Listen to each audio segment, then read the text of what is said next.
back on the court for the 2023 annual Charleston Sixth Man Shootout. We are live on Aycorp Media Networks alongside Hannah Thurman. I am Heath Conaway, bringing you all the action today as we get ready for tip-off. Our sponsor for today's game is Southeast Health. Southeast Health in Dexter, Missouri provides services to all patients in need, no matter what the care may be. They are designed to provide quality health services to all patients in Southeast Missouri. Hannah, it's good to have you here in the booth this afternoon as we get ready to kick off the start of this tournament and the first and only girls game of the day. Yeah, Heath, it's great to be here. I think this will be a good matchup between both Notre Dame Class 5 school and Thayer girls varsity teams. The Thayer Lady Bobcats are sitting with a 12-6 record for the season, and the Lady Bulldogs are sitting at a 14-3 season record. Obviously, earlier this week, a couple of these games got postponed or canceled, and so Mother Nature. those records could change as time goes on, but there's still a lot more basketball to be played in the next couple of weeks before districts start. We have the Rubel sisters from Notre Dame, so they'll be a force. You have Kate Rubel, she's a freshman, and then we have Tori Rubel, who's a senior, and she will be definitely a force to be reckoned with down low. Some height on Notre Dame as well. 6'2", Yes. 6'1", a pair of 6 foot, a freshman and a sophomore. I don't know if I'd like that. I'm 6'3", and I'd have trouble with that. Feel a little small next to them. Definitely. Some other action up the road, up in Oak Ridge. Their Scott County tournament got postponed. The conference tournament got postponed due to the weather. But last night, East Prairie fought off Oran to advance to the title game. So East Prairie and Oak Ridge will take on tonight at 5. That'd be great. That's going to be a big one. Yeah, Saturday night, looks like there's a lot of events happening. Looks like we're about a minute away from starting.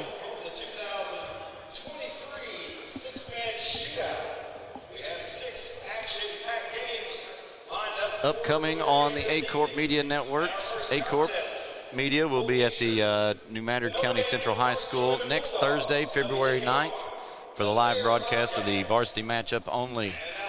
The Eagles will be hosting the Jackson Indians on their home court. Make sure to tune in next Thursday night around 7:15 and follow along our social media pages for updates. Starting lineup for the Thayer Bobcats. Number 5, Jocelyn Tucker. Number 12, Abby Bowers. Number 21, Haley Larson. She's a senior. Maddie Donahue, number 23. She is a senior. Number 24, Hadley Meyer. She's a sophomore. So they've got a junior, a sophomore, a senior, sophomore. Looks like we have a 5'11" girl out there, number 24, so that should be, looks like their height, yeah. They got a little bit of experienced height out there. The Bree Rubel. Anna Garner for Notre Dame, she's a senior. Kate Rubel, I guess the twin sister to Bree Rubel. 6 foot. Tori Rubel, the sisters are out on the court, 6'1". And the 6'2" freshman, Nevaeh Lucius, number 30, 6'2". Man, they've got some height. They sure do. 3 above 6 foot. We'll see how Thayer handles that. Maybe Thayer's fast. Yeah. Yep, usually when you get these two teams out here, as we've seen in the past, both teams can always shoot. They have the inside game, so we'll see what they do here tonight.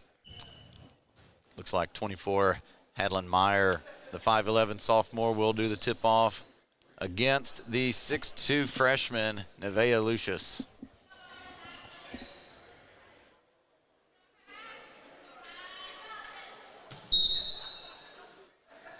Tip is away, and both of them fought for it, but Nevaeh gets it, and it falls into the hands of number 11, Bree Rubel. Across to the left wing, number 13, Garner. Inside to Nevaeh. Nevaeh to number 25, Tori Rubel, the senior. She fires it over to the far wing, in and good for 3. Anna Garner, the senior, 5'6". Bringing the ball down the court for the Thayer Bobcats is Bowers. Down low to number 24, Donahue. Kicked back out up top to Bowers. Resets to number 5, Jocelyn Tucker. Number 21, Larson drives in. Passes to Meyer. Up and no good. Rebound, number 22, Kate Rubel. Both teams are extending it out on that. They're pressuring the ball, and that's what you have to do. You can't give them open looks. They're trying to keep the big girls out of the middle. Here's another 3 for number 13, Anna Gardner. It's off no good. Rebound, 24, Hadley Meyer. Number 5 for the Bobcats, Jocelyn Tucker, takes it all the way down, in and good for 2. The score now 3-2. Garner bringing the ball down slow. Good hands by Bowers, the sophomore for the Bobcats. Out of bounds. 6:42 here in the first.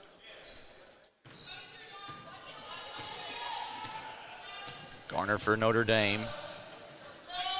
Across to Rubel. Rubel inside to Rubel. Off the foot, out of bounds. This is where, with Notre Dame having the too high, run that high-low. Or how is Thayer going to handle it? Mix it up. All right, Notre Dame putting on the trap. Number 12 bringing it down. That was Garner. No, that was Bowers. They lost it underneath.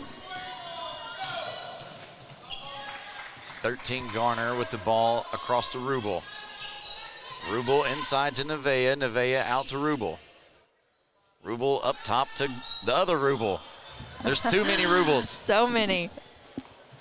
The sisters working the ball at the top of the key. The seniors, Rubel taking a shot. Torrey, and it's off no good. Inside pass to number 24, Hadley Meyer. She's got trouble. Nevaeh's got her up top to reset. When you get that ball inside, you've got to be strong with it. And, Notre Dame handled it well, but also don't let them break out of that trap. A little pressure on the wing. They try to fire it inside to their big man, number 23, Madeline Donahue. She's fouled. Number 30, Nevaeh, with her first team foul, number 1. Madeline Donahue at the line. Her first, in and good. Tie game, 3-3.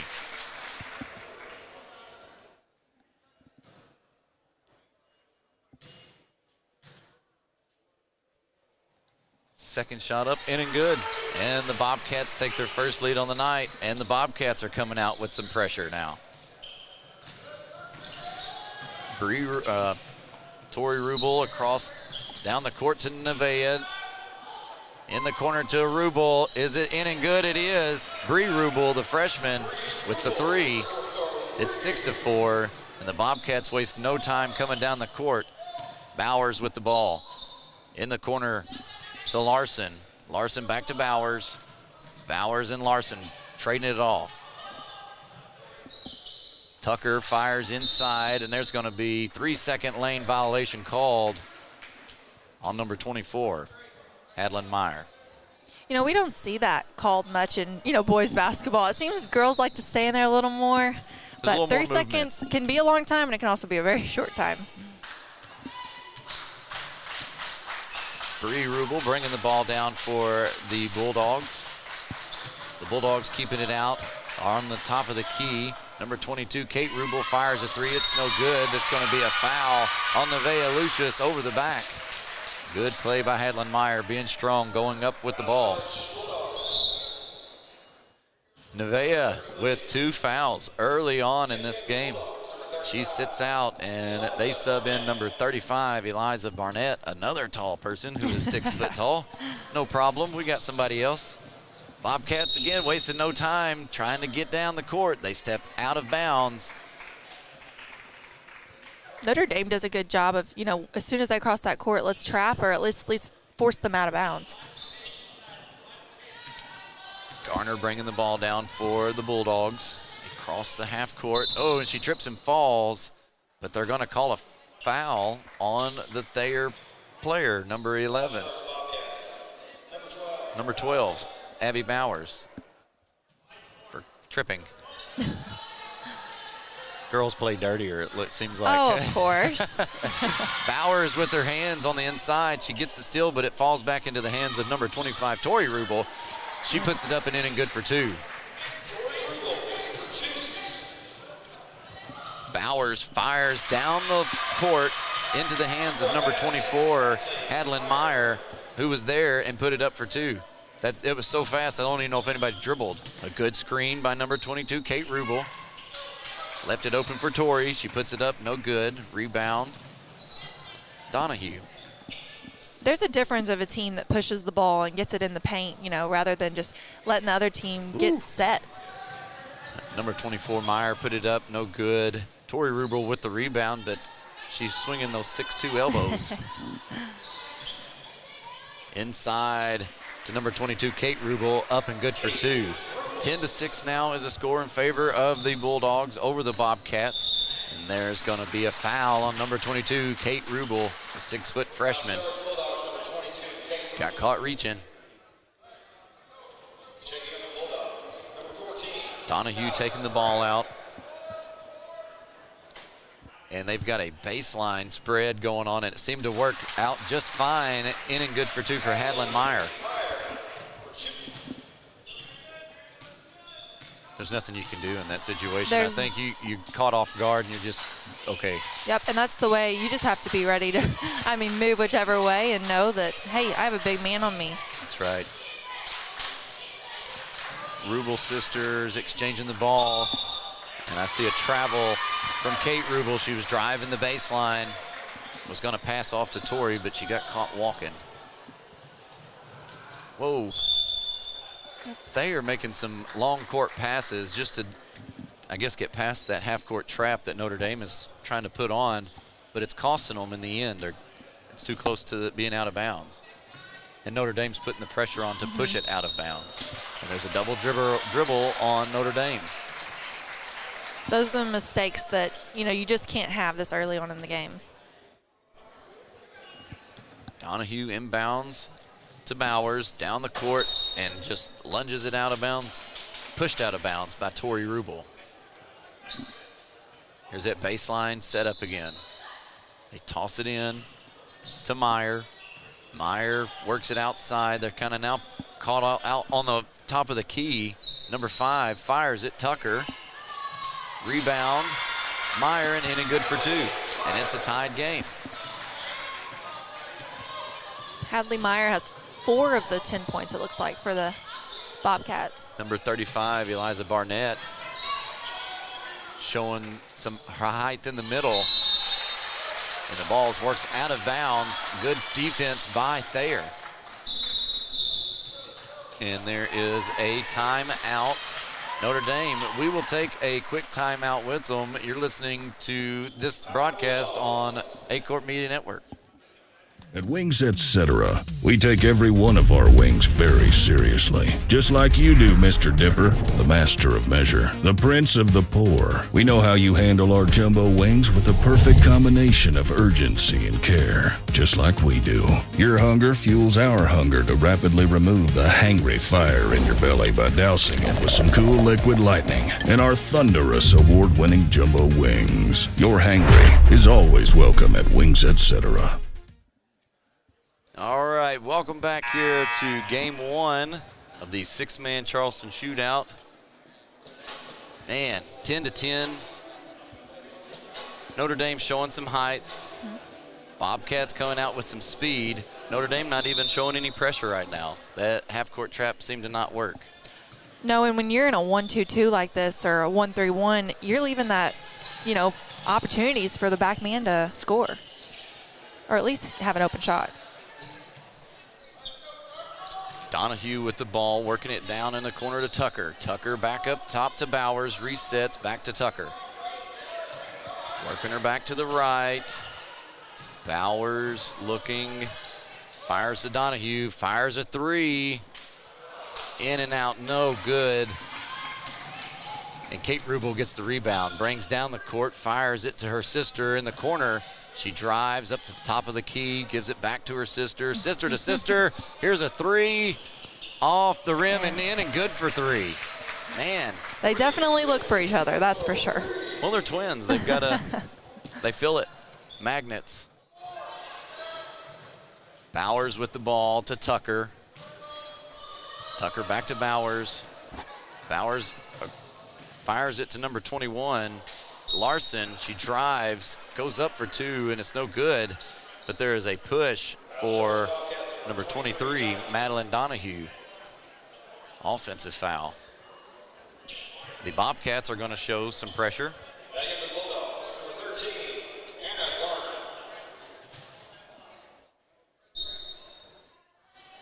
Anna Garner back in for the Bulldogs.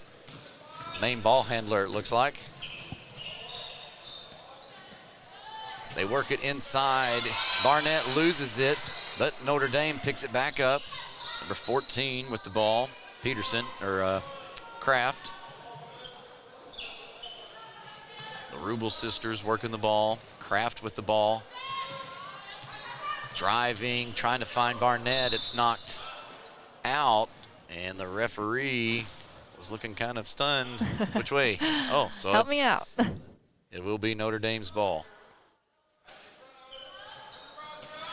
Bounce it inside to Rubel. She puts it up and good for two. Using that body. That was those long arms and long legs. That's the freshman Kate Rubel. Bowers pushing past the timeline. Inside to Meyer. In and good for two. The sophomore, the 5'11" sophomore.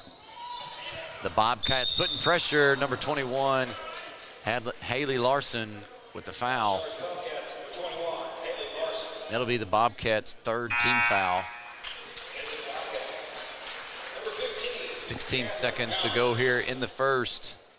And the Bulldogs lead by 3, 15-12. Garner hands it off to Rubel. Rubel fires it back over to Garner. 4 seconds, Rubel with the ball. A long shot, drives in, off the rim, no good.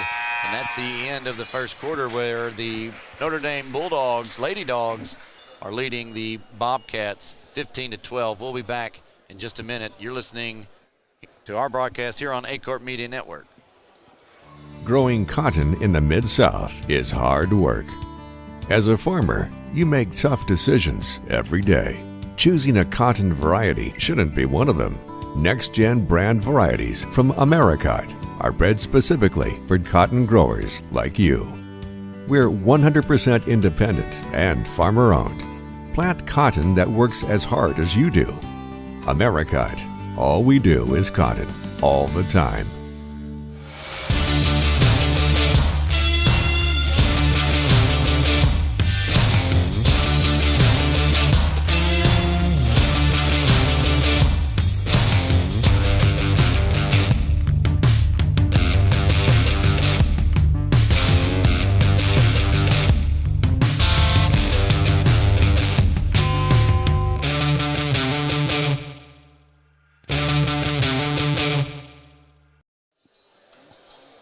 Welcome back to the second quarter of the first game here at the Charleston Six-Man Shootout. I'm Heath Conaway alongside Hannah Thurman. Man, what an exciting game this one's been so far. This will be the only girls game we broadcast today. That's the only girls that showed up for this tournament. That's right. And that's usually how it's been in the past. You know, Dexter's been in this tournament, and Incarnate Word's been in this tournament. We've seen some big, you know, in the previous years. And so it's always an exciting tournament, especially for the boys. What's the invitation requirements to this? They just honestly, I have no idea. I just remember Dexter. We played Incarnate Word one year, so that was fun. I've never heard of this tournament. Yep. Back underway. Bowers across to Tucker. We've got someone new in for Thayer, number 15, Catherine Pounders. It looked like Thayer. Basket was good by number 23, Madeline Donahue. Didn't see who the foul was on. I'm not sure. It had to be someone down low. I know she was guarded by either Rubel or I think Lucius, I think. Donahue with the old school three-point. Ties it up, 15 all. Garner setting up. She's got pressure.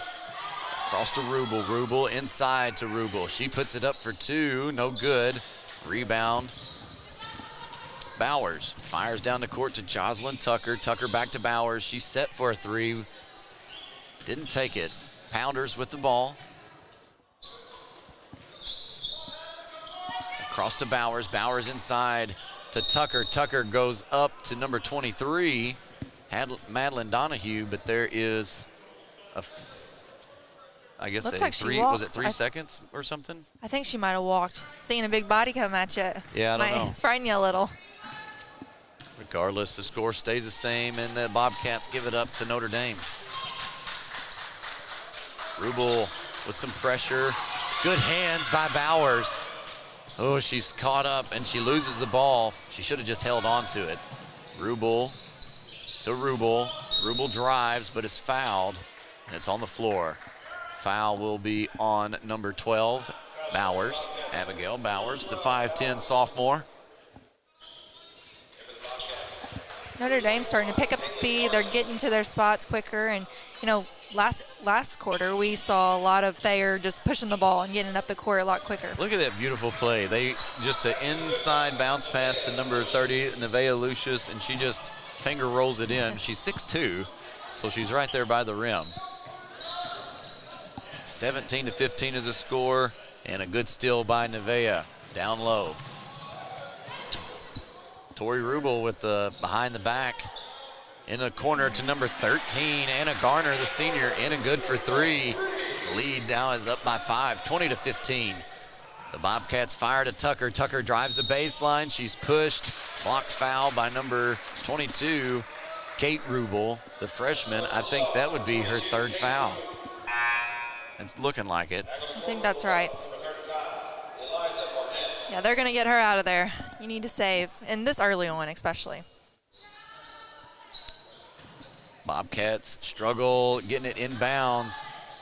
Number 23, Meyer drives up, no good. And a travel by number 24, Hadlin Meyer, no good.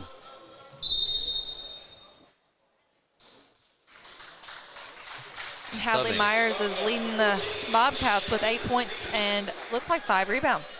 She's a sophomore. Yeah. Subbing in for the Bobcats is number 14, Shaylee Peterson. She's a freshman.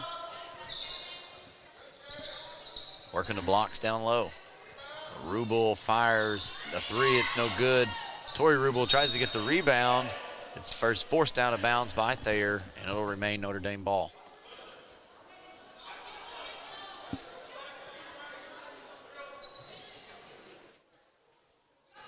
Inside pass to Rubel, and she just hooks it in. Nice strong bounce pass, or dribble, I guess, and get to the rim, you know, using that body. Just the one dribble, used her body, in and good for 2. Good pressure for the Lady Dogs, pushing Jocelyn Tucker out of bounds. Back in for the Bobcats, number 12, Abby Bowers. Bowers with the ball, fires it over to Tucker. Tucker into the corner to number 21, Larson. She drives, it goes inside to number 14, Peterson. She fights for it, jump ball, goes back to Notre Dame. 5:19 to go here in the first half.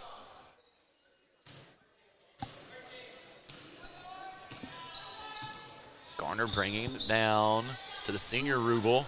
Inside to Barnett, and the Rubel sisters start the trifecta. The senior Rubel driving the baseline, fires it over to her sister in the corner. Inside to Eliza Barnett, no good for 2. There's a foul, push on the floor. She should have gone ahead and shot that ball, get the foul, go for 2.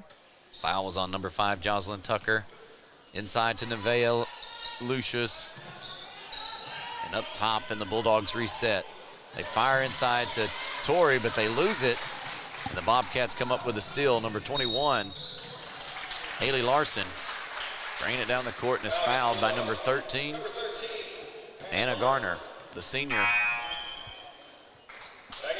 16 fouls for Notre Dame, 5 for Thayer. 22-15 is the score in favor of the Lady Dogs. Peterson inbounds to Bowers. Bowers hands off to Tucker. Tucker loses the ball to Garner. Garner driving the lane, puts it up in and good for 2. Bowers gets the ball and tries to come back. Tucker back to Bowers. Bowers inside to Peterson. She grabs it. Larson loses it. Rubel grabs it but steps out of bounds, and it will remain Thayer ball. A lot of this fast-paced. It is. It's different for girls. I almost wonder if this is faster than boys basketball. You never know. They are finally getting up and down the court. Oh, in the backcourt. Oh, man. It's not something you want as soon as you inbound the ball. They were on a roll, and a timeout, Bobcats. We will take a timeout with them and be back in 30. You're listening to us on Aycorp Media Network. First State Bank and Trust is more than just products and services. We're there for you for your first paycheck, buying a home, opening a small business, starting a family, or planning to retire, and everything in between. We're the local bank you know and trust for all of your financial needs. Visit fsbtrust.com or stop by your local First State Bank and Trust to explore all of your financial options. Equal housing lender, member FDIC. All right, welcome back on the court for the 2023 annual Charleston Sixth Man Shootout. The Notre Dame girls are leading the Thayer Bobcat girls 24-15 here with 4:20 to go in the second quarter. We've got a new sub in for Notre Dame, Skylar Kraft. Bree Rubel across to Barnett. Barnett, the tall one. There's 3 tall ones in for Notre Dame. The senior Rubel is firing a 3. Nobody there to rebound. Number 15, Catherine Pounders, the senior for the Bobcats, gets that rebound. Hands it off to Abigail Bowers. Inside to Donahue, in and good for 2. Nice, strong finish. 35. Eliza Barnett with the foul. She's shooting 1, but that puts them in bonus now. A lot more time for there to be already in bonus. That one shot, no good. The old school 3-point play, no good. Bree Rubel, that should have been a travel. She took too many steps. They got away with that one. Nevaeh Lucius puts it in and good for 2. She had a smile. She knew she messed up. She did. I'll take that one. That's all right. A lot of time left.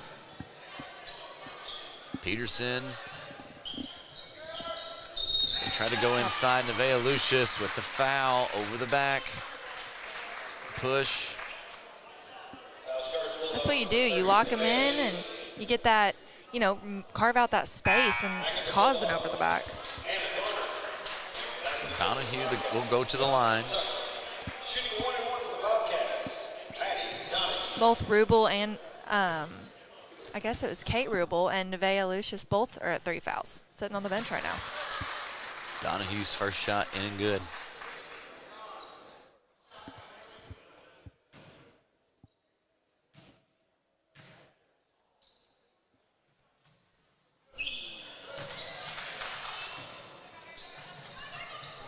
The shot was in and out, no good, but the rebound, they set up for a 3-point shot.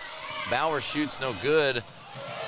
Rubel took a couple big steps there, slow steps, slow strides, in and good for 2. And it's back on the other end of the court. Peterson puts it up for 2, no good. Bree Rubel gets the rebound, fires down to Anna Garner. Garner drives the layup for 2, in and good. No defense whatsoever from Thayer. Bowers fires it.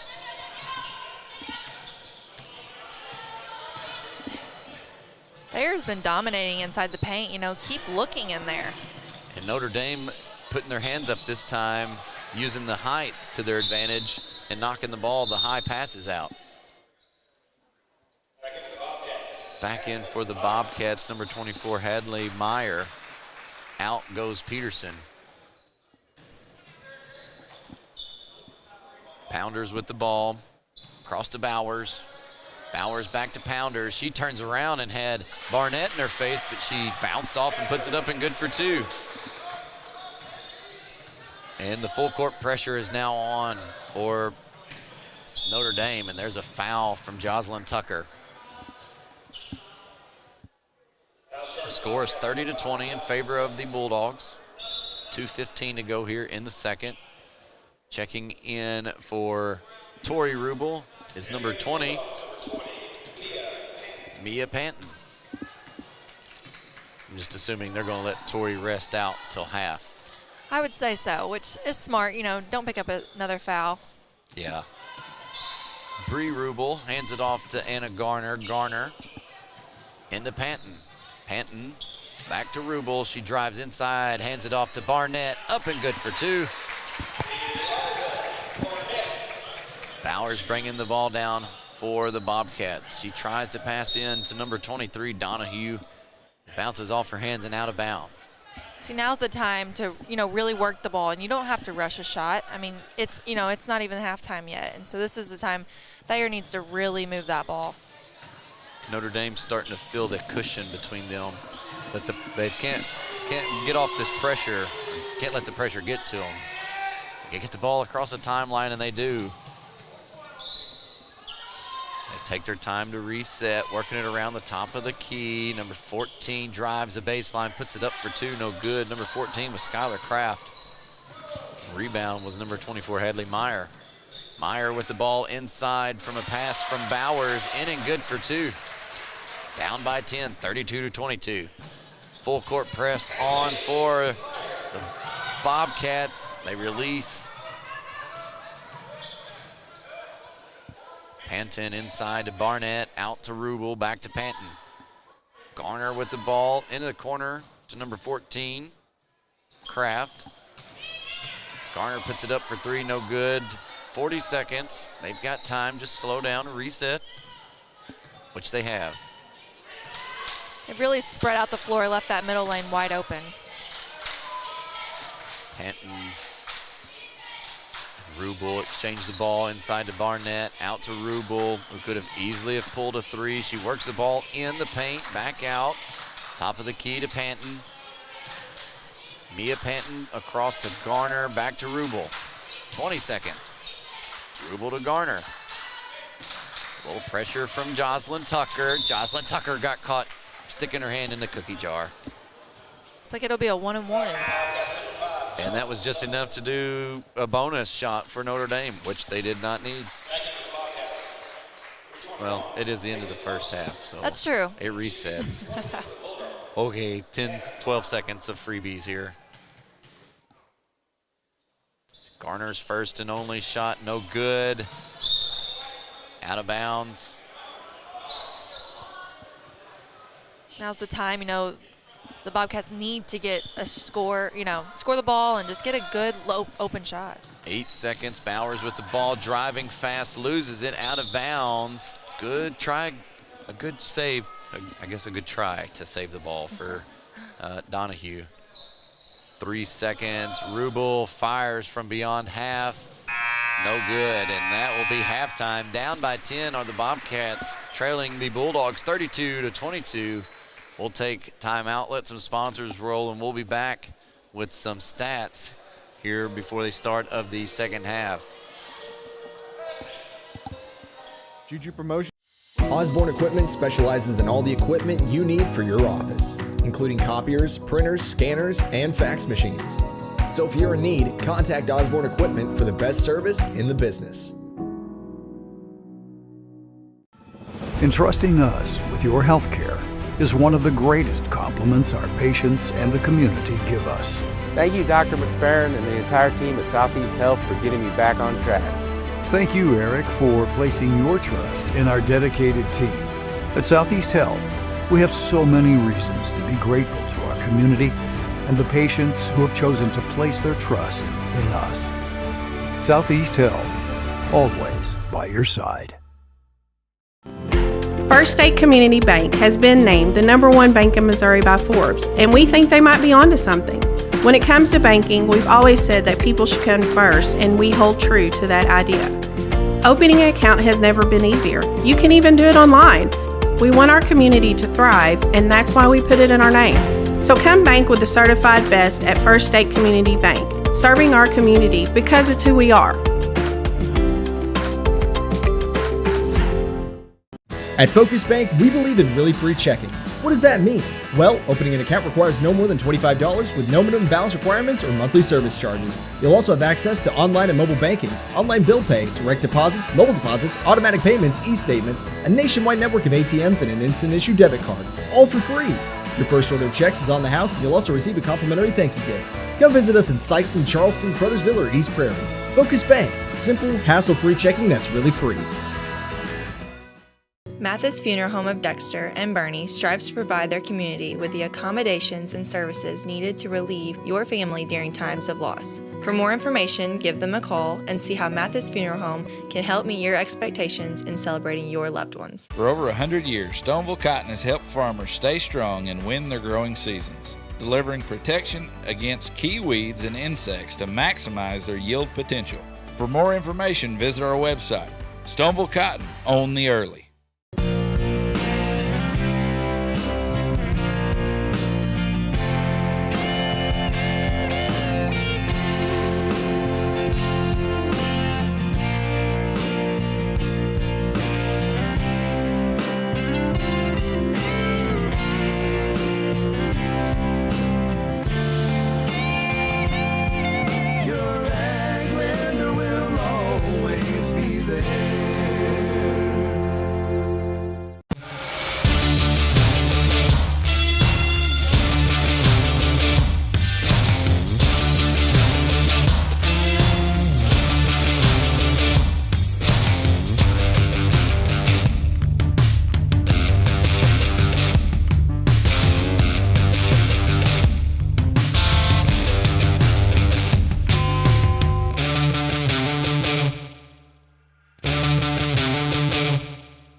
If you feel like you never get the time you need with your insurance agent to find the right coverage, it might be time to make a change. Tyler Miller of Flatland Ag Insurance in Clarkton works to make sure, each and every day, that his clients feel they are taken care of.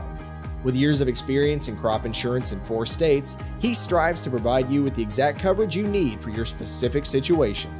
For more information, give Tyler a call at 573-276-8044. Here's to another great year. Growing cotton in the Mid-South is hard work. As a farmer, you make tough decisions every day. Choosing a cotton variety shouldn't be one of them. Next-gen brand varieties from Americot are bred specifically for cotton growers like you. We're 100% independent and farmer-owned. Plant cotton that works as hard as you do. Americot. All we do is cotton, all the time. Does your business need, literally anything? When we founded C&S Cleaning Supply, our goal was simple. Become a one-stop shop for anything and everything your operation might want. From car care to condiments, mops to markers, soaps to staplers, and everything in between. Which is a lot. C&S has got you covered. Give Delane Beckwith a call at 573-217-0104 or visit cscleaningsupply.com to get set up with, well, literally everything. Tell them Delane sent you.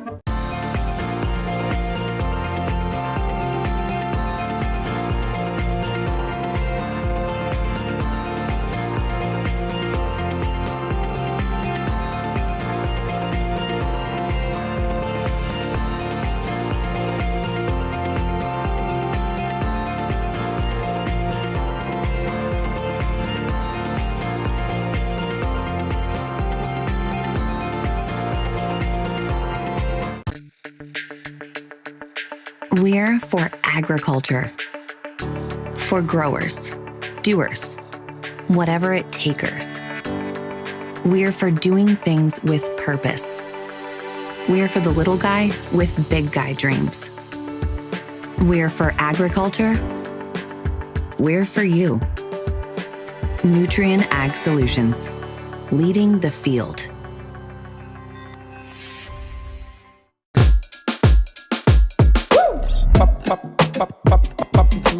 pop, pop, pop, pop, pop, pop, julep, pop, pop, pop, pop, pop, pop, julep, pop, pop, pop, pop, pop, pop, woo!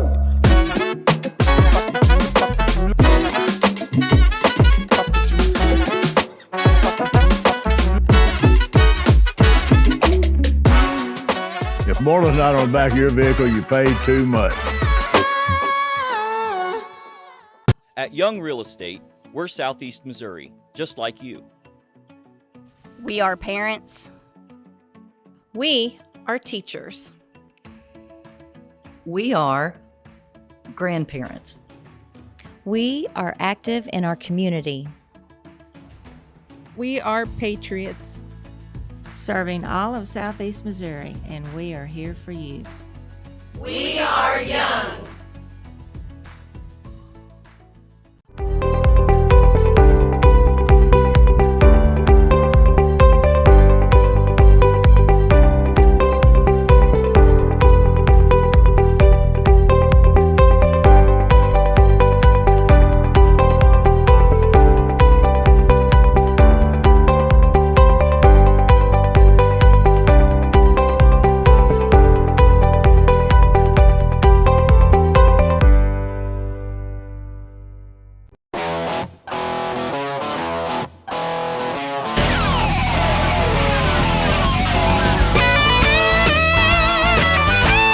We're right here at King Jerry Lawler's Hall of Fame Bar and Grill on world famous Beale Street, and as you can see, oh my gosh, we have the best barbecue ribs in Memphis. Oh my gosh, the gumbo is out of this world, but you gotta try the King's Triple Decker Slam Burger. You'll love it. At Wings Etc., we take every one of our wings very seriously. Just like you do, Mr. Dipper, the master of measure, the prince of the poor. We know how you handle our jumbo wings with the perfect combination of urgency and care, just like we do. Your hunger fuels our hunger to rapidly remove the hangry fire in your belly by dousing it with some cool liquid lightning and our thunderous award-winning jumbo wings. Your hangry is always welcome at Wings Etc. Welcome back on the court here at the annual Charleston Sixth Man Shootout for second half of play between the Lady Notre Dame Bulldogs and the Lady Thayer Bobcats. The score of this contest is 32-22 in favor of the Bulldogs, whose height in the Rubel sister trio has been a force. 100%. When all three of them are on the court, you can just tell their little triangle's working. Yes, and that senior Anna Gardner, she's obviously the leading scorer for the Bulldogs, and she's done a great job of having those assists and being a playmaker out there. She is. On the flip side for Thayer, they've got some speed. I like their offense is fast. Bowers can fire the ball down the court usually to Jocelyn Tucker or to Larson, one of the two, and they're there. But I don't know, they need to key up on those plays because they've got a lot of height still on Notre Dame that when they reach out, usually it's pushed out of bounds. Yeah, in the beginning of the first quarter, we thought this might be a different ball game. How Thayer, Thayer's down low action and how they moved the ball and just had those big bodies down there. Mayer for 10 points, tying up with Anna Gardner for the Bulldogs. They're both the leading scorers on the team. They've definitely, Meyer has 6 rebounds. She's on the move for a double-double this game.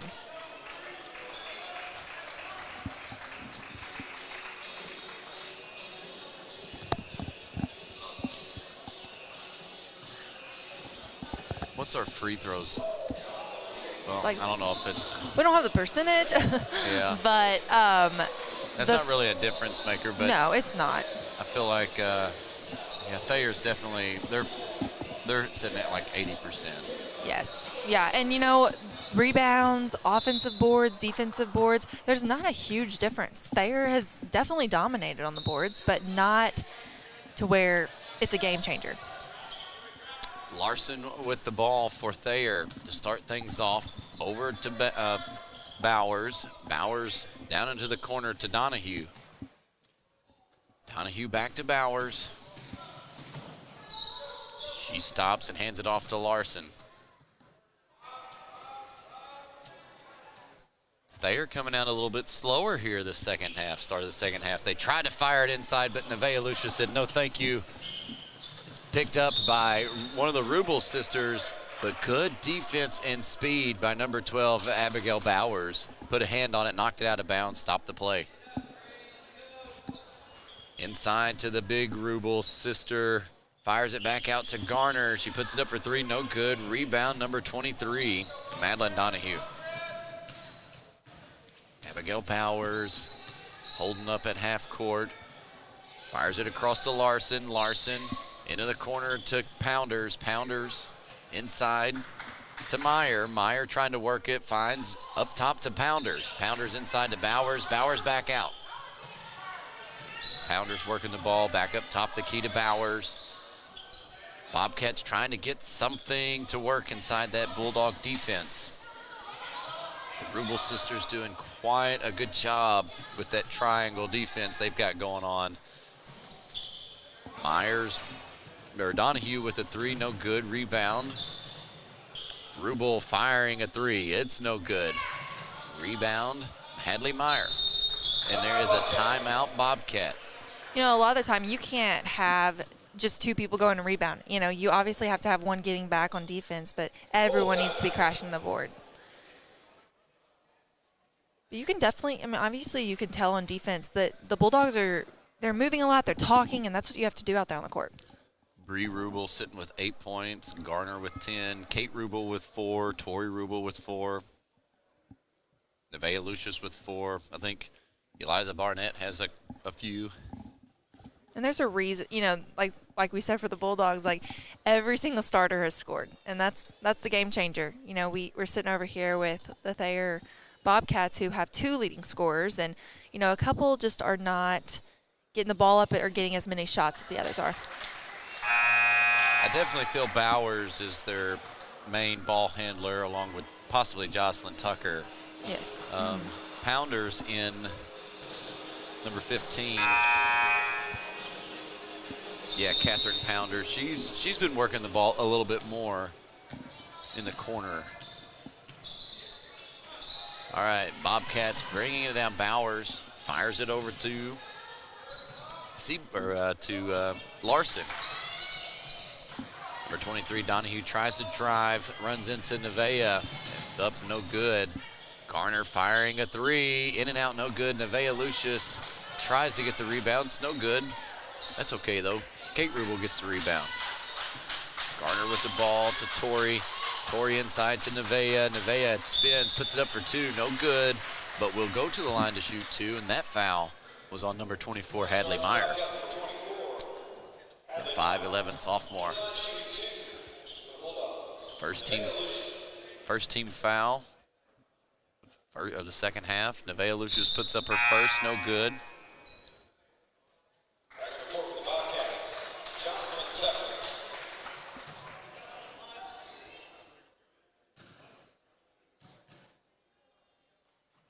Nevaeh's second shot in and good for 2. First points here in the third quarter for either team. That's just 1 for Notre Dame, and Notre Dame's putting on the half-court trap.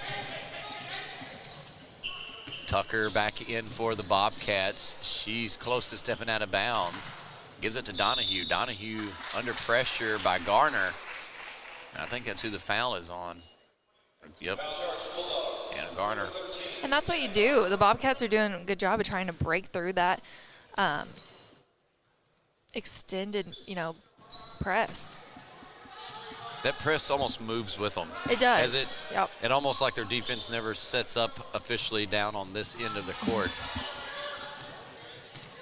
Jocelyn Tucker, good read by Tori Rubel. Slam dunk, no.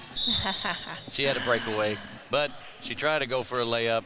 Tucker wasn't going to allow that. Fouled her. She'll go to the line to shoot 2. You know, out of the Rubel sisters, Kate Rubel, number 22, she's the only lefty. You know, the other two I are didn't right. notice that. And Garner's also the other lefty, which is not, you normally see that with 2 on the same team. Tori's first shot, in and good for 2. Or in and good for 1, sorry. There was 2 people coming in for the Bobcats. I was looking at that. All right. Tori's second shot, no good. Rebound number 23, Madeline Donahue. Pounders with the ball in the corner. Good defense by the Bulldogs. They shut down all the lanes and keep Bowers pushed back up top. Bowers. It's a bad read there from number 21, Haley Larson, to 23, Madeline Donahue. Looks like Thayer is running that weave, and you just keep running it until you get the good shot that you want. Man pressure from Bowers and Garner in the half-court trap. Rubel puts it up for two, no good. Rebound, number 24, Hadley Meyer. Bowers getting picked up at half by Garner. Pounders with the ball at the wing. Fires it down into the corner to number 12, Bowers. Fires a three, no good. Rebound, Meyer. She puts it up for two, no good. Rebound, Tori Rubel. She's driving down the court. Up top to her sister. Down into the corner to the other sister, but she travels. The Rubel trio.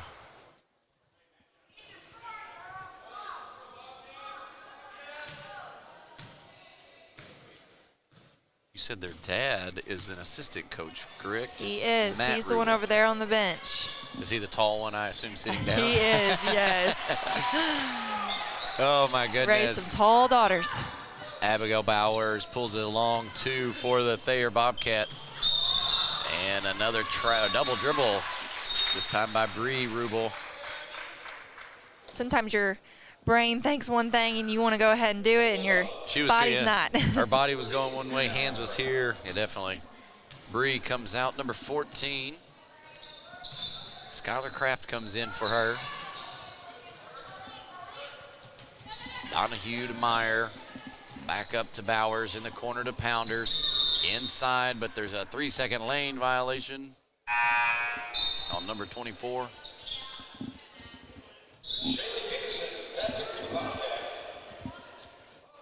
Peterson in for the Bobcats, and Barnett in for the Bulldogs. Garner picks up her dribble, finds Nevaeh, finds Rubel, crosses the timeline. 34-24 is the score. Garner driving for the Bulldogs. She puts it up, no good. Peterson gets the rebound. She's just gonna keep going with it. Fires it across to Pounders, into the corner to Larson. Larson drives, finds Bowers wide open, in and good for two. Man, beautiful play. Pressure now for the Bobcats. Try to close that window just a little bit. Kraft with the ball. A lot of people wide open. Garner, pass inside to Nevaeh, puts it in and good for two. It's gonna be a foul on Haley Larson. The basket was good. Sometimes there's nothing you can do on those lob passes, but dig out some space. This ember's still burning, Thayer. Keep it hot. Keep your defense, keep the offense rolling, close the window. I just think Notre Dame's got the edge. They do, and they have, the height on them. But Thayer's got the strength, behind it.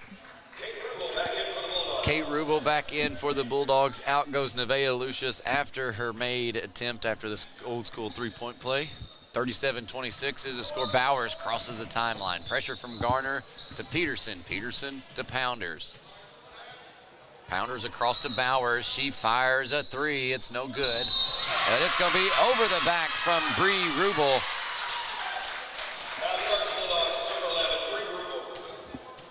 And the Bobcats will remain in possession. Here comes this baseline pass. They throw it up to the top of the key. They find Myers. Meyer, offensive push off. And they lose possession, just like that. Gotta watch that arm bar at times. +1, -1. Yep. Man. Pressure instantly from the Bobcats. Garner said no problem, fires it down to Rubel. Kate Rubel drives baseline to Barnett. Barnett to Bree Rubel. Kraft fires a three from the wing. It's no good. It's going to be knocked out of bounds by Barnett. It'd be Bobcat basketball.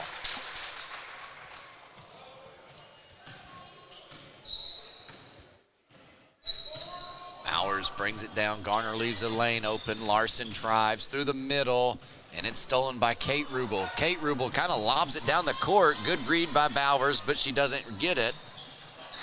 And Bree Rubel comes up with the ball, puts it in, and good for two. The Bobcats waste no time. Fire down the court to number 24, Hadley Meyer, who was wide open, missed the layup. Good steal by Abigail Bowers. Bowers finds Pounders, and they reset. A lot of back and forth going there. Good screen for Larson. She wasted that one. Here is the first three attempt from number 15, Catherine Pounders, and it was off the front of the rim, no good. Bree Rubel to Kraft. She puts it up and no good. Rebound Bowers. Pounders stops, back to Bowers to reset. Kraft pressure on the ball. Good hands by Bree Rubel. Kate Rubel with the ball driving, puts it up, left-hand shot, in and good for two. There's that left-hander you don't expect. Oh, yeah, it's just like all the right-handed people are better, making that layup. Notre Dame on a hot streak, 41-26. We'll be back in just a few moments after a word from our sponsors.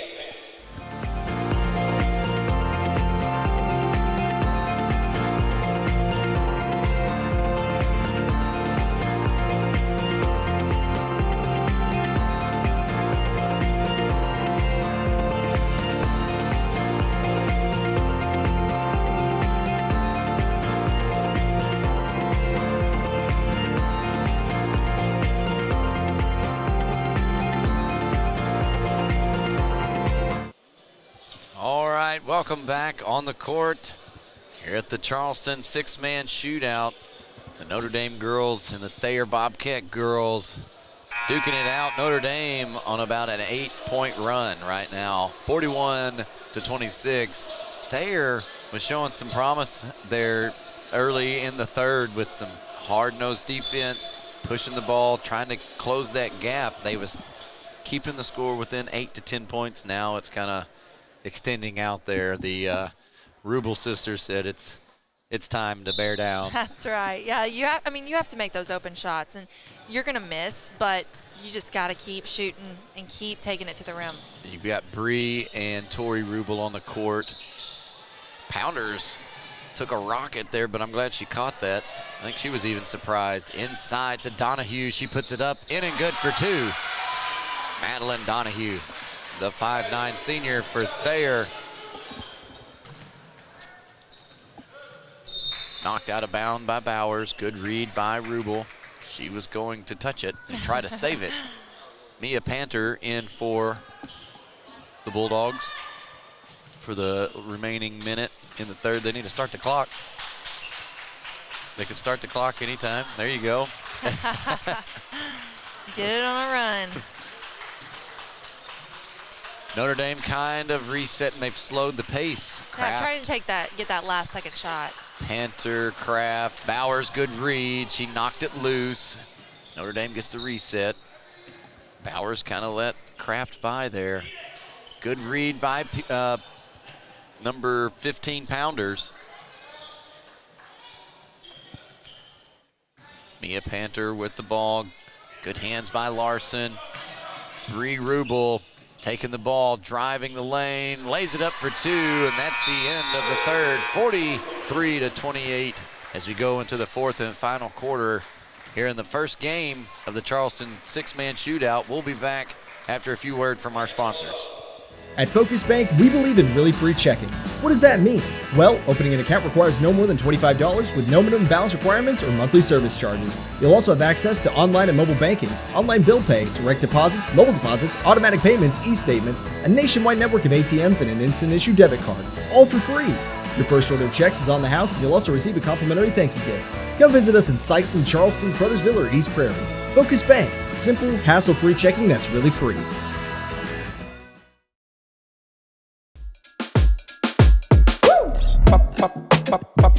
Julep, pop julep, pop julep,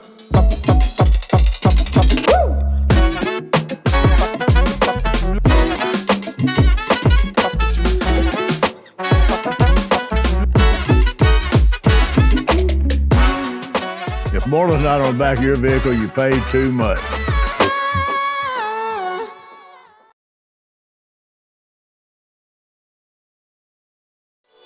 And the first game of the Charleston six-man shootout between the Lady Bulldogs from Notre Dame and the Lady Bobcats from Thayer. Our sponsor for tonight, or today's game, is Southeast Health. Southeast Health in Dexter, Missouri provides services to all patients in need, no matter what the care may be. They are designed to provide quality health services to all patients in Southeast Missouri. We've got our next game will be between the Notre Dame varsity boys and the Thayer varsity boys. Back-to-back there is teams. some height going on over there, I can see. There is. They were doing a little warm-up there at half, and I walked on the court, and I was like, oh, my God, I Yep. feel little. I thought I felt tall, but I'm not. Notre Dame coming out with their starting five, back out on the court. Bree, Kate, Tori Rubel, Anna Garner, and Nevaeh Lucius. Bobcats subbing in Jocelyn Taylor and Hadley Meyer. Out goes Peterson and Pounders. Garner inside pass to Lucius. And the Rubel sisters trading it off. Trying to get that high post, and they've got it. Nevaeh Lucius fires from the charity stripe. No good. Rebound, number 24, Hadley Meyer. Bowers to Larson. Larson in the corner to Tucker, who hasn't been in the whole third quarter hardly. She's here at the start of the fourth, though. There is a pushing foul on number 13, Anna Garner, a senior. I don't know how many fouls she has total, maybe 2. I think so. I think that is only her second, which you have 3 more to give. Notre Dame putting on the quick defense, quick pressure. They don't want Thayer to close that gap. 43-28. 15 points. Ooh, good read by one of the Kate Rubel. Number 23, Donahue, trying to use her pivot foot, but it slips a little too far, and she gets to travel underneath the goal. There's a sub for the Bobcats. Pounders in for Tucker.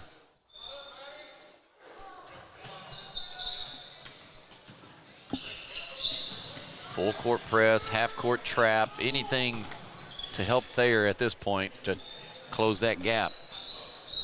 It's going to be hard to do with this awesome offense that the Notre Dame Bulldogs have got set up. Nevaeh Lucius puts it in and good for 2.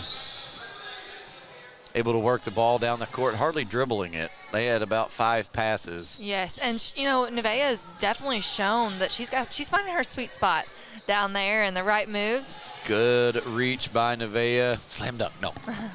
I like those fast breaks. I know, it's different with girls. Anna Garner with 2-point layup, 47-28, 6:14 to go here in the fourth, and a timeout from Thayer. We'll be back after a word from our sponsors. If you feel like you never get the time you need with your insurance agent to find the right coverage, it might be time to make a change. Tyler Miller of Flatland Ag Insurance in Clarkton works to make sure, each and every day, that his clients feel they are taken care of. With years of experience in crop insurance in 4 states, he strives to provide you with the exact coverage you need for your specific situation.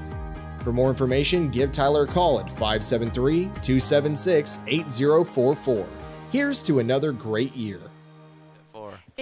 Honestly, it's just probably our hands. Could be. Welcome back here to Charleston at the annual six-man shootout.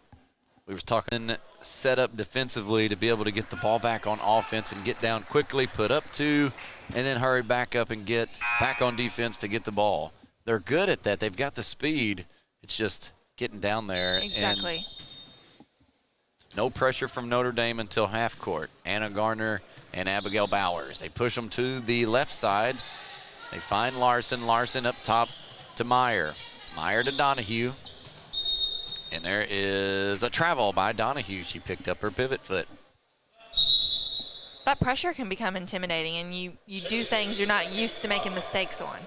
Donahue out. In comes Peterson. Out goes Tucker. In comes Pounders. And good defense by Bowers. She gets the steal. Peterson puts it up for 2. No good. Nobody there for the offside rebound except for Tori Rubel. Bree Rubel under pressure. She's trapped, but they get it past half court. Fired it across to Tori Rubel. She steps in and drives. A couple dribbles back up top to reset to Anna Garner. Bree across to Tori. Tori inside to Nevaeh. Nevaeh underneath to Kate, the left-hander. She puts it up and good for 2 from the right side, With though. the right hand, that's right. Bowers met at half court by Garner. Fires over to Larson.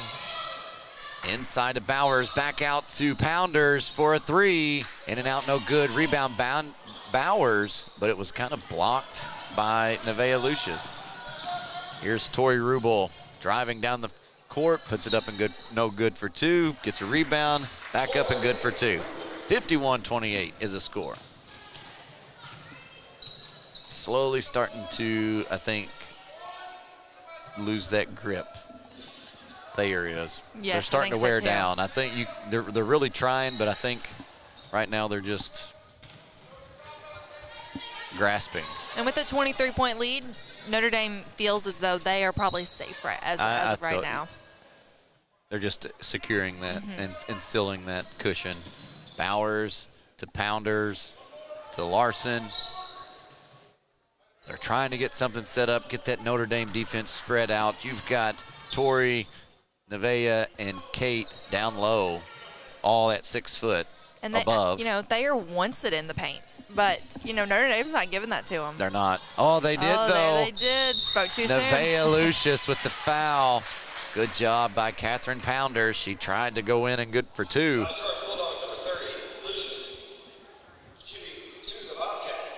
And I think Nevaeh's got 4 fouls.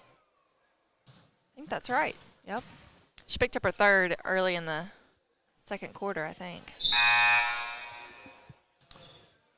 Pounder's first shot, no good. Donahue in for Larson. And it looks like Tucker's going to come in for possibly the shooter. Second shot in and good. All right, so out goes Pounders, in comes Tucker, and the Bobcats have full court press.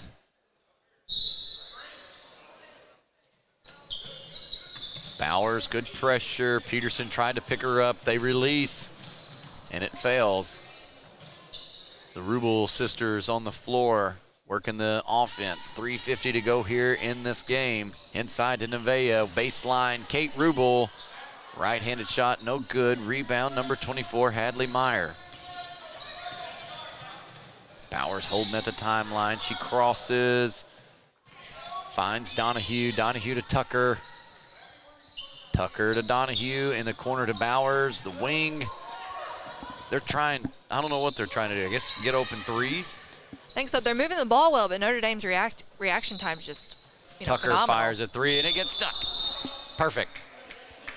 It's exactly what they wanted to happen. And they're girls. We can't jump up there to get that ball out of there.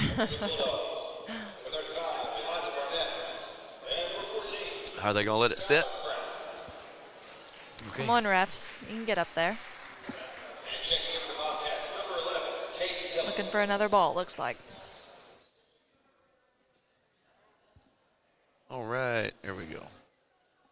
Also, I guess we can announce that Hadley Nevaeh Meyer was about to try it. I think so, too. If the ref knocks it in, does it count? I don't know. That's a good question. I doubt it. Thayer probably couldn't get that lucky. They get the ball, though. They've got the inbound pass. A new one is in. Howells or Hills is in. She's a freshman. Peterson puts it up for 2, but is fouled by number 35, Eliza Barnett.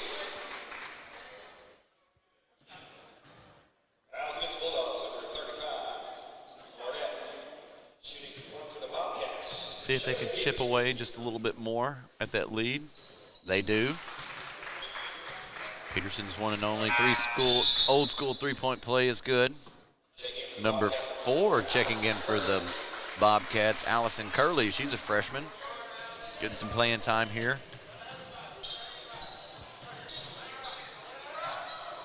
Oh, and she gets a steal. It's picked up by Meyer. Meyer, Peterson almost steps out of bounds. Bowers up top.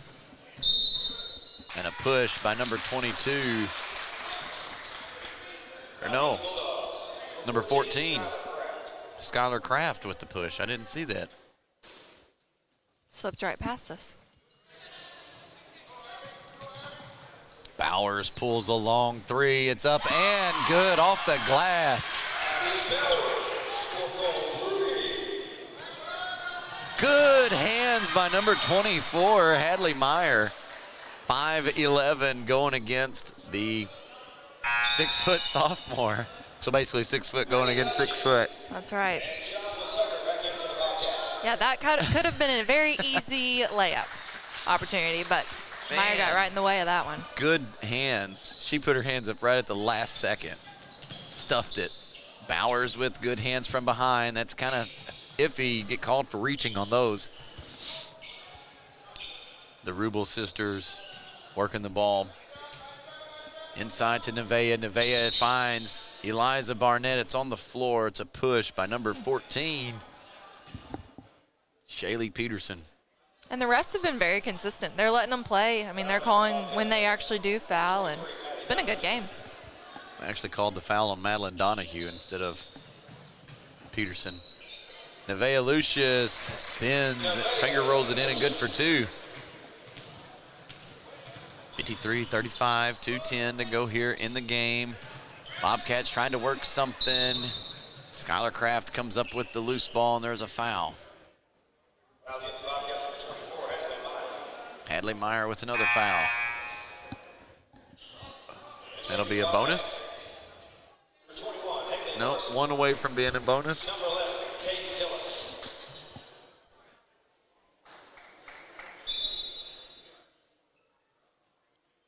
Interesting uniform warm-up. Walking in, I love the pants. The striped pants are the way to go. Notre Dame working the ball. Bree Rubel across to Kate, the twins. Thayer's getting their defense fired up. Good defense still by number 11, Kaden Hills. Hills to Larson, Larson to Curley. Curley to Bowers in the corner, back up to reset to Hills. She fires a three, and it's good.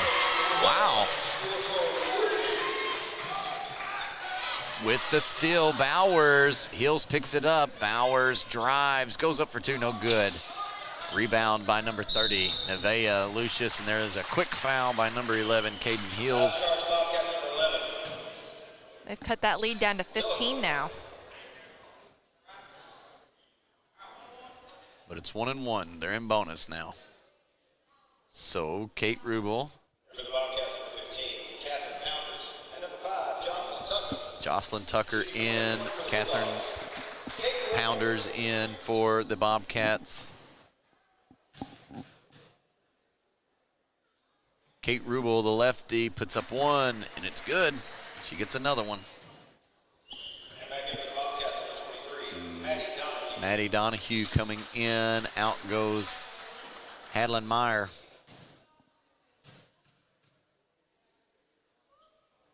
Rubel's second shot, no good. Fighting for the rebound. He couldn't tell who it was, so they're going to give it to the Bobcats. Quick shots, get them up, you know, crash the boards. That's what you got to do right now. Bowers bringing it down with some speed. Tucker back to Bowers. She fires a three under pressure. It's out of bounds. The hands of Bree Rubel. 63 seconds to go. Donahue fires a three. It's no good. Rebound, Kate Rubel, but there's going to be a foul on either number 12, Bowers, or number 11, Hills. And it's on Hills. Hillis. Kate Rubel stepping back to the line again. She's got 10 for the night. Those points kind of spread out. That's right. There's 4 in double digits for the Bulldogs. A good steal there, but a steal back by number 11, Hillis. And there's a travel.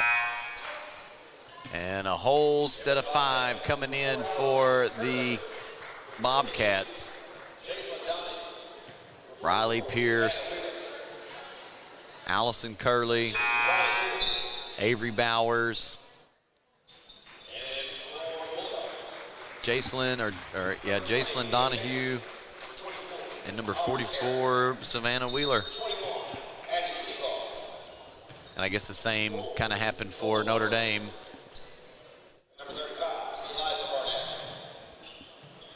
Like we talked about, both schools have both very young teams. You know, lots of freshmen and sophomores. Definitely, they have each team. Well, Thayer has 3 seniors, and Notre Dame only has 2. Notre Dame has no juniors. Thayer has 1. So for the upcoming year, should be a lot of fun. Notre Dame offense just working the ball around the top, but number 24 said she was hungry for a 3. That's Aubrey Karen. That's a sophomore for Notre Dame. A bad pass from number 22, Jacelyn Donahue, a freshman. Wonder if that's Madeline's younger sister. I know, that's what I was thinking. Same last name, some kind of relation. And the final seconds tick off the clock. 54-38 is your final for the Lady Dogs and the Lady Bobcats. We'll be back in just a few minutes with some final stats and whatnot to close this game. So we'll be back. You're listening to this broadcast here on Aycorp Media Network. Etc. We take every one of our wings very seriously. Just like you do, Mr. Dipper, the master of measure, the prince of the poor. We know how you handle our jumbo wings with the perfect combination of urgency and care. Just like we do. Your hunger fuels our hunger to rapidly remove the hangry fire in your belly by dousing it with some cool liquid lightning and our thunderous award-winning jumbo wings. Your hangry is always welcome at Wings Etc. At Wings Etc., we take every... For all your banking and financial needs, visit First State Community Bank in one of their Southeast Missouri locations.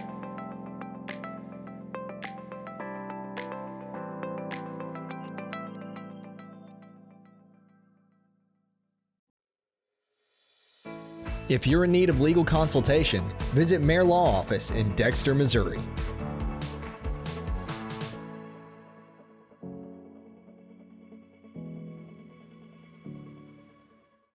Juju Promotions in New Madrid is your one-stop shop for all your personalized merchandise.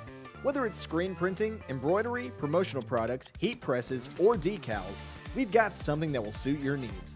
So you, your school, or your business will always be looking its best. There's tons to see, from apparel to accessories. So what are you waiting for? Stop into Juju Promotions today in New Madrid, Missouri. And don't forget to like us on Facebook.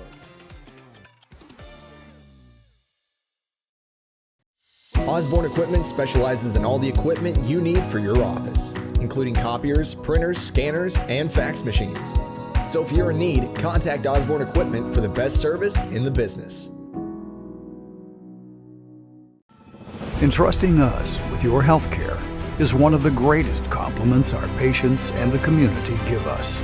Thank you, Dr. McFerrin and the entire team at Southeast Health for getting me back on track. Thank you, Eric, for placing your trust in our dedicated team.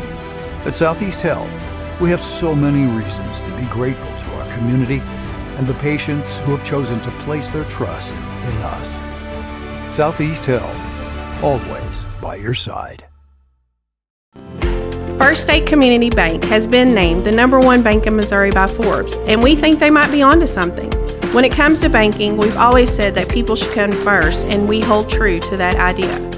Opening an account has never been easier. You can even do it online. We want our community to thrive, and that's why we put it in our name. So come bank with the certified best at First State Community Bank, serving our community because it's who we are. At Focus Bank, we believe in really free checking. What does that mean? Well, opening an account requires no more than $25 with no minimum balance requirements or monthly service charges. You'll also have access to online and mobile banking, online bill pay, direct deposits, mobile deposits, automatic payments, e-statements, a nationwide network of ATMs, and an instant issue debit card, all for free. Your first order of checks is on the house, and you'll also receive a complimentary thank you gift. Come visit us in Sikeston, Charleston, Crothersville, or East Prairie. Focus Bank. Simple, hassle-free checking that's really free. Mathis Funeral Home of Dexter and Bernie strives to provide their community with the accommodations and services needed to relieve your family during times of loss. For more information, give them a call and see how Mathis Funeral Home can help meet your expectations in celebrating your loved ones. For over 100 years, Stoneville Cotton has helped farmers stay strong and win their growing seasons, delivering protection against key weeds and insects to maximize their yield potential. For more information, visit our website. Stoneville Cotton, own the early.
If you feel like you never get the time you need with your insurance agent to find the right coverage, it might be time to make a change. Tyler Miller of Flatland Ag Insurance in Clarkton works to make sure, each and every day, that his clients feel they are taken care of. With years of experience in crop insurance in 4 states, he strives to provide you with the exact coverage you need for your specific situation. For more information, give Tyler a call at 573-276-8044. Here's to another great year. Growing cotton in the Mid-South is hard work. As a farmer, you make tough decisions every day. Choosing a cotton variety shouldn't be one of them. Next-gen brand varieties from Americot are bred specifically for cotton growers like you. We're 100% independent and farmer-owned. Plant cotton that works as hard as you do. Americot. All we do is cotton, all the time.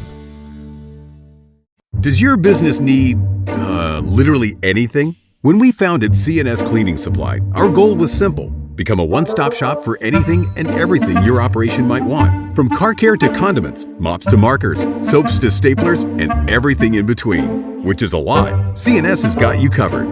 Give Delane Beckwith a call at 573-217-0104 or visit cscleaningsupply.com to get set up with, well, literally everything. Tell them Delane sent you.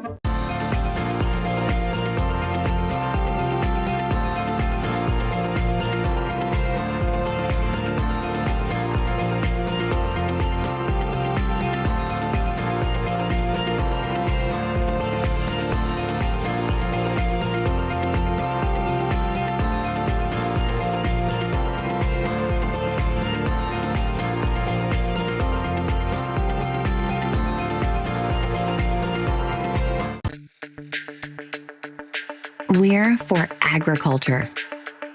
For growers, doers, whatever it takers. We're for doing things with purpose. We're for the little guy with big guy dreams. We're for agriculture. We're for you. Nutrien Ag Solutions, leading the field.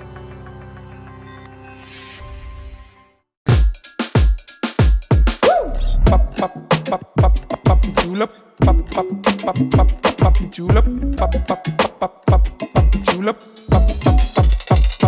woo.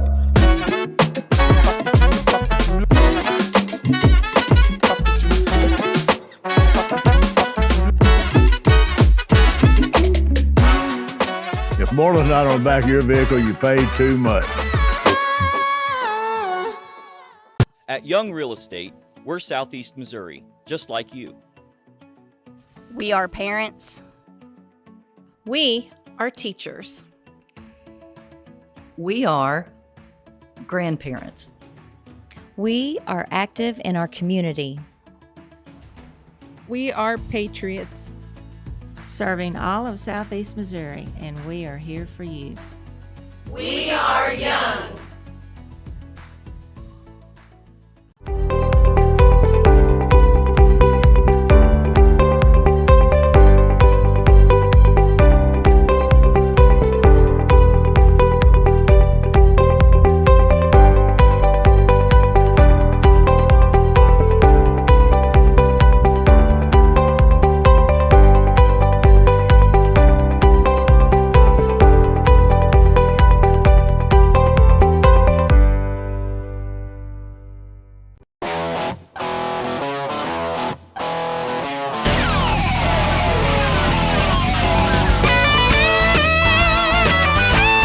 We're right here at King Jerry Lawler's Hall of Fame Bar and Grill on world famous Beale Street, and as you can see, oh my gosh, we have the best barbecue ribs in Memphis.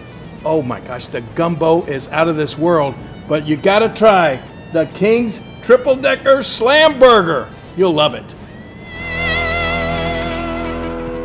At Wings Etc., we take every one of our wings very seriously. Just like you do, Mr. Dipper, the master of measure, the prince of the poor. We know how you handle our jumbo wings with the perfect combination of urgency and care, just like we do. Your hunger fuels our hunger to rapidly remove the hangry fire in your belly by dousing it with some cool liquid lightning and our thunderous award-winning jumbo wings. Your hangry is always welcome at Wings Etc. First State Bank and Trust is more than just products and services. We're there for you for your first paycheck, buying a home, opening a small business, starting a family, or planning to retire, and everything in between. We're the local bank you know and trust for all of your financial needs. Visit fsbtrust.com or stop by your local First State Bank and Trust to explore all of your financial options. Equal housing lender, member FDIC. For all your banking and financial needs, visit First State Community Bank in one of their Southeast Missouri locations.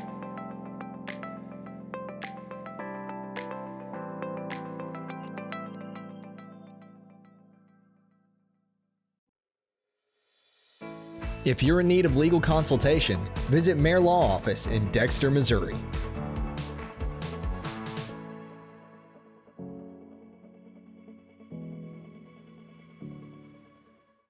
Juju Promotions in New Madrid is your one-stop shop for all your personalized merchandise. Whether it's screen printing, embroidery, promotional products, heat presses, or decals, we've got something that will suit your needs. So you, your school, or your business will always be looking its best. There's tons to see, from apparel to accessories. So what are you waiting for? Stop into Juju Promotions today in New Madrid, Missouri. And don't forget to like us on Facebook.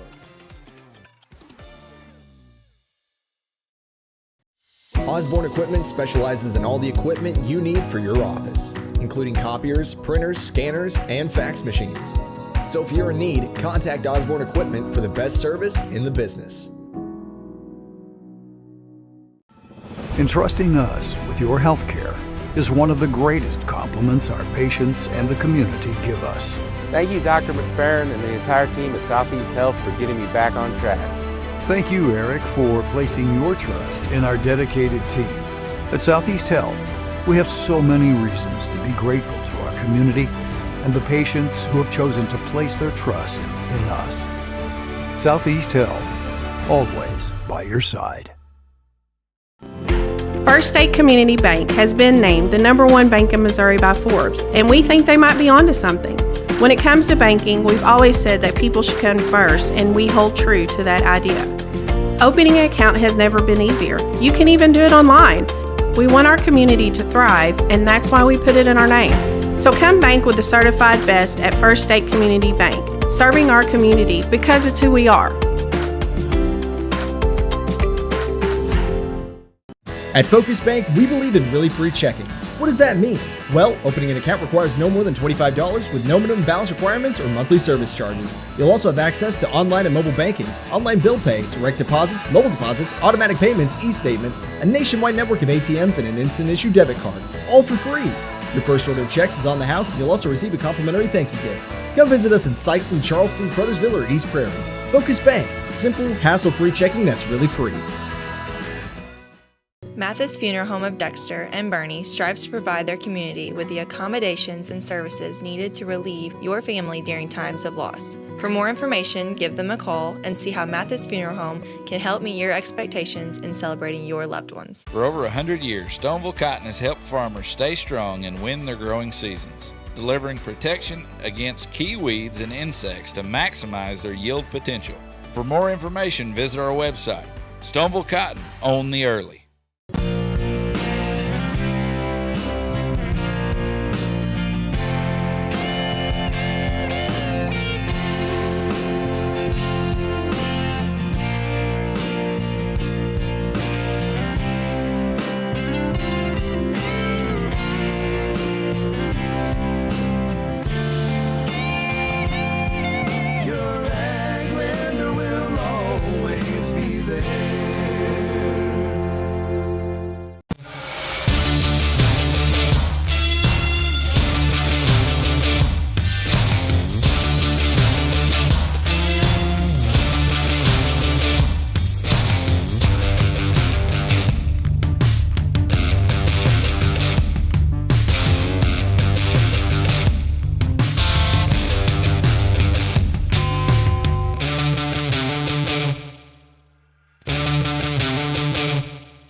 If you feel like you never get the time you need with your insurance agent to find the right coverage, it might be time to make a change. Tyler Miller of Flatland Ag Insurance in Clarkton works to make sure, each and every day, that his clients feel they are taken care of. With years of experience in crop insurance in 4 states, he strives to provide you with the exact coverage you need for your specific situation. For more information, give Tyler a call at 573-276-8044. Here's to another great year. Growing cotton in the Mid-South is hard work. As a farmer, you make tough decisions every day. Choosing a cotton variety shouldn't be one of them. Next-gen brand varieties from Americot are bred specifically for cotton growers like you. We're 100% independent and farmer-owned. Plant cotton that works as hard as you do. Americot. All we do is cotton, all the time. All right, welcome back here to the annual Charleston Sixth Man Shootout, wrapping up from Game 1 between the Notre Dame varsity girls and the Thayer varsity girls. Notre Dame won that game 54-38, and it was a force to reckon with the Rubel sisters on that team, with Tori Rubel with 7 points and a few rebounds, 6 rebounds. Nevaeh Lucius with 11 points, the 6'2" freshman. With 11 points and 5 rebounds. Leading the team, though, was a pair between Bree Rubel and Anna Garner with 12 points apiece. That's right. And, you know, over here for the Thayer Bobcats, we had Hadley Mayer with her double-double of the season. And I don't know how many she has, but she definitely put up the rebounds, offensive and defensive. Madeline Donahue with 10 points and 2 rebounds. Abigail Bowers with 7 points and 4 rebounds, and Jocelyn Tucker with 2 points and 1 rebound. So we definitely had more. They might be more. Yes, there is more. We had Caden Hiles with 3 points, Shaylee Peterson with 3 and 3 rebounds, and number 15, Catherine Pounders with 3 points and 1 rebound. This game, though, game number 2 here, is going to be between the Notre Dame boys and the Thayer boys. I'm Heath Conaway alongside Hannah Thurman, bringing you all the action and getting ready for this tip-off for Game 2. And our sponsor for this game is CNS Cleaning Supply. For all of your cleaning products and service needs, CNS Cleaning Supply out of Jonesboro, Arkansas is a place for you. Contact CNS today. Coming up, we have the Class 4 Notre Dame Bulldogs facing against the Class 3 Thayer Bobcats. We just saw the girls play, so we'll see what the boys offer here tonight. Surely it's going to be more aggressive. I think so, I would too. assume the girls was fast-paced, but this is going to be a little more aggressive, more defense. You know, both teams, Thayer has a lot of height, as we saw. We have, let's look at the heights. We have some 6'3", 6'3", 6 foot, 6'1", 6'6". You know, we have a lot of height coming from the Bobcats, and for the Notre Dame Bulldogs. So we'll see what these two teams can do tonight. We've seen the Notre Dame Bulldogs play before, so we'll see if they still have what it takes, if they've progressed, or what'll happen. A lot of height from both teams. The starting lineup for the Thayer Bobcats is number 1, the 5'8" sophomore Easton Pitts. Number 2, Rowan Spencer, the 5'10" junior. 6'6" sophomore. Number 3, Devin Harrington. A 6'3" sophomore wearing number 4, Brandon Prince. Number 12, Aiden Burns, a 6'3" junior. That is a tall lineup. 6'6", 6'3", 6'3", 5'10", yeah. For the Notre Dame Bulldogs, number 2, Greg Dennis, 6'3" senior. 5'11" sophomore, Colton Johnson, number 3. A 6'3" sophomore, Brett Dohan, number 5.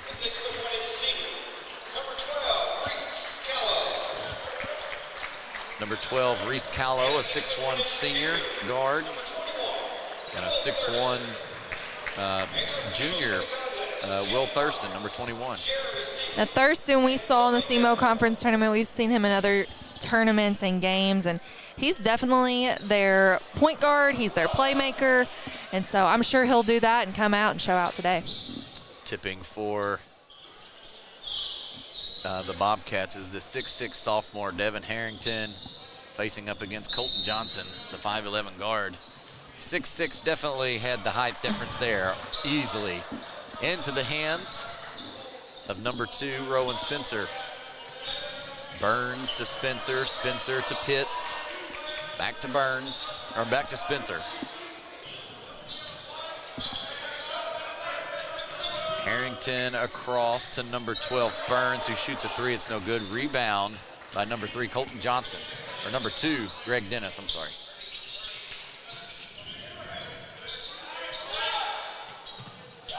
Johnson with the ball at the wing, a little pressure there from Pitts on number 12, Callow. Good read inside, but number 12 with the hands, Aiden Burns. He's bringing the ball down, fires it over into the corner to number 3, Devin Harrington, the 6'6" sophomore. Playing more out top. So I was thinking high-low and outside.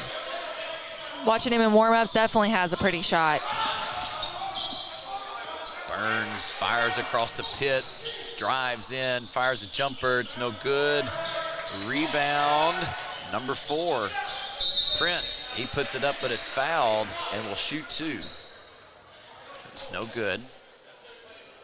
The foul was on number 2, Greg Dennis.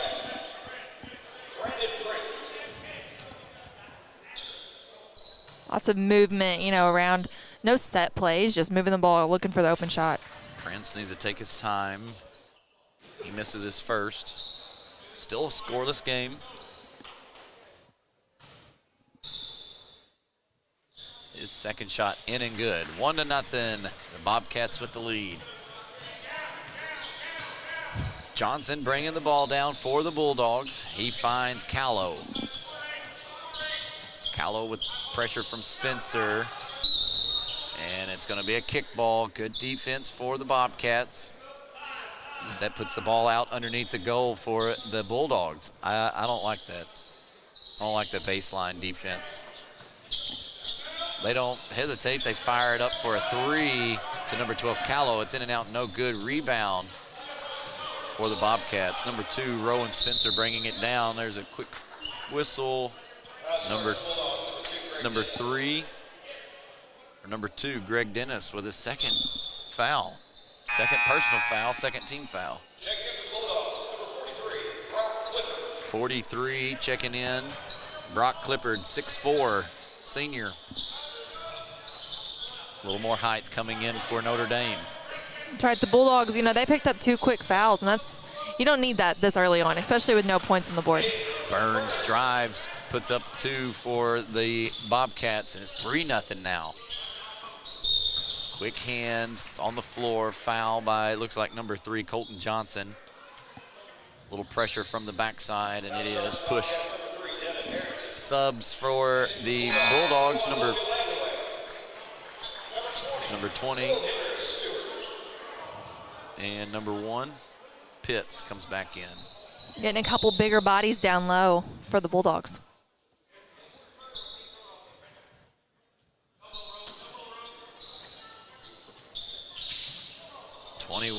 Will Thurston fires a 3. It's up no good. Rebound by number 3, Devin Harrington. Burns working it in and out. Pitts to Spencer. Spencer back to Pitts. Pitts to Spencer into the corner to Brandon Prince. And it's off the side of the rim. No good. Rebound, Logan Landwy.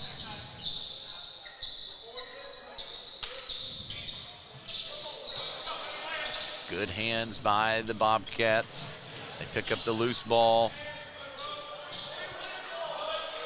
Spencer drives, it's no good. But number 4, Brandon Prince gets the rebound up high and puts it in and good for 2. It's a 5-0 lead over the Bulldogs.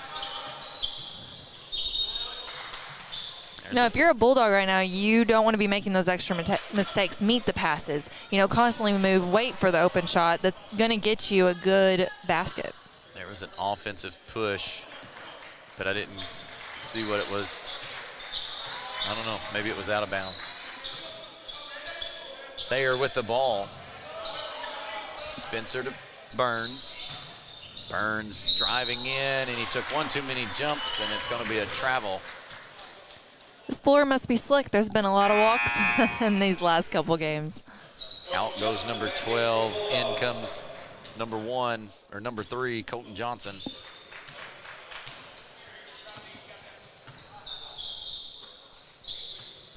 Trying to work the ball inside.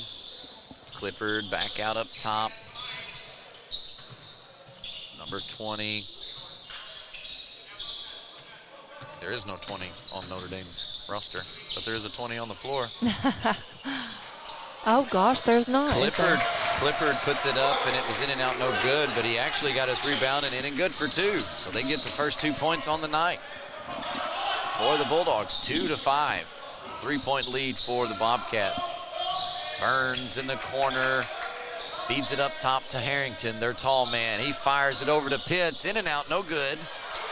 Got to block out the big rebound. man. He came in, no problem, put it up for 2. Got the rebound and the 2 points. Number 3, Colton Johnson fires a long 3, but there is going to be an offensive foul. No? Looks like ref accidentally blew his whistle, I think. Possibly. It gave Notre Dame time to sub in some players, some fresh off the bench. Burns to Harrington. Harrington with a slow pass. He's looking for a block, and he gets it, but they're going to call. Is that basket good? That's what it looks like. Is it because, what is that called? Look like goaltending. Goaltending. Mm-hmm. Yeah, the basket is good. When you're that tall, it's hard not to. Yeah. And it's been so long since I've heard that term. I know. And there's a foul on number 1 for the Bulldogs, Logan Landwy. It's his first team foul, number 3.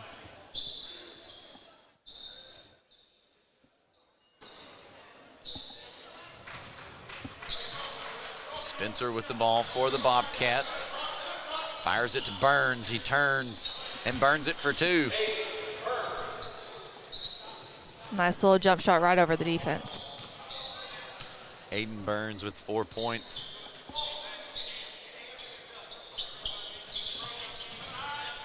Donna. Man, they're working it. Number one, Logan Landawee fires a three. It's no good, but the ball's pushed back out. He fires inside to their big man, whose number we don't have, and he puts it in and good for two.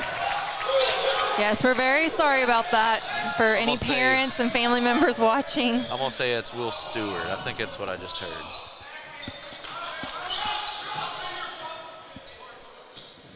Burns with the ball for Bobcats. He works it in, fires it out to Spencer. Spencer to Pitts. He fires a three, and it's good. 12-6.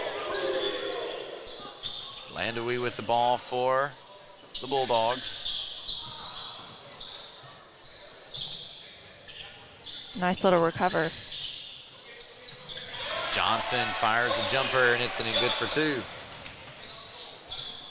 Bulldogs trying to do a little half-court trap, putting some pressure on them like a shadow pressure, but they didn't really apply any.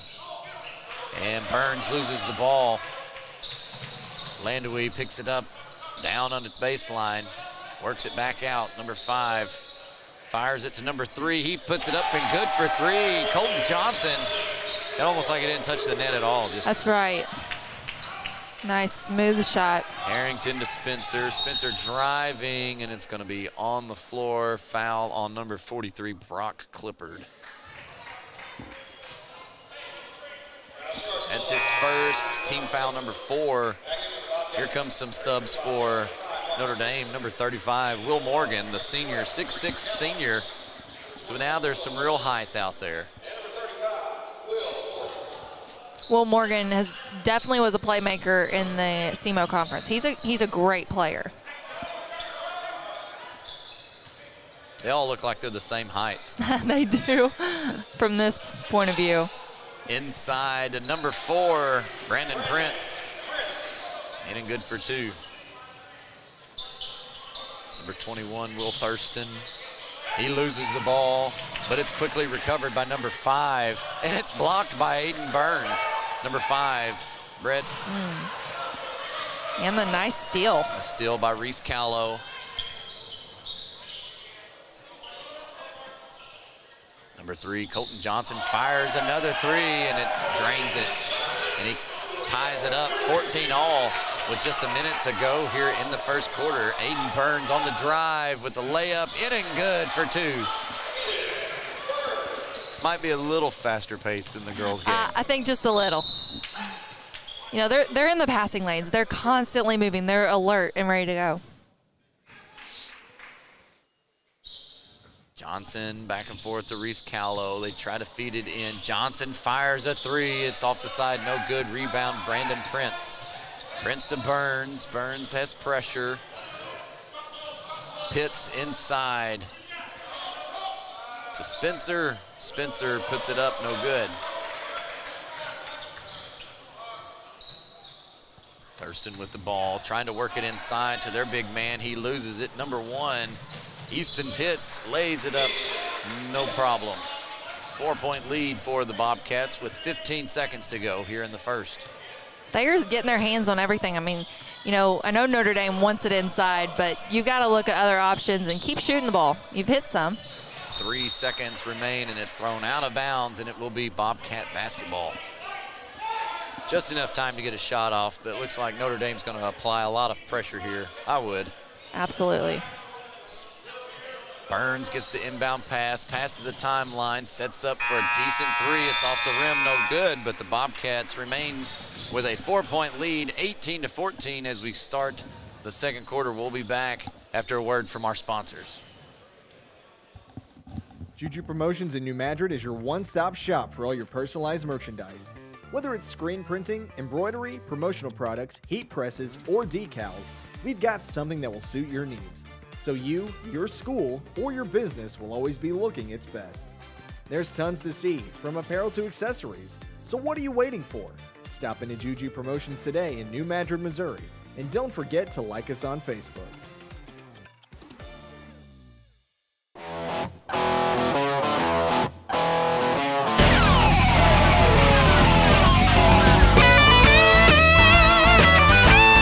We're right here at King Jerry Lawler's Hall of Fame Bar and Grill on world famous Beale Street, and as you can see, oh my gosh, we have the best barbecue ribs in Memphis.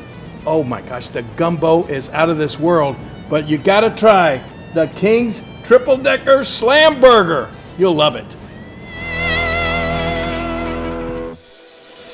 All right, welcome back here to Game 2 of the annual Charleston Six-Man Shootout between the Notre Dame Bulldogs and the Thayer Bobcats boys. The first game was between the girls, where the Notre Dame girls was on top 54-38 was the score of that game. This game, on the other hand, is in favor of Thayer by 4, 18-14. And a good block by Devin Harrington underneath. I don't think that was questionable on that one. It was still going up, I think, but I don't know if that was a makeable basket. Does it matter regardless? It just depends. It's the ref's call at that point. I got you. Notre Dame trying to draw out the Bobcat defense, leaving some open lanes.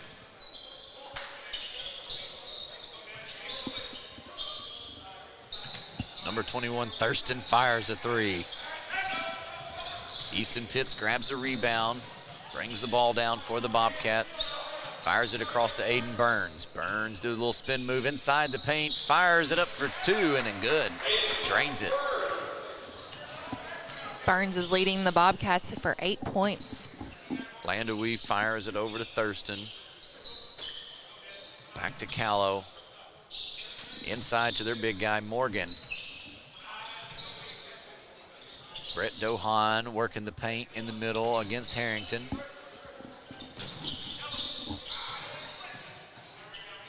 Landawee with the ball at the wing.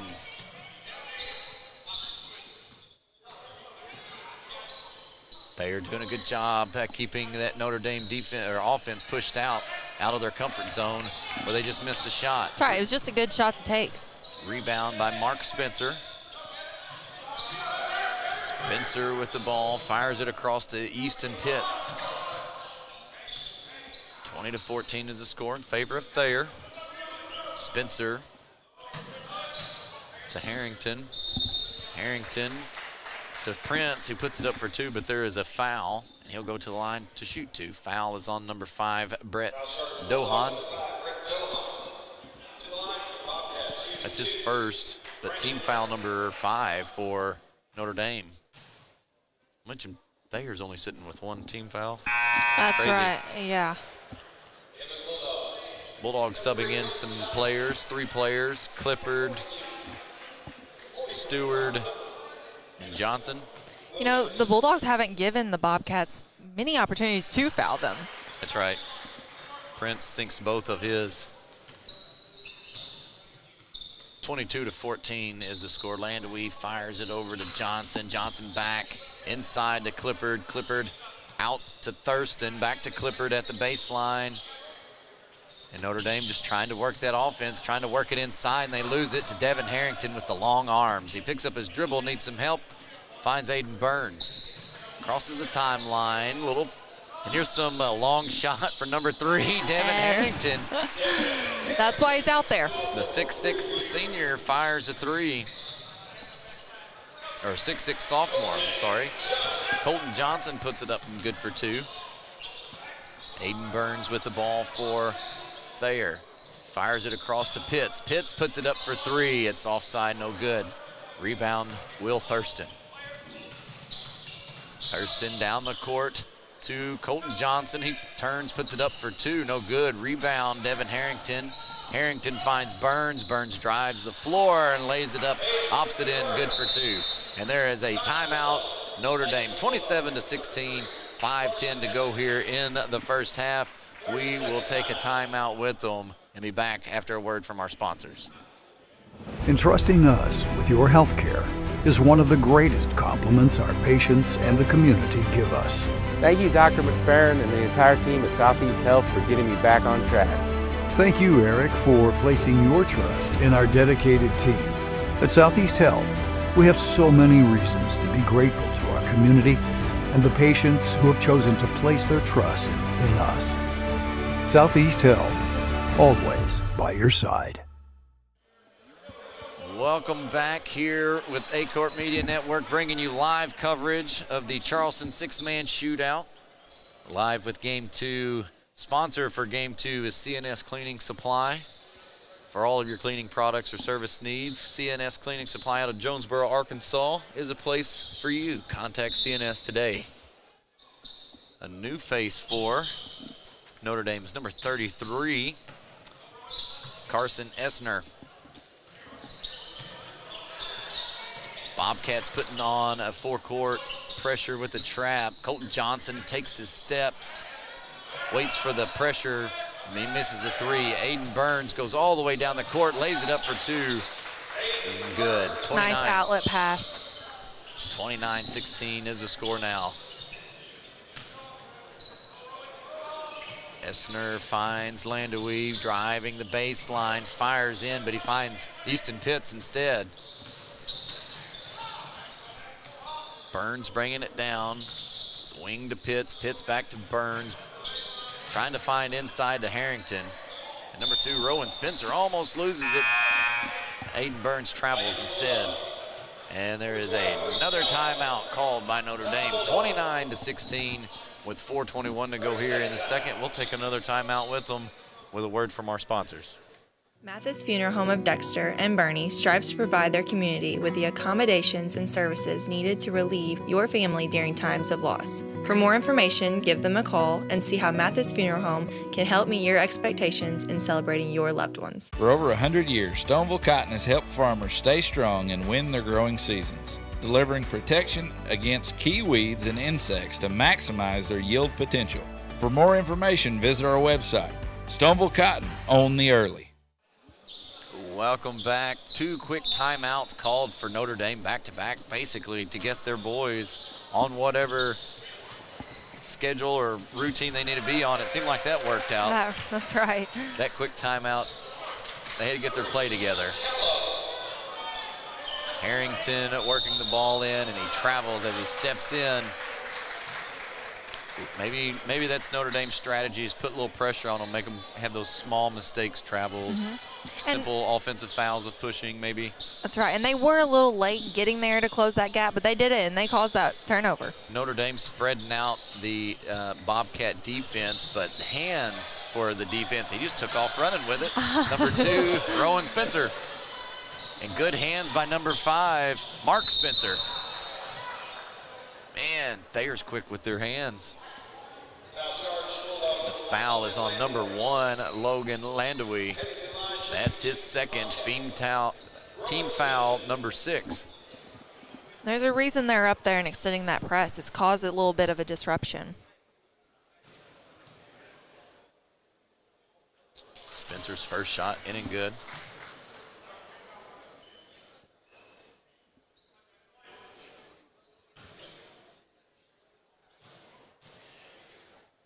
Second shot rolls off the side of the rim. Rebound by number 33, Carson Essner. But good defense here by the Bobcats. Essner trying to push a little bit, and they lose the ball out of bounds under too much pressure. Looks like we might have another set of twins. Number 2 and number 5, the Spencer brothers. Could be wrong, they could be cousins, but they look a lot alike. Mark and Rowan, sure enough. One's a little bit taller than the other, though. Yep, I think so. That's what happens, I guess. Aiden Burns tries to shoot a jumper, but he's fouled. He'll go to the line to shoot 2. His foul was on number 33, Carson Essner, the 6-foot junior for Notre Dame. That's his first, team foul number 7, and every foul after that is bonus. He misses that one. And I don't think it's been unfair. I think it hasn't been one-sided. It's just, you know, Thayer takes it to the rim and gets in the paint a lot. Their presence is there. Yes, yeah. His second shot in and good for the 1. Ooh, good hands by Easton Pitts, but good recovery by Greg Dennis by the Bulldogs. Aiden Burns with quick hands knocks it out of bounds, but it puts the Bulldogs this side of half court.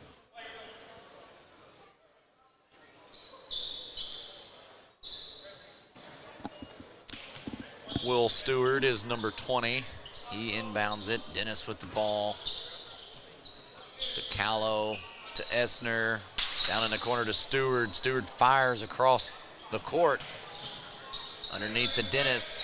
Dennis to Stewart. Stewart drives, fires it back out to Essner. Essner steps in and drives, puts it up for two, no good. High rebound by Devin Harrington. Aiden Burns bringing it down for the Bobcats.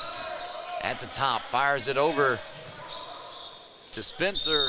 He tries to go up for two, and he's fouled by Greg Dennis.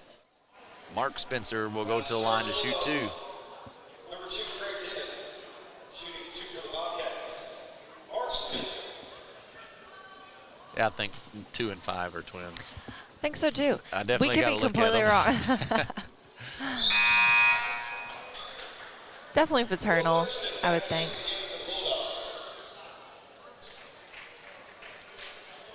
He misses his first, lowering their percentages now. They were, I believe, at one time 6 for 6 or 5 for 5, and now they're on a 3.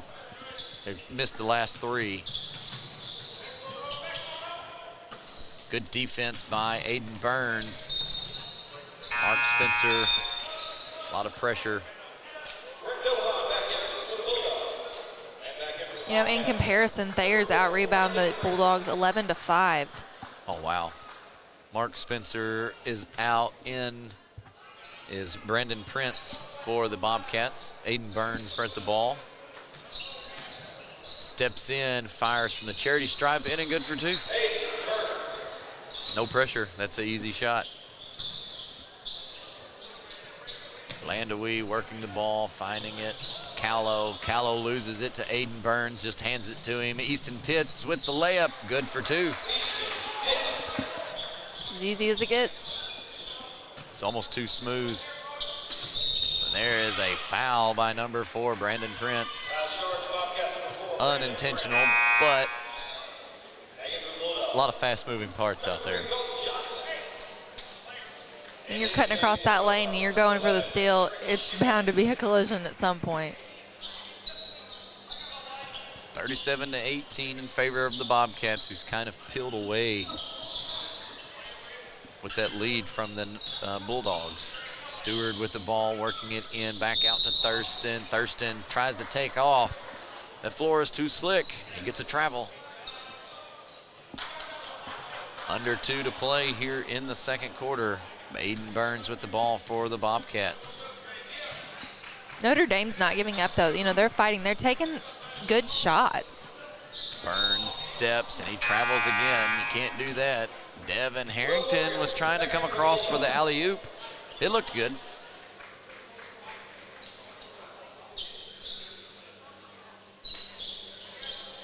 .143 to go here in this first half. A high pass, good recovery by number 11, Shoemaker. I didn't see who shot that one. Number 5, it looks like. Brett Donahue. Sorry. Dohan. Oh my gosh, I cannot pronounce these names. It's the northern names. Number 2, Rowan Spencer. He drains at 3. It's 40-20 now.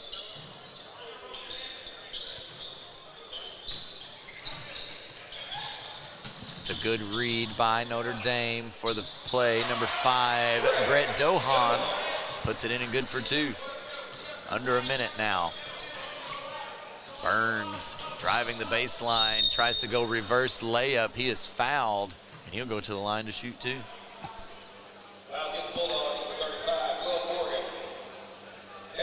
The Bobcats are good at just continuously taking it to the rim, drawing the foul, getting the contact.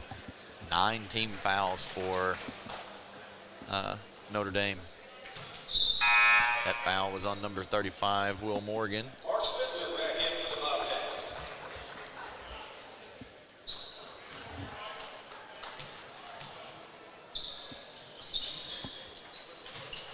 Second shot was good.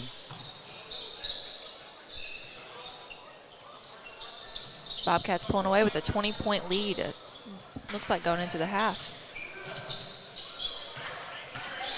Thurston takes it, drives in the paint, no good. Morgan gets the rebound, fires it back out, but Morgan's got it on the inside. He's going to try to go up for 2, no good. Gets the rebound, Fires it out to number 11, Shoemaker. He puts it up for three, and it's good.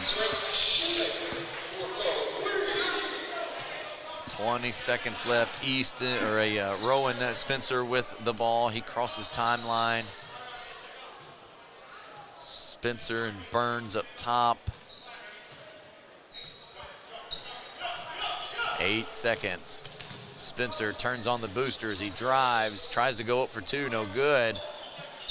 Hits with the steal, and good defense, good hands, and the ball is dead. 42-25 is a score here at half. We'll be back in just a few with some updates, and I guess we'll just let it run for a word from our sponsors, but we'll be back in a few. Does your business need literally anything? When we founded CNS Cleaning Supply, our goal was simple. Become a one-stop shop for anything and everything your operation might want. From car care to condiments, mops to markers, soaps to staplers, and everything in between. Which is a lot. CNS has got you covered. Give Delane Beckwith a call at 573-217-0104 or visit cscleaningsupply.com to get set up with, well, literally everything. Tell them Delane sent you.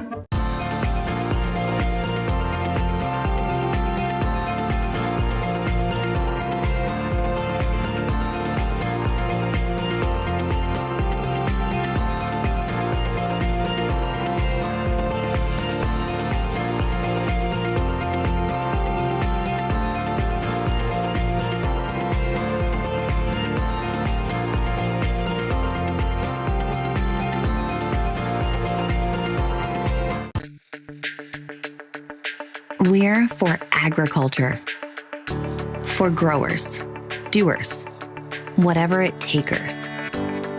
We're for doing things with purpose. We're for the little guy with big guy dreams. We're for agriculture. We're for you. Nutrien Ag Solutions, leading the field.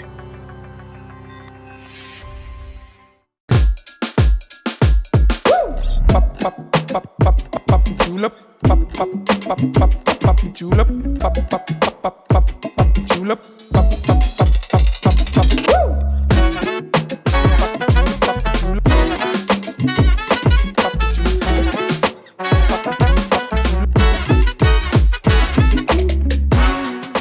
If more than not on the back of your vehicle, you paid too much. At Young Real Estate, we're Southeast Missouri, just like you. We are parents. We are teachers. We are grandparents. We are active in our community. We are patriots. Serving all of Southeast Missouri, and we are here for you. We are young.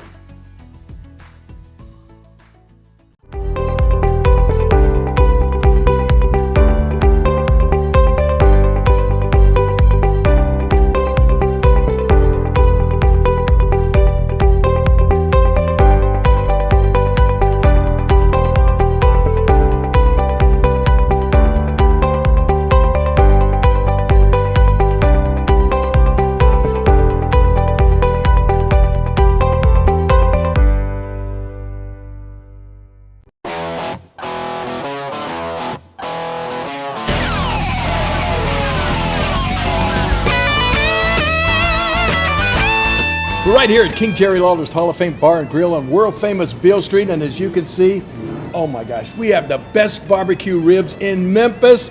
Oh my gosh, the gumbo is out of this world, but you gotta try the King's Triple Decker Slam Burger. You'll love it.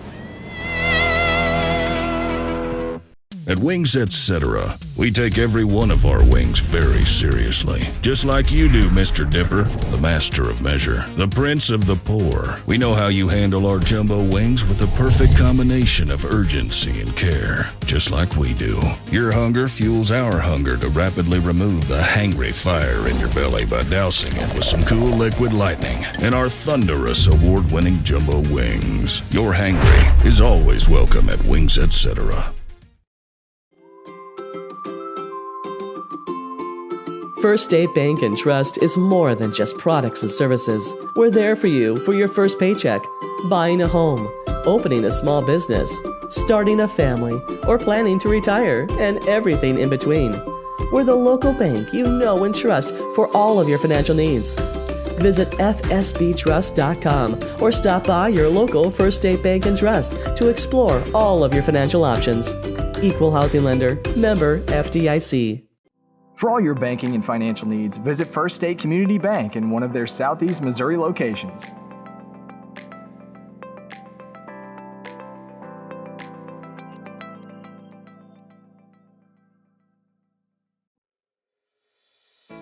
If you're in need of legal consultation, visit Mayor Law Office in Dexter, Missouri.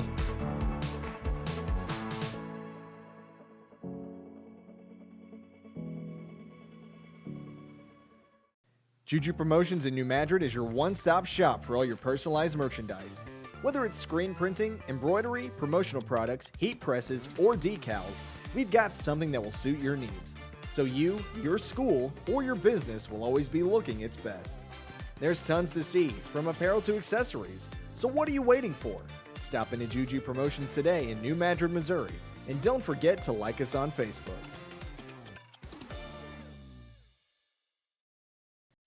Osborne Equipment specializes in all the equipment you need for your office, including copiers, printers, scanners, and fax machines. So if you're in need, contact Osborne Equipment for the best service in the business. Entrusting us with your health care is one of the greatest compliments our patients and the community give us. Thank you, Dr. McFerrin and the entire team at Southeast Health for getting me back on track. Thank you, Eric, for placing your trust in our dedicated team. At Southeast Health, we have so many reasons to be grateful to our community and the patients who have chosen to place their trust in us. Southeast Health, always by your side. First State Community Bank has been named the #1 bank in Missouri by Forbes, and we think they might be onto something. When it comes to banking, we've always said that people should come first, and we hold true to that idea. Opening an account has never been easier. You can even do it online. We want our community to thrive, and that's why we put it in our name. So come bank with the certified best at First State Community Bank, serving our community because it's who we are. At Focus Bank, we believe in really free checking. What does that mean? Well, opening an account requires no more than $25 with no minimum balance requirements or monthly service charges. You'll also have access to online and mobile banking, online bill pay, direct deposits, mobile deposits, automatic payments, e-statements, a nationwide network of ATMs, and an instant issue debit card, all for free. Your first order of checks is on the house, and you'll also receive a complimentary thank you gift. Come visit us in Sikeston, Charleston, Crothersville, or East Prairie. Focus Bank, simple, hassle-free checking that's really free. All right, welcome back on the court for game 2 here at the Charleston annual Six-Man Shootout.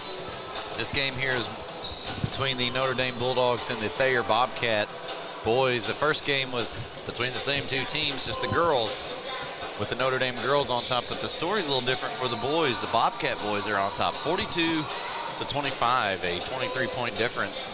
Yeah, and what we've seen, in previous years is Thayer boys have always had a great team. So have the girls. They've both been exceptional in the paint, having height, having the quickness, and that's exactly what we've seen today, especially from Aiden Burns with 17 points in the first half for the Bobcats. Colton Johnson with 10 points for Notre Dame. Brett Dohan with 4. Reese Callow with 2, Logan Landawee with 2, Will Stewart has 2 points. I don't know if their big guy, Will Morgan, has any points or not, but he hasn't been in much the game. Yeah, no, he hasn't. And, that's something different, which they have players. Notre Dame has the bigger the bodies, and he's more of an outside shooter, inside game, but definitely in the SEMO Conference Tournament, we saw him playing a lot of outside. This game's sponsor is CNS Cleaning Supply. For all your cleaning products or service needs, CNS Cleaning Supply out of Jonesboro, Arkansas is a place for you. Contact CNS today. And if you happen to have any advertising opportunity, we have for you. Aycorp would love for you to join our family of sponsors supporting our broadcast and our original content as well. We have several different ways you can advertise with us. If you are interested, reach out to Philip Britt right here at Aycorp Media. You can reach him at 573-888-7091 or at Philip with 2 L's at aycorp.com. That's right. We would love to have you. We are always looking for more sponsors, and we're so thankful for all the sponsors that we do have. All right, the second half underway, and Thayer gets this with the ball. Start with the ball. Burns tries to feed it inside to Harrington, but number 43 gets called with a quick foul. That's Clippard, Brock Clippard.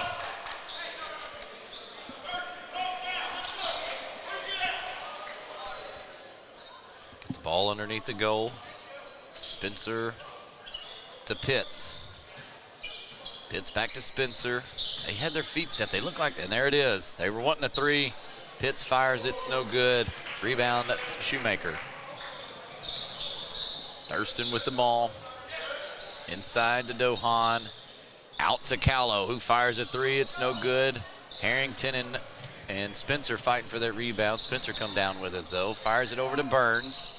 Burns across to Pitts, steps in, drives. He's caught up. Oh, and he travels. Oh, no, he does not. Smart play. He knocked it off the knee of Clippard out of bounds, and it will remain Bobcat basketball. Spencer feeds it to Burns. Quick pass inside. He loses it. Good hands by Pitts. Number 21, Shoemaker, grabs it. Hands it to Callow, who lays it up for 2. A lot of people don't know is that in college there's this imaginary little circle down there, and so getting your feet, and refs know that, you know, getting your feet set and being outside the circle is super important to actually get that charge call. Aiden Burns' shot, one and only shot, is in and out, no good. Dohan with the ball. Shoemaker. Back to Dohan.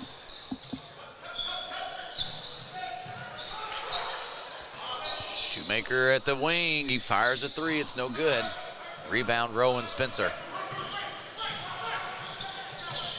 Burns with the ball. Inside to Prince. Harrington fires a 3, it's no good. It's kind of strange seeing the tall man on the team shooting the 3s and he's not down low getting the rebounds. It is, and that, I mean, that's a great, you know, for future, for colleges to look at, is those kind of players that can play inside and out. Yes. Just always been more the traditional, leave the big man in the middle. He does not shoot the ball. Burns tries to go up for a jumper, it's in and out, no good. Rebound by number 12, Reese Callow, but there's a quick foul. Number 12, Aiden Burns, that's his first. Team foul number 1. 2 team fouls for Notre Dame. I think they had like 9 last. I think that's right. Last half. It's a lot of one-on-ones being shot. Clippard, good hands by Devin Harrington. He was just there. Feeds it to Pitts. Pitts loses it, but gives it back to Harrington, who just stuffs it. I love a good dunk every once in a while. Finally, the first one of the game. Set the tone. Sikeston's here. That's right. They're seeing it. Devin Harrington showing that 6'6" height. His reach is out, fires it in the corner to Pitts. Nice Pitts rebound. puts it in and out. No good for 3. Harrington gets the rebound and the foul. He'll go to the line to shoot 2. The foul was on number Brock Clippard, 43. He's really making Clippard work down there, you know, block me out and, you know, fight for this and get the rebound above me.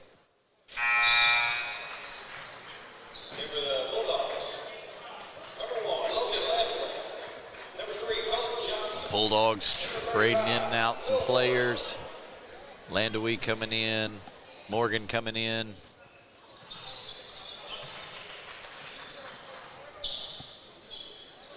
Harrington's shot was in and good. Pressure coming from Pitts and Spencer.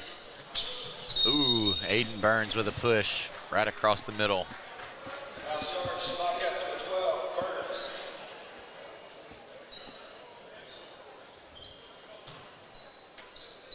Bleachers are starting to pile up. Fans are coming in. Starting to. Colton Johnson with the ball for Notre Dame. He finds Callow. Callow to Landaway, back to Callow, and to Morgan, their big guy. Notre Dame trying to draw him out. Morgan inside, back out to Johnson. Good hands by Pitts, and there's a foul from Logan Landaway. That'll be his second or third. It's his third. Out goes Dohan, in comes Stewart. You know, patience from the Bulldogs, you know, fake it up, bounce past it, and I know that's not something they're used to doing, but it has to happen to get, I mean, Thayer's quick with their hands. Rowan Spencer on the left wing, up top to Devin Harrington, back to Spencer's, firing a three from the wing, it's no good. Short man goes up for the rebound, no good, but Harrington grabs it, gets it, and good, drops it for two. 50-27, favor of the Bobcats. Sikeston leaving the stands to go get ready for their game coming up next. There's offensive foul for pushing. Okay, that's right. I was a little confused on what they were doing here. Looked like he was calling it to stay under the rim, and that wasn't the case. It will be Notre Dame ball for an offensive foul. Stewart, he finds Callow. Callow works it across the timeline. They find Will Morgan wide open at the baseline. He lays it up for two.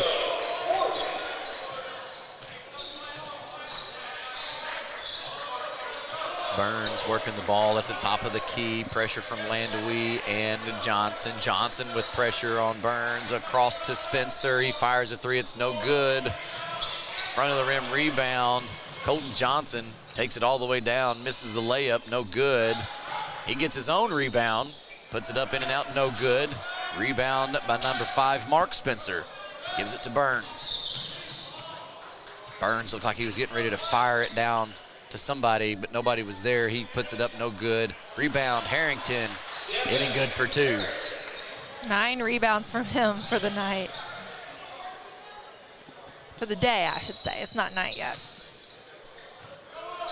Oh, that would have been a nasty one if he would have shot. That's right. He was reading that one all day long. Man, it was a good two-point by Will Morgan. Will felt a shadow coming. Number 4, Brandon Prince fires a three. It's no good, but there's a foul. It's going to be out of bounds. The foul is on number 35, Will Morgan.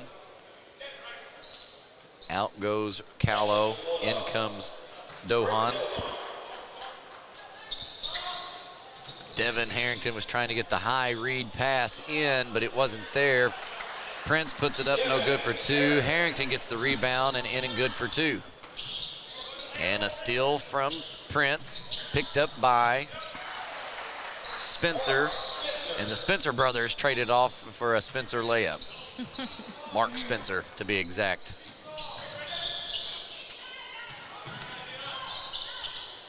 They're just in your face. You don't think you can get away from them. Harrington with the rebound, missed by Colton Johnson. Rowan Spencer to Aiden Burns. He fires a three off the front of the rim. Brandon Prince to Mark Spencer, who fires a three. It's off the side of the rim. Will Morgan grabs the rebound high. Number 1, Logan Landaway. Whoever the other chick that can share their double-double going back to Thayer. That's right, that's right.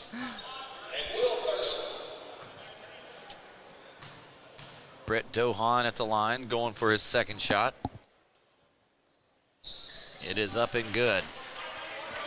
56-35 with a minute 47 to go here in the third. Aiden Burns bringing the ball down. Across to Mark Spencer, into the corner to Easton Pitts. Pitts working the ball on the left wing, fires it. It's reflected into the hands of Brandon Prince, who was just so happily there. He got it and recovered it, put it in and good for two.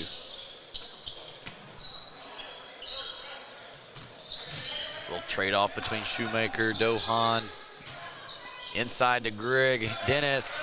Lays it up in and good for 2 with his pink shoes. He wants to stand out for sure.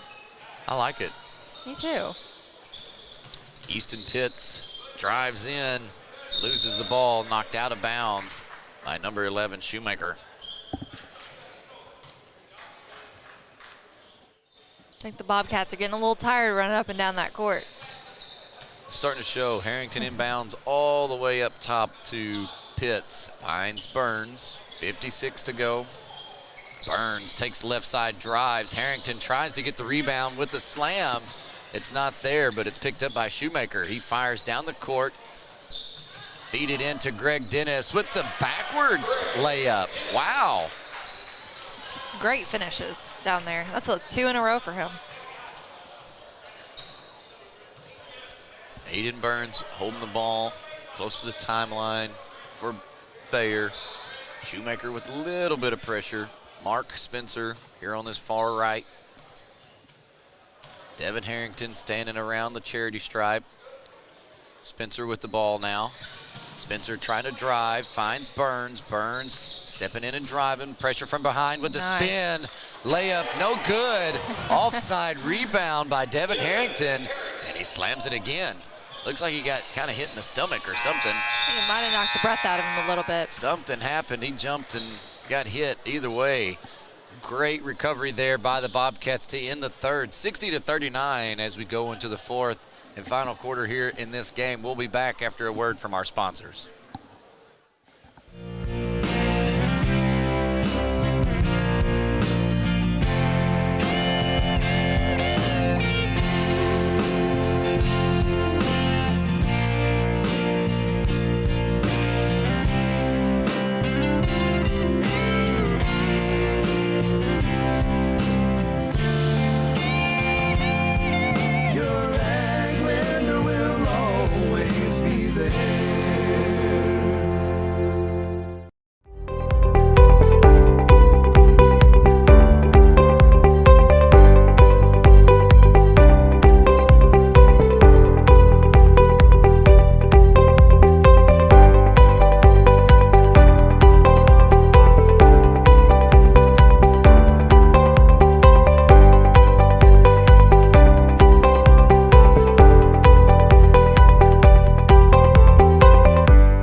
Welcome back here to the six-man shootout where Notre Dame is taking on Thayer. Thayer's on top 60-39 in this fourth quarter as we're underway.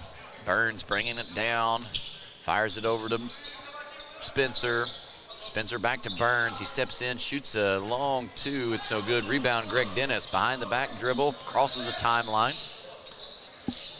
He finds Thurston. They work it in, no good. Rebound, Aiden Burns. He's trailed behind by Dohan. Spencer to Pitts. Pitts fires a 3. It's no good. Rebound, Brett Dohan. Dohan meeting Spencer number 2. Dennis driving the lane, goes in, lays it up, no problem.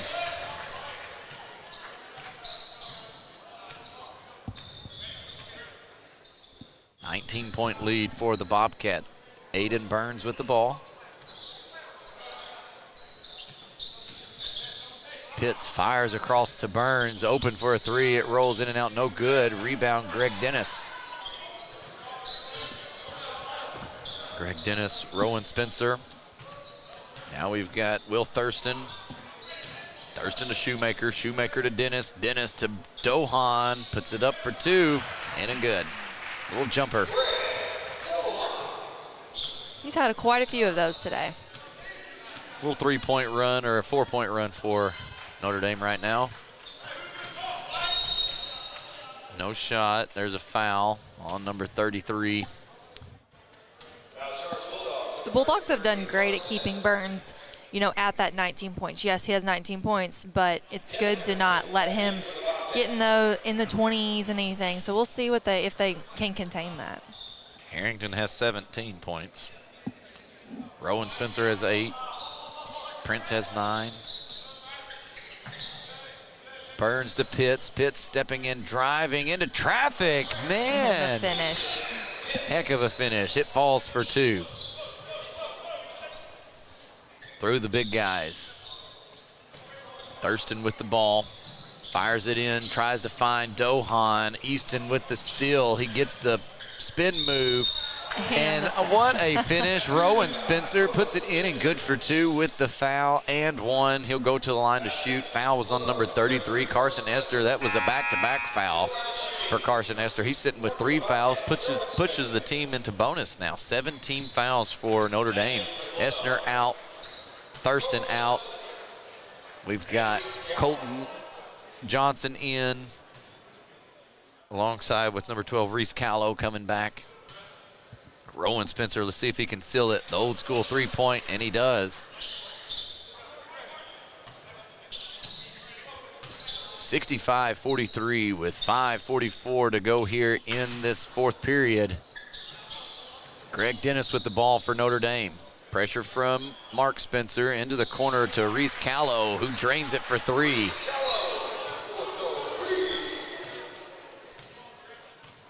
Aiden Burns, Devin Harrington setting up an alley-oop. I feel it. I think so, too. They definitely are not pushing the ball as much. And there it is. Devin Harrington just standing there at the baseline. I saw it coming. They were talking about it.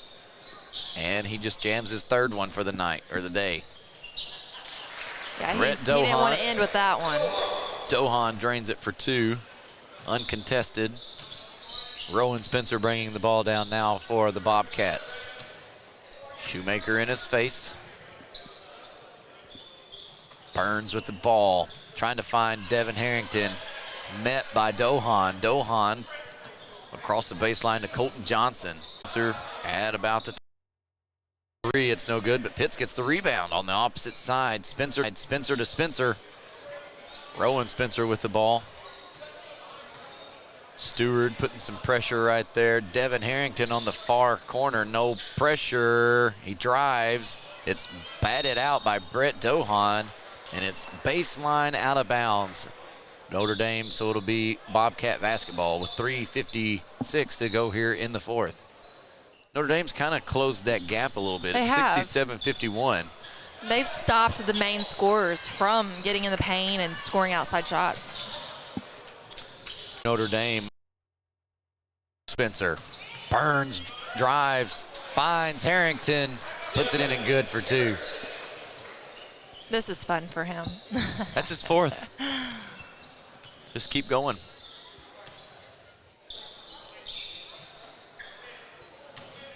Clippard with the ball to Johnson. He fires a quick 3. It's up, no good. Rebound at Devin Harrington. Easton Pitts at the wing. Rowan Spencer to Aiden Burns to Mark Spencer. Steps into Burns. He puts up a little jumper, in and good for 2. 71-51. Now there's that 20-point lead again. There it is. Bobcats said no thank you. No sneaking up on us. Bad pass between Colton Johnson and Brett Dohan. Out of bounds. Bobcat basketball. And we have Aiden Burns, number 12 for the Bobcats at 21, and Devin Harrington, number 3 at 22 points. Rowan Spencer bringing it down, finds Aiden Burns. Easton Pitts looking inside to Mark Spencer. Burns to Mark. Mark to Rowan. Rowan to Pitts. Wide open 3. He steps in, drives, puts up a little floater. It's good for 2. Mark Spencer.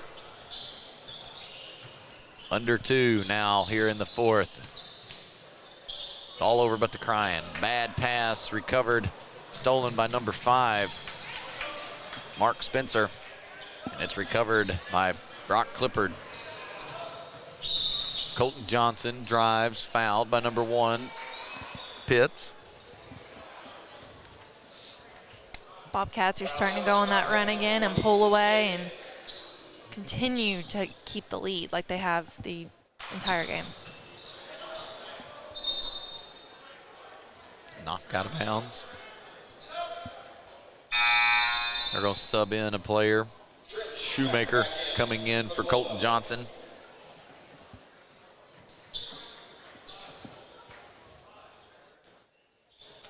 Shoemaker inbounds, it's to Dohan, back to Shoemaker. He fires a three. Devin Harrington gets the rebound. And he's working it across the timeline. There's a foul. The far side ref here from number 11, Trenton Shoemaker.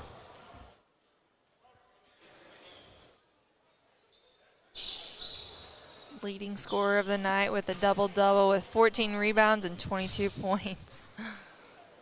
Well, just behind him is Aiden Burns with 21. And Harrington. The remainder of most of their points were scored for from those two here tonight. Harrington drains his one, so he gets a second one, and he makes his second.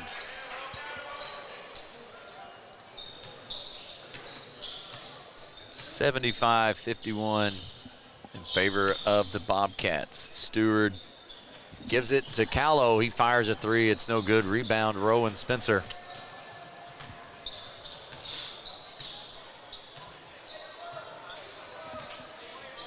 Spencer taking his time. Finds Burns into the corner to Harrington. Harrington driving the baseline, was going to try to do a big slam. It wasn't there. Rowan Spencer gets the rebound, drives, puts it up, no good. Pitts gets that rebound, and he lays it up and good for two. Brett Dohan to Clippard. Clippard puts it in and good for two. 42 seconds. Devin Harrington just got some weird grins. I think he's going to try to do something. I think so too. Number 12, Aiden Burns, just working the baseline just as well as Devin Harrington, laying it up good for two. Dohan fires a three, and it's good. 79-56. Just back and forth, and I think the Thayer coach said that's enough. Yep. Yeah, at this point in the game, you don't try to score. You just be respectful and dribble the ball out. Man, Notre Dame, 56. Thayer, 79. Thayer showing off in their class. What's Thayer's class? The class 3, and class then 3, yeah. And then they're in Notre Dame's class 4. Yeah, and like we talked earlier, you know, Notre Dame girls are class 5 this year, which is something different we haven't seen, and the boys are staying with class 4. So that'll be exciting to see. Some stats for tonight's game from the game that we just watched, Thayer and Notre Dame. Thayer winning 79-56. Thayer's main player, two of them, Devin Harrington and Aiden Burns. Devin Harrington with 24 points, 14 rebounds, a double-double for him. Get to go home with that. Aiden Burns, close second, 23 points with just one rebound. He was definitely their main ball handler coming down the court. Brandon Prince with 9 points, Rowan Spencer with 10, Easton Pitts with 11, Mark Spencer only with 2, but that's okay though. Oh yeah, the defense was key. He played a phenomenal game. Definitely left it all on the court. And then you have with Notre Dame, you have Brett Dohan with 12 points, Reese Callow with 13, Colton Johnson with 10, Greg Dennis with 6, and there's some more players I know on there that have 2. We don't have all the stats, but that's right. Great job by both teams. This was a fun game to watch, a lot more energetic, and these next few games for the day will be a lot more fun too. That's right. Our sponsor for this game again was CNS Cleaning Supply. For all your cleaning products or service needs, CNS Cleaning Supply out of Jonesboro, Arkansas is a place for you. Contact CNS today. We will be right back for Game 3, where the Class 5 Sikeston Bulldogs will take on the Meridian Bobcats out of Illinois, with tip-off estimated to take place in about 10-15 minutes. So stay tuned for this matchup after the break. Does your business need, literally anything? When we founded CNS Cleaning Supply, our goal was simple. Become a one-stop shop for anything and everything your operation might want. From car care to condiments, mops to markers, soaps to staplers, and everything in between. Which is a lot. CNS has got you covered. Give Delane Beckwith a call at 573-217-0104 or visit cscleaningsupply.com to get set up with, well, literally everything. Tell them Delane sent you. We believe in really free checking. What does that mean? Well, opening an account requires no more than $25 with no minimum balance requirements or monthly service charges. You'll also have access to online and mobile banking, online bill pay, direct deposits, mobile deposits, automatic payments, e-statements, a nationwide network of ATMs, and an instant issue debit card, all for free. Your first order of checks is on the house, and you'll also receive a complimentary thank you gift. Come visit us in Sikeston, Charleston, Crothersville, or East Prairie. Focus Bank, simple, hassle-free checking that's really free.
If you feel like you never get the time you need with your insurance agent to find the right coverage, it might be time to make a change. Tyler Miller of Flatland Ag Insurance in Clarkton works to make sure, each and every day, that his clients feel they are taken care of.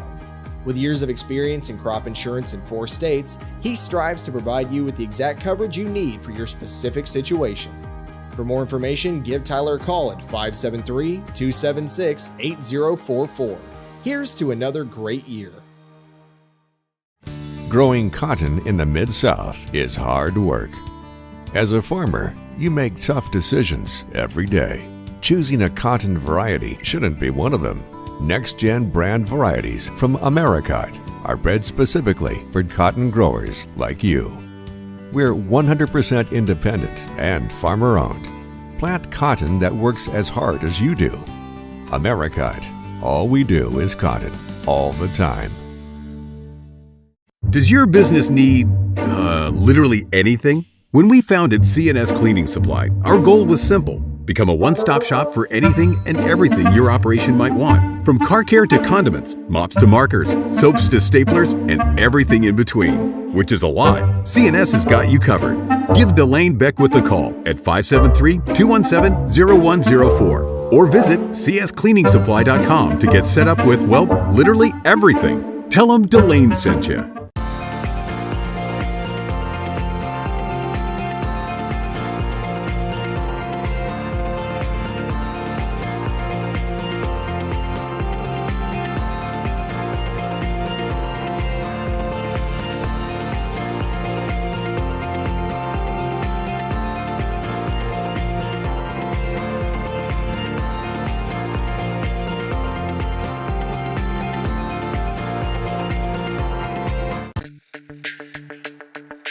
We're for agriculture. For growers, doers, whatever it takers. We're for doing things with purpose. We're for the little guy with big guy dreams. We're for agriculture. We're for you. Nutrien Ag Solutions, leading the field.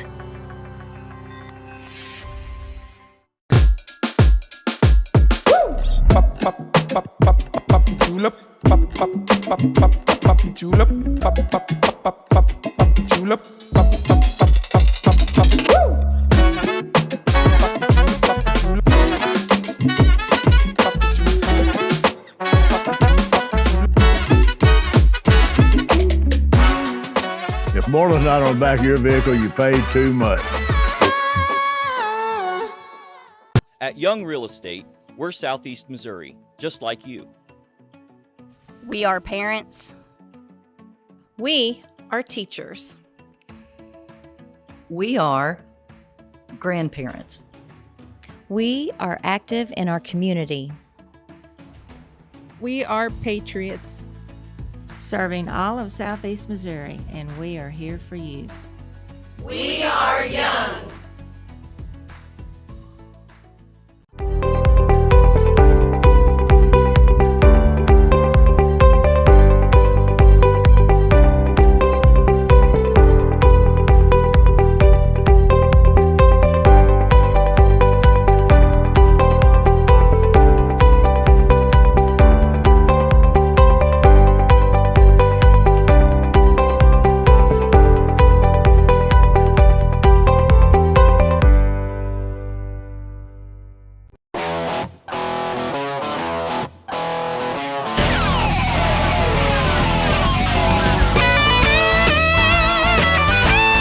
We're right here at King Jerry Lawler's Hall of Fame Bar and Grill on world famous Beale Street, and as you can see, oh my gosh, we have the best barbecue ribs in Memphis.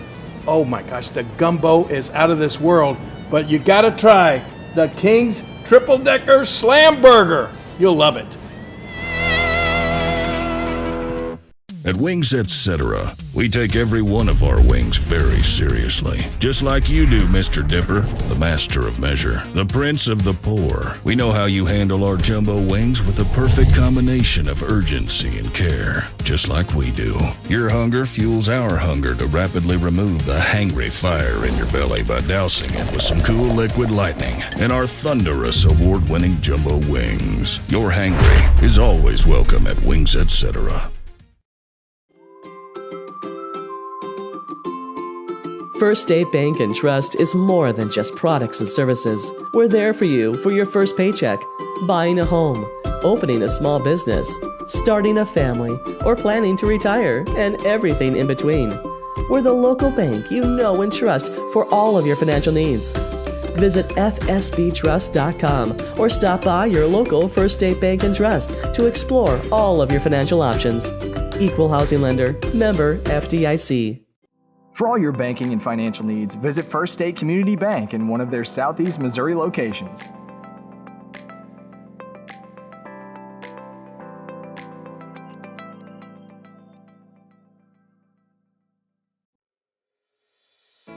If you're in need of legal consultation, visit Mayor Law Office in Dexter, Missouri.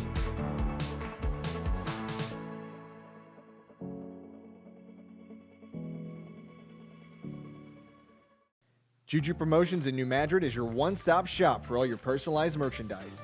Whether it's screen printing, embroidery, promotional products, heat presses, or decals, we've got something that will suit your needs. So you, your school, or your business will always be looking its best. There's tons to see, from apparel to accessories. So what are you waiting for? Stop into Juju Promotions today in New Madrid, Missouri. And don't forget to like us on Facebook. Osborne Equipment specializes in all the equipment you need for your office, including copiers, printers, scanners, and fax machines. So if you're in need, contact Osborne Equipment for the best service in the business. Entrusting us with your health care is one of the greatest compliments our patients and the community give us. Thank you, Dr. McFerrin and the entire team at Southeast Health for getting me back on track. Thank you, Eric, for placing your trust in our dedicated team. At Southeast Health, we have so many reasons to be grateful to our community and the patients who have chosen to place their trust in us. Southeast Health, always by your side. First State Community Bank has been named the #1 bank in Missouri by Forbes, and we think they might be onto something. When it comes to banking, we've always said that people should come first, and we hold true to that idea. Opening an account has never been easier. You can even do it online. We want our community to thrive, and that's why we put it in our name. So come bank with the certified best at First State Community Bank, serving our community because it's who we are.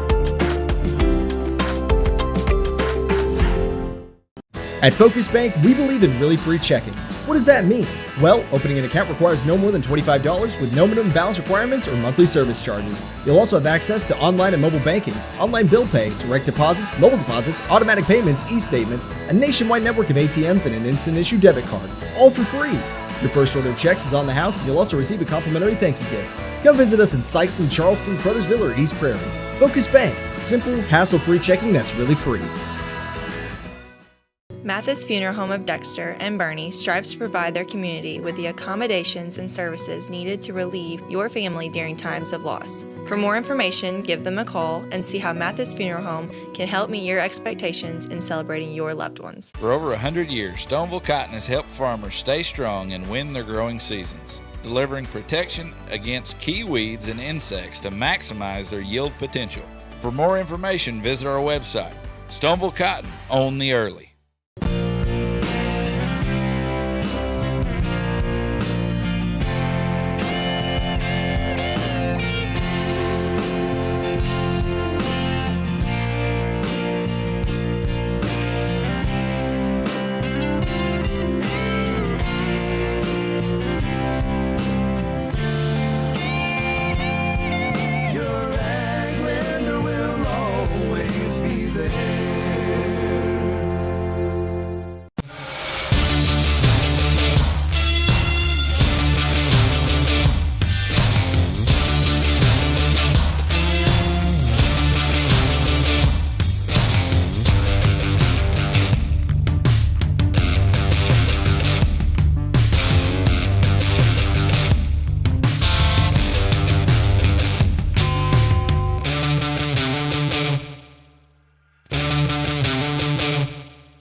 If you feel like you never get the time you need with your insurance agent to find the right coverage, it might be time to make a change. Tyler Miller of Flatland Ag Insurance in Clarkton works to make sure, each and every day, that his clients feel they are taken care of. With years of experience in crop insurance in 4 states, he strives to provide you with the exact coverage you need for your specific situation. For more information, give Tyler a call at 573-276-8044. Here's to another great year. Growing cotton in the Mid-South is hard work. As a farmer, you make tough decisions every day. Choosing a cotton variety shouldn't be one of them. Next-gen brand varieties from Americot are bred specifically for cotton growers like you. We're 100% independent and farmer-owned. Plant cotton that works as hard as you do. Americot. All we do is cotton, all the time. Does your business need, literally anything? When we founded C&S Cleaning Supply, our goal was simple. Become a one-stop shop for anything and everything your operation might want. From car care to condiments, mops to markers, soaps to staplers, and everything in between. Which is a lot. C&S has got you covered. Give Delane Beckwith a call at 573-217-0104 or visit cscleaningsupply.com to get set up with, well, literally everything. Tell them Delane sent you.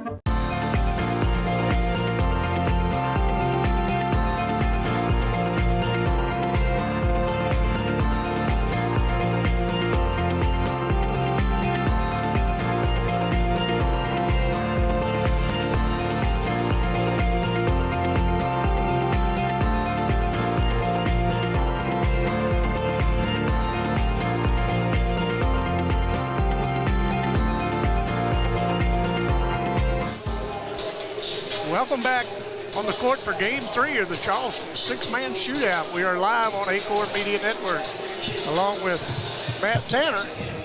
I am Tommy Jacobs bringing you all the action as we get ready for the tip-off. Our game today is sponsored by First State Community Bank, which, Matt, I think you know a little bit about. We are 2 games into the day, and it's been fun basketball so far. The Sikeston Bulldogs are going to be taking on this game the Meridian Bobcats. Sikeston is really playing some good basketball right now. They struggled early in the season, but their young team's coming around and are doing pretty good. Know very little about Meridian. I think they come into the game 15-10. Sikeston at 14-4. And so we're just going to wait and see what happens. I tell you, I was watching this Thayer game earlier, and they've got a nice, solid team. They came away with a victory over Notre Dame. So we'll just have to wait and see how it goes. What do you think, Matt? Well, Tommy, it's great to be here and be back alongside you this afternoon. The Sikeston Bulldogs have done tremendously well this season and are currently sitting at 14-4, as you stated. The Bobcats have played quite a few more games than the Bulldogs and have a record of 15-10 for the season. I think this will be an interesting matchup for both these teams. We'll see what they can do. I think you're exactly right. You know, as we say, little do we know about the Meridian team. I know they're led by Gatewood. I think Gatewood's averaging 27.8 a game. And we're about ready for tip-off, so we're going to step aside for about 1 minute. We'll be right back.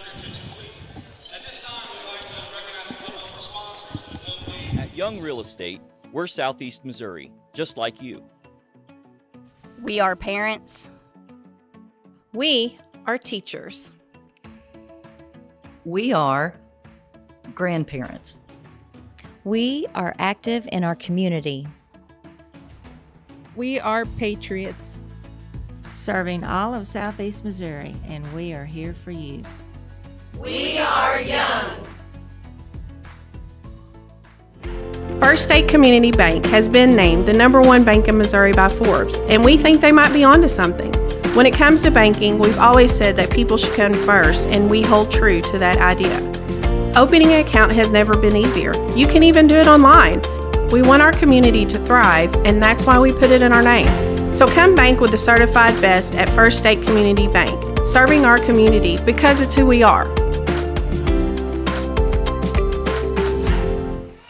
Well, we're back with the starting lineup. It looks like for the Meridian, we're going to start Ransom.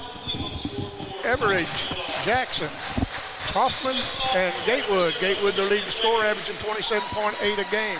And for the Sikeston Bulldogs, we'll have Matt get the starting lineup. Thank you. We've got 3 sophomores, a junior, and 1 senior. Sometimes they switch that up. But the starters will be 0, Tristan Wiggins, a sophomore. Number 2, Chris Artis, a sophomore. Number 23, Lacarion McCray, another sophomore. Number 1, Dontrez Wiggins, who's the Bulldog leading scorer. And number 24, senior Creighton Sorakis. This might turn out to be a nice game. I'll tell you, from what I understand about Meridian, they like to get it and go. And of course, Sikeston likes the up-tempo, so we may be like 2 pigs in slop here. They're just going at it. Tell you what, that's the kind of basketball I like. And Absolutely. we're ready to tip this thing off. As Williams will tip it off, and Meridian comes away with the tip, and they'll be going too hard left as they bring it across. Of course, the Bulldogs in that good man-to-man defense, and they're going to guard you from the time you get off the bus till you get back on it. That's correct. And there's a good turnover, and number 23 takes it to the hole, lays it up, and got it. Yeah, Lacarion McCray, the sophomore we were talking about, is just a flat ball hawk. He comes in here, and you'll look for him to anticipate a lot of things and get some steals. Well, looks like Meridian takes it to the other end real quick, up off the glass and in. I think that was Jackson. Jackson's a 5'7" senior. So we're all tied at 2 early in the game. We're just underway here in this great 6-man shootout. 3-pointer put up from the wing, no good by. That's Lacarion McCray. Yeah. Normally a good shooter. Sikeston hit 14 threes against Borgia actually last Saturday. That was a big win for the Sikeston Bulldogs, wasn't it? Huge win. Really big win for this young group. I mean, for the Bulldogs. I keep saying Bluejays. Oh, no. I heard Bulldogs. How about that? Well, maybe that's what I said. I think this Sikeston rated number 8 in Class 5. Correct. First time we broke the top 10. Shot put up by the Bobcats, no good, and nice hustle by, who was that young man? That's Creighton Sorakis. There's a 5'10", 5'9", 5'10" senior, and you better have somebody on him, because if he's open, he will let it fly, and he can shoot it. Well, he run that ball down, throwed it back in, off of Meridian. As they get it in the middle, nice shot put up and in by Williams. He's Sikeston's leading scorer. He's a leading rebounder, shot blocker. He's the guy that makes them go, sort of like, was it Gatewood, I think is his name, from Meridian. He's 27, 28 points a game, and they got another kid that scores 14. So I would say as those two go. I think you're exactly right. That was a 5 for the rebound. Meridian comes down with it, kicks it over on the left, went out of bounds. It'll go to the Bulldogs. This Gatewood's 27.8. His free throw is 61%. He's hit 34 threes on the year, so he just about does everything but drive the bus. There's a shot put up from the corner. Lefty puts it in. Yep. They better get on him because he can get hot and start making them in bunches. I can put the game out of reach pretty quick. You leave a shooter open like that. For sure. And that pressure has created another turnover, and the Bulldogs will come this way. Looks like we got a good set of officials here. Jay Powell, Tim Harmon. And Lloyd Rice. Yeah. A lot of experience. Absolutely. Those guys probably seen and done everything. I think you're right. I knew. Officials-wise, let me say. Yeah, there you are. As I told Powell one time, I knew him when his hair was black. Yeah, I knew Lloyd when he had hair. Yeah. Sikeston throws the ball around, shot on the corner, up in the no good, but rebound by Meridian. Is it going to be a foul? No, they're going to call a travel. Nice call. I thought they was going to call a foul on Williams. I did too. Good call by Lloyd Rice. Lloyd had a little bit better view of it. He had a whole lot better view than we did. We'll see what Sikeston can do, leading 7-2 as they come down, loses control. It'll go back to Meridian. My intel on Meridian was that they played man, but they should look like they're in a 2-3. They do. I think maybe they might have thought they couldn't stay with Sikeston, that man. I suppose that's the case. It was a good job on the trap. Boy, it was. I didn't know he was going to recover out of that, but he did. And there's a drive in. We're going to have a travel by Tim Harmon spotted a travel in the paint, and it'll come back Sikeston's way. Been fun so far this yes, first up few and down, minutes. up and down. Kind of what we expected. And there's a number 1 loses the ball, number 2 gets it and heads it. Meridian takes it the other way. Nice pass in the paint, swatted out of there by That's Williams, yeah. And down court, layup and in by Wiggins. And so we're going to have a quick timeout. Sikeston run out to a 9-2 lead, and we'll be back at Charleston after this. Aycorp Media is Southeast Missouri's premier production and broadcast source, covering anything from local politics to high school sporting events. We're passionate about capturing and presenting our communities to give an inside look on life in the heartland. Stories are a powerful way to get your message out. Aycorp Media creates entertaining and engaging content to connect businesses with their customers. For all your media needs, contact us. Aycorp Media. Tell your story. We have a mute button, but they got a total. This is a professional setup. Yeah, this is a good deal here. Yeah, absolutely. Now that we're back at Charleston, and we're going to turn it over to Meridian. They're going to go. We're facing that good man-to-man defense by side. As most good teams in Southeast Missouri do, they play great defense. That's what Sikeston predicates their offense on their defense. Yeah, that's getting, just like you saw a while ago, a steal and a wide open layup at the end. Those wide open layups will improve your shooting percentage quite a lot. I'd like to see what that young man's number is at the free throw line, but I can't see it. That's the 24. That's the Gatewood kid. That's Gatewood. He's leading them, and see what he does on the free throw line. Gatewood is a 61% free throw shooter, and he missed the first, so law of averages said he should hit this one. That's right. And he does. That's right. 9-3 with 4:20 to go in the first as Sikeston Hurley gets it down, lays it up off the glass, good, and he'll go to the line to try to convert the old-fashioned three-point play, the old three-point play you and I used to know. You know what? We were just talking about that right before in the hospitality room with a couple other officials that were in there. We were figuring it was like 86 that it came to high school, and I think in 1980 in NBA. Yeah, that's it's changed the game. Oh, but even guy we were talking to at lunch said that he looked at Pete Maravich. He played 1 year at the Celtics at the end of his career, and he was 10 of 16. But now they design plays around the three-point line. It's a totally different deal. Well, there was a turnover by Meridian. Nice step, layup, and in by Williams. You know, you're exactly right. Be down by 1 or 2 points, and instead of drawing a play up to tie it up, they'll go for the three. Absolutely. There's a nice shot put up and in. Was that That's Artis? Chris Artis, yep. Nice play by the sophomore. You know, Sikeston relatively young. Very, very young, very young. Like I said, 3 starting sophomores.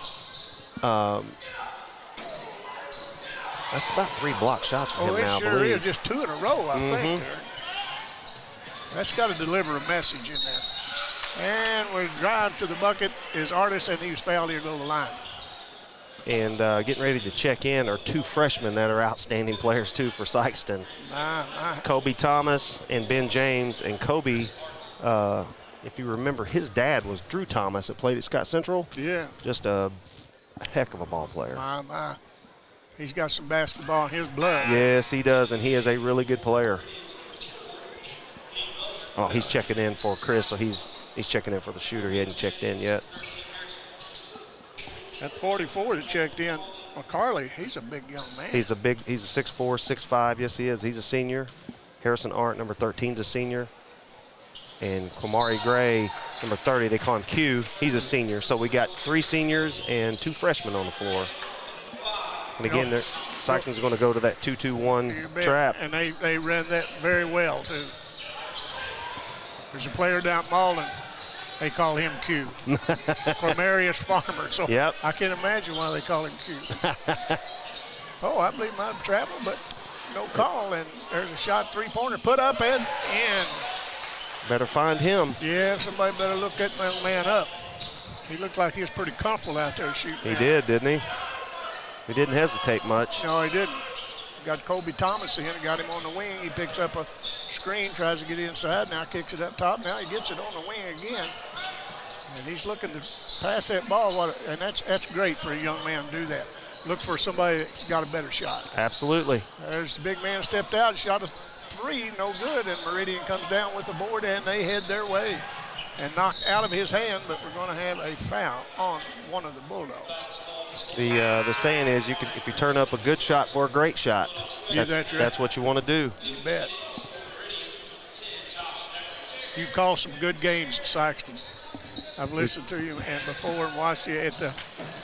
It's been a pleasure to call them, and the program that Coach Hollifield has built, just in general, as far as the last couple years have been not what we're expected or what he has expected, but when you have a 16-8 year and that's your down year, you're pretty happy. You bet you. But we got a bunch of young kids, and it's been first time, again, we talked about Sikeston being ranked, first time they've been ranked in just probably 3 years now. And so you can see the cupboard is far from bare. Look at that move. What a nice move by Thomas. Back in the day when you had Fred Thatch and all that crew, man, wasn't that a fun team? Oh, my gosh, it was so fun to watch them play. And Fred was just a man among boys, too. Yes. He just took over so many games. And Dontrez had a lot of those same qualities, too. He can just take over a game, too. Well, it's 18-5 with minute 30 to go in this first quarter, and Sikeston has been in control since the tip, and there's a drive in, and he's going to go to the line, and it was fouled by number 44, McCarty. Is that my pronouncing that right? Macaulay. Macaulay, yep. Tell you what, the scouting report I had on the Gatewood is that the Gatewood kid is that he'll shoot it from anywhere, and so far he has. He's not scared to shoot it behind the line, is he? Yeah, he's never saw a shot he didn't like. That's what that 1985 Mullen Greenway team that you heard about, Pugh and Ice, and Donnie Jenkins played on there, and Donnie Jenkins was a heck of a player. Mm-hmm. And I've heard Ice say Donnie never saw a shot he didn't like. So you're saying he wasn't going to lead the team in assists? No, and boy, he could play. Yes, I remember that group. They were really, really good. Well, they were fun to watch. Mm-hmm. Them and New Madrid and Charleston butt heads. My. There's a second free throw got up. Oh, yeah, and he hit them both. That is Jackson.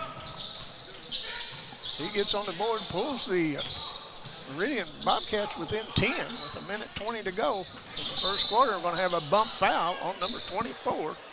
That's Gatewood. Yeah. And I'm not saying anything against that young man, Gatewood, but he just doesn't look like a basketball player. He's built like a linebacker. He is stout looking, that's for sure. Man.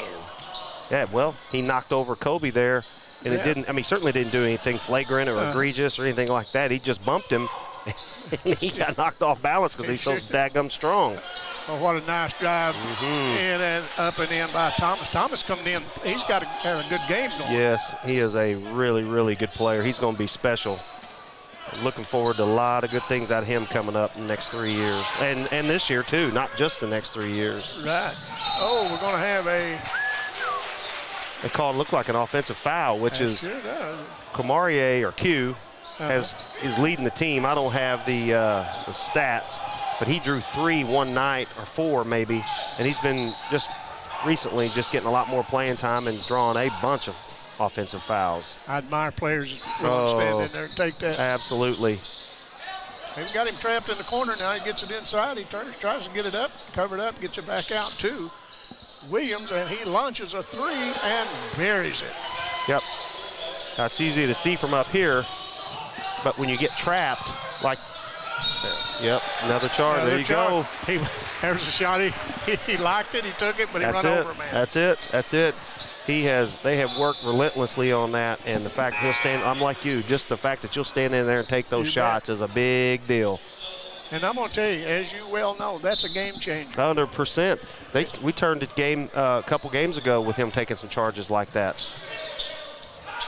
Well, that's see how many fouls is on him. I think that's his Gatewood's second foul. So you want to keep your man hot shot. You better, did he get him out? They still got him. No, he's still in there. Does he have 2 fouls? Yeah. Let's see. Right, sure does. Sure does. Ooh. Yeah, you don't want to pick up that No. before the half. There's a left-hander puts up a three at the buzzer and buries it. Well, you know it's going good when that goes in, that's for sure. It's going your way. Right. That was number 24, and that was Creighton Sirakas. Sirakas, what a nice shot. We'll be back for second quarter action after this. For all your banking and financial needs, visit First State Community Bank in one of their Southeast Missouri locations.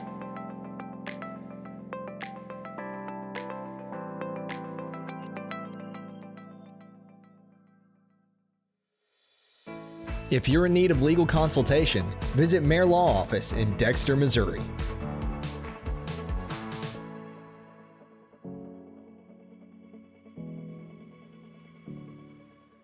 At Wings Etc., we take every one of our wings very seriously. Just like you do, Mr. Dipper, the master of measure, the prince of the poor. We know how you handle our jumbo wings with the perfect combination of urgency and care, just like we do. Your hunger fuels our hunger to rapidly remove the hangry fire in your belly by dousing it with some cool liquid lightning and our thunderous award-winning jumbo wings. Your hangry is always welcome at Wings Etc.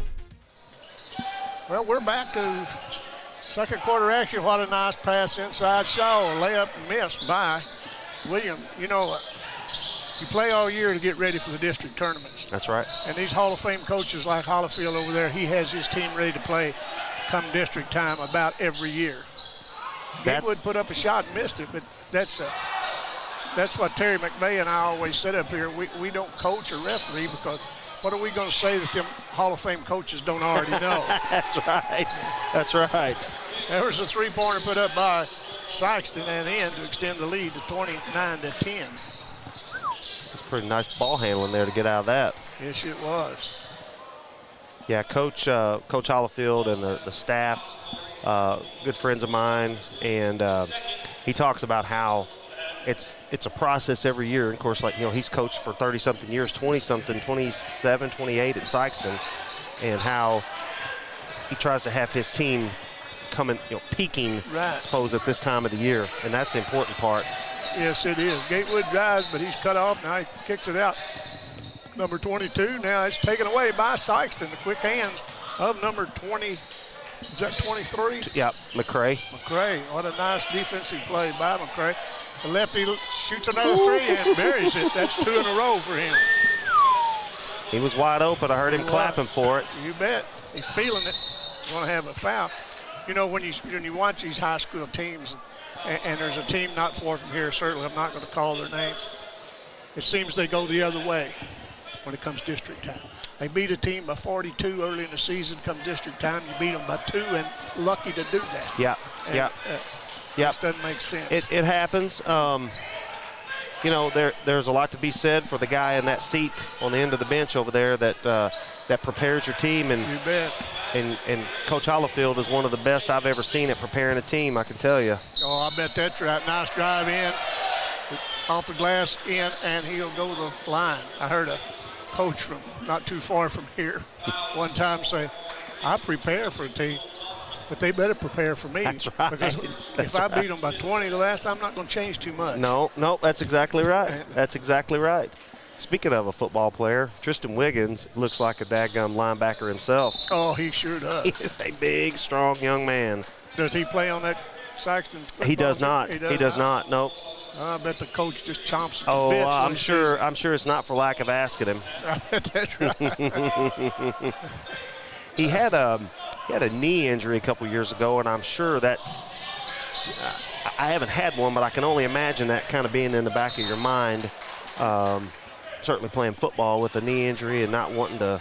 Yeah, that's true. To damage it again, but I'm sure Coach Pulley, he wants him on the field, son of a gun, and a fantastic young man too. That's great. That's why I love to hear about these young high school players. Yep.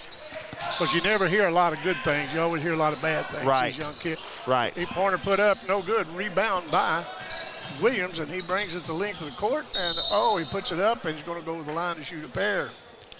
Well, I can assure you, Coach Hollifield demands that his players I don't know if you've noticed, but they always hand the ball to the official. Yes. They don't ever flip it or throw it or bounce. I mean, now, I don't say they don't ever, but in general, you're going to hand it to the official, and you're going to act like a gentleman. Now, that doesn't mean we're going to play hard. We're going to get after it. You know, if you hit somebody, that's okay. You know, be aggressive and all those things, but we're still going to play it the right way, and that's just who he is, and that's what's made his program what it is. And I like to see that. Second free throw up by Williams is no good, but comes down to Sikeston. They put up off the glass and in. Extend that lead 37-10. They've certainly got this game under control right now. Yeah, that's that defense got to bother. There's Gatewood. He stops, pops, and I think it's got his head a little bit. I think he's pressing. Looks like he's forcing a few. It sure does.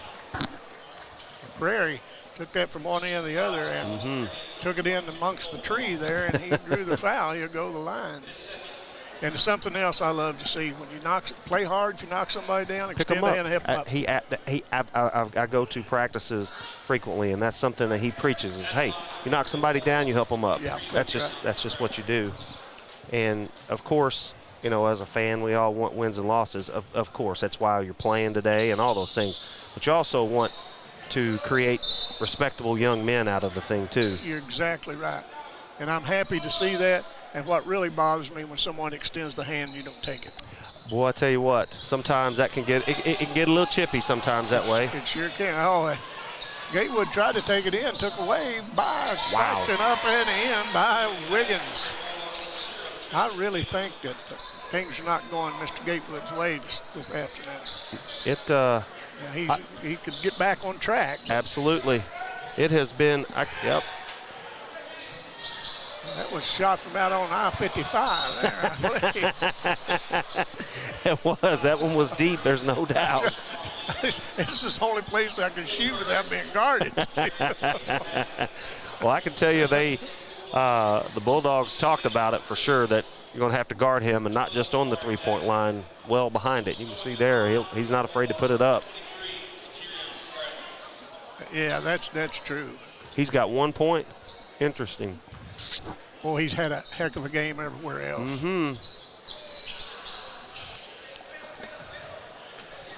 Well, there's Meridian comes away with a missed free throw to get it across the line. Of course, they're not going to get anything easy, as Gatewood thought about another long one, but now he passes inside, now kicked around. Gatewood wants it back, and he gets it, and he spots up for a three, and it's no good also. And here comes the Bulldogs. Nice pass, nice shot, layup off the glass, left-handed, up and in. Tell you what, the key to that was that ball hit the floor one time. It was on LeCarrion's dribble. He pushed it, and you're not faster than a pass. You're just not going to be. You're not going to outrun that pass. That's right. We're going to have a full timeout, so we'll take a timeout with them. We'll be right back. Growing cotton in the Mid-South is hard work. As a farmer, you make tough decisions every day. Choosing a cotton variety shouldn't be one of them. Next-gen brand varieties from Americot are bred specifically for cotton growers like you. We're 100% independent and farmer-owned. Plant cotton that works as hard as you do. Americot. All we do is cotton, all the time. We've had an exciting ball game. It's really been all Sikeston up to here. And, you know, you can tell by the way that Meridian plays, they're not used to this high-powered defense, and they're a good team. They are a really good team. You got somebody averaging near 30 points. They're going to get it done. And like we talked about, we had them at 15 wins, but I think I saw something else. I think they've got 17, 15, 17, whatever. You got 15 or 17 wins this time of the year. You're going to be somebody to be reckoned with for sure. And I know Sikeston's pressure is getting to him for sure. Well, you know, we talked about Gatewood, which he has the ball right now, averaging close to 30, and he's got 1 point. They've got him covered up. Now to get it back to Gatewood. He swings around. Gets it back. He thought about shooting that three, but now I think he's going to let her fly. Top of the key, three up. No good. He's about 0 for 4 on those threes. But a good shooter keeps shooting. if he gets on a hot streak, he can cause some problems. That's what they say about a shooter. If you're hot, you keep shooting, and if you're not, you shoot till you get hot, right? That's right. There you go. Everybody likes to be a shooter. That's right. There's a shot put up, no good. But I really admire these defensive players. And it looks like we're going to have going to the free throw line to shoot. Probably two will be Robert Gatewood.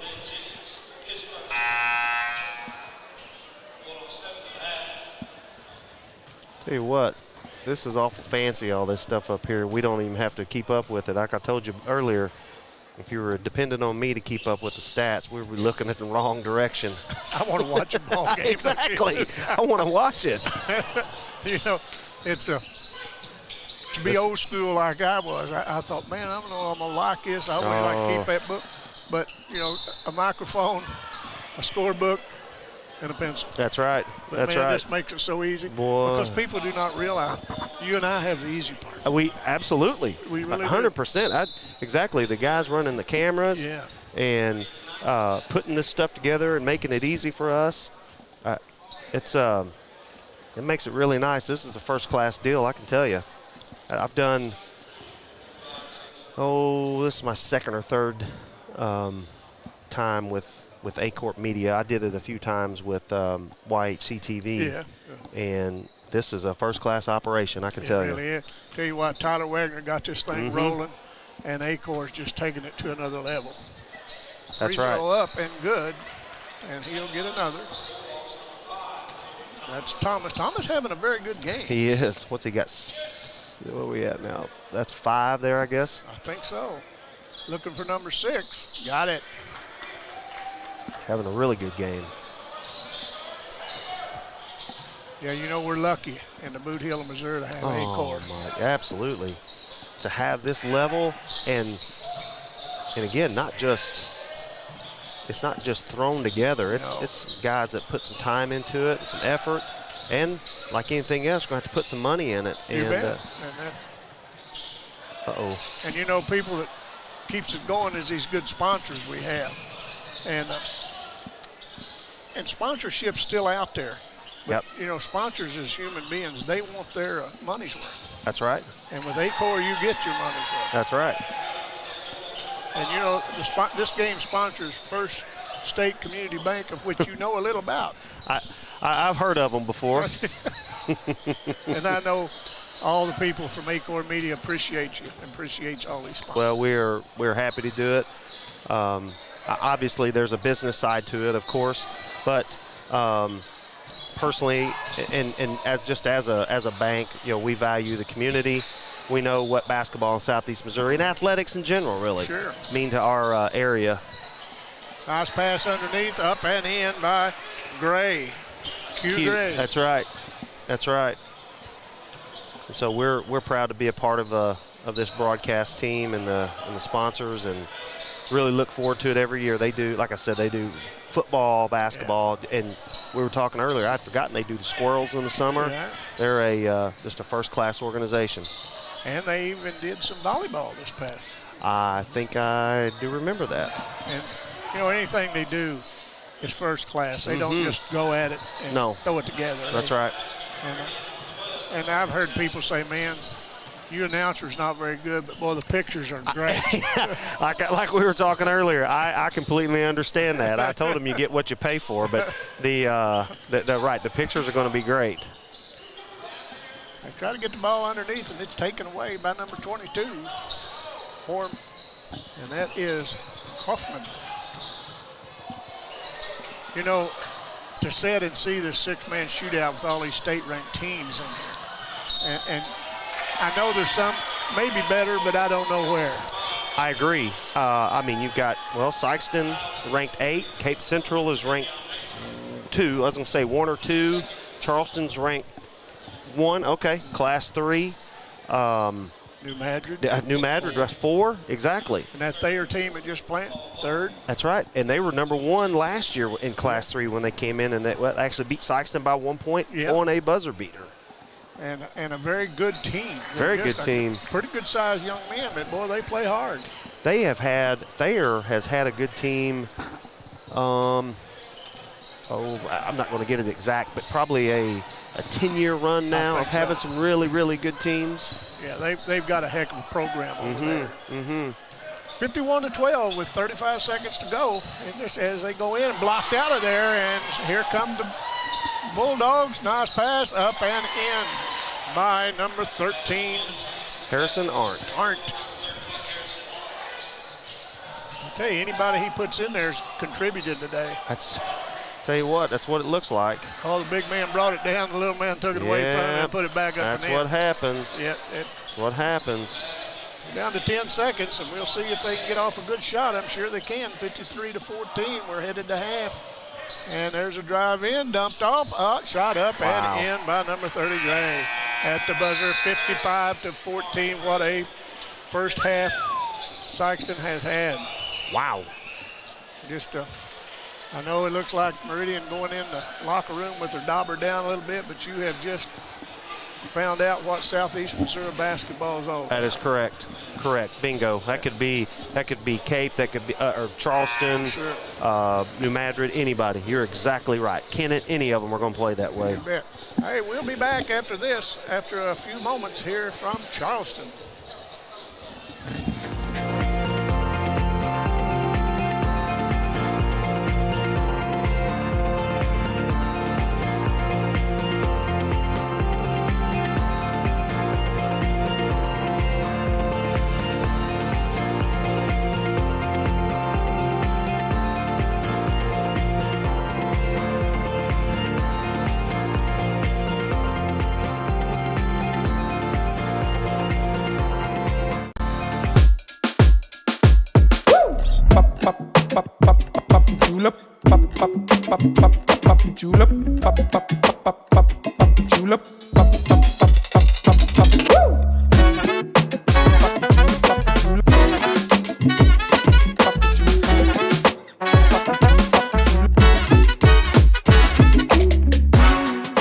If more than not on the back of your vehicle, you paid too much.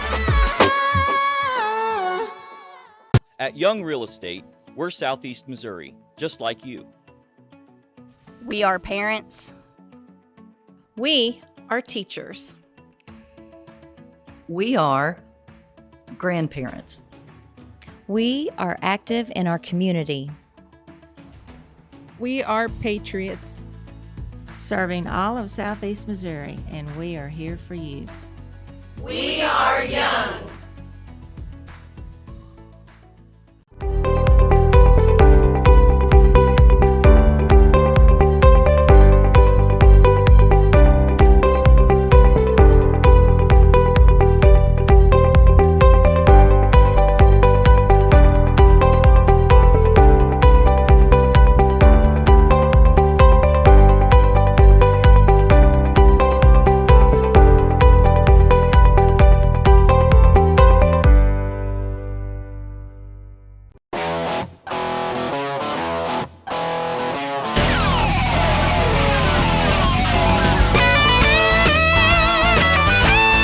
We're right here at King Jerry Lawler's Hall of Fame Bar and Grill on world-famous Beale Street, and as you can see, oh my gosh, we have the best barbecue ribs in Memphis. Oh my gosh, the gumbo is out of this world, but you gotta try the King's Triple Decker Slam Burger. You'll love it. At Wings Etc., we take every one of our wings very seriously. Just like you do, Mr. Dipper, the master of measure, the prince of the poor. We know how you handle our jumbo wings with the perfect combination of urgency and care. Just like we do. Your hunger fuels our hunger to rapidly remove the hangry fire in your belly by dousing it with some cool liquid lightning and our thunderous award-winning jumbo wings. Your hangry is always welcome at Wings Etc. First State Bank and Trust is more than just products and services. We're there for you for your first paycheck, buying a home, opening a small business, starting a family, or planning to retire, and everything in between.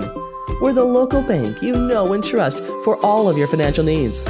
Visit fsbtrust.com or stop by your local First State Bank and Trust to explore all of your financial options. Equal housing lender, member FDIC. For all your banking and financial needs, visit First State Community Bank in one of their Southeast Missouri locations.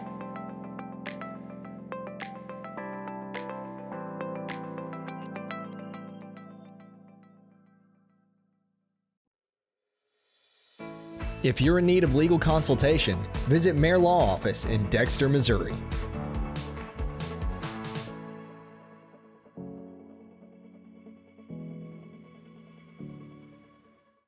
Juju Promotions in New Madrid is your one-stop shop for all your personalized merchandise. Whether it's screen printing, embroidery, promotional products, heat presses, or decals, we've got something that will suit your needs. So you, your school, or your business will always be looking its best. There's tons to see, from apparel to accessories. So what are you waiting for? Stop into Juju Promotions today in New Madrid, Missouri. And don't forget to like us on Facebook. Osborne Equipment specializes in all the equipment you need for your office, including copiers, printers, scanners, and fax machines. So if you're in need, contact Osborne Equipment for the best service in the business. Entrusting us with your health care is one of the greatest compliments our patients and the community give us. Thank you, Dr. McFerrin and the entire team at Southeast Health for getting me back on track. Thank you, Eric, for placing your trust in our dedicated team. At Southeast Health, we have so many reasons to be grateful to our community and the patients who have chosen to place their trust in us. Southeast Health, always by your side. First State Community Bank has been named the #1 bank in Missouri by Forbes, and we think they might be onto something. When it comes to banking, we've always said that people should come first, and we hold true to that idea. Opening an account has never been easier. You can even do it online. We want our community to thrive, and that's why we put it in our name. So come bank with the certified best at First State Community Bank, serving our community because it's who we are. At Focus Bank, we believe in really free checking. What does that mean? Well, opening an account requires no more than $25 with no minimum balance requirements or monthly service charges. You'll also have access to online and mobile banking, online bill pay, direct deposits, mobile deposits, automatic payments, e-statements, a nationwide network of ATMs, and an instant issue debit card, all for free. Your first order of checks is on the house, and you'll also receive a complimentary thank you gift. Come visit us in Sikeston, Charleston, Crothersville, or East Prairie. Focus Bank, simple, hassle-free checking that's really free. Mathis Funeral Home of Dexter and Bernie strives to provide their community with the accommodations and services needed to relieve your family during times of loss. For more information, give them a call and see how Mathis Funeral Home can help meet your expectations in celebrating your loved ones. For over 100 years, Stoneville Cotton has helped farmers stay strong and win their growing seasons, delivering protection against key weeds and insects to maximize their yield potential. For more information, visit our website. Stoneville Cotton, own the early. 3 minutes to go before the start of the second half, man. What do you think, buddy? Well, as a Sikeston fan, you sure like the way this one is started and the way it's going. You and I talked kind of during the break. We certainly didn't anticipate this. No. We're not surprised to see Sikeston ahead. Right. The margin is what I think most astute observers would say, I don't know that I was expecting this large of a lead. However, we talked about it. This could be Sikeston, it could be New Madrid, it could be Cape, it could be Charleston, you know, Scott Central back in the day. Again, I don't think Meridian sees this type of defensive pressure, I think, is the big thing. I think you got it nailed. I really believe that. Because this bunch has won several games. Absolutely. It's what we talked about. They won 15 or 17, whatever it is. And you can practice and try to get ready for a press and all those things, but it's hard to simulate game speed, and Sikeston's having their way right now. Again, there's still 2 quarters to go, and you would like to think you can't give up a 41-point lead, but you certainly, I know Coach Hollifield's not going to let his group ease up from the fact of, you know, being aggressive and all those things. They may not press and, you know, things like that, but they're not going to, you know, ease up as far as being aggressive and attacking the basket and playing defense. I can assure you that. You know, Coach Hollifield, what I know of him, he's fine, not only a great coach, a fine man. Yes. And he's like DeMarcus Williams here. He's like Linus McFerrin down there at New Madrid. Now not going to continue to press you and all, but he's not going to give up big lead. No. I mean, he's going to. I think they've already done it. They're going to back up half court, but you're right. They're going to continue to play, but he's not going to try to embarrass anybody or anything like that. But on the other hand, he expects them to play too. They're here. Right. They need to compete. You bet. And as a coach from Meridian, you got to tell your kids, let's win this second half. So, what do you think Monday's topic of conversation will be at Meridian? Could you believe them guys were that fast to play that good defense? I'm sure there'll be a lot of that. There's probably some of that in the locker room at halftime. I don't think they were anticipating this level of pressure. And, we can't say enough about these officials. It's been a well officiated game, as we knew it would be. Yep, of course. And it was just, when you got a good tournament or a good shootout like this, let's get the good officials, and they do. Oh yeah. Michael tries to bring in top-notch. Again, we're talking about, we have 4 or 5 programs here, all state ranked.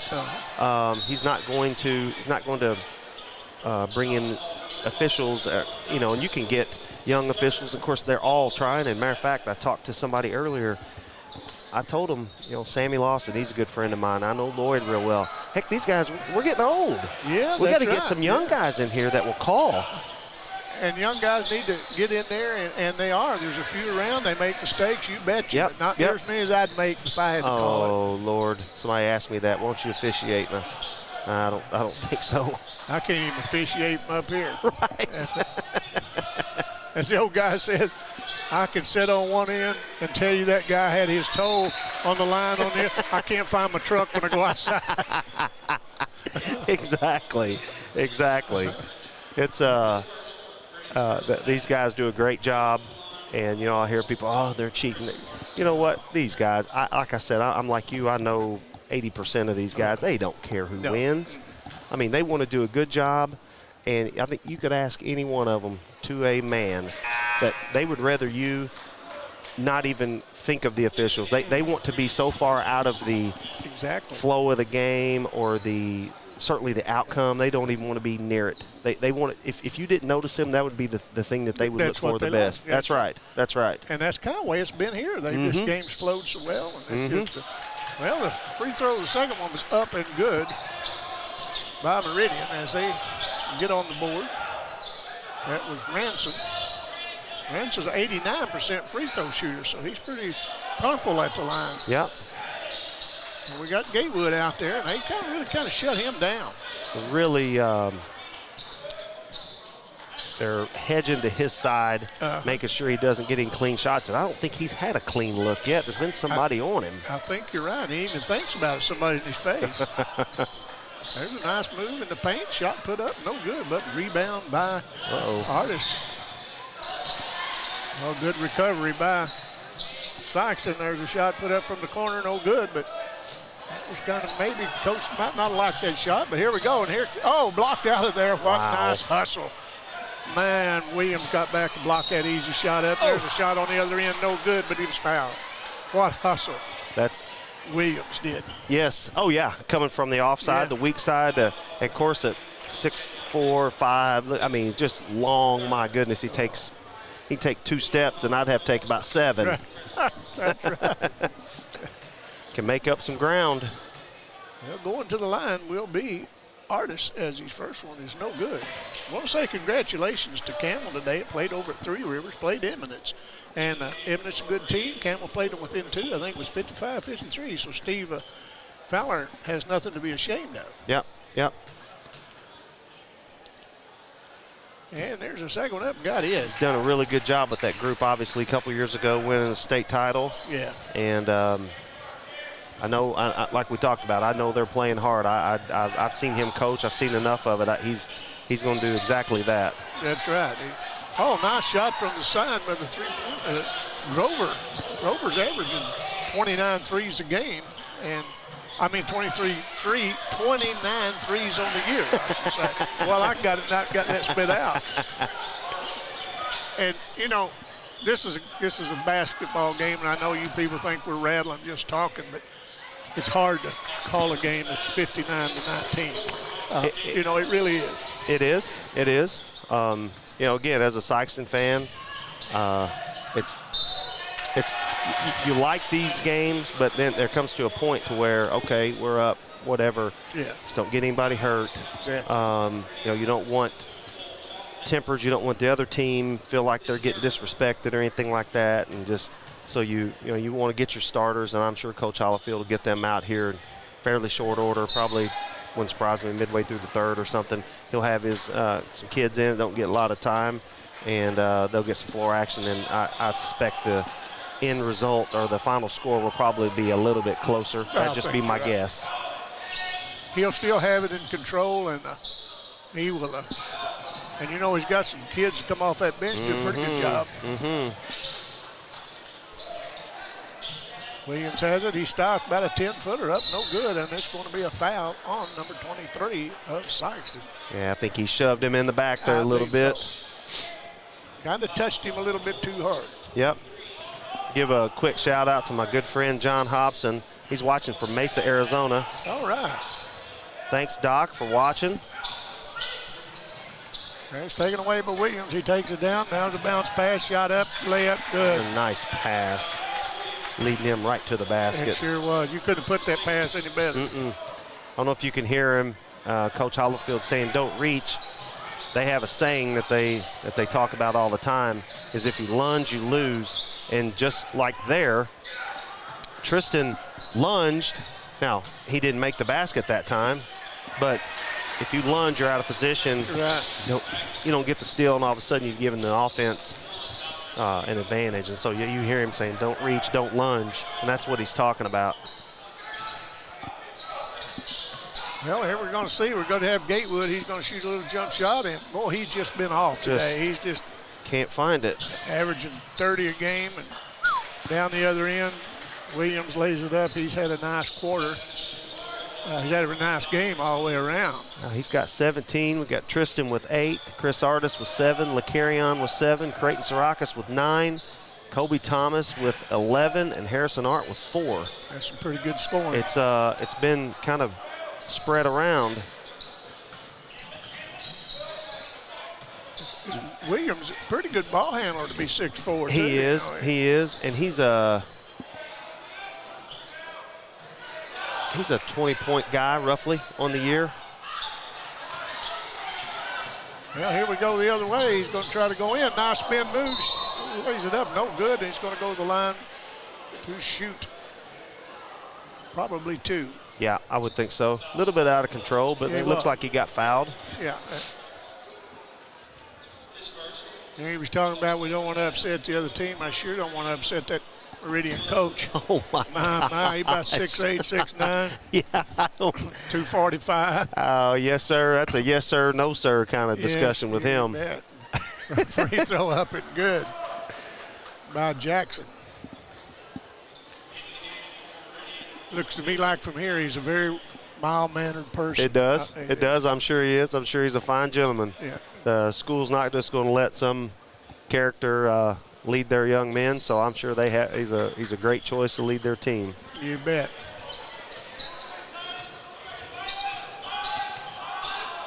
Well, we'll see. There's a good drive. There's a kick out to three-pointer. They thought about it. Now they work it back around. Give it to Williams. Williams drives, lays it up, got it. Tell you what, that's where Dontrez is at his best, slashing, as you say, putting it on the deck and getting around. He is hard to stay in front of. Oh, I bet. And you can tell that from out here. He's had a season, and here goes down, and number 0 lays it up and in. That will be Wiggins. Looks like he was trying to get his steps and throw one down. I think he just got up and decided I better put this one in if I want to stay in the game. I think you're exactly right. That's what a coach said one time. If you want to dunk it, you better hope it goes in. Exactly. Hey, a dunk or a layup, they're both 2 points, right? Exactly. Well, as you said, here comes the people off the bench. And, and congratulations to the starters. You may have seen your last action, 71-21. Yeah, that's what I would say too. Yeah, coaches congratulating them, and I think that's about all they're going to see today, which is all right. Sikeston's got Of course, like most teams this year, or excuse me, this week, there was a lot of canceled games. Sikeston had supposed to play Dexter last Tuesday, and they're making that up Monday. And was supposed to play Poplar Bluff last night. I don't think they have set the date for a reschedule of that one, but I heard Coach say it the other day. I think they've got 8 games in 14 days or something. So they got a full week of practice, and that's what he told them. You know, hey, we got a week of practice because we're not going to have much practice coming up. You know, with so many games stacked together, and this even made it worse by pushing these 2 games back. So we play Monday against Dexter. I know we got Cape Central at home Friday, which is homecoming, and it's going to be tough. Cape Central is another level good. They really are. And, you know, they've got pretty tough. Poplar Bluff's not bad, and Dexter not bad. Boy, they've got to listen, the SEMO Conference, I tell people this, you know, from around the state, I said, you don't understand. I mean, Jackson, New Madrid, Cape Central, Poplar Bluff, Dexter at Charleston. Dexter beat them earlier this year. I mean, you just don't the SEMO Conference is not just something you just walk through. No. Sikeston, for a couple of years, went to the Jamboree at Webster Groves, and I was in their gym, and they're a great program, so I'm not saying this to down them, but they had a deal on the wall and said they won 88 straight conference games. There is no way in the world that any team in Southeast Missouri in the SEMO Conference is going to win 88 straight conference. That's what, 5 years or 4? There is no way a team's going to go undefeated. No way. Not with this group of talented. No. Every team is good. Sure is. Well, it's 73-24 with 1:40 to go in the third, as there's a shot put up in the paint, up and good by McCauley. Yep. You know, we was talking about the coach. I saw a quote one time, and I hope I quote it right. It said, it's foolish to expect young men to follow your advice and ignore your example. Oh, boy, you got that right. Boy, that hit it on the nose, didn't What are you talking about? Well, there's a nice shot put up and in by number 50, Reed. Reed's just a 6'2" freshman. He's a nice size young man. He's a nice size kid, for sure. Well, he's strong. Golly. Oh, Lord. Tell you what, he's built like he's got to be a linebacker or a lineman or something. Look at them arms, man. I mean it. Look at that. He could do some damage on that football field. That's correct. There's a 3-pointer put up and in. Nice shot by Thomas. Yeah, Thomas. Kobe's got Kobe Thomas. He's got 14 now. Second leading scorer on the team behind Dontrez at 19. That's, like I said, Dontrez is about 20 a game, so he's about right on his average. Jump shot. Oh, man, that Gatewood, he's kind of feel for the young man. He's had that a lot, go way in and come out. Thomas launches another 3, and it's in and out, and here comes number 1, Ransom, the other way as he takes it in. Nice move up off the glass and in by Javant. Now, he's just a freshman. He's a 5'8" freshman and looked very good. 3-pointer put up at the buzzer and in. When it's going right, it's going your way. That's what I mean. My. Woo. Arndt laid that or shot that thing from 3-point just as the buzzer went off. And 81-28. We'll be back with fourth quarter action after this.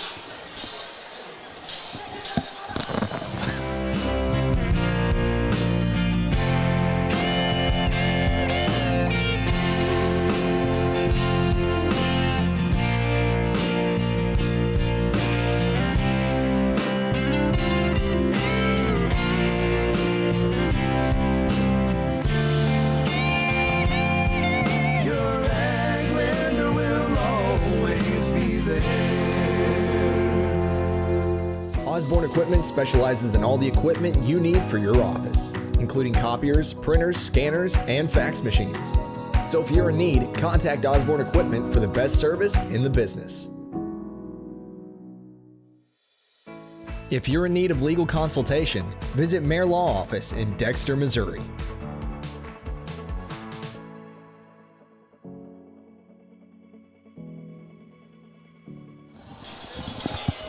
Well, we're ready for fourth quarter action. Man, what do you think, buddy?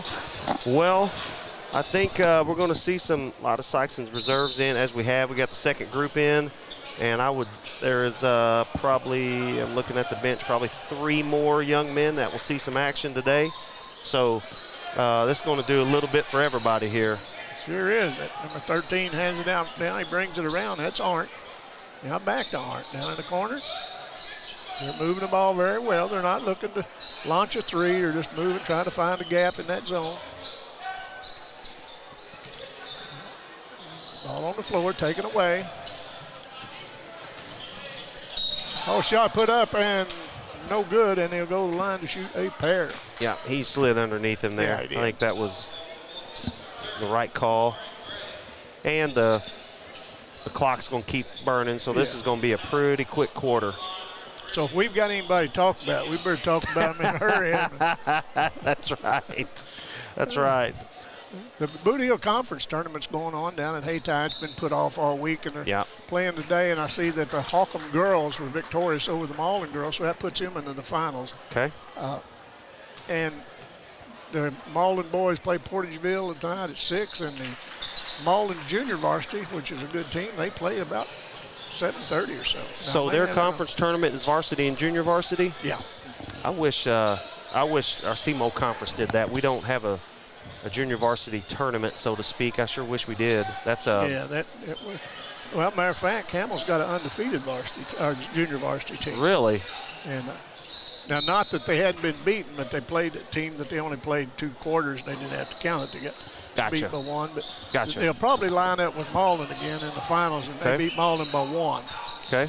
And so that will be a barn burner. It sounds like it. And that's at where did you say where they play? It's at Haytide. It's at Haytide. Yeah. Okay. Well, here goes the clock running at 6 minutes to go in the ball game, and I think they pretty well got this one in the basket as there's a shot put up and in. Ben James, another freshman. Oh, it sure is. A 5'9" freshman, pretty good size freshman. Of course, as short as I am, about everybody playing out there, pretty good size. Right, I'm with you. I'm with you. I bet you. That one's going to go. Nice. Yep. Yeah, now that was a Gatewood, wasn't it? He finally found the range with the 3. He's got 9 now, well below his average for sure. Very much. I bet you know Kim Heckemeyer. I do know Kim. Kim was went to school at Camel. She's a very nice lady. She is a very nice lady. I sure do. And as a fine young man for a son, too. Well, that's what I've heard, and nothing but good things about that young man. He is a fine, fine gentleman. Good quarterback, too. Yes, you bet. Rebound up and back in by number 30 that's Gray, Q Gray. Yep. The line. I forgot she was from Campbell. Yeah. I knew that, but as soon as you said it, I remember that. You ever heard her sing? I have not. She have a hidden talent that I didn't know about? She has a hidden talent. Beautiful voice. I'm going to have to ask her about that. I see her at lunch from time to time. Yeah, maybe she'll sing something for us at lunch. You think? Kim, if you see me, or if you're listening or watching, I'm going to ask you next time I see you. That's right. So you got sold out by your friend here. So talk about a hidden talent. Kim was a very sweet young lady. Yes, she is. She's a very nice lady, too. Has done well. Doesn't surprise me the way she was in school. She's done real good. Attorney over at Sikeston. But yeah, she has a beautiful voice. Wow. I was not aware of that. That's something I know very little about. I'm with you. My son and my wife can sing, and they have musical ability. I have nothing. Not when it comes to that, anyway. No, that's me. I don't even think they want me to sing very loud in church. No, and I try not to. I do too. There's a 3-pointer put up from the corner, and that's James. That's his second in a row, isn't it? Yeah, it's 2. He's at 3 now for the night. And coach is taking him out. Also taking out is Morgan McCarley. He got the 3 reserves in, which number 33 is Isaiah Jimerson Patterson. Oh, no, Ben stayed in.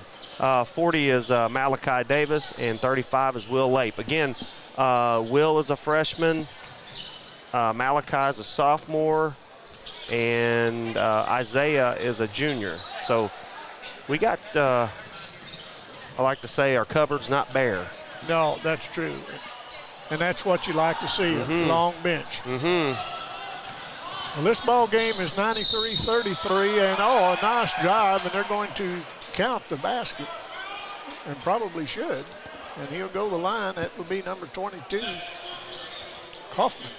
Kaufman's averaging 6.8 a game. I would say he's got 7 now, yeah. He's about the only one that's their average that we were talking about earlier. That's correct. That surpassed their average by a little bit. Congratulations to Sikeston. Continue to play, and I think you guys, Sikeston, we got some good players in that Class 5, but you better not overlook Sikeston. Like we talked about, Cape Central is in the district with Sikeston, and they are going to be a tough out. Yes, son they of are. a gun. Yeah, you don't want to play them. Another shot up and in by number 40. I mean, they are unbelievably talented. Yes, they sure are. Oh, yeah, I watched them over at Sikeston, and yeah, they're. Oh, in the conference tournament early? Yeah. Woo. Oh, nice pass underneath shot. What a nice look underneath to Patterson, and he lays it up and in, and that was a nice pass by James. Gatewood got a little easier bucket that time. He sure did. And he was standing on the end line. He wasn't all the way out of bounds. That put Gatewood in double digits now. Mm-hmm. He's got 11, leading their team. There's out the front, at the free throw line jumper, up and in. That's something you don't see much anymore. No, like a pull-up. Yeah, pull-up jump shot. I agree. I like that.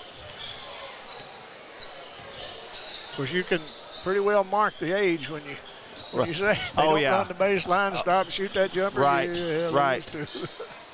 Uh-oh, he's trying to get to 100. And there it is. And that James has buried it to make it a 60-point lead. He's got 12 points off the bench. Oh, and then he tapped him, I think. He sure did. Tapped him. He's going to go to the line to shoot 3. Yeah. That's their. The issue with this, though, is you better shoot them. Yeah. Because the clock doesn't stop. That's right. Tim Harmon don't give him that ball. He's not going to have time. Roderick Gatewood Jr. He's 61% shooter from the line. He will be shooting 3. He should get them all in here. Yeah, we're split 30 seconds, 35 now. Free throw up, no good. And one more. Sikeston was ready to go the other end. We're ready to go the other end. This will make him, I think, 12 points on the night. That is correct. And they must call that first one off. I don't know. I wasn't looking. I was looking down. He hit all 3 of them? He hit 2 out of 3. He hit 2 out of 3, yeah. Sikeston's just going to run the clock out. We're at 12, and what a nice game for Sikeston, and we wish Meridian a safe trip for them and their team and their fans going home. Thank you for coming over and playing in this very good 6-man shootout. Absolutely, absolutely. Man, it's been a privilege to call a game. Absolutely, I enjoy it very much. Enjoyed it very much. And at 100-42, and we'll be back in about 2 minutes to recap this and get ready for Game 4.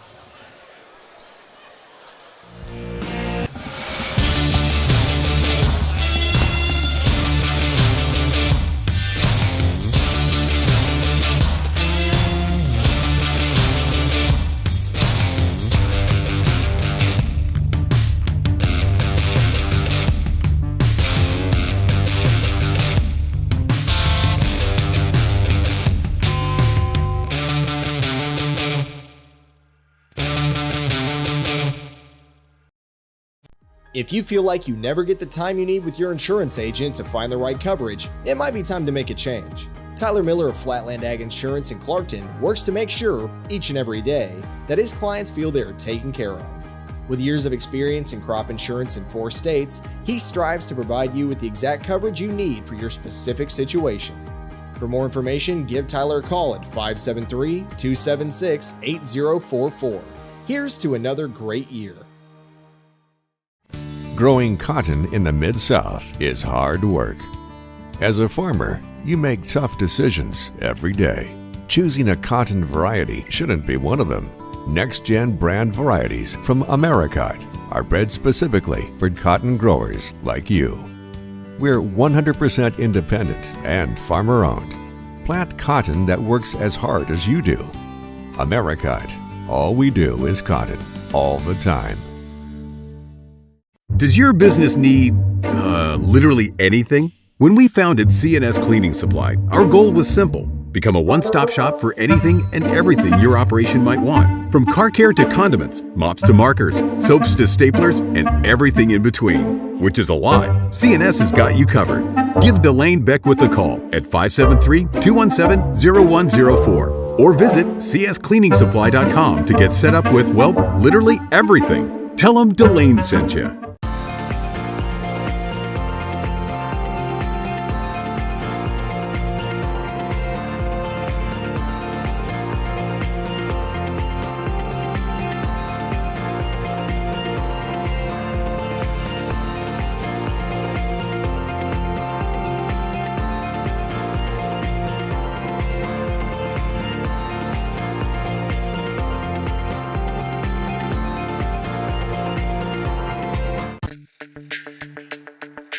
We're for agriculture, for growers, doers, whatever it takers.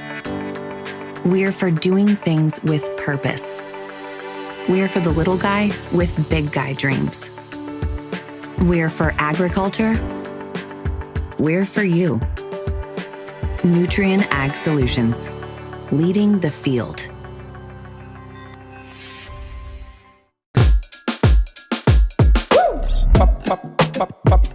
Julep, julep, julep,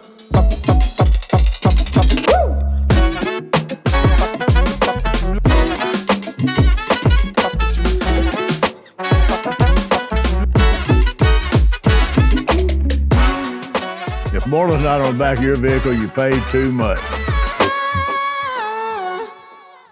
At Young Real Estate, we're Southeast Missouri, just like you. We are parents. We are teachers. We are grandparents. We are active in our community. We are patriots. Serving all of Southeast Missouri, and we are here for you. We are young.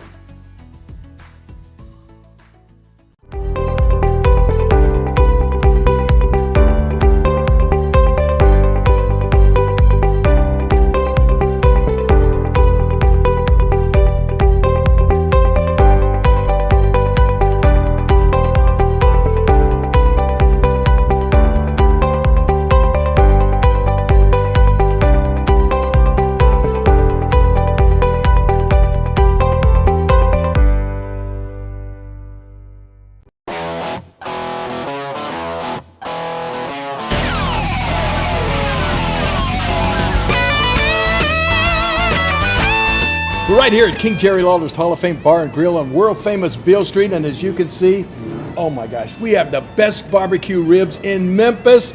Oh my gosh, the gumbo is out of this world, but you gotta try the King's Triple Decker Slam Burger. You'll love it. At Wings Etc., we take every one of our wings very seriously. Just like you do, Mr. Dipper, the master of measure, the prince of the poor. We know how you handle our jumbo wings with the perfect combination of urgency and care, just like we do. Your hunger fuels our hunger to rapidly remove the hangry fire in your belly by dousing it with some cool liquid lightning and our thunderous award-winning jumbo wings. Your hangry is always welcome at Wings Etc. First State Bank and Trust is more than just products and services. We're there for you for your first paycheck, buying a home, opening a small business, starting a family, or planning to retire, and everything in between. We're the local bank you know and trust for all of your financial needs. Visit fsbtrust.com or stop by your local First State Bank and Trust to explore all of your financial options. Equal housing lender, member FDIC. For all your banking and financial needs, visit First State Community Bank in one of their Southeast Missouri locations.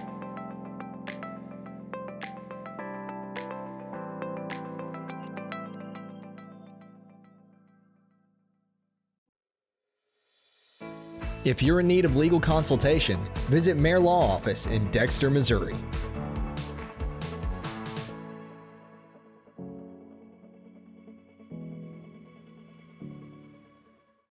Juju Promotions in New Madrid is your one-stop shop for all your personalized merchandise. Whether it's screen printing, embroidery, promotional products, heat presses, or decals, we've got something that will suit your needs. So you, your school, or your business will always be looking its best. There's tons to see, from apparel to accessories. So what are you waiting for? Stop into Juju Promotions today in New Madrid, Missouri. And don't forget to like us on Facebook. Osborne Equipment specializes in all the equipment you need for your office, including copiers, printers, scanners, and fax machines. So if you're in need, contact Osborne Equipment for the best service in the business. Entrusting us with your health care is one of the greatest compliments our patients and the community give us. Thank you, Dr. McFerrin and the entire team at Southeast Health for getting me back on track. Thank you, Eric, for placing your trust in our dedicated team. At Southeast Health, we have so many reasons to be grateful to our community and the patients who have chosen to place their trust in us. Southeast Health, always by your side. First State Community Bank has been named the #1 bank in Missouri by Forbes, and we think they might be onto something. When it comes to banking, we've always said that people should come first, and we hold true to that idea. Opening an account has never been easier. You can even do it online. We want our community to thrive, and that's why we put it in our name. So come bank with the certified best at First State Community Bank, serving our community because it's who we are. At Focus Bank, we believe in really free checking. What does that mean? Well, opening an account requires no more than $25 with no minimum balance requirements or monthly service charges. You'll also have access to online and mobile banking, online bill pay, direct deposits, mobile deposits, automatic payments, e-statements, a nationwide network of ATMs, and an instant issue debit card, all for free. Your first order of checks is on the house, and you'll also receive a complimentary thank you gift. Come visit us in Sikeston, Charleston, Crothersville, or East Prairie. Focus Bank, simple, hassle-free checking that's really free. Mathis Funeral Home of Dexter and Bernie strives to provide their community with the accommodations and services needed to relieve your family during times of loss. For more information, give them a call and see how Mathis Funeral Home can help meet your expectations in celebrating your loved ones. For over 100 years, Stoneville Cotton has helped farmers stay strong and win their growing seasons, delivering protection against key weeds and insects to maximize their yield potential. For more information, visit our website. Stoneville Cotton, own the early.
If you feel like you never get the time you need with your insurance agent to find the right coverage, it might be time to make a change. Tyler Miller of Flatland Ag Insurance in Clarkton works to make sure, each and every day, that his clients feel they are taken care of.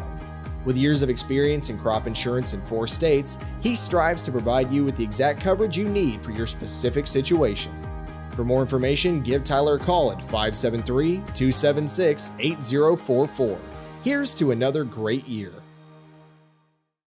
Growing cotton in the Mid-South is hard work.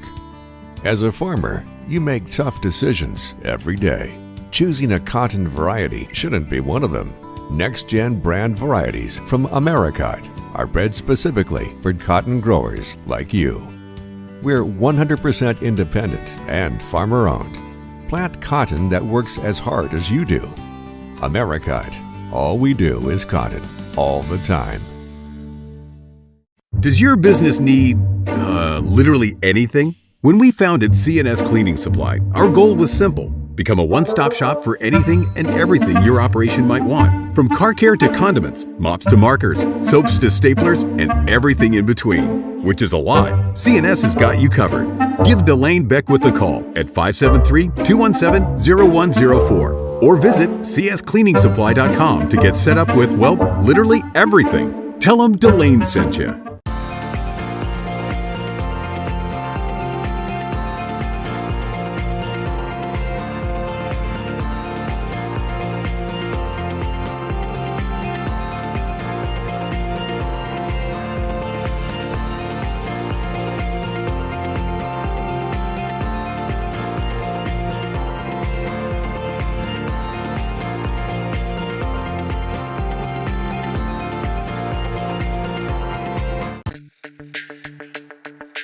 We're for agriculture. For growers, doers, whatever it takers. We're for doing things with purpose. We're for the little guy with big guy dreams. We're for agriculture. We're for you.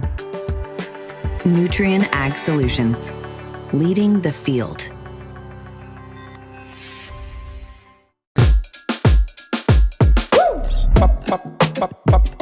Julep, julep, julep,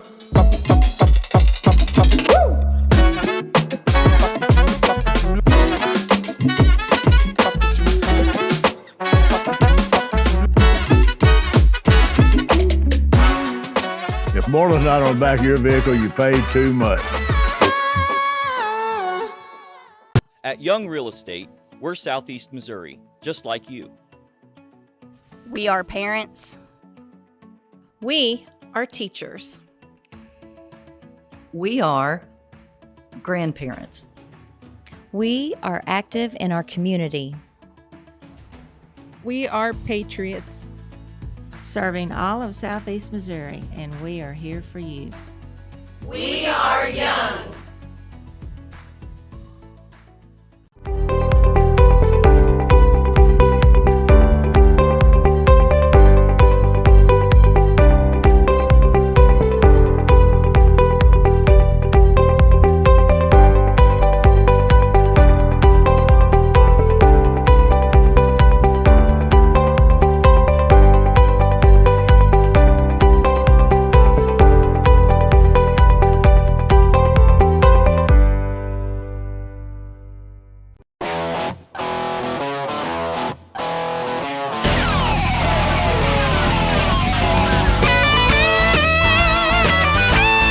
We're right here at King Jerry Lawler's Hall of Fame Bar and Grill on world famous Beale Street, and as you can see, oh my gosh, we have the best barbecue ribs in Memphis. Oh my gosh, the gumbo is out of this world, but you gotta try the King's Triple Decker Slam Burger. You'll love it. At Wings Etc., we take every one of our wings very seriously. Just like you do, Mr. Dipper, the master of measure, the prince of the poor. We know how you handle our jumbo wings with the perfect combination of urgency and care, just like we do. Your hunger fuels our hunger to rapidly remove the hangry fire in your belly by dousing it with some cool liquid lightning and our thunderous award-winning jumbo wings. Your hangry is always welcome at Wings Etc.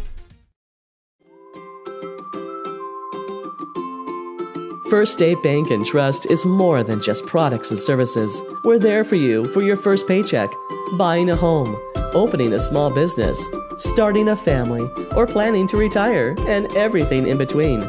We're the local bank you know and trust for all of your financial needs. Visit fsbtrust.com or stop by your local First State Bank and Trust to explore all of your financial options. Equal housing lender, member FDIC. For all your banking and financial needs, visit First State Community Bank in one of their Southeast Missouri locations.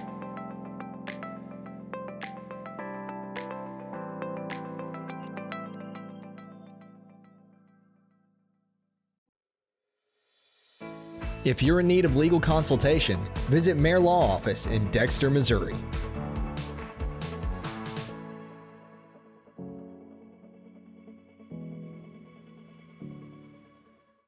Juju Promotions in New Madrid is your one-stop shop for all your personalized merchandise.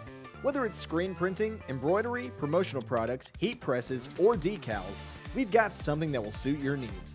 So you, your school, or your business will always be looking its best.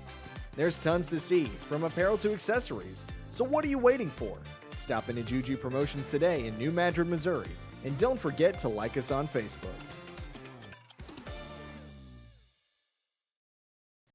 Osborne Equipment specializes in all the equipment you need for your office, including copiers, printers, scanners, and fax machines. So if you're in need, contact Osborne Equipment for the best service in the business. Entrusting us with your health care is one of the greatest compliments our patients and the community give us. Thank you, Dr. McFerrin and the entire team at Southeast Health for getting me back on track. Thank you, Eric, for placing your trust in our dedicated team. At Southeast Health, we have so many reasons to be grateful to our community and the patients who have chosen to place their trust in us. Southeast Health, always by your side.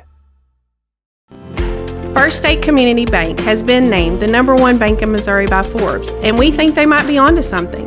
When it comes to banking, we've always said that people should come first, and we hold true to that idea. Opening an account has never been easier. You can even do it online. We want our community to thrive, and that's why we put it in our name. So come bank with the certified best at First State Community Bank, serving our community because it's who we are.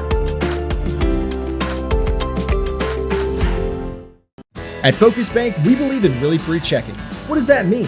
Well, opening an account requires no more than $25 with no minimum balance requirements or monthly service charges. You'll also have access to online and mobile banking, online bill pay, direct deposits, mobile deposits, automatic payments, e-statements, a nationwide network of ATMs, and an instant issue debit card, all for free.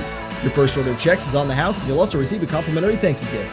Come visit us in Sikeston, Charleston, Crothersville, or East Prairie. Focus Bank, simple, hassle-free checking that's really free. Mathis Funeral Home of Dexter and Bernie strives to provide their community with the accommodations and services needed to relieve your family during times of loss. For more information, give them a call and see how Mathis Funeral Home can help meet your expectations in celebrating your loved ones. For over 100 years, Stoneville Cotton has helped farmers stay strong and win their growing seasons, delivering protection against key weeds and insects to maximize their yield potential. For more information, visit our website. Stoneville Cotton, own the early.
If you feel like you never get the time you need with your insurance agent to find the right coverage, it might be time to make a change. Tyler Miller of Flatland Ag Insurance in Clarkton works to make sure, each and every day, that his clients feel they are taken care of. With years of experience in crop insurance in 4 states, he strives to provide you with the exact coverage you need for your specific situation. For more information, give Tyler a call at 573-276-8044. Here's to another great year.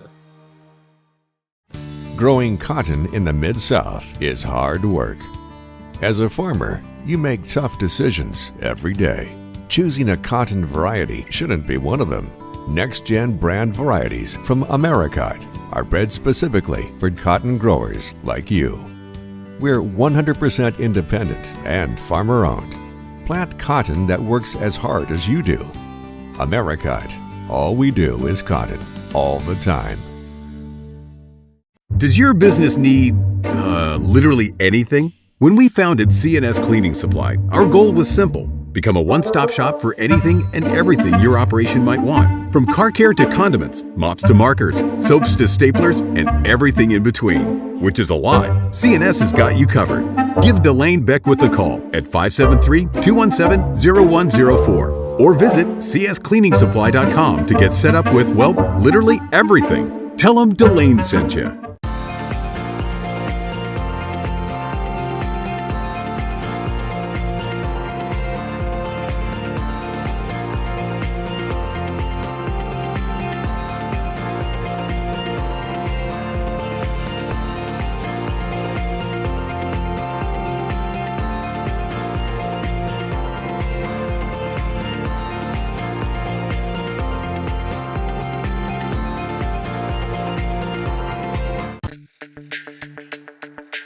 We're for agriculture, for growers, doers, whatever it takers. We're for doing things with purpose. We're for the little guy with big guy dreams. We're for agriculture. We're for you. Nutrien Ag Solutions, leading the field.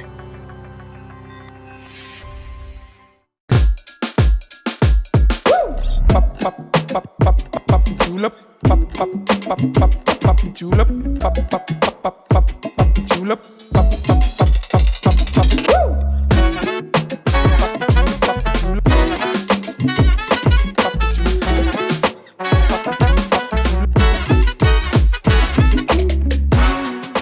If Moreland's not on the back of your vehicle, you paid too much. At Young Real Estate, we're Southeast Missouri, just like you. We are parents. We are teachers. We are grandparents. We are active in our community. We are patriots, serving all of Southeast Missouri, and we are here for you. We are young.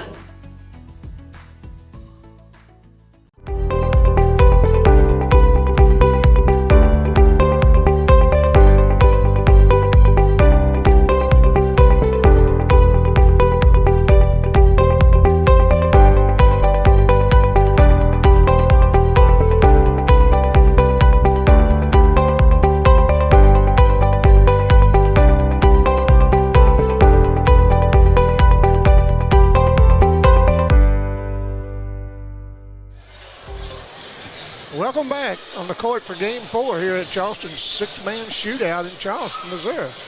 We're live on Aycorp Media Networks alongside my friend Terry McVeigh. I'm Tommy Jacobs bringing you the action, and we're about ready for tip-off for Game 4, sponsored by Moreland Automotive Group. Terry is going to be back in the booth with you this afternoon. Coming up shortly will be the New Madrid County Eagles and Lift for Life Hawks. Well, Tommy, it's great to be here and back alongside you, as always, this afternoon. These two teams are always fun to watch on the court or on the field, because they played in the football playoffs this past fall. Of course, Lift for Life dominated that game, so New Madrid's going to look for something different here. It's exciting to see what's going to take place here. We have to watch, an opportunity to watch three of the top teams in Southeast Missouri today, and battling out against three of the top teams from out state or out of Southeast Missouri. So let's get it going. I think you're right. And, as you said, Lift for Life had no mercy on New Madrid County after New Madrid won about 9 games straight in football, and then Lift for Life come over and just owned them. Yeah, beat them by 40. But we'll see what's going to go on. New Madrid led by B.J. Williamson and Jadis Jones, but they've got a good host of players to come in there, and they're led by Hall of Famer Lennis McFerrin. Yes, sir. And when you're led by McFerrin on the bench, along with his son, along with Jenkins, that's pretty good. Dontre Jenkins has been around for a while, was an excellent player in high school. And we got a good set of officials. And, Terry, I'm ready for some basketball. Yeah, really good set of veteran Southeast Missouri So for Live for Life, Stevie Winston, 6'4" senior. 5'10" junior, number 3, Dennis Olds. Dennis Olds, 5'10" junior. 6-foot sophomore, number 4, Omarion Grissom. Omarion Grissom, a 6-foot sophomore. 6'1" senior, wearing number 11, Otis Grissom. And Otis Grissom. And notice the 6'2" senior, wearing number 21, Cameron Sutton. And Cameron Sutton, 6'2" senior. I noticed the 6'7" junior LaJuan Johnson is not starting. For New Madrid, B.J. Williamson. 6'5" junior, number 10. Jadis Jones, a 6'5" junior. One of the better players in the state of Missouri. Julian Courtois, 5'9" junior. 5'9" junior, wearing number 20, A.J. Ruff, 5'9" junior. 5'5" senior, wearing number 32, Braden Newsom. And Braden Newsom, a 6'5" senior. Tim Harmon, Lloyd Rice, and Jay Piles, a good veteran set of officials, good team. Sure are. Look like the Grisham twins, probably. Otis and Omarion, probably. They look alike, and I'm going to tell you what, I Live for Life, we don't know the records. We know what New Madrid can do. And what I admire about New Madrid, Les McFerrin enters them in lots of competition all over the state of Missouri. And so they're ready when it comes this time. They'll play anybody. And they'll travel up to Springfield and Nix the last weekend or so, and was 1 out of 3, but, boy, they played some heavy hitters up there. No, well, LaJuan Johnson is starting for Live for Life. He wasn't announced with the starters, but he is starting. 6'7" junior. As we're underway with New Madrid in control, they give it to Williamson. Now down in the corner, now back to Williamson. They're going to swing it around, and they're staying on Jadis Jones pretty thick out there. And Jadis not liking that arm on him, and I don't really blame him. There's a drive to the bucket, up and no good. I was trying to see who that 32, that's Newsom. Yeah, Braden Newsom. You know, the core of this team, you know, is going to be back for New Madrid next year. Yes, they are. Newsom's free throw rattled out. I look for a pretty good game here. Yeah. But you talked about the core, you know, 2 years ago when Jones and Williamson were freshmen. Right. They won their first 20 or 21 games, and then they had to go through Vashon up in St. Louis. What do I call them? The school of no ass, no tell. Yeah. There's a little jump shot put up, no good, and Jadis Jones. And Jadis Jones is in his main game when he can bring it down because he'll take it to the hoop on you. He can handle the ball very well. He can move. He can dish it off just as he did. Shot put up and rolled in. A.J. Ruff, 5'9" junior, scores the first two. Now this year, if New Madrid gets through the district, they don't have to worry about Vashon because Vashon's Class 4 and New Madrid's dropped down to Class 3. But that means that in the sectional game, if all the stars lined up, it's probably going to be New Madrid and Charleston. What a game! In a game at Bloomfield. That one I want to see. I do too, Terry. We'll make sure we get our reserve seats for that one. But anyway, I watched that Thayer game earlier, and I'm going to tell you what, that catcher for real too. Oh, Thayer's been so solid for so many years. Yeah, Thayer's big. They're hard workers, and we're going to have a 5 count. Good defense by New Madrid. That's something probably Live for Life's not seen as good a defense as they're going to see today. Probably not. Then Live for Life wants a timeout. Yeah, they do. Eh? Coach Torrey Davey. He's seen something. He said, we better fix this early as we're going to keep it here because it's going to be a short timeout. Terry, how you been? Have you been enjoying this weather? Oh, yeah, I love it. Me too. Well, we just had so many things to do. All the basketball games get canceled. When you get old guys like us, that's about the only thing that keeps us happy anymore. Well, one good thing about being old like us is that we know when the weather's coming. That's right. It can be pretty good day, but then our bones start aching. We say, oh, well, Norther's coming in. Yeah, we don't have to listen to Cape or Jonesboro. No, we don't have to watch them. Oh, boy, yeah, I think Live for Life saw something they really didn't know what to do. But you better buckle up, boys, because this New Madrid's going to bring it to you, and they're going to guard you.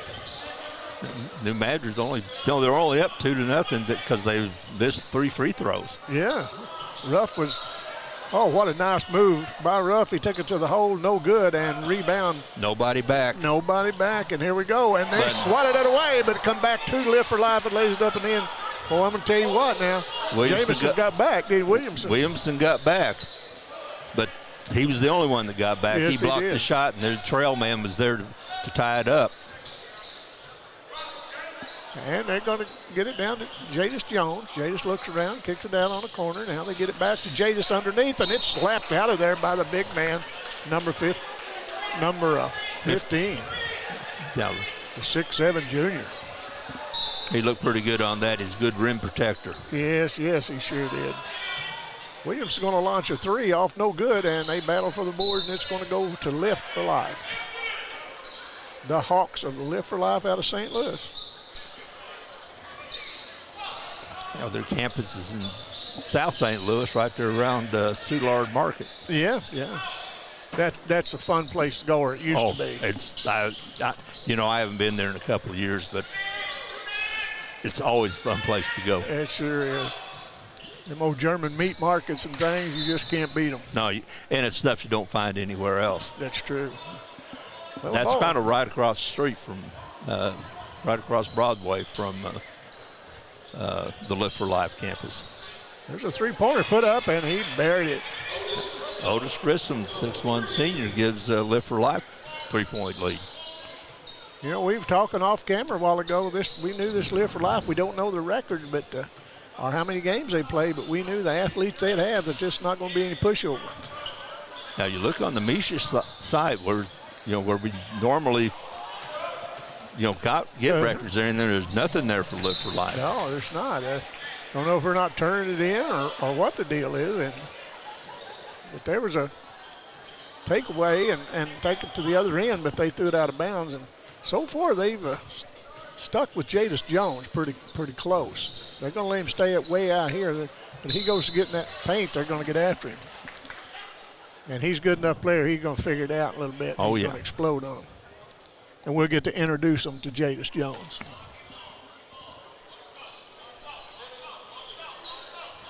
As they get it back, and Ruff gets it in, now back to Jones. He puts it on the floor.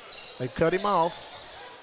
Ruff puts up a little jumper, no good. Oh, no, it bounced up and came down. A shooter's roll. Ruff with his 4th, New Madrid with 4. Yeah. Nice drive underneath, over the head, no good. And here comes Jones the other way quickly. And he's going to be fouled. And he will go to, no, it'll be out of bounds. Yeah, he had Ruff on the wing, but took it himself. Going out of the game for New Madrid is number 12, Cortez. There's a shot up, no good. Timmy Harmon saw something. He said a foul on the floor before the shot. Caden Minner came in the game for New Madrid, 5'8" junior. His name's Minner. He can play. He can play. Oh, nice pass into. There's another Jadis foul. And another foul, and I think he's going to go to the line to shoot a pair. Got a text from my sister in Malden. She said it's good to, we can talk about being old, but it's good to see you two back on the air. We appreciate that. We like being here. You bet you we do. Jones trying to get on the board, and he rolls off. That's at least 4 free throws that New Madrid's missed. Yeah, that's they've left some real opportunities out there. Yeah, them early free throws come back to haunt you sometime. As Jacobs missed a pair. Yeah, people a lot of times talk about, boy, they missed that free throw in the 4th quarter, cost them a game. What about them 3 they missed early? Yeah, or the 5 now that New Madrid missed. Madrid giving full court pressure, man to man. Oh, and it's going to, that pressure caused that young man to dribble it off his foot. It'll turn it back over. Good defense by B.J. Williamson.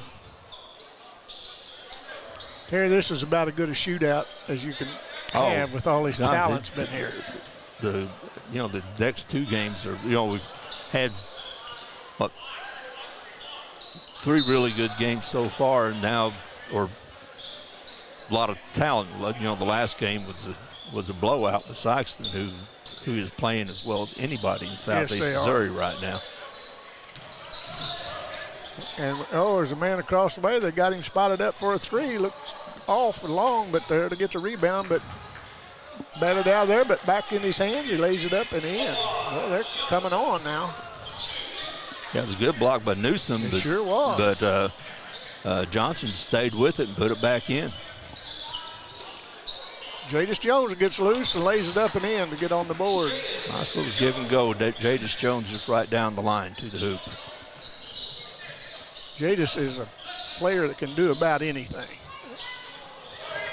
And there's the rebound, and here comes the Eagles. They lay it high off the glass and in.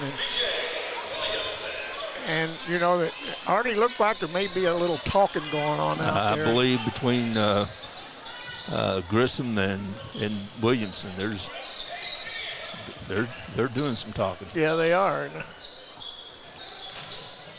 And there's we lost the ball. Foul. Then he lost it. No foul, no harm, no foul. Goes out of bounds, New Madrid. I mean, I would think Lift for Life would think that was a little harm, but. Well, I tripped over the free throw line. I think that's what it was raised up right there. Yeah, that's right. They're not used to that. We're used to that. These teams play here a lot. Ruff drives the lane, kicks it over. Oh, nice over the back, up and in by Jadis Jones to give New Madrid the 10-7 lead.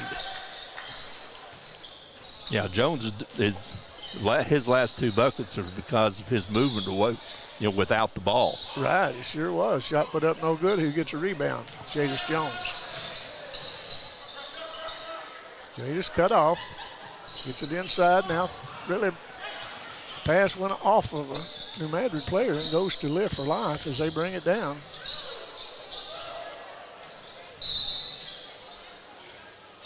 And we're going to have Jay Powell has spotted a foul, and I think he probably called it right. It will be the Hawks' ball out of bounds under their basket. He got 2 hands on the body. He sure did. That's the first foul on New Madrid, 5 on Lift. The Lift Hawks, I guess we'd call them. New Madrid's in a 2-3 zone, looks like. Yeah, off the inbounds play. But, they're normally a man-to-man. Three-pointer put up no good, but the big man, number 15, jerks the rebound down as he brings it back out front to O's. Now they try to get it inside, and here comes Williamson, but he was cut off, and now he's, nice ball move, nice ball handling, and well, a little bit of extracurricular activity on that block. Yeah.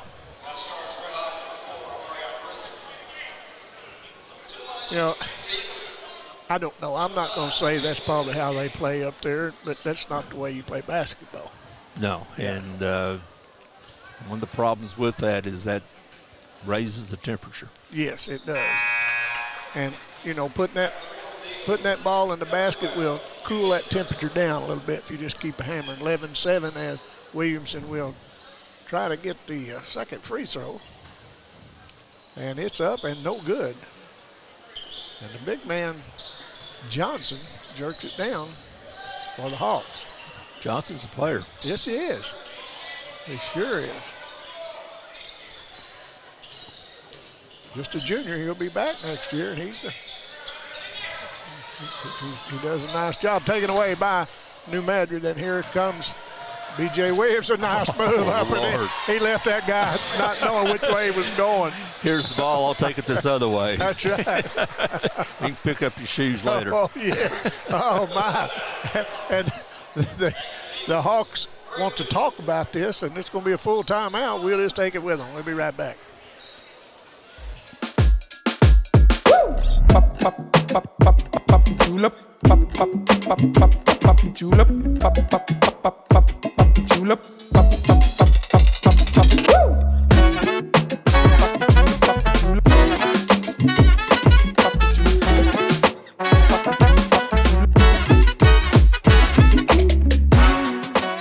warranty light on the back of your vehicle, you paid too much.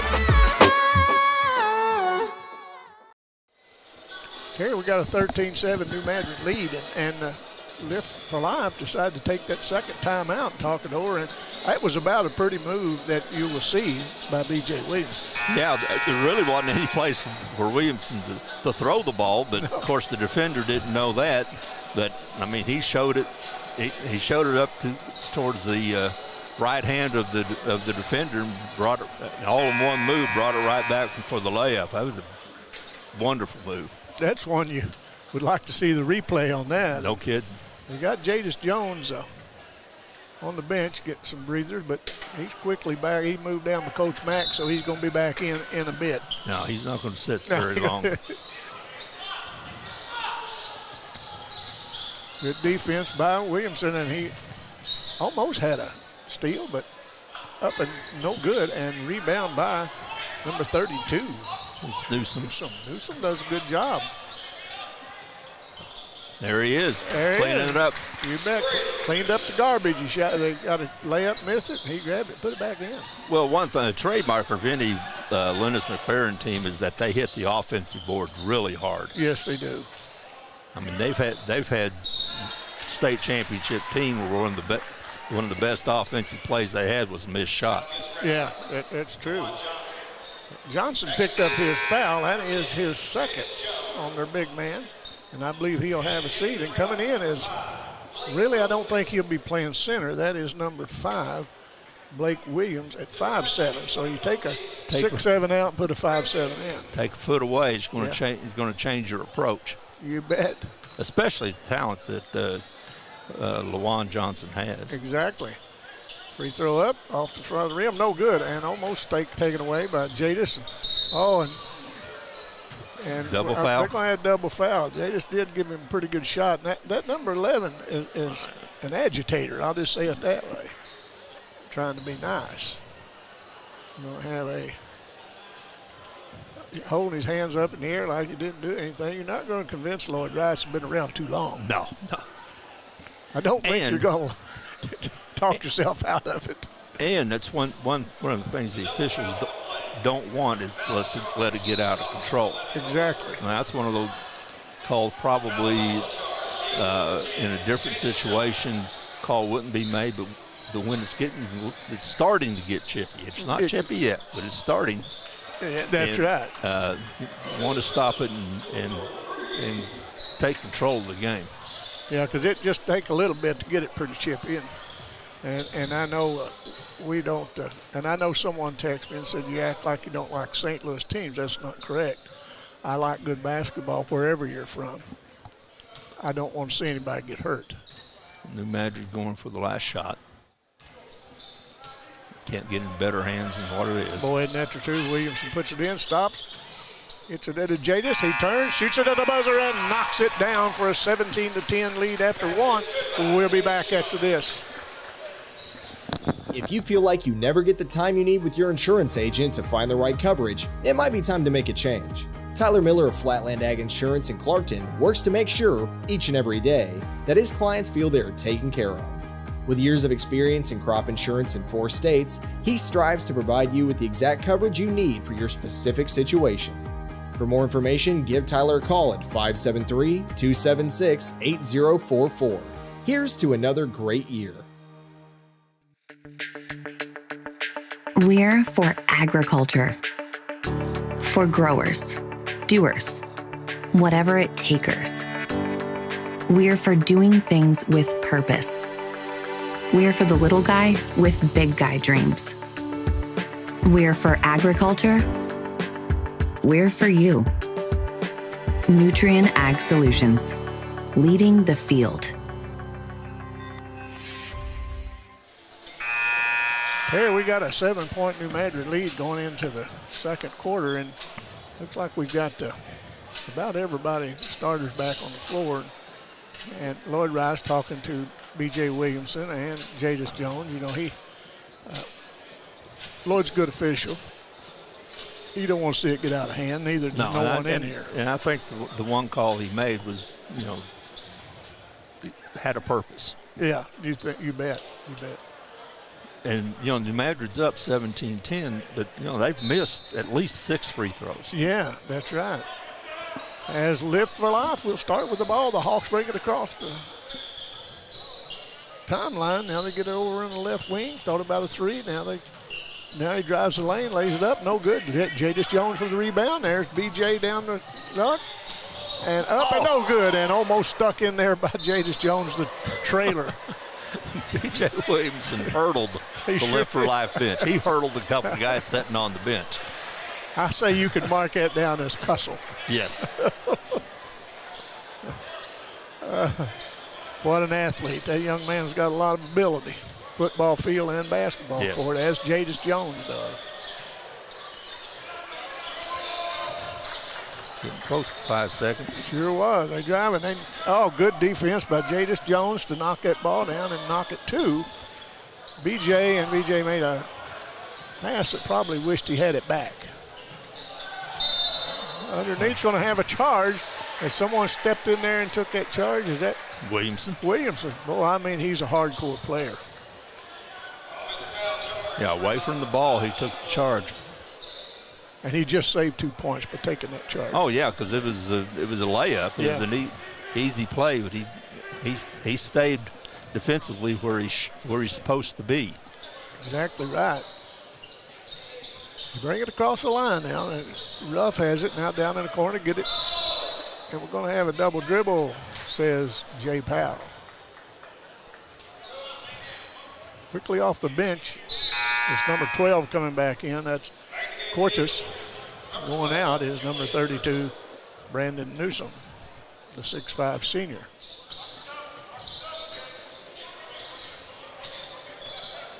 Williamson picks up the ball handler, makes him go to work a little bit as Williamson is all over him. Lift for Life big man's on the bench with 2 early fouls. Oh, they try to lob it over court. Nice alertness by New Madrid to knock that thing out of bounds. That was who else but BJ. Try a skip pass against New Madrid. You know, they anticipate very well on defense, and they're so quick. Yeah, that's exactly right. As you drive the lane, they stop. Now they kick it out. 3-point land, up and in. That young man has buried that three. That is Kern, Jace Kern, the 6'1" sophomore. That's a couple of threes by Lift for Life. Sure is.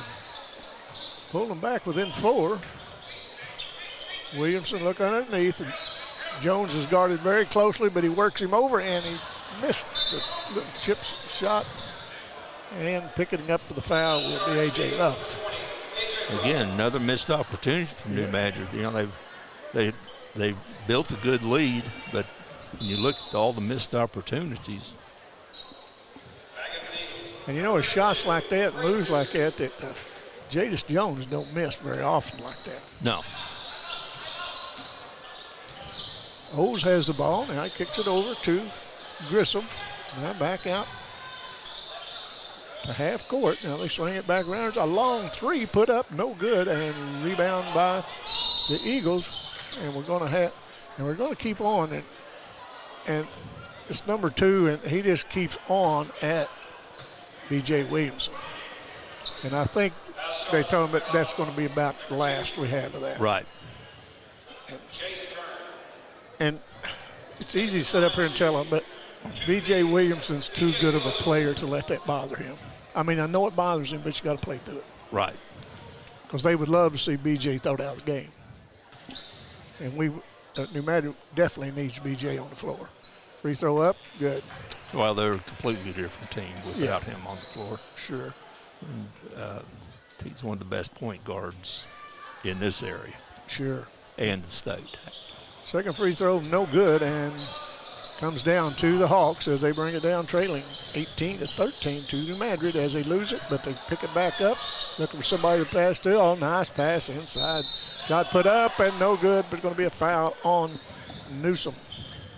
You know, the Magic came out, double-teamed the ball, which usually ends up in a steal for New Madrid, but that time they didn't get the steal and left the player open. There's a free throw up and got it.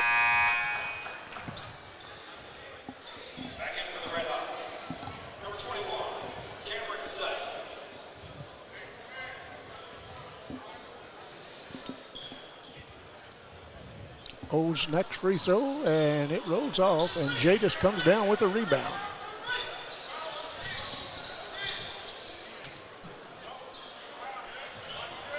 Turn it over to Jadis Jones. He has it. Free throw line extended. And there's a long three-pointer put up. B.J. Williamson knocked it down, extend the lead to 21-14. Somebody who's that quick that can hit the three, you know, he's that quick and that good a ball handler that can drive the lane so well, and also then shoot the three. It makes it virtually impossible to defend. And try it again. Yeah, right for same spot, same result. At All-Star, and now there's a takeaway. Now into Jadis Jones. Jadis takes it up, lays it up, and he'll go line to shoot a pair. And a lot of that started off that block shot down there by Newsom. Yep. Now, New Madrid's defense turns into a lot of offense. Right. Jones has really not given too much tonight. He's making him work for about everything he gets. And he gets that free throw to fall. He's missed a few free throws earlier, but that extends the lead 25-14, 4:51 to go in the half. Lawan Johnson's back in the game, the 6'7" postman for Live for Life. He has 2 fouls. And Jones gets them both. Quickly down the court is Dennis Owes, the 5'10" junior, as he kicks it over the corner. Number 5 puts up a 3, no good, and Jadis Jones is there to take the rebound. Jadis spins, takes it to the, oh boy, missed it, but Newsom gets a rebound, puts it back up and in. What a nice board. Well, what a move by Jadis Jones. He's got the rebound, and just took it all the way. Sure did. That was beautiful. And you notice the Live for Life is not getting hardly any second shots. No.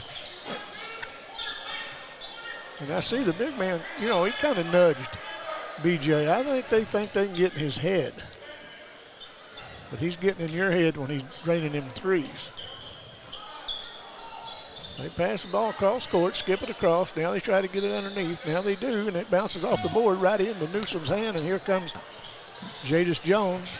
Not real sure where he was throwing that ball, because it was. No, I think that's right. I mean, not only was it errant, but the alley-oop was not there. No, not at all. Williamson thought about a 3. Now he puts it on the floor, drives, and it's going to be a foul on number 5, and it's not working, young man. I believe that's on Grissom. O'Marion Grissom. That's his second. Yeah, second. Let's see if he comes out of the game. 3:38 left in the first half. DJ knocked it down, and Grissom gets to sit down. Coming in the game is number 23, Jordan Reed, a 6-foot freshman.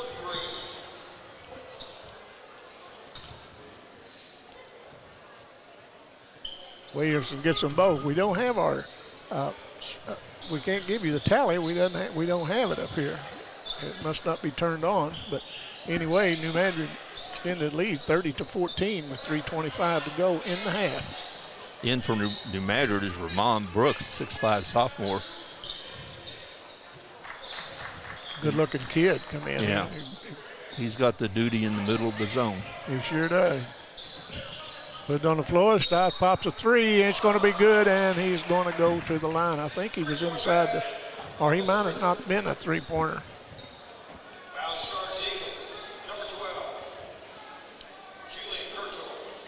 Going to the line will be Otis Grissom.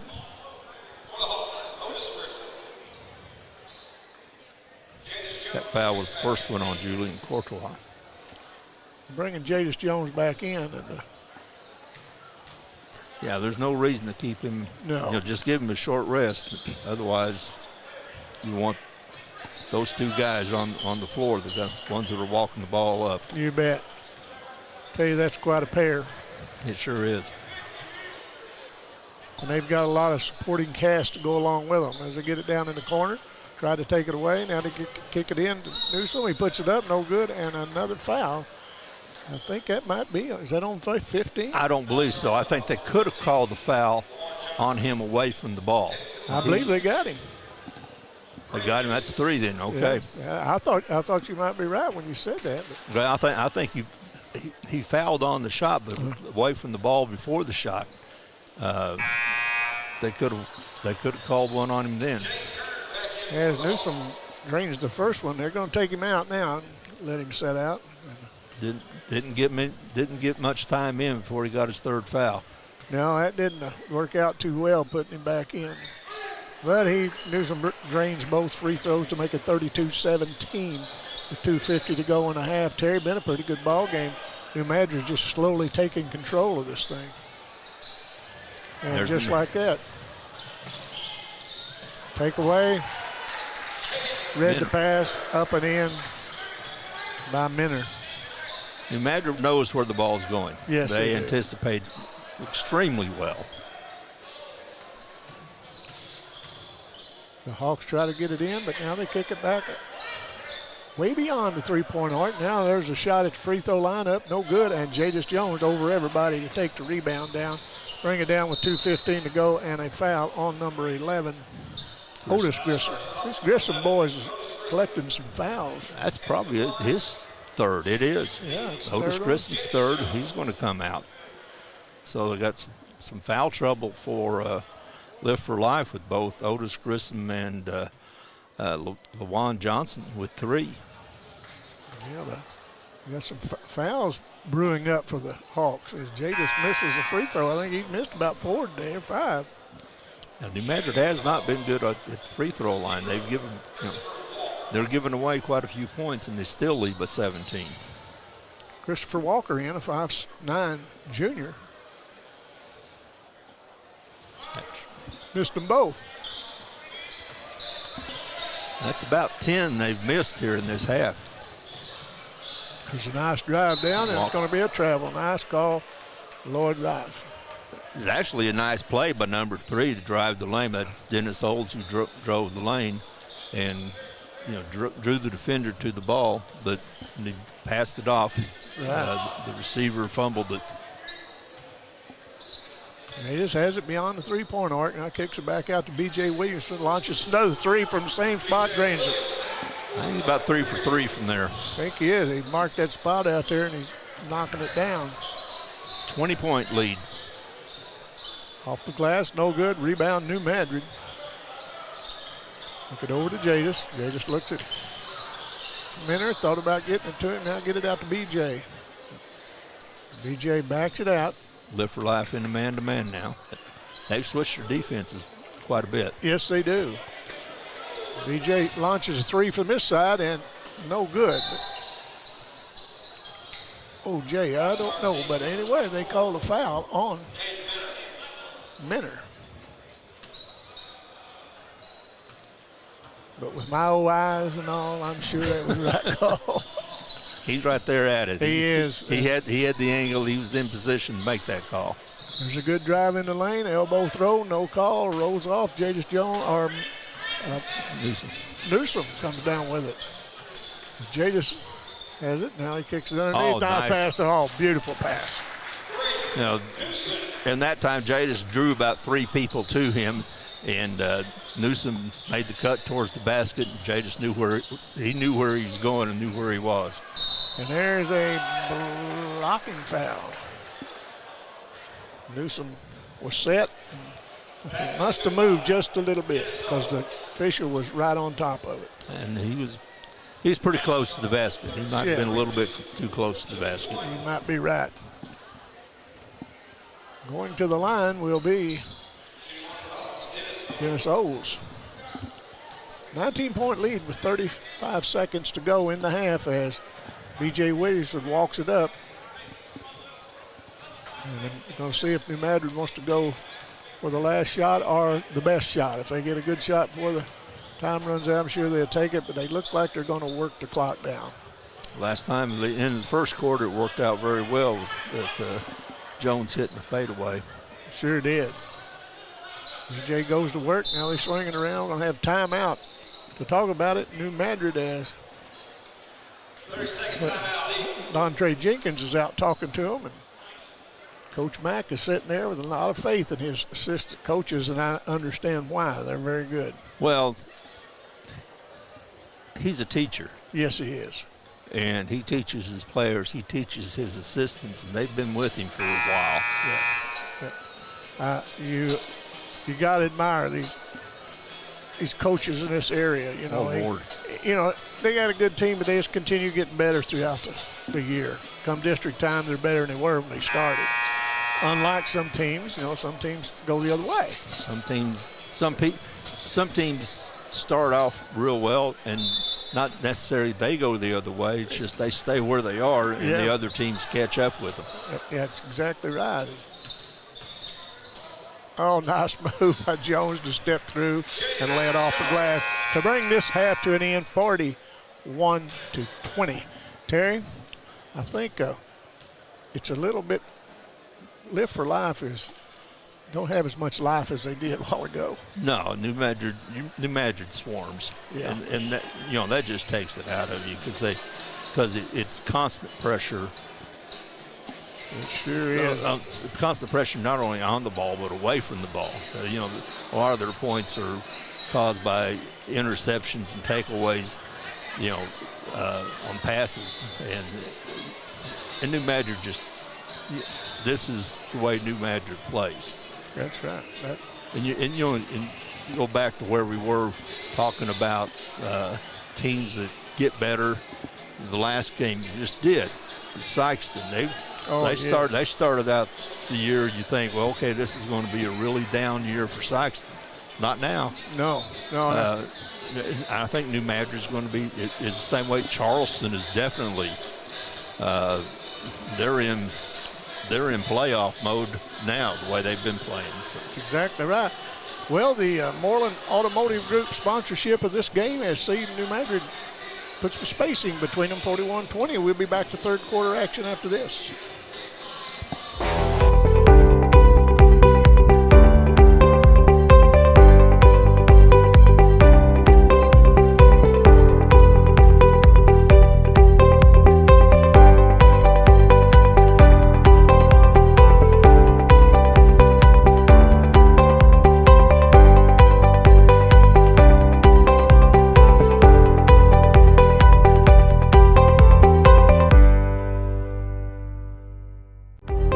At Wings Etc., we take every one of our wings very seriously. Just like you do, Mr. Dipper, the master of measure, the prince of the poor. We know how you handle our jumbo wings with the perfect combination of urgency and care, just like we do.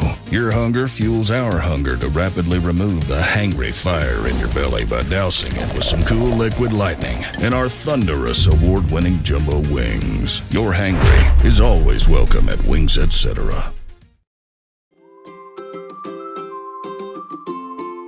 First State Bank and Trust is more than just products and services. We're there for you for your first paycheck, buying a home, opening a small business, starting a family, or planning to retire, and everything in between. We're the local bank you know and trust for all of your financial needs. Visit fsbtrust.com or stop by your local First State Bank and Trust to explore all of your financial options. Equal housing lender, member FDIC. For all your banking and financial needs, visit First State Community Bank in one of their Southeast Missouri locations.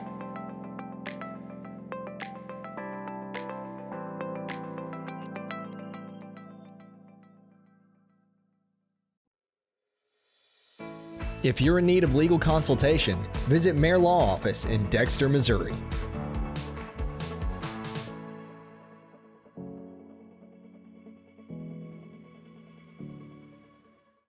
Juju Promotions in New Madrid is your one-stop shop for all your personalized merchandise. Whether it's screen printing, embroidery, promotional products, heat presses, or decals, we've got something that will suit your needs. So you, your school, or your business will always be looking its best. There's tons to see, from apparel to accessories. So what are you waiting for? Stop into Juju Promotions today in New Madrid, Missouri. And don't forget to like us on Facebook. Osborne Equipment specializes in all the equipment you need for your office, including copiers, printers, scanners, and fax machines. So if you're in need, contact Osborne Equipment for the best service in the business.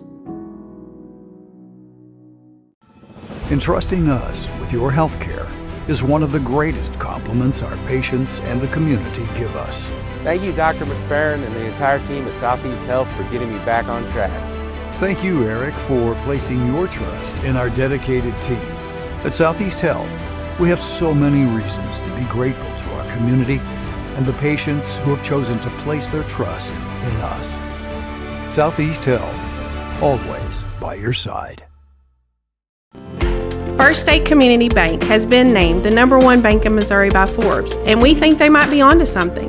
When it comes to banking, we've always said that people should come first, and we hold true to that idea. Opening an account has never been easier. You can even do it online. We want our community to thrive, and that's why we put it in our name. So come bank with the certified best at First State Community Bank, serving our community because it's who we are. At Focus Bank, we believe in really free checking. What does that mean? Well, opening an account requires no more than $25 with no minimum balance requirements or monthly service charges. You'll also have access to online and mobile banking, online bill pay, direct deposits, mobile deposits, automatic payments, e-statements, a nationwide network of ATMs, and an instant issue debit card, all for free. Your first order of checks is on the house, and you'll also receive a complimentary thank you gift.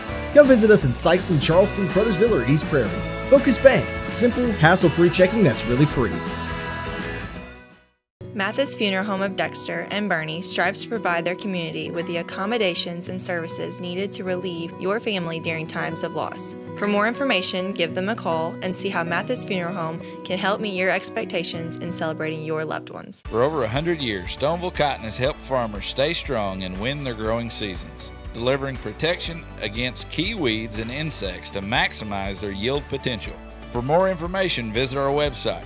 Stoneville Cotton, own the early.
If you feel like you never get the time you need with your insurance agent to find the right coverage, it might be time to make a change. Tyler Miller of Flatland Ag Insurance in Clarkton works to make sure, each and every day, that his clients feel they are taken care of. With years of experience in crop insurance in 4 states, he strives to provide you with the exact coverage you need for your specific situation. For more information, give Tyler a call at 573-276-8044. Here's to another great year. Growing cotton in the Mid-South is hard work. As a farmer, you make tough decisions every day. Choosing a cotton variety shouldn't be one of them. Next-gen brand varieties from Americot are bred specifically for cotton growers like you. We're 100% independent and farmer-owned. Plant cotton that works as hard as you do. Americot. All we do is cotton, all the time. Does your business need, literally anything? When we founded CNS Cleaning Supply, our goal was simple. Become a one-stop shop for anything and everything your operation might want. From car care to condiments, mops to markers, soaps to staplers, and everything in between. Which is a lot. CNS has got you covered. Give Delane Beckwith a call at 573-217-0104 or visit cscleaningsupply.com to get set up with, well, literally everything. Tell them Delane sent you. Well, we're about a minute and a half for the start of the second half of this game between New Madrid County Eagles and Live for Life Hawks. It's all been kind of a up and down game that New Madrid got on track, and Live for Life has got some their key players in foul trouble. And Live for Life was, they were late getting here for the game. And they drove, they rode a bus down from St. Louis, so you can see how they would be just a little off. Yeah, I tried. You know, I would say you need some time to sit down, relax when you get here, maybe for 30 minutes, an hour, and then get ready to go play. But just get off that bus and basically come into the game. You know that. Yeah, they got off the bus and started warming up. And that's but New Madrid, you know, they've had everybody contribute. B.J. Williamson, we don't know. We've had technical difficulties on the scoring, and we hadn't been keeping it by hand. But B.J. Williamson's had a fine first half, and so has Jadis Jones and Newsom. They've all had very, very good first halves. Everybody from New Madrid has been contributing. Well, Terry, what do you think? I look for more of the same. I do too. I think that New Madrid just is a superior team, and they're going to swarm like New Madrid swarms. And you know, Live for Life is getting one contested shot, and that's it. And New Madrid hits the offensive boards well, and they're shooting well. You know, Williamson has 3 long threes that he's made. So. And their defense is, well, it goes with what I just said about contested shots and only one shot. Exactly. And that's what Live for Life's getting. And you know, Live for Life, like you say, they're frustrated. They got frustrated early and made some little chippy fouls, caused a little problem, you know. And hopefully that's all out of their system. We have some good basketball games with you. And everybody will be safe, and we'll have a good game as the ball goes in, and Jadis Jones takes it and elbow deep in the rim as Mr. Jadis Jones says, "Welcome to the second half." That's now the New Madrid crowd's back, you know, really back in it, just starting the second half, and with a 23-point lead now. Hey, there's a drive up, and he's going to be a call over a travel. He might have got fouled, but he didn't. I think he traveled into a foul. He traveled before the foul. Get it out front. And Jay Ruff had to get it over to Jadis. Now down in the corner, look inside, trying to get it to Jadis. Can't get it in. Taken away by the Hawks. Yeah, they're trying to get it to Jones, and he actually had pretty good position. He did. Little floater up and in. Nice shot. By number 3. Dennis O's, the 5'10" junior. A.J. Ruff has it, top of the key. Now to get it into Jones, looks around. Nice pass underneath. And up and in by Newsom. Nice high-low game.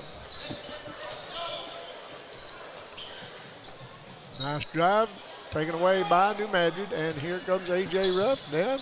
Gives it over to B.J. Williamson lays it up and down. That's New Madrid's made it way too easy. Yeah, that's too easy for them. Going to have a short timeout. We'll see. And what a way to start the third quarter for New Madrid. It's just they've had some too easy shots right here off the start. Yeah, and you know that one was created by the defense. Right. And Live for Life is not getting back. No, looks like their legs maybe left them a little bit. You know, they go in, take that rest, come back kind of hard sometimes, get them legs working again. And New Madrid's not going to give you any slack. They're not going to back off, let you get your second win. They're going to keep the hammer down. And being down 25, the adrenaline's not pumping. No, that's right. That's right. Get it down. New Madrid's got that press on, man-to-man, full court. Not making it easy on them as A.J. Ruff gets it. Now he kicks it over. Nice move. Inside, taken away, and long pass down to Williamson, lays it up and in. Yeah, they're doing this, get the ball one pass out to about half-court line. Three-pointer put up and in. A nice shot by Otis Grissom.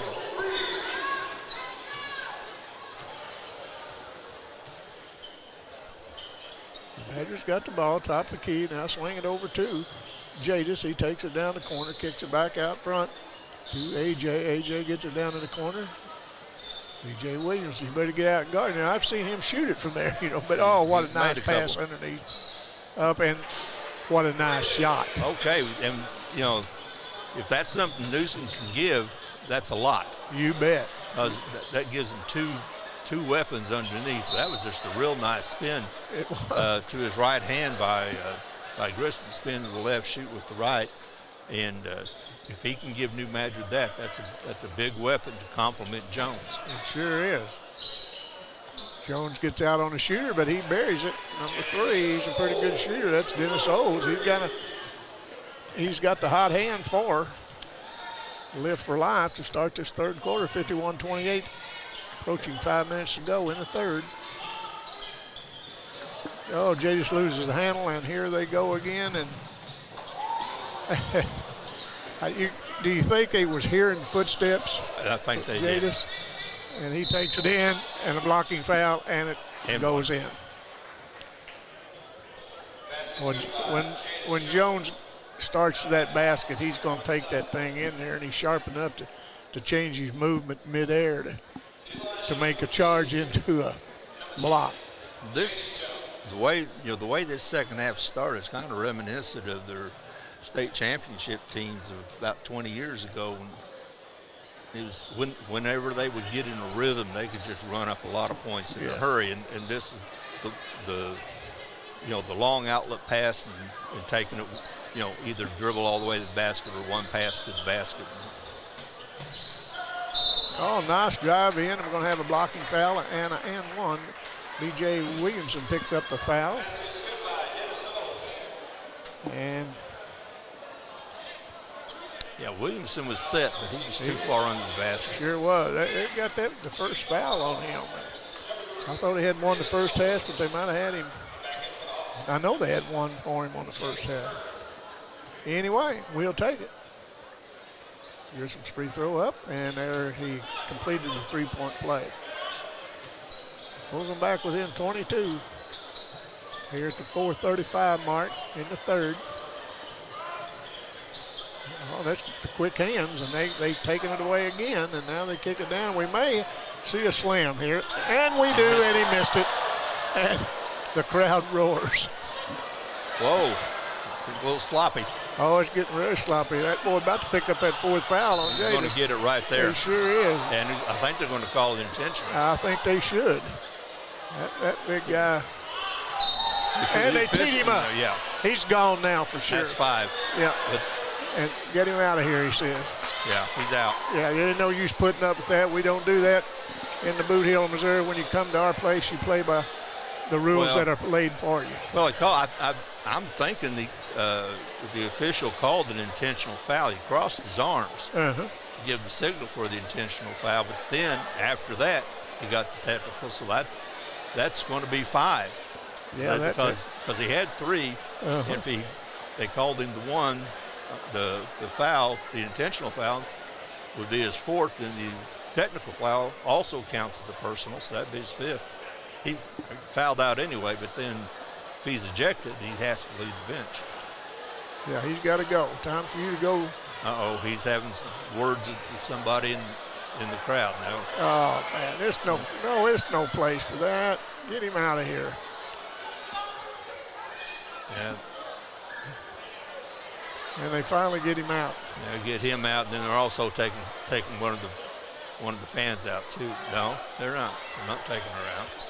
I thought they were. She's an Eagle. I think they are. Yeah, I think they are. Time for her to go. I think it's time for her to go too. She was jawing at him. Yeah. And then, I don't know if they're going to let her stay or. They act like she wasn't going to get to stay, but maybe she is. She's acting like she's going to stay whether they want her to or not. I'm not going to leave. You're going to have to put me out, but I think they got enough here to put her out. And we're going to see how many free throws we're going to shoot, Terry. Well, Jay just missed the first one. You know, we knew something was going to happen the way things were. We just kind of mentioned the way this game started. Yeah. Well, Jay just goes to the line, misses too. He didn't hurt him too bad there, and I think she may be going to go. She's going across, but she walked across both ends. Now she's going to head out. She's going to make sure everybody sees her when she does leave. Yeah. The only thing she lacks is turning around and waving at the crowd. Yeah. but, you know, I love good fans, and I'm sure she's one of them, but, boy, you can't get caught up in it.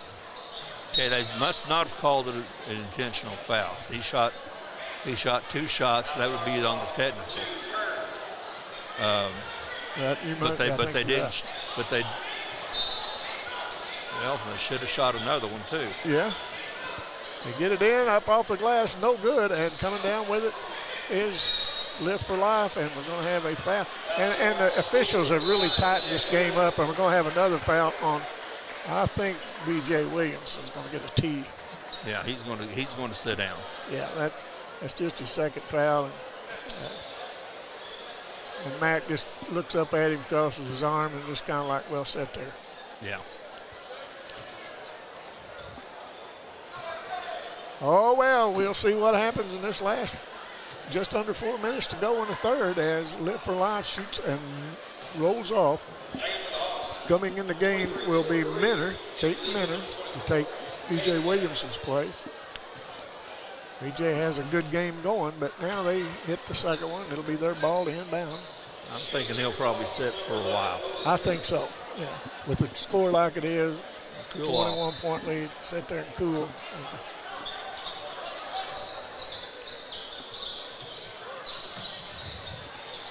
As Jadis Jones steals it and he takes it in, and he lost his footing, I think. Yeah, he got his steps mixed up. And taken away, and now we're going to see what happens. I don't think he will this time. Boom! Two-hand hello again. What a pretty sight. Yeah. Nice ball movement. Jadis Jones, good block. Ball on the floor. With 2 hands. He sure did. They beating him around down here, but he gets it loose. Now they get it back to him. Takes it. Oh, boy, it's picked up. The intensity is picked up. As Live for Life brings it up, lays it in, scores it. Brings them back within 21. That's what it was at halftime. Yeah. We basically played even this time, I suppose, hadn't we, Terry? As they flip the ball around, A.J. Ruff just hold it. That's good. Now they're going to make them come out and pick them up. They don't want to, but they're going to have to because of that lead. New Madrid will just stand out there and run clock. Ball down in the corner. They try to force it in, and it's picked off, and then they lose it out of bounds. It'll go back to New Madrid. Good defensive play by Olds on that one. He's anticipated. He's a 5'10" and guarding post player, but he got in front of him, denied him the ball. It's a good play. J.G. Harris comes in the game for New Madrid. Try to lob it inside. That's throwed it away again. They're blocking that middle up in there, and they're good defense by Jadis Jones to turn him, make him bring it back out. Yeah, Jadis is showing that he can guard a guard. He exactly right. And they get it over here. Thought he'd get a three, but quickly out. But he launches it anyway, and it comes down to Newsom, over to Jadis, now back to Newsom. He puts it on the floor, drives up, lays it in, and it rolls out. And we're going to have a foul, and that was a good call. Yeah, he fouled off. Yeah, he pushed him off. That foul was on Grissom, Meridian. It's going to be 3 on him. And we're going to hand the ball to Jadis Jones, gets it in, out of his hand, knocked out of his hand, out of bounds.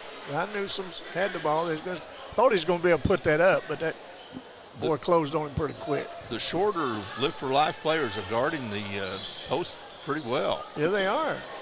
There's shot put up, no good, and Newsom rebound up, no good, but he's fouled. He just went up and reached over the defending player. The defending player had pretty decent position on him, but with his size advantage, he was just able to get up and reach over and get that rebound. We'll see what Newsom can do with this, and he gets the first one. Well, it's been an interesting game, Terry.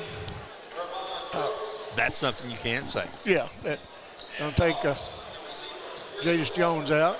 Ramon Brooks is back in, 6'5" sophomore. He had a little bit of playing time in the first half. And again, New Madrid is missing free throws. If they were hitting free throws, we'd be looking at a turbo clock. You bet. You bet you.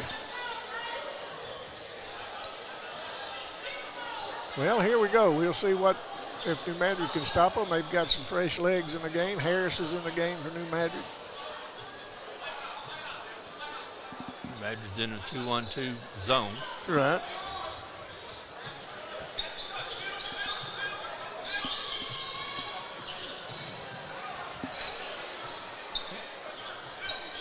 It's a three-pointer put up, no good, and New Madrid comes away with it. Nice rebound by Brooks, Raymond Brooks.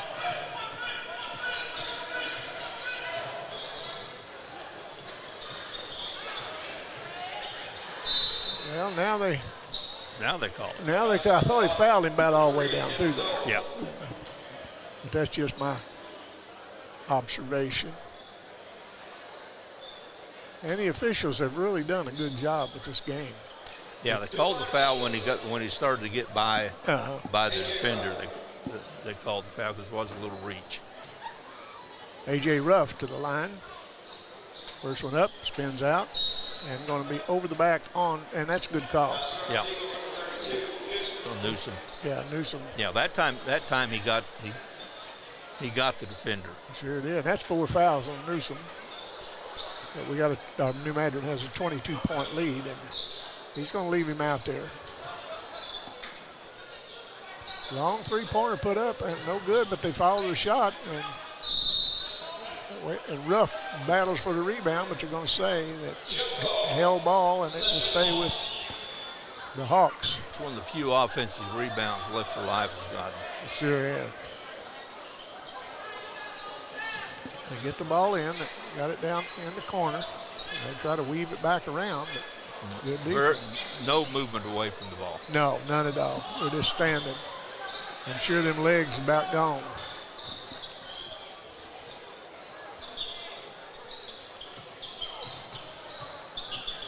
Oh, good pass underneath, and shot put up no good, and Newsom to get the rebound, and the New Madrid the other way.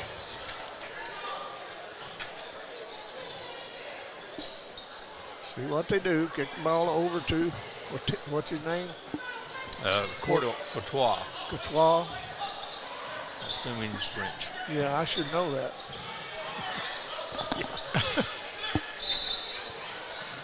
And we're going to have a foul. Lots of fouls being called. Lots of fouls being committed.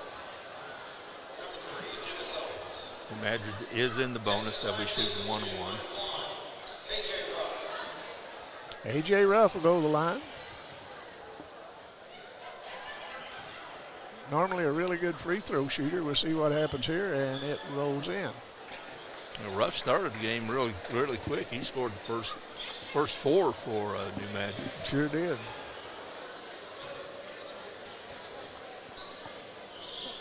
Ruff second, rolls off. Just can't seem to put two together sometimes. No. Nice pass underneath, shot up and in at the buzzer. That was well executed, very well executed. It was 57-36 into 3, and we'll be back in a moment. Juju Promotions in New Madrid is your one-stop shop for all your personalized merchandise. Whether it's screen printing, embroidery, promotional products, heat presses, or decals, we've got something that will suit your needs. So you, your school, or your business will always be looking its best. There's tons to see, from apparel to accessories. So what are you waiting for? Stop into Juju Promotions today in New Madrid, Missouri. And don't forget to like us on Facebook.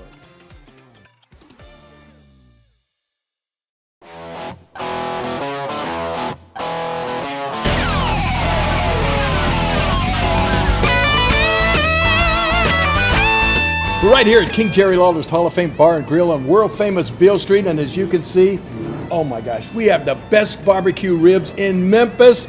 Oh my gosh, the gumbo is out of this world, but you gotta try the King's Triple Decker Slam Burger. You'll love it. We're ready for the fourth quarter action. The Eagles leading 57-36. At the end of 3, Jadis Jones has 16, and Braden Newsom has 7 rebounds. Some of those were rebounds and put back, offensive rebound. Jones also has 7 rebounds. It'll be interesting to see how many BJ had before he sat down. Ruff scores another 2. Ruff's had a nice game. He has. He's handled himself well, handled the ball well. Yeah, whenever Williamson wasn't handling, is out of the game or wasn't handling the ball, Ruff was there. He sure was. That's going to be a foul on the Eagles. That'll be their ball underneath their own basket to inbound. But that's good to see for New Madrid that they have somebody besides Williamson to handle the ball. You bet. You betcha. Looks like Live for Life is in the shoot the 3 and go play defense mode. I think you're right.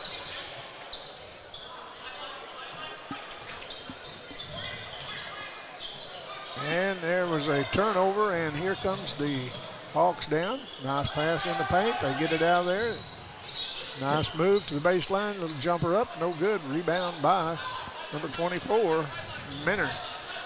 Live for Life had a 3-on-1 and end up shooting a tough jump shot and not scoring.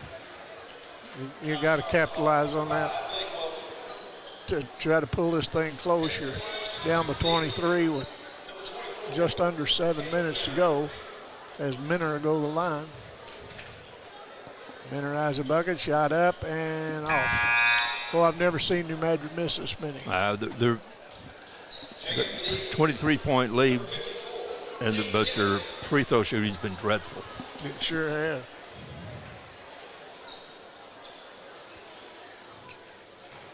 Montanjero, the 6'3" senior, into the game for New Madrid as another free throw rolls off. Christopher Walker, the 5'9" junior, also in the game, number 00. And Lee Kennedy. Lee, a 6'5" junior, takes up a lot of space in that lane. New Madrid has a nice team, and they're going to deal. They're going to have a. There's really no doubt. I would say in my mind, no, I'd say there may be a little doubt, but if New Madrid and Charleston didn't play, they could both be in the state championship game. Yeah, if they didn't play each other in the sectional. Yeah. Wouldn't it be nice if they would split the sectional game and send the winner one way and the same way with other way, have somebody come in from the west part of the state to play the winner, but they never called me and asked me about that. I can't imagine what mess you had. No, they don't call us about much anything. No, they really don't. And we've always been so complimentary of them. Yes, we have.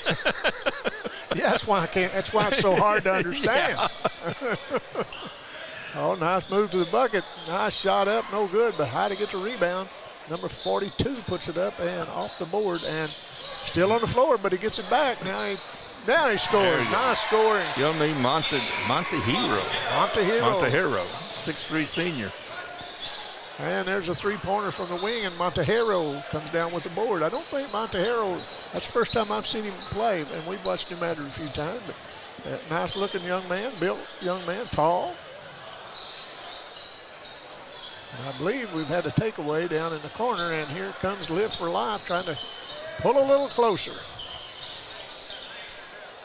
And tough shot. Oh, it's a tough shot. Nice pass down, knocked out of bounds. It's a good call. That was because we were looking right at it, and it went back to Lift. Yeah, the Lift defender got his hand on it, but then Montanjero was the last one to touch it. Man, that makes me feel good having the name of Jacobs, and you feel somebody like Montanjero. It makes mine look like a Smith or a Jones. But it's a pretty name. Yeah. It really is. It kind of rolls off your tongue. And here comes the Eagles the other way as they got pass over to Montanjero, and took a little travel. It's J.G. Harris that made the pass. He's been in the game the last few minutes, and the 5'10" sophomore for New Madrid. Number 23 in the game for Live for Life, Jordan Reed, the 6-foot freshman. And number 10, Rashid Tambalo, I don't know. Kambadu. or something. But he's in the game for the first time. Rashid. Well, luckily, Montehiro and Kambado are not in the game a lot, so we don't have to call their name much.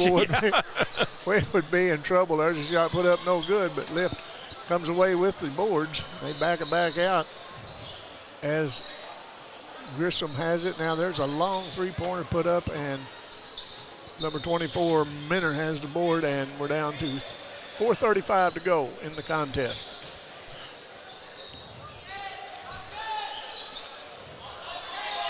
Big boy number 54 down there. He's doing a good job clearing out. That was nice. Oh, nice. Montehiro.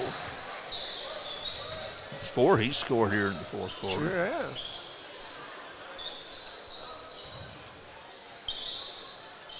Glad he's getting in the game, getting some action. Yeah, you always like to see guys get in the game. You know, they practice every day. They work hard every day.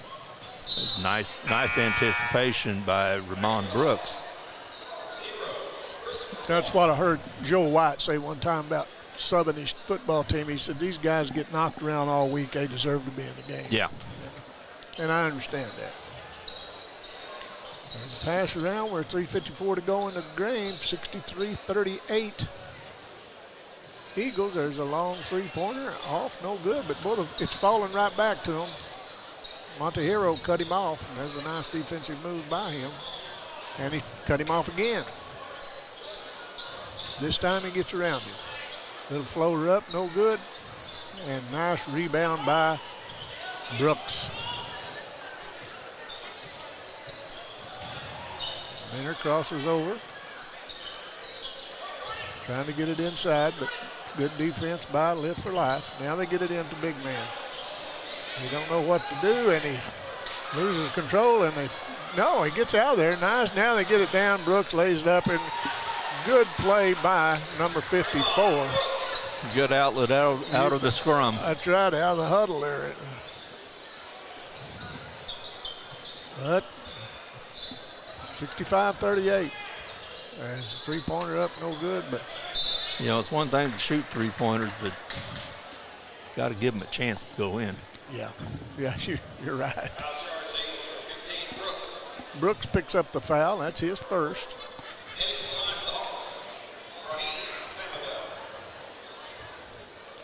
Free throw up and got it.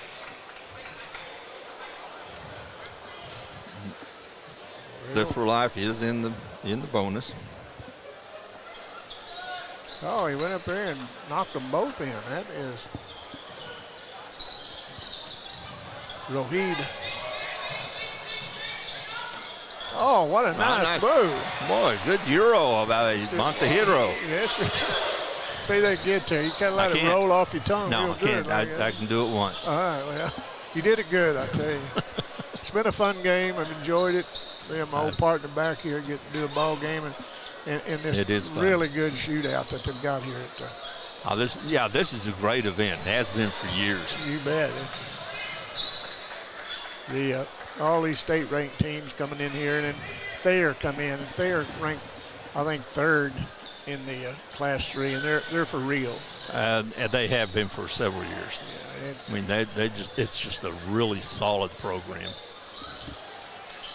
Yeah, and like you say, they're really not a team; they're a program because it's every year they're going to battle you.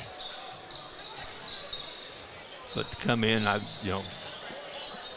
like this gym. I remember when it was first built in '69, I think, 68 or 69, because it's unique. Is that it has a dome? Yeah. A wooden dome. It's it's a small gym. Yeah, it's really not that big, is it? But it's fun. But it's a fun gym playing. And I remember a game back when the Hansbros were playing for Poplar Bluff, or Charleston and Poplar Bluff played. It was an overtime game here. Of course, there's no, by the time the JV game started, they had to close the gates because the place was just absolutely packed. And it was understand this place with a full house and Charleston playing, this is a tough place to play. And you look at all the banners on the wall, you can see why. The talent that's came through this gymnasium, it would be hard to ever say their names without leaving some good ones off. Right. But, you know, just none other than the one that always pops in my mind is Ricky Frazier. Oh, I think Ricky Frazier might have been one of the best high school players that come out of this area. I mean, I'm not calling him the best because, you know, there's Tyler Hansbrough and Otto Porter and many others, but Ricky Frazier, both here and at Mizzou, you know, I think he was the best collegiate player on the Mizzou team that had Sunvold and Stepanovic. I think you're right. And then, boy, you just think of all the others that's come through here. It's just fantastic. Just makes you talk about Charleston all over the state of Missouri if you're talking basketball. Yeah. You talk about guys that work hard and play hard and play defense. You bet. One of my favorite statistics is when Coach McFerrin was here and they played in the championship game of Class 3, and they only scored 42 points in the championship game, but they won by 23. Yeah, there you go. They gave up 19 points in the championship game. You know, that is one of my favorite statistics to ever quote. That is, you know, it's just unreal. We're 28 seconds to go, 67-44, 23-point lead for New Madrid as they will go to the line. Brooks, 6'5" sophomore, has come in and had some valuable minutes. He has. I mean, he played he had some good minutes in the first half. He sure did. First free throw will roll off. And Terry, there's some upcoming events from Aycorp. Aycorp will be in New Madrid County Central High School next Thursday, February the 9th, for the live broadcast of the varsity matchup only. The Eagles will be hosting the Jackson Indians. Make sure to tune in to Aycorp Media Network next Thursday night at 7:15 and follow along on our social media pages. Any game that's involving the top 5, I say, of the SEMO Conference, Jackson, Cape, New Madrid, Charleston, and now Sikeston, is going to be a good game. If those two teams are involved. You're exactly, man. We want to thank Moreland Automotive Group for being the game sponsor. As the ball goes out of bounds with 15 seconds to go, and we've about got this done, Terry, and it's been fun. It has that. And we hope Live for Life and their fans have a safe trip home. And New Madrid will be geared up next week, and they'll be going, and hopefully we'll be all back to normal by weather-wise. I know the Boot Hill Conference Tournament with championship games will be Wednesday night, and that brings the final score 69-44. And what a nice game.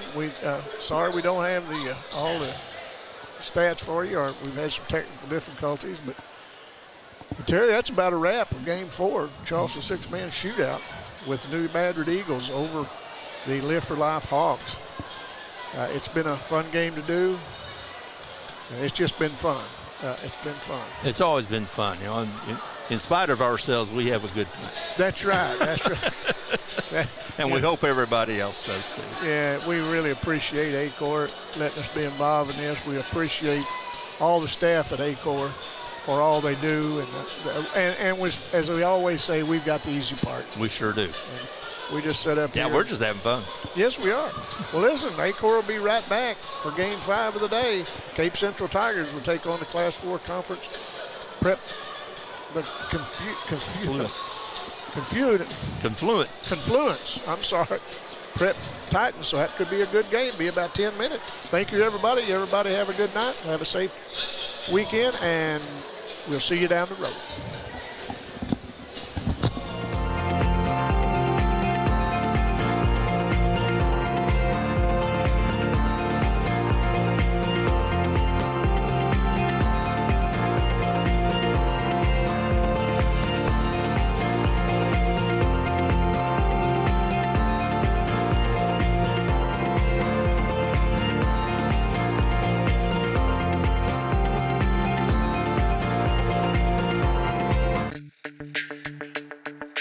We're for agriculture.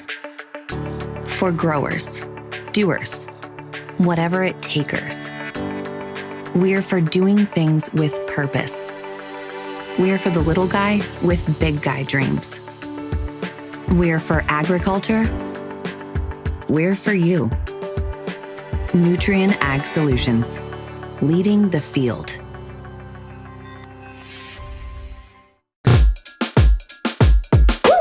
Julep, pop pop pop pop pop julep, pop pop pop pop pop julep, pop pop pop pop pop pop.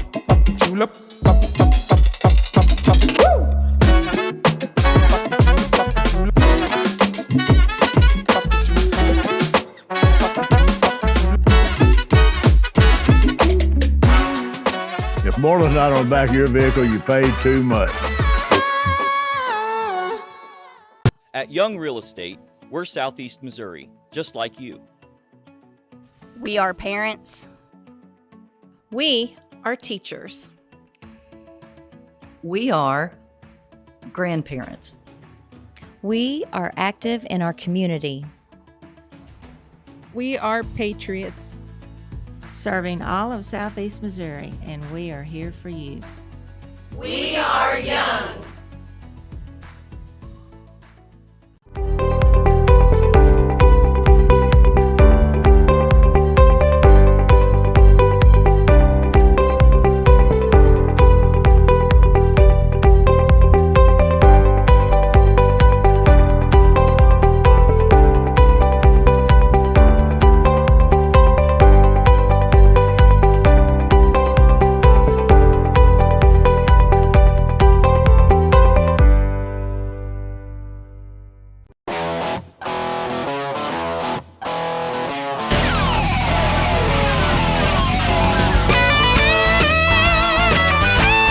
We're right here at King Jerry Lawler's Hall of Fame Bar and Grill on world famous Beale Street, and as you can see, oh my gosh, we have the best barbecue ribs in Memphis.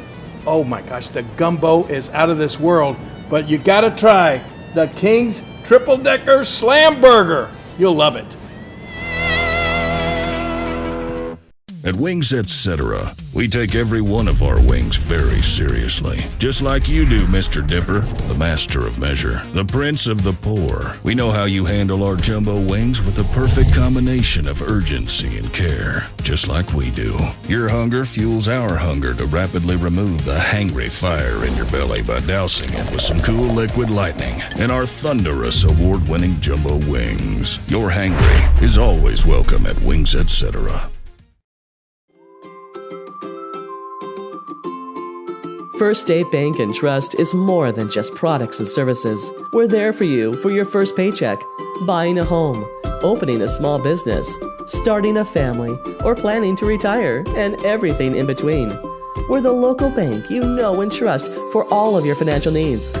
Visit fsbtrust.com or stop by your local First State Bank and Trust to explore all of your financial options. Equal housing lender, member FDIC. For all your banking and financial needs, visit First State Community Bank in one of their Southeast Missouri locations.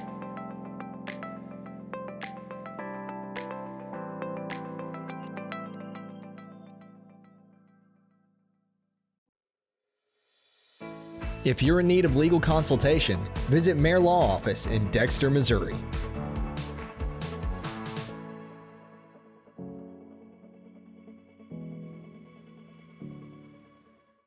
Juju Promotions in New Madrid is your one-stop shop for all your personalized merchandise. Whether it's screen printing, embroidery, promotional products, heat presses, or decals, we've got something that will suit your needs. So you, your school, or your business will always be looking its best. There's tons to see, from apparel to accessories. So what are you waiting for? Stop into Juju Promotions today in New Madrid, Missouri. And don't forget to like us on Facebook. Osborne Equipment specializes in all the equipment you need for your office, including copiers, printers, scanners, and fax machines. So if you're in need, contact Osborne Equipment for the best service in the business. Entrusting us with your health care is one of the greatest compliments our patients and the community give us. Thank you, Dr. McFerrin and the entire team at Southeast Health for getting me back on track. Thank you, Eric, for placing your trust in our dedicated team. At Southeast Health, we have so many reasons to be grateful to our community and the patients who have chosen to place their trust in us. Southeast Health, always by your side. First State Community Bank has been named the #1 bank in Missouri by Forbes, and we think they might be onto something. When it comes to banking, we've always said that people should come first, and we hold true to that idea. Opening an account has never been easier. You can even do it online. We want our community to thrive, and that's why we put it in our name. So come bank with the certified best at First State Community Bank, serving our community because it's who we are. At Focus Bank, we believe in really free checking. What does that mean? Well, opening an account requires no more than $25 with no minimum balance requirements or monthly service charges. You'll also have access to online and mobile banking, online bill pay, direct deposits, mobile deposits, automatic payments, e-statements, a nationwide network of ATMs, and an instant issue debit card, all for free. Your first order of checks is on the house, and you'll also receive a complimentary thank you gift. Come visit us in Sikeston, Charleston, Crothersville, or East Prairie. Focus Bank, simple, hassle-free checking that's really free. Mathis Funeral Home of Dexter and Bernie strives to provide their community with the accommodations and services needed to relieve your family during times of loss. For more information, give them a call and see how Mathis Funeral Home can help meet your expectations in celebrating your loved ones. For over 100 years, Stoneville Cotton has helped farmers stay strong and win their growing seasons, delivering protection against key weeds and insects to maximize their yield potential. For more information, visit our website. Stoneville Cotton, own the early.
If you feel like you never get the time you need with your insurance agent to find the right coverage, it might be time to make a change. Tyler Miller of Flatland Ag Insurance in Clarkton works to make sure, each and every day, that his clients feel they are taken care of. With years of experience in crop insurance in 4 states, he strives to provide you with the exact coverage you need for your specific situation. For more information, give Tyler a call at 573-276-8044. Here's to another great year. Growing cotton in the Mid-South is hard work. As a farmer, you make tough decisions every day. Choosing a cotton variety shouldn't be one of them. Next-gen brand varieties from Americot are bred specifically for cotton growers like you. We're 100% independent and farmer-owned. Plant cotton that works as hard as you do. Americot. All we do is cotton, all the time.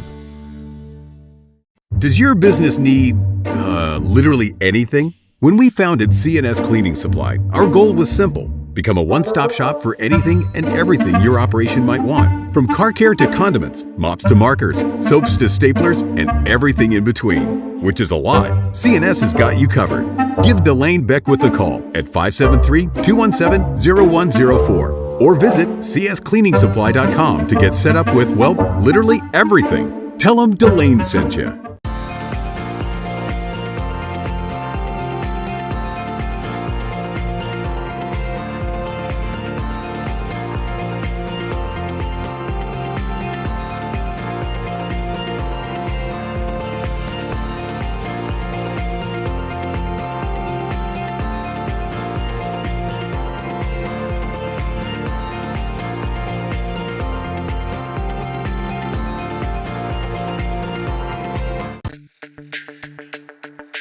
We're for agriculture. For growers, doers, whatever it takers. We're for doing things with purpose. We're for the little guy with big guy dreams. We're for agriculture. We're for you. Nutrien Ag Solutions, leading the field.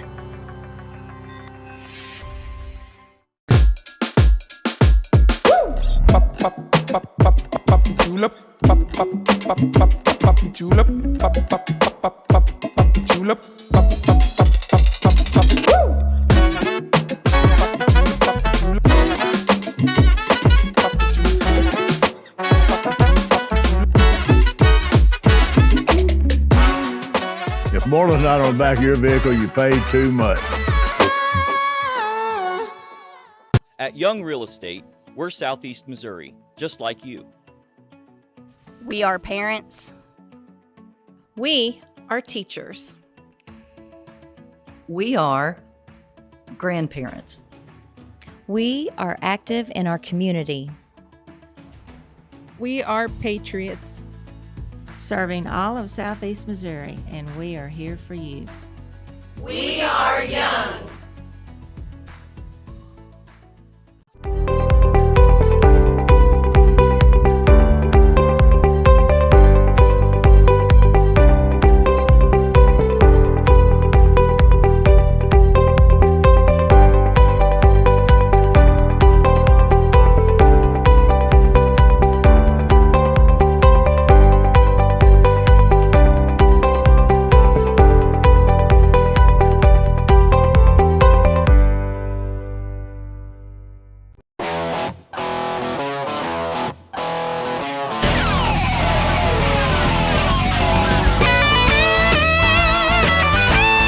We're right here at King Jerry Lawler's Hall of Fame Bar and Grill on world-famous Beale Street, and as you can see, oh my gosh, we have the best barbecue ribs in Memphis.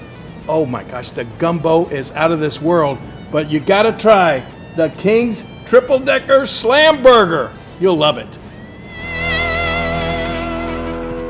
At Wings Etc., we take every one of our wings very seriously. Just like you do, Mr. Dipper, the master of measure, the prince of the poor. We know how you handle our jumbo wings with the perfect combination of urgency and care, just like we do. Your hunger fuels our hunger to rapidly remove the hangry fire in your belly by dousing it with some cool liquid lightning and our thunderous award-winning jumbo wings. Your hangry is always welcome at Wings Etc. First State Bank and Trust is more than just products and services. We're there for you for your first paycheck, buying a home, opening a small business, starting a family, or planning to retire, and everything in between. We're the local bank you know and trust for all of your financial needs. Visit fsbtrust.com or stop by your local First State Bank and Trust to explore all of your financial options. Equal housing lender, member FDIC. For all your banking and financial needs, visit First State Community Bank in one of their Southeast Missouri locations.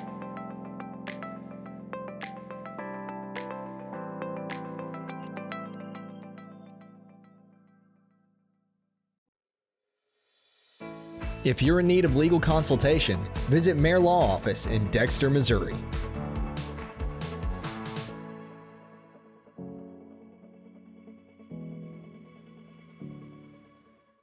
Juju Promotions in New Madrid is your one-stop shop for all your personalized merchandise.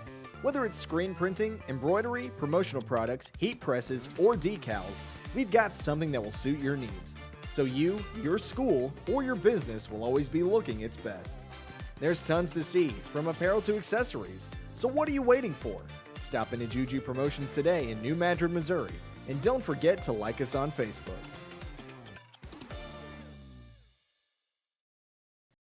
Osborne Equipment specializes in all the equipment you need for your office, including copiers, printers, scanners, and fax machines. So if you're in need, contact Osborne Equipment for the best service in the business. Entrusting us with your health care is one of the greatest compliments our patients and the community give us. Thank you, Dr. McFerrin and the entire team at Southeast Health for getting me back on track. Thank you, Eric, for placing your trust in our dedicated team. At Southeast Health, we have so many reasons to be grateful to our community and the patients who have chosen to place their trust in us. Southeast Health, always by your side. First State Community Bank has been named the #1 bank in Missouri by Forbes, and we think they might be onto something. When it comes to banking, we've always said that people should come first, and we hold true to that idea.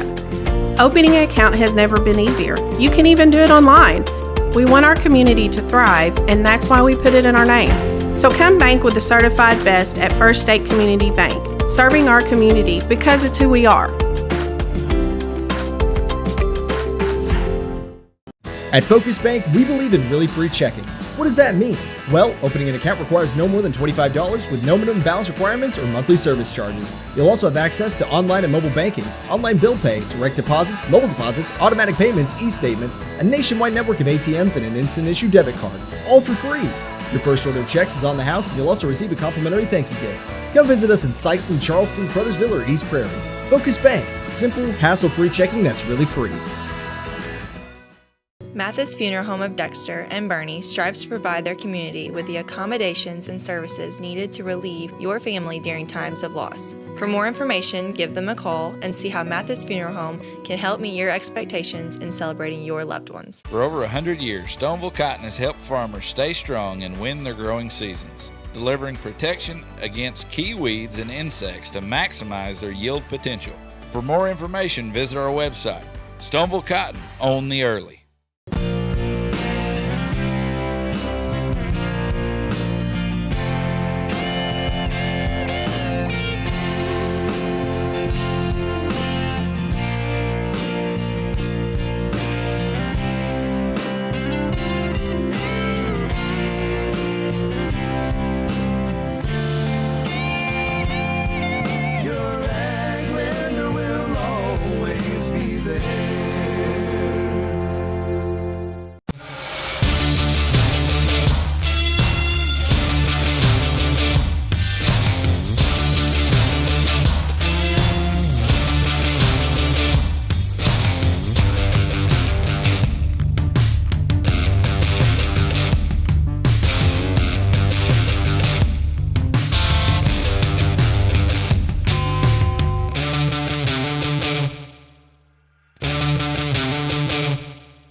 If you feel like you never get the time you need with your insurance agent to find the right coverage, it might be time to make a change. Tyler Miller of Flatland Ag Insurance in Clarkton works to make sure, each and every day, that his clients feel they are taken care of.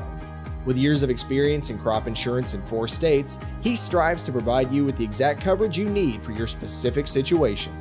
For more information, give Tyler a call at 573-276-8044. Here's to another great year. Growing cotton in the Mid-South is hard work. As a farmer, you make tough decisions every day. Choosing a cotton variety shouldn't be one of them. Next-gen brand varieties from Americot are bred specifically for cotton growers like you. We're 100% independent and farmer-owned. Plant cotton that works as hard as you do. Americot. All we do is cotton, all the time. Does your business need, literally anything? When we founded C&S Cleaning Supply, our goal was simple. Become a one-stop shop for anything and everything your operation might want. From car care to condiments, mops to markers, soaps to staplers, and everything in between. Which is a lot. C&S has got you covered. Give Delane Beckwith a call at 573-217-0104 or visit cscleaningsupply.com to get set up with, well, literally everything. Tell them Delane sent you.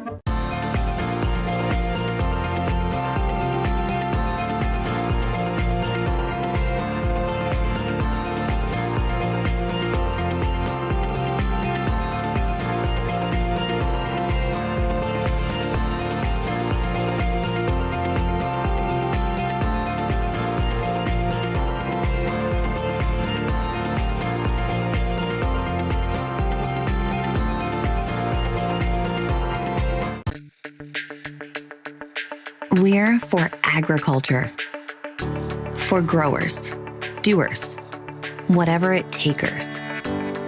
We're for doing things with purpose. We're for the little guy with big guy dreams. We're for agriculture, we're for you. Nutrien Ag Solutions, leading the field.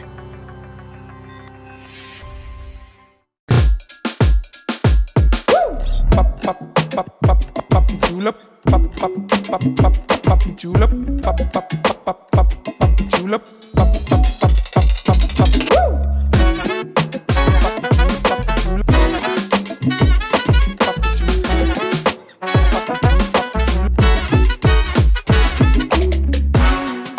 If more than not on the back of your vehicle, you paid too much. At Young Real Estate, we're Southeast Missouri, just like you. We are parents. We are teachers. We are grandparents. We are active in our community. We are patriots. Serving all of Southeast Missouri, and we are here for you. We are young.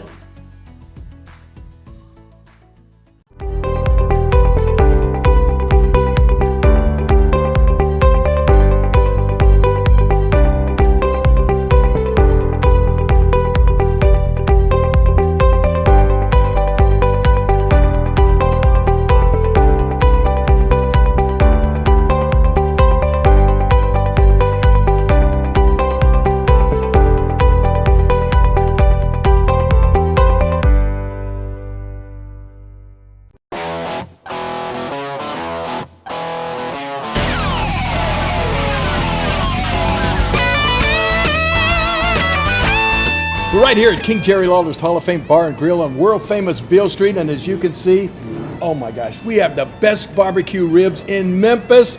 Oh my gosh, the gumbo is out of this world, but you gotta try the King's Triple Decker Slam Burger. You'll love it. At Wings Etc., we take every one of our wings very seriously. Just like you do, Mr. Dipper, the master of measure, the prince of the poor. We know how you handle our jumbo wings with the perfect combination of urgency and care, just like we do. Your hunger fuels our hunger to rapidly remove the hangry fire in your belly by dousing it with some cool liquid lightning and our thunderous award-winning jumbo wings. Your hangry is always welcome at Wings Etc. First State Bank and Trust is more than just products and services. We're there for you for your first paycheck, buying a home, opening a small business, starting a family, or planning to retire, and everything in between. We're the local bank you know and trust for all of your financial needs. Visit fsbtrust.com or stop by your local First State Bank and Trust to explore all of your financial options. Equal housing lender, member FDIC. For all your banking and financial needs, visit First State Community Bank in one of their Southeast Missouri locations.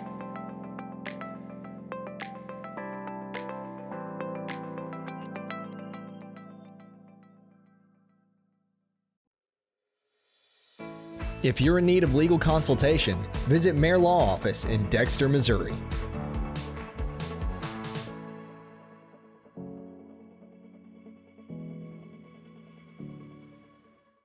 Juju Promotions in New Madrid is your one-stop shop for all your personalized merchandise. Whether it's screen printing, embroidery, promotional products, heat presses, or decals, we've got something that will suit your needs. So you, your school, or your business will always be looking its best. There's tons to see, from apparel to accessories. So what are you waiting for? Stop into Juju Promotions today in New Madrid, Missouri. And don't forget to like us on Facebook.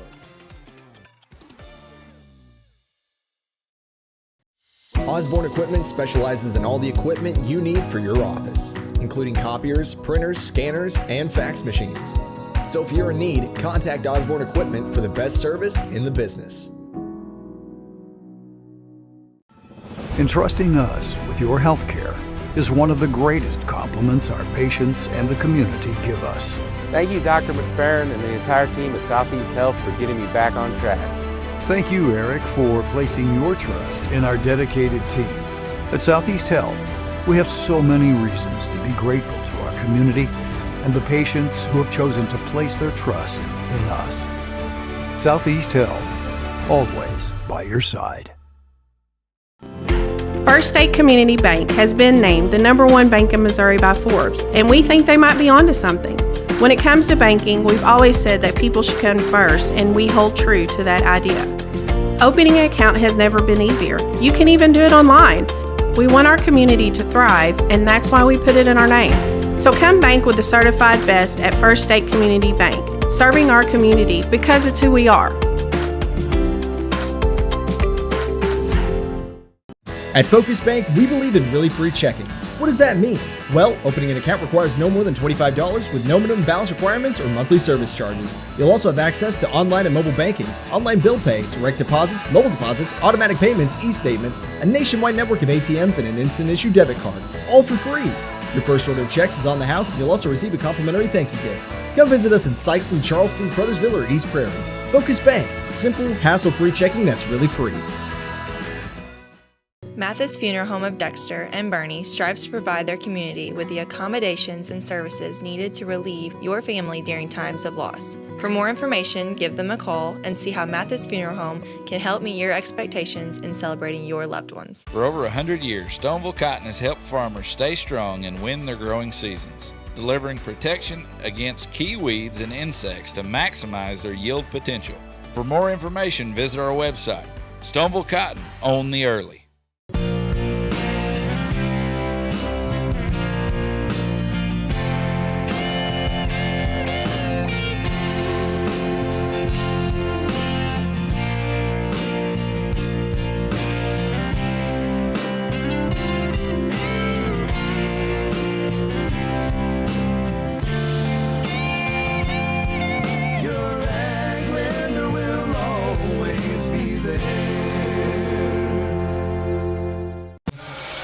Good evening, everybody, and welcome to Game 5 of the Charleston Sixth Man Shootout here from Charleston, Missouri. I'm Jim Riker alongside Bobby Alford, and tonight's game is brought to you by Young Real Estate. In the market for a new home or looking to sell your own, Young Real Estate in Dexter, Missouri is there for you.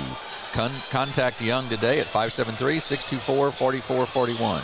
Well, Bobby, two teams sort of going in opposite directions here. Cape Central Tigers 19-1, had their only loss of the season last weekend against Simeon out of Chicago, where Confluence Prep out of St. Louis only 4-11 on the season. Yeah, and I tell you, everything about Cape Central right now says a state title contender. I don't know that they've got it in the bag yet, so to speak, as a favorite, but boy, they have played some fantastic basketball this year. And I can tell you, this game favors Cape in every way. They've got the size, they've got the speed, shooting ability.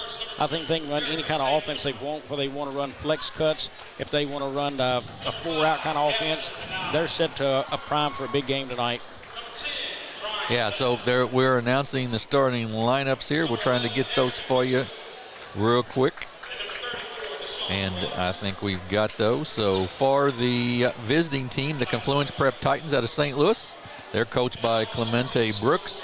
They'll start like this: a senior 6'5", number 2, Derek Williford; a 6'2" sophomore, Yasaba Niada; a 6-foot junior, Aaron Mitchell, number 11; a number 10, a 6'4" junior, Randall Young; and the final starter will be Roy Davis, a 6'4" sophomore. So a young group there. For the Central Tigers, it'll go like this. It'll be Maurice Boyd, who at 6'3" will go. Cameron Williams, a 6'8" senior, will start at the center spot. LaTroy McIntosh, a 6'6" junior, will go for them as well. Marquell Murray, the 6'2" freshman, will be in there. And finally, we will have Jadon Reynolds, a 6'4" junior. So some size for both of these teams. But as we said, Cape Central 19-1 so far and has a lot of opportunity. I'm looking forward to seeing the Edwards kid off the bench. He had a great game against Jackson the other night, so we'll see how that goes out. Central will control it. Murray the freshman will bring it across and hand it off to Boyd. Confluence starts out in a man-to-man. Inside, up, McIntosh gets it knocked away. It'll go off Confluence, out of bounds. It'll belong to Cape Central. Well, right away, that was Cape Central just backing a man down underneath. And I believe that's Edwards. Is that correct, 22? That's McIntosh. McIntosh just buried his man underneath. If he catches that ball clean and puts it in, that's going to be a deuce all night long for him. 3 for Rivers, no good. Murray comes down with the rebound, gets it knocked away. A lot of contact, but then he finds wide open inside. Rivers' shot is no good once again. Run down by McIntosh. He's got it double teamed in the corner. Ball's loose. Murray gets it, goes up and gets fouled and goes to the line to shoot 2. Murray, the 6'2" freshman, sort of sensation for the Tigers, and he will shoot the 2 free throws. Highly rated freshman coming in. Also, for our listeners from the Confluence Prep Titans area, Cameron Williams, 6'8", man in the middle there for Cape Central, offered by SEMO, local talent here. That's a D1 offer for him, so and could be more to come from him. I mean, he can shoot it all over the floor, so be ready for that kid to be able to pop threes, go inside, outside. He can do it all. Willard, the senior, kicks it out. Long 3 up, off the mark, no good. Rebound taken down by McIntosh, but stolen right away by Williford. He goes up, it's no good, but he'll be fouled by McIntosh, and will go to the line to shoot 2. Quick hands of the senior, Derek Williford. Only 3 seniors, on this Confluence Prep roster.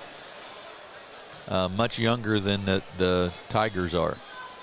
Free throw up and a little short, no good. He'll have a second. So we mentioned Central 19-1, lost to Simeon out of Chicago, who's ranked, I think, number 6 in the nation. Lost to them by 13 last weekend.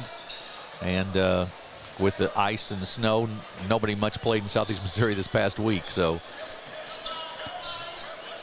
Murray against the token pressure of the Titans. Reynolds with it, and he's going to be fouled with a hand check, and that will go, I believe, on Mitchell.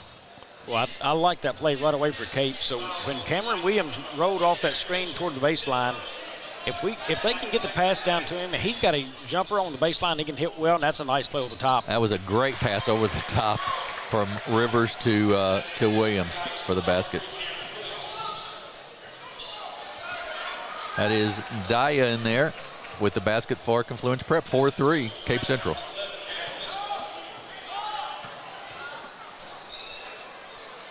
Jaden Reynolds with it, kicks it back out to McIntosh.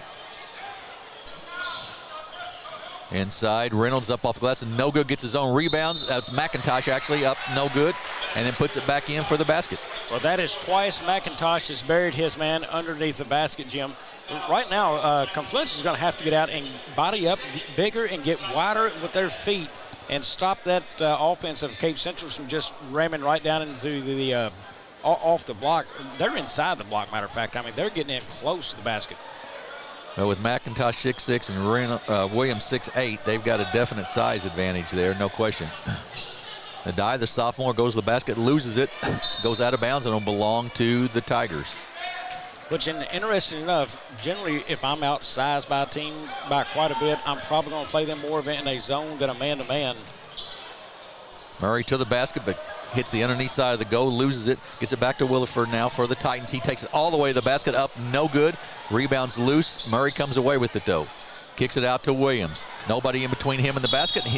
And then Randall Young gets there, but hits him across the arm, and that means Cam Williams, the 6'8" senior from the Tigers, will go to the line to shoot 2. Williams generally very good from the line. Free throw by Williams, up and it's a little short, no good. Yeah, Central has shot free throws very well in the games we've covered them so far this season. Second one, this time rims around and falls out, no good. That'll be off of Confluence and belong to the Tigers. So Cape Central's already missed 3 free throws in this one. Inside to Williams off the inbounds pass. He misses the shot, no good. Tip taken down by the big Deshaun Waters. Quickly out is Confluence. They'll slow it. Cape Central is in a man-to-man. Williford up front.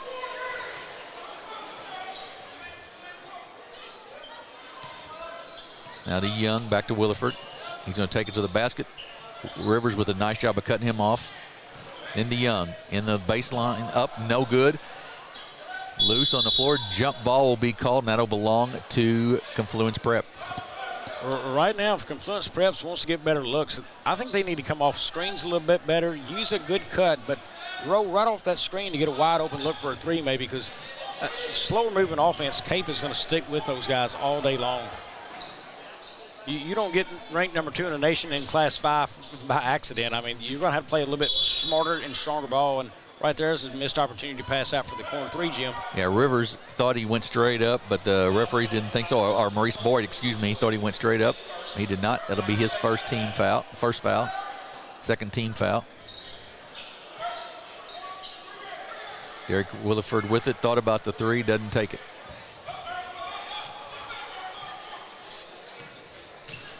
Young goes down the lane, no good. Rebound by McIntosh. He kicks it out to Boyd. Boyd has it stolen as he tries to pass to Williams. Confluence comes back with it. Williford wide open for 3, off the mark, no good. Rebound taken down by Murray. Quickly ahead, Reynolds gives it off, nice pass off, up and good. That is Maurice Boyd with the basket, and it's 8-3 Cape Central. Young for 3, off the mark, no good. I think Confluence Prep does not want to shoot the ball that quickly, probably, Bobby. Yeah, I mean, that was a quick possession, no stop. Now, the possession before, that's as wide open as they'll get all day. The open 3, missed it. Another 3 decently open, but not a whole lot of offense there. They've got to start knocking down some three-point shots. Foul was on Times. His first, team foul number 6, it says on the board. That doesn't seem quite right to me, but maybe it is. And into the ball game is Clayton McClard for the Tigers. Reynolds up and good, but they're going to call a foul on the baseline, I believe, as Reynolds went down the baseline. Boy, that just looked way too easy for Cape Central right there. Yeah, I would agree. That's Deshaun Waters, the foul on him, his first. That's the 7th team foul, it says, so that means Cape Central will be shooting the 1-and-1. Drew Church, the coach of Cape Central, went to the bench to say, hey, the scores table say, hey, we need to shoot free throws here, I believe. And Cape got them there to 7 fouls in a hurry. We've still got 4:23 left in the first. Yeah, that's why I thought 7 was a little quick. It's only 6, so that will be out of bounds to Cape Central after all. Nadaya checks back in for the Titans, and Waters checks out. Murray was off to Williams, short, no good. Gets his own rebound, gets it knocked away. Good hands there by Times. Then a quick 3 up and good. Sir Jacob Lewis with the basket, and it's 8-6. Cookie down the floor, then off to Williams, up and good, and a goal line to shoot 1. Nice dish right there by Jaden Reynolds. I'd say Cape Central is doing whatever they want right around this rim right now. They have missed a shot or 2 in there, but, man, they are getting there way too easily against Confluence. Yeah, that they've not shot it well. If they'd have shot it well, they could be up by 15 right now, probably, Bobby. You're exactly right. Williams will shoot the free throw to try to get the old-fashioned three-point play. It's up, and it is good. Shooter's row falls in, 11-6 Central. Young with it. Pulls it back, gives it to Times. Williford in the corner, the senior. Guarded there by Reynolds. And he's going to be called for a travel. Gets in there with Reynolds, who is 6'4", and Williams 6'8". Bad place for a kid who's only well, he says he's 6'5" on the program, but he sure didn't look it. And he had no help getting to the rim. I mean, that was a straight-up dribble at the man and think he's going to make a move on him. Look, you've got to get some help to get a better look on that. Williams up top, inside. Great catch by DeShondre Edwards, the freshman, gets the basket. 6'5" freshman DeShondre Edwards, and then we're going to have a foul on McQuell Murray. Future sure does look bright right now for Kobe, doesn't it? Oh, absolutely. Edwards, Murray, I mean, they've still got to believe. Randolph comes back next year. Reynolds, I'm sorry. Reynolds is back. And McIntosh, Yeah. I mean, boy, they just look strong. Yeah, they're going to be loaded. You're exactly right. Nice pass inside. Shot, though, missed. Rebound by Murray. He comes up for the Tigers quickly down the floor. Left-handed dribble, kicks it off to the side to Reynolds. In the lane, then to Williams. Williams goes down baseline, goes up strong, up and good. Just use that big body nicely, and it's a big 15-6 lead for Cape Central. Well, you saw the eyes look to the outlet pass. It was covered, and he said, you know what, I'll just use my big body and get there myself. Knocked out of bounds by Murray. A couple subs coming in for Cape Central. That will be Tyson Williams and Maurice Boyd for the Tigers, replacing Murray and Reynolds. And into the ball game is number 4, who we don't have on the roster for the Titans.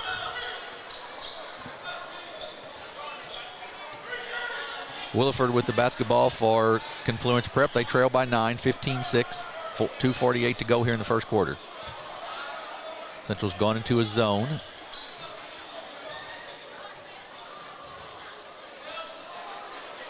Confluence just trying to figure out what they want to do offensively here. Lewis with the basketball, guarded by McClard. Well, Jim, what a poor use of a screen right there, too. He was a good 2 to 3 feet off of the shoulder of the screener. Jump shot up and good.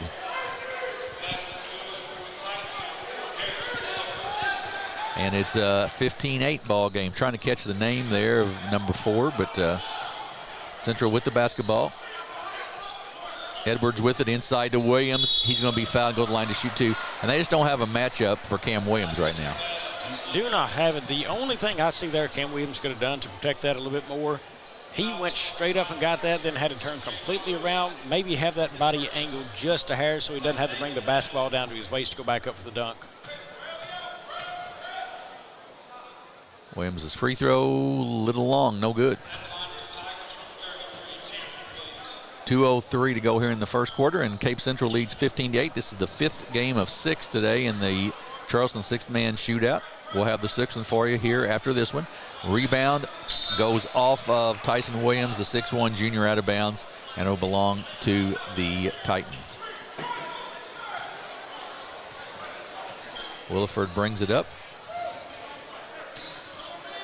to Young. Screen set there. He tries to work off of it. Not much there. And then a steal by McClard. He's quickly up for Cape Central.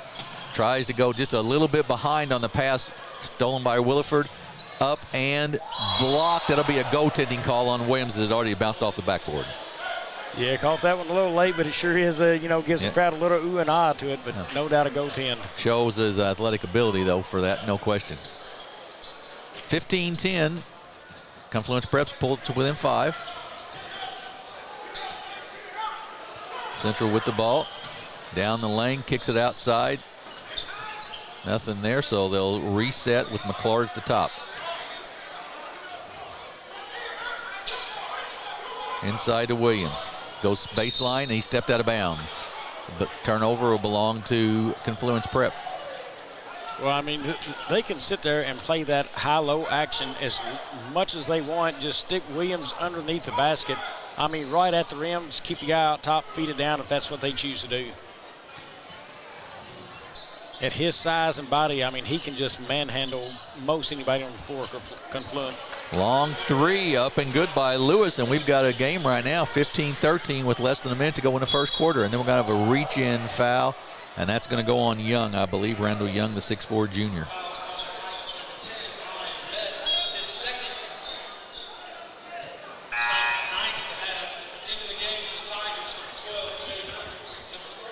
So that will send Cape Central to the line to shoot 1-and-1, and it will send Maurice Boyd, a senior at 6'3", to shoot free throws. 9th team foul already. So Central shooting free throws, 2 free throws actually the rest of this half, and we're just not even through the first quarter yet. Yeah, 19 fouls. That signals one word to Cape Central, and that's attack. Right. Free throw is good, and Boyd will get a second.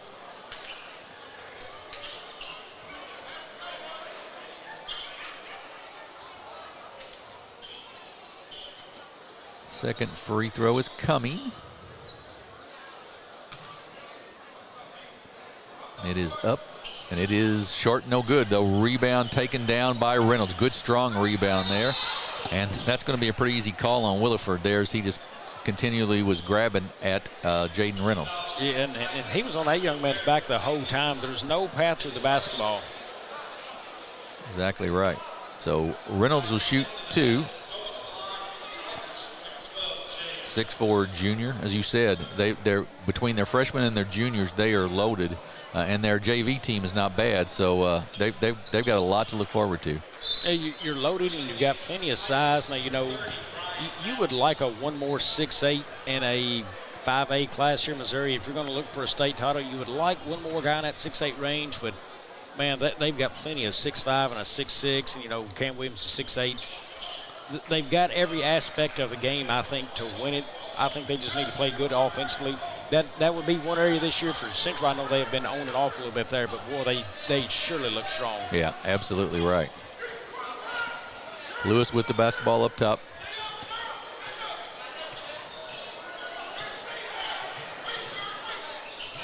Guarded out front by Edwards of Cape Central.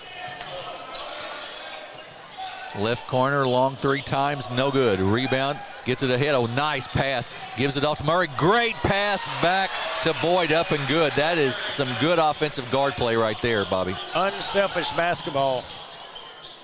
Lewis up and good, driving down the lane. That's one of the things I like the games I've watched with Cape Central. They are very unselfish. There's no question about that. Reynolds for 3, off the mark, no good. Tipped, shot quickly by Edwards, up, no good, and that's how the quarter will end. Cape Central leads 20-15 here at the Charleston Sixth Man Shootout. We'll be back in 30 seconds here on the Aycorp Media Networks. I don't think I've got the right. Young Real Estate, we're Southeast Missouri, just like you. We are parents. We are teachers. We are grandparents. We are active in our community. We are patriots, serving all of Southeast Missouri, and we are here for you. We are young. Welcome back to Charleston. Real quick, in that first quarter, Cape Central, Jim, they shot at 7 of 14, 50% versus 5 of 12 for Confluence Prep right here. Good thing for Confluence Prep, they're not turning the ball over a whole lot. They've got 12 shots versus 14 of Cape. Really, it's just that 2-point play. You know, they're 3 of 7 inside, where Cape Central is 7 of 12. Cape Central's doing a lot of damage there, and they really hadn't shot a whole lot of threes. Or 0 of 2 there. I think they've got the ability here to stretch it out here in the second quarter. It's only a 5-point lead.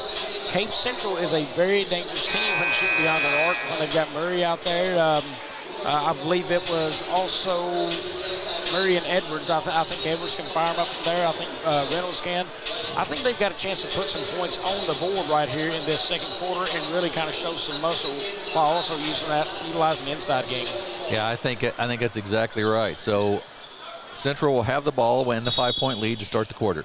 Rebounds right now, Cape Central 8-3 leads that department, as you would expect. Yeah, absolutely, with their size, no question. Reynolds with it. Looks back door, not there, and then it opens up for him. He goes straight to the basket, up and good, and he'll be fouled. They followed Murray through. He followed the cutter beautifully, so they drop in protection to try to cut off that baseline cutter, and he sees it and just follows him right to the basket. That is a beautiful heads-up play of that young man. So Jaden Reynolds will shoot the free throw here to try to finish the 3-point play and give Cape Central an 8-point lead. Jim, real quick, we think we've got a few mix-ups on our roster we were given versus who's in the game. Folks who are from Confluence Prep, if that is the case, we apologize. We're trying to get that corrected if we can, but we're only going off the numbers and information we have in front of us. Lewis with the ball and turns it over, stepped a little too quick there, and it'll be a turnover on the Titans. Boyd with it for the Tigers. Gets it across the line to Reynolds. Just so many offensive situations here. Inside to Wims, knocked away. Good defense that time by Williford. Quickly up to Lewis.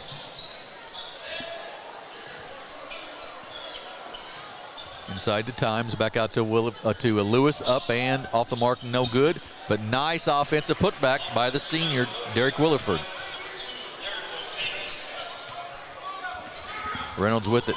Goes down the baseline once again and kicks it across wide open as Murray. He doesn't take the three, but hits a flashing Rivers, and then McIntosh puts it on the floor and should have just gone straight up with it, Bobby.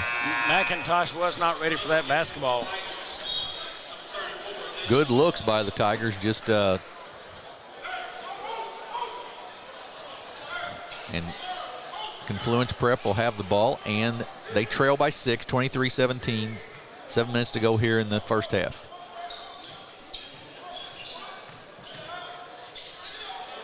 Blocked by Williams. Again, Jim, nothing there. No help to get to the basket. Murray behind the back, then kicks it. Great look out to Reynolds on this side for 3. No good. Tipped. Taken down. McIntosh fights for it. And it's taken down by Times, and he's going to be stepping out of bounds, and it'll belong to the Tigers.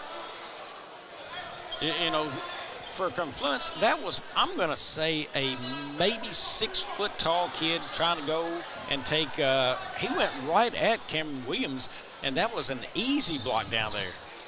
Oh, nice steal by Williford there. He gets it ahead. He's going to go all the way to the basket. He's going to go up over Williams, up and good, 23-19. He did the old scoop and went up and shot that one. That's a nice play. The Williford kid, yeah, is a good player. There's no question. Central not real sharp tonight so far with passing and everything. That's another steal. Loose on the floor. There'll be a jump ball. Oh, we're going to have a foul called or a jump ball? We'll see. It is going to be a foul on Cape Central, I believe. Well, Jim, this is a watch-out sign if you're a Cape Central fan. That's a couple of possessions now. We've seen them try to just lazily, with no effort, throw that ball down low and getting that tipped by an undersized team. Yeah, and Class 5, again, you can't do that with bigger schools. Right.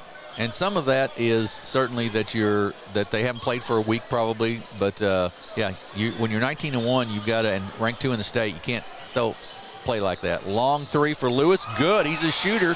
23-22.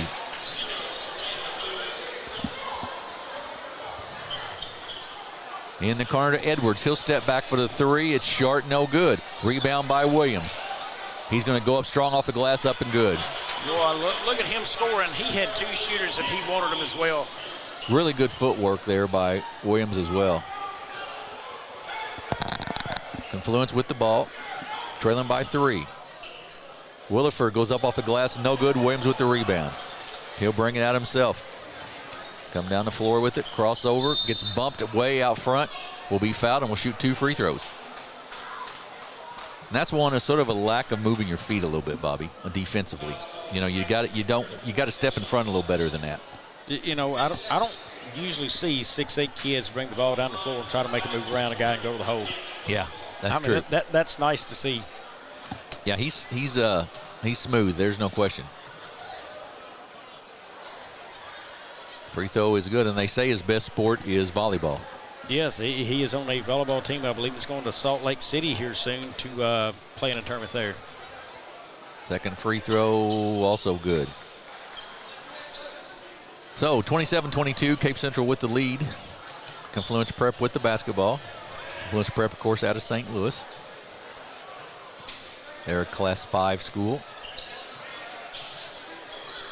Williford guarded out by Williams out top there. He's going to go down baseline, and we're going to have a timeout, I believe, by Confluence Prep, a 30-second timeout. And we will take a quick one as well. You're watching high school basketball here on the Aycorp Media Networks. Aycorp Media is Southeast Missouri's premier production and broadcast source, covering anything from local politics to high school sporting events. We're passionate about capturing and presenting our communities to give an inside look on life in the heartland. Stories are a powerful way to get your message out. Aycorp Media creates entertaining and engaging content to connect businesses with their customers. For all your media needs, contact us. Aycorp Media. Tell your story.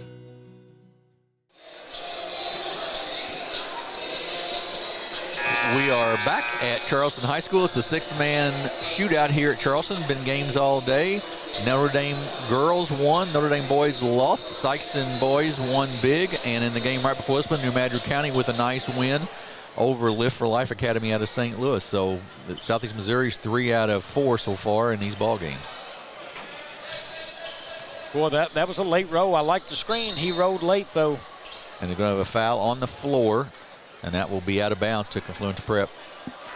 Big man Waters, if he gets that screen and rolls down to the block, that's an easy deuce right there. Fouls on, I believe that was on Boyd. Up top to Young. He's picked up there by Williams. Going to try to drive, can't do it. Gives it off to Williford.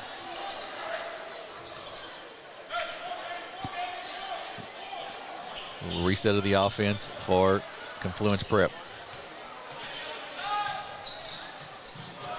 The die quick, but he's cut off there nicely by Edwards. Long three, Williford up off the mark, no good. Cam Williams with the rebound. Gets it out, and then ahead to Murray. Murray's looking for where he wants to go with it. Keeps the dribble alive nicely, then to Williams. Right corner. Murray faked the three, goes behind the back, and picks it back up as he loses control of it a little bit. Williams across to Edwards. To Murray. Murray takes the jumper up short, no good. Rebound by Waters. And then a foul is going to go on to Chandre Edwards of the Tigers. Well, Murray never looked together that whole offensive sequence. You know, he struggled a little bit with the ball, handling it, not sure where he wanted to go with it, and then caught in an in-between spot right there, offensively trying to pull off a shot. Yeah, exactly right. Tyson Williams checks in for Murray.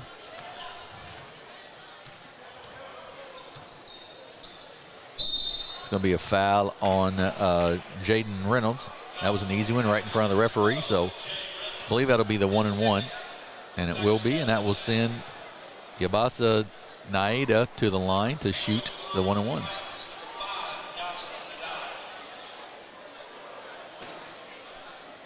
.409 to go here in the first, 27-22. The Charleston Bluejays play next. They will take on Hazelwood Central in the nightcap of these 6 games.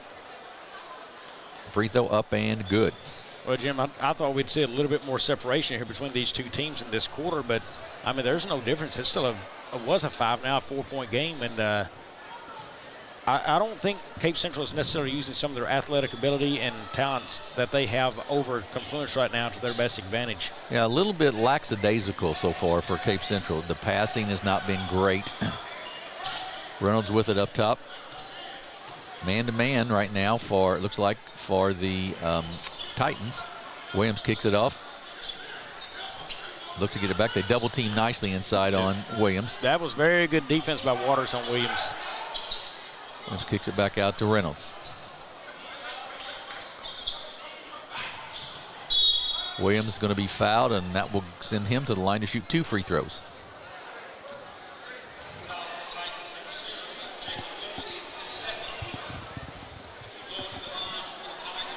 Tigers will shoot 2 here. That was on. That was a second foul that time on Lewis. And we'll send Tyson Williams, the 6'1" junior, to the line to shoot 2 free throws. Up and a little long, no good. Central uncharacteristically not shooting free throws very well. And then just kind of going along the whole field of the games we talked about, you know, the pass and the free throws, some of the selections they're starting to make through this game where you were beating the team mercifully down low. Now you've kind of moved away from some of that, too much dribbling outside and uncontrolled looks.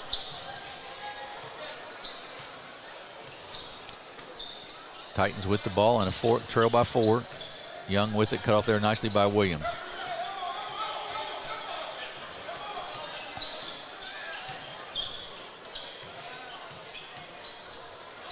Lewis with it up top. They'll reset some offense.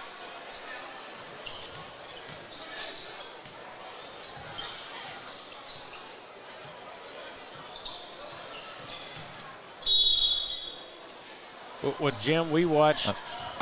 I'm not sure the number 2. That was. Well, Wilford. On ours, it's Williford. I'm not sure who it is, but we watched him sit there and dribble, and 4 other guys basically just stand still on the floor.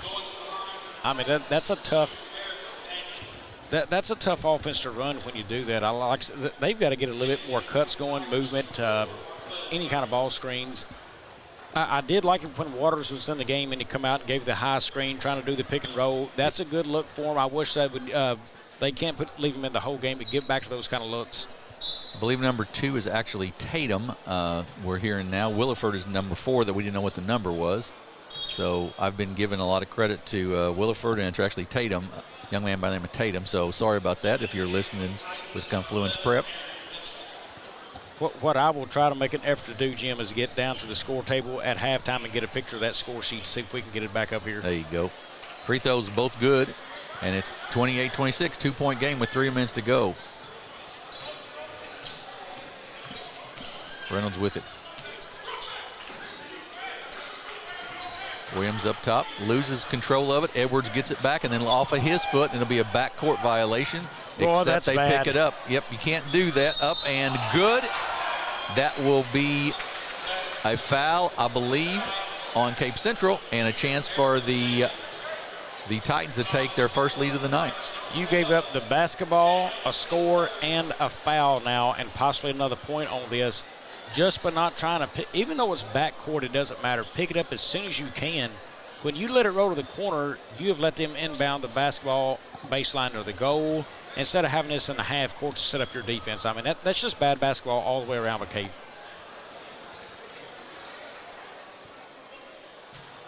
So that foul was on Jaden Reynolds. That's his third. One shot here for Confluence Prep with a chance to take the lead against the number 2 ranked team in the state in Class 5. Free throw up and no good, but taken down by Confluence Prep. And you've still got Reynolds on the floor right now with a chance to pick up his fourth before they get him out of the ball game. Every loose ball, Confluence Prep's been after, it seems like. Ball's loose, tipped. Murray finally gets one for Cape Central. He comes down with it, gives it off to Edwards, up and good. DeShondre Edwards for 2. Well, that's something Cape Central needs is turnovers, because they've been very good tonight in transition when they can get there. 30-28, Central with the lead. Drives down the lane, up no good, but that foul is going to be Central's defense sort of breaking down a little bit, Bobby. And he just got up under his man there. I mean, he got to his backside and beat. Foul is on Rivers, his first, 9th team foul on the Tigers. And 2 free throws coming for Confluence Prep. Up and no good, rims out. Boyd checks back in. He will replace Reynolds for Cape Central. I want to say we have seen 9 kids into this basketball game for Cape Central. And that's about right. He usually plays about 9, I think. And Max Vogel tore an ACL, I believe, or an MCL1 at the beginning of this season. That would have been 10. Right. That's a fantastic number to be able to confidently use in a high school basketball game. Absolutely. Boyd goes to the basket, up and good. Maurice Boyd, and there's that athletic ability and size you were talking about, Bobby. He just took it to the basket, took his man in the basket, and got the basket. Well, that was because Cameron Williams sealed his man to the block. So as Boyd kept coming to Williams and Williams didn't get the feed, he just blocked it all further for Boyd. I mean, that was all set up by Williams doing a very good job on the block. And then Boyd recognized that, hey, I can go to him. If they come out for help, I'm going to dump it. I mean, that's just great basketball for Cape.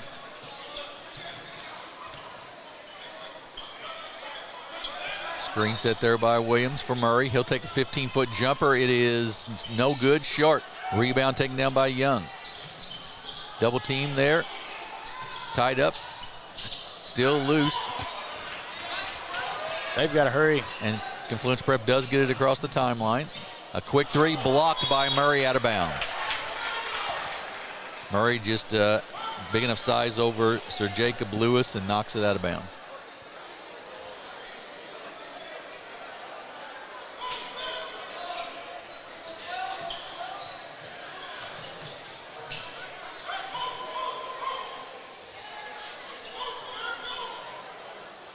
We'll reset some offense with 1:07 to go here in the half.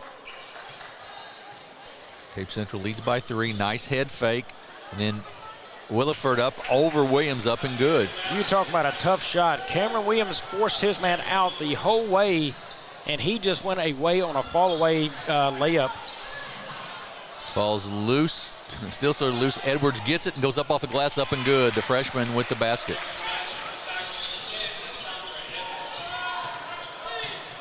All the way down the lane. Nobody stopped him. Missed the shot, though. Lewis did, and Williams with the rebound. Ahead to Edwards up. Missed the dunk. No good. And then we're going to have an over the back on Murray.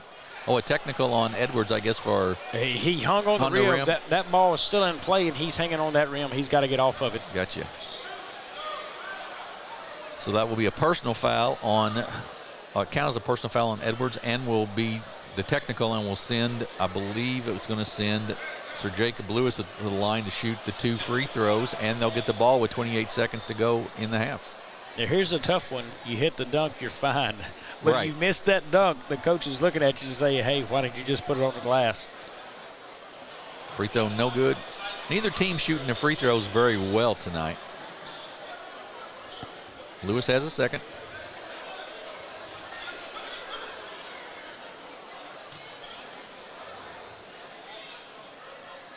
This one falls out. Rolled all the way around. If he could have knocked down two of them there, they could have possibly taken the lead right here on this possession. Right. But instead, they're really playing to get it to one or tie it. Thayer with the basketball. Good screen set. He goes in off the glass. No good. Rebound by Boyd. He comes up quickly for the Tigers. Kicks it off. Three-pointer up and good by Rivers. Mateo Rivers for three. 37-31.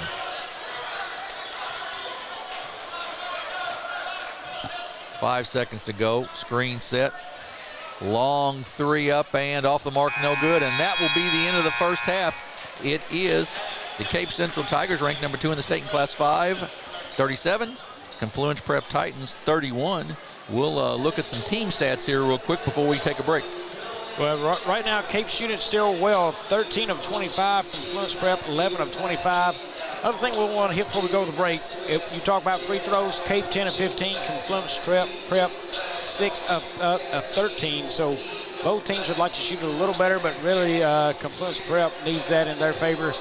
And rebounding, Cape 12 to 5. Cape. Difference on the scoreboard, can't go to that rebounding a lot, Jim. I mean, that's a big difference. Offensive boards in Cape's favor, defensive. Confluence Prep's got to find a way to keep Cape off the boards in the second half. Absolutely. So we're going to take a break here. We'll be back in about 5 or 6 minutes with the second half of this game. You're watching high school basketball from the Charleston, Missouri at this Charleston Sixth Man Shootout here on the Aycorp Media Networks.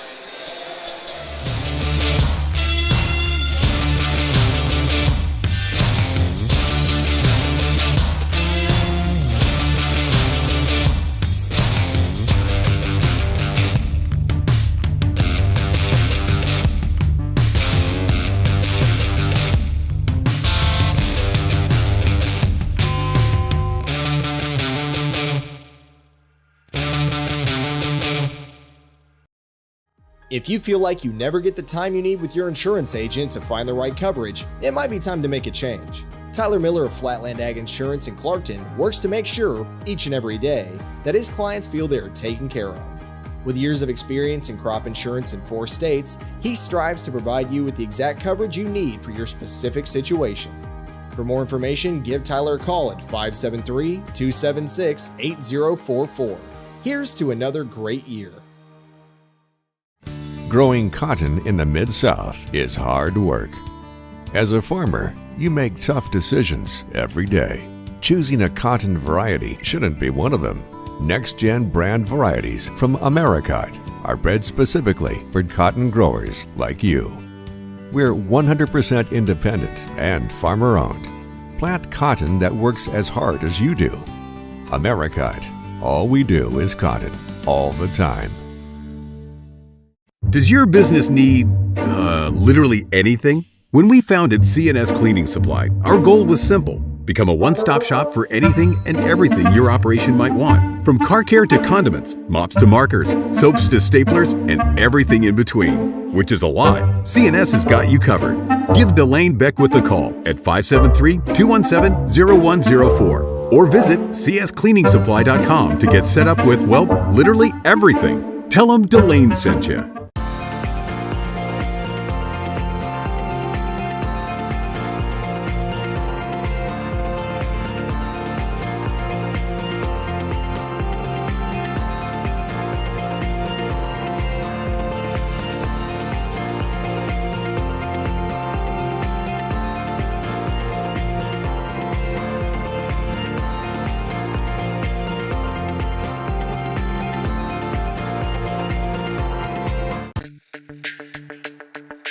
We're for agriculture, for growers, doers, whatever it takers. We're for doing things with purpose. We're for the little guy with big guy dreams. We're for agriculture. We're for you. Nutrien Ag Solutions, leading the field.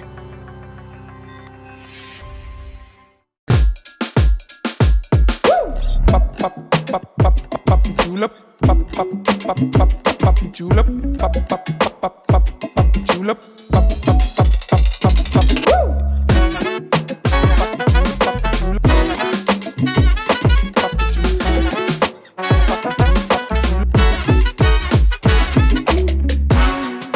If more than not on the back of your vehicle, you paid too much. At Young Real Estate, we're Southeast Missouri, just like you. We are parents. We are teachers. We are grandparents. We are active in our community. We are patriots, serving all of Southeast Missouri, and we are here for you. We are young.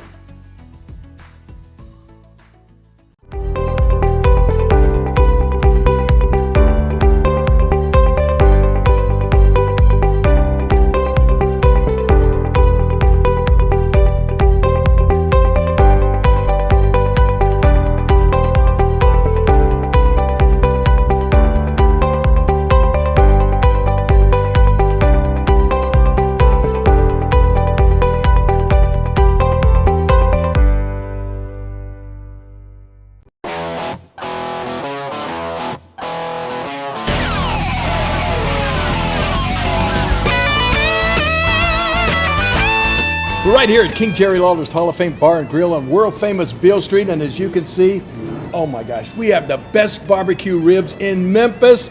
Oh my gosh, the gumbo is out of this world, but you gotta try the King's Triple Decker Slam Burger. You'll love it.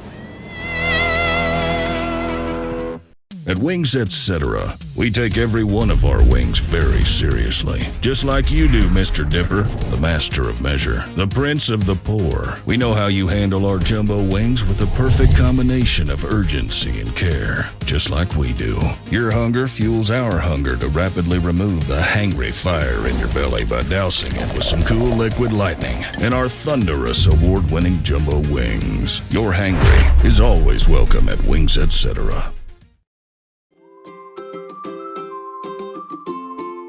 First State Bank and Trust is more than just products and services. We're there for you for your first paycheck, buying a home, opening a small business, starting a family, or planning to retire, and everything in between.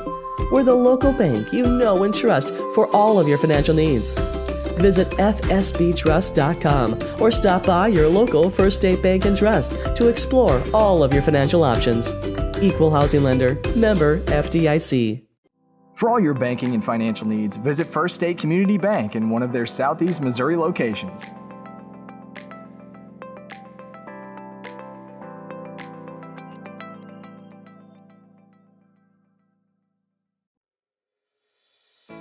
If you're in need of legal consultation, visit Mayor Law Office in Dexter, Missouri.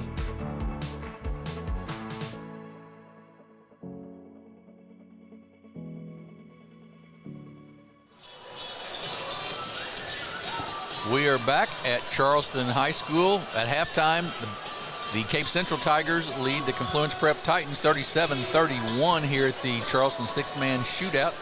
And I think we finally got the roster confusion figured out for Confluence Prep, so I'll let Bobby go through some scoring here if he can get it all straight. Well, Jim, I think I've got some of this straight here. So we've got Lewis with 13 points right now. I believe we had him correct this whole game on that. Also in the game, it is number 2 is, who did you have on the roster? It's number 2. We had Derek Williford, but it's really Tankin, I believe. So Tankin. So we have Tankin now going for 10 points. Williford, who we thought was number 2, is actually number 4. He's got 4 in this game. And then Nade has 4 as well. As a team, Confluence Prep shooting at 44%. If they can tick that up a little bit, Jim, I think they can get themselves back in this game. But they've got to get over that 50% mark to do it, I believe.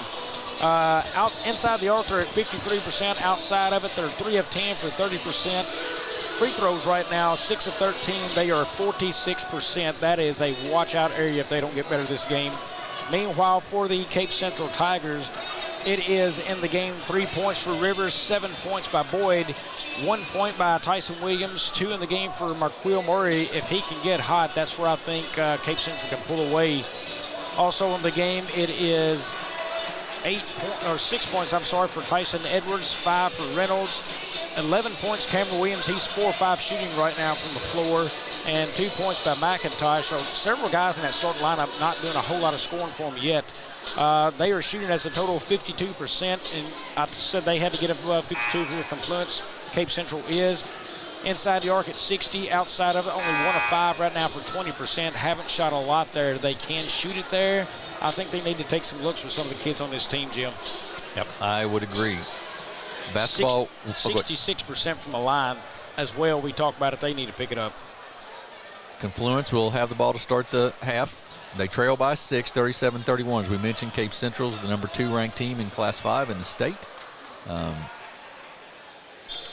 But rankings really don't mean a whole lot. You got to play the games, and Confluence has given Cape Central all they wanted so far.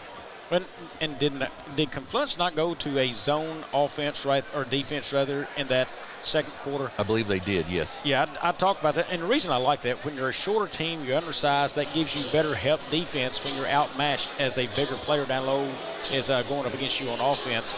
And also, it keeps the team from dominating there. They're going to do a lot more perimeter passing, less lanes to drive and get inside on you.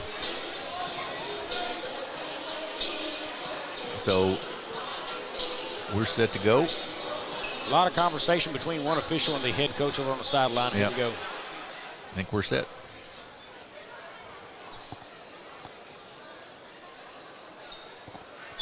So Best will inbounds, and he will get it in to Tankin.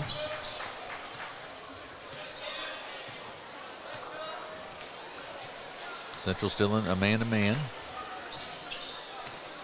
Nope, take that back. They're in his. Yeah, they're still playing a man-to-man. They'll switch it off. Nice cut into the lane. Tankin up and good. Good pass that time by Mitchell and a good finish by Tankin. What's the old rule? You see the back of the man's head cut, and he did straight to the basket. Reynolds picks up his dribble, kicks it off to Boyd. Boyd got over there by Tankin, picks up his dribble up top to Reynolds. Left side, Murray for 3, good. Marquel Murray, you just said he can shoot that, and he can. He sort of has a flat shot, but he got it to go. And they left him wide open over there to that corner. Blocked out of bounds by the Tigers. That's Mitchell that gets blocked, the 6-foot junior. Prep with the basketball. Tankin with it in the corner. Williams jumps out on him. Ball's knocked away, but brought down by Mitchell. He'll take the long 3 up and off the mark, no good. Long rebound, Murray gets it ahead to McIntosh, up, and he'll slam it home two-handed. He'll tell the freshman that's how you do it.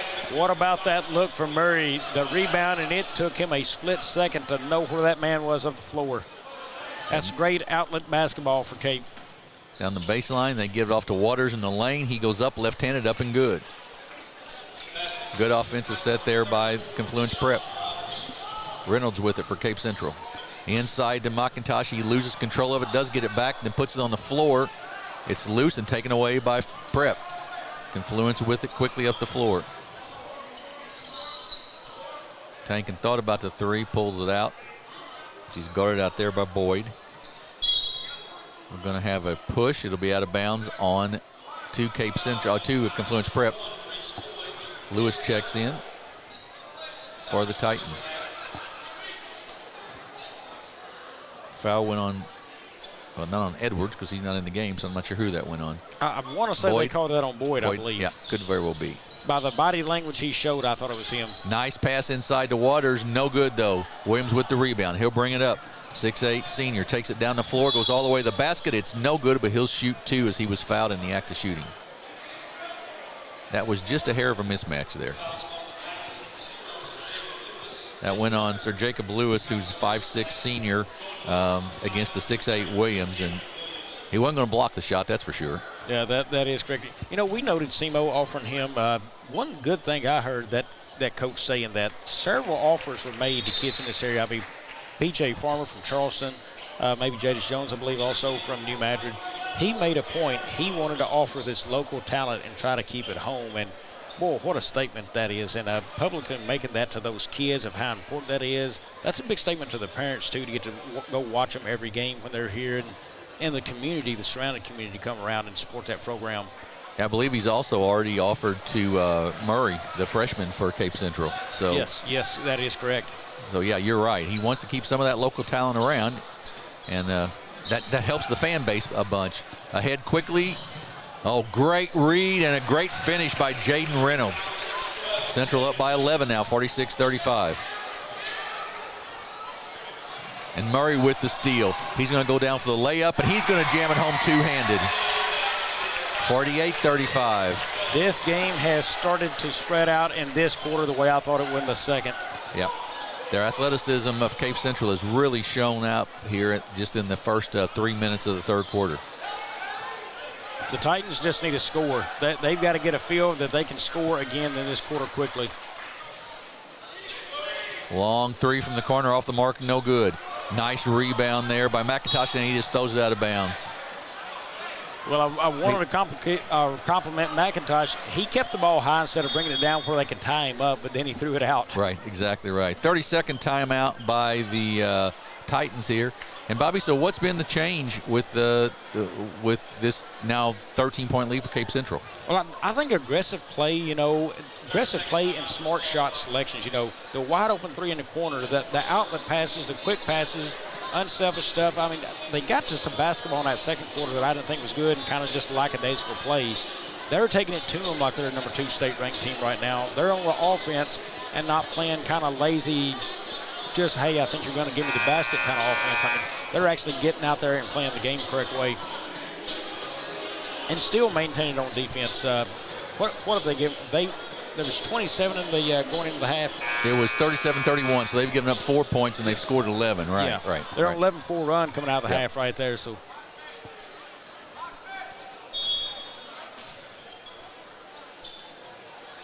Titans look to get it in, and they do up top to Tankin. Williford in the game now for the Titans. Tankin's going to be called for an offensive foul, I believe, on Waters. Moving screen. Well, and look, when you're a guard, that foul is called on Waters, but that could go faulted by Tankin. He's got to get closer to that inside shoulder. Look, you're making Waters try to move to your man, and that's never the case. You want to move to Waters to pick that man off. I mean, that just sets your guy up for a foul every single time. Yeah, that's very true. Deshandre Edwards checked in for Cape Central. And then a quick pick of the pocket of Murray. Best with it and pulls it back out to Williford. And again, there was an attempt for a screen for Tankin. He gets the basket.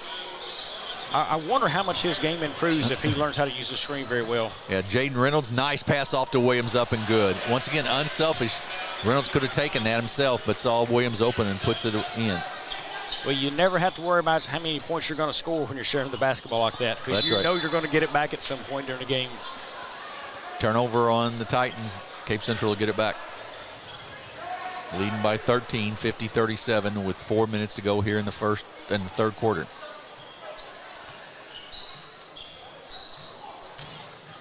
Murray with it. Now out to Williams for three. Short. No good.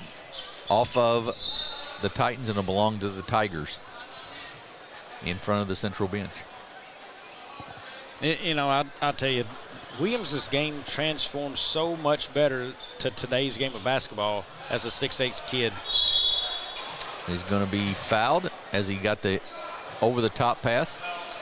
He showed the willingness to step out there at 6'8" and shoot a three. Jim, 10 years ago, you don't see that. Right. Today's game says if you're 6'8", you've got to be able to shoot that, and he's transitioned with that game very well. Yeah, and the way we've seen him handle the ball as 6'8", you've got to be able to handle the ball now where you didn't have to before.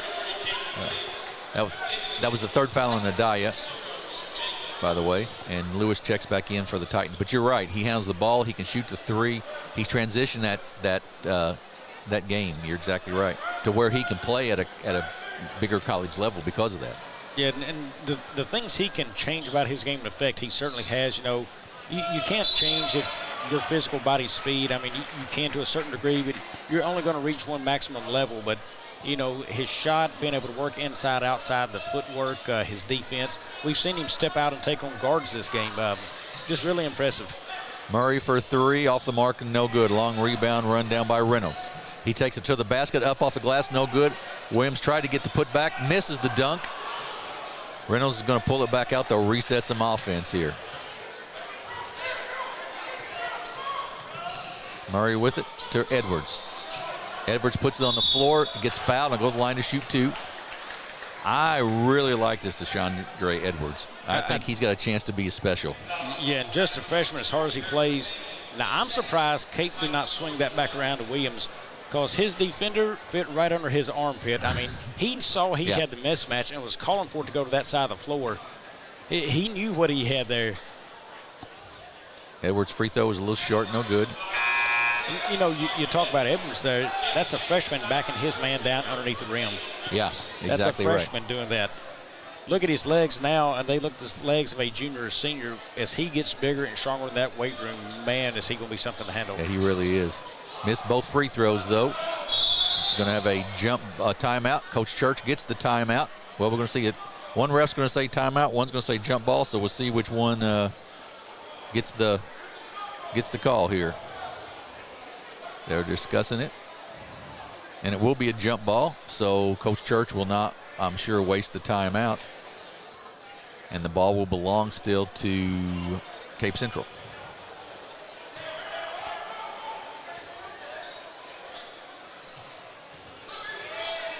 Into Williams. Nice spin move up, no good, but he'll be fouled. Boy, nice job of going one way and then moving back to the other, Bobby. Yeah, but using his bigger, stronger body, and if you notice what he did, he rolled off of that man on his backside. You know, he didn't bump him. He just tried to roll right around him. Once he cleared him on the hip and he got him on his backside, he knew he was going straight to the rim. Foul was on Aaron Mitchell, his 3rd. Team foul number 4. Williams' free throw is good. So he had 2, of course, because he was in the act of shooting.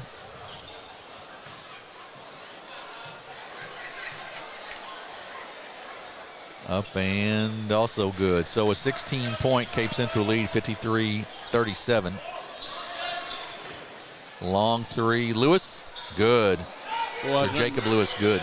Nobody really got back on a hustle kind of way for Cape there, and it cost him that shot attempt and score. Jaden Reynolds with it. Gets it knocked away. Be a turnover. Ahead to Bess. Spin move inside, up off the glass. Great move that time by Bess, up and good. 53-42. Murray with it down the floor. Gives it off to Williams, and boy, he slams it home. He knows how to finish it.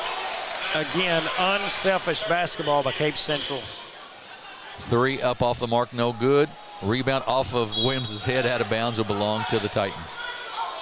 I can't imagine any parent or kid who's playing minutes in this game being upset at each other with the way these kids share the basketball and score. I would agree with you. I would agree. They really do a nice job of that. Tanking in the lane, up over Williams, no good. Rebound snatched down by Murray, kicks it out to Williams. Then it's taken away by Bess. Long 3 up and good by Tankin. He's a good shooter. This game's gotten a little closer in a hurry right there. Every time Central gets a little bit of a lead, it seems like the Titans manage to tighten it back up. Nice pass inside. Edwards takes it up off the glass. Oh, not even the glass, over the edge, up and good, left-handed. That was a smooth move right there by Edwards.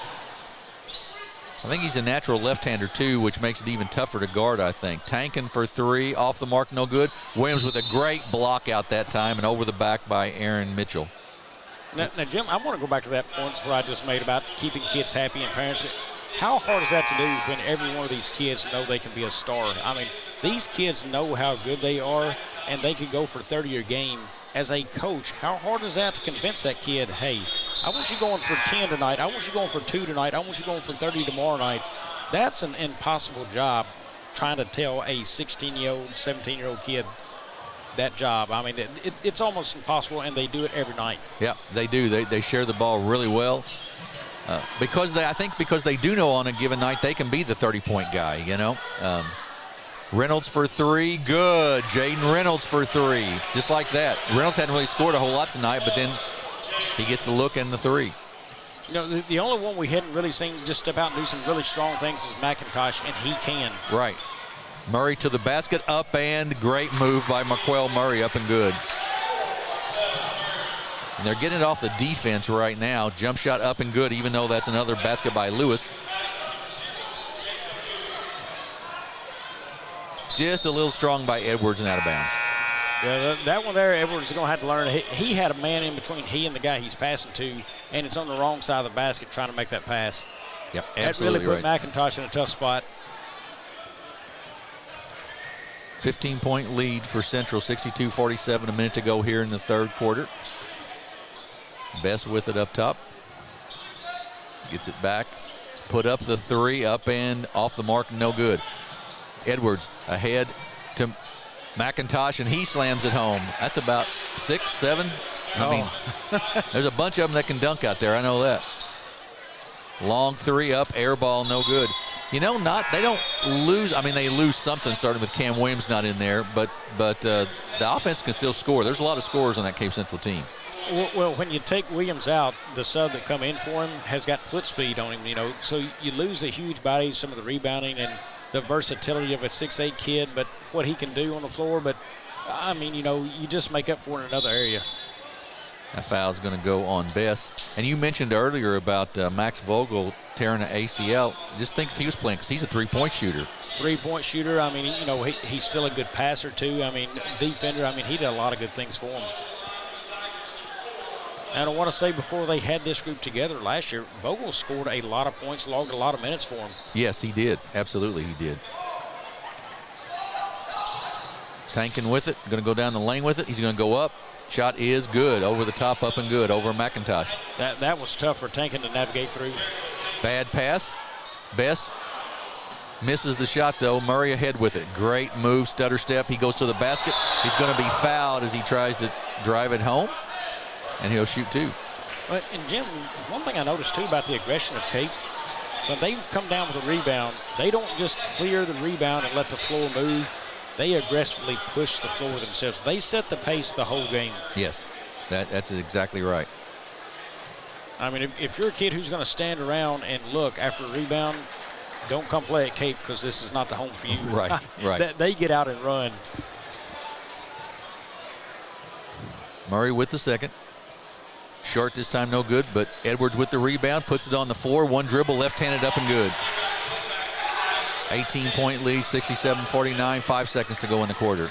Ball's loose, still loose on the floor. Tankin's going to try to get it up, does not before the buzzer. So we're at the end of three. Cape Central has sort of blown it open here. It is Cape Central 67 and Confluence Prep 49. We'll be back in 1 minute with the fourth quarter of this game. You're watching high school basketball here on the Aycorp Media Networks.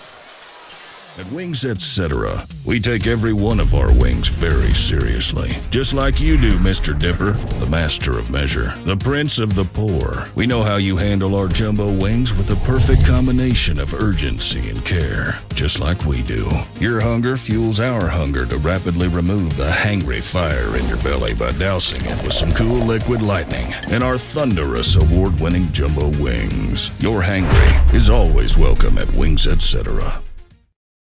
Growing cotton in the Mid-South is hard work. As a farmer, you make tough decisions every day. Choosing a cotton variety shouldn't be one of them. Next-gen brand varieties from Americot are bred specifically for cotton growers like you. We're 100% independent and farmer-owned. Plant cotton that works as hard as you do. Americot. All we do is cotton, all the time. We are back for the fourth quarter here at Charleston High School. It is Cape Central 67, Confluence Prep Academy out of St. Louis 49. It was a 6-point game at the end of three, and now an 18-point game. Just a reminder, today's game is brought to you by Young Real Estate. In the market for a new home or looking to sell your own, Young Real Estate in Dexter, Missouri is there for you. Contact Young today at 573-624-4441. Well, Bobby, Confluence Prep's got to find a way to get some points on the board. They've struggled to score here in the second half. Air ball right there.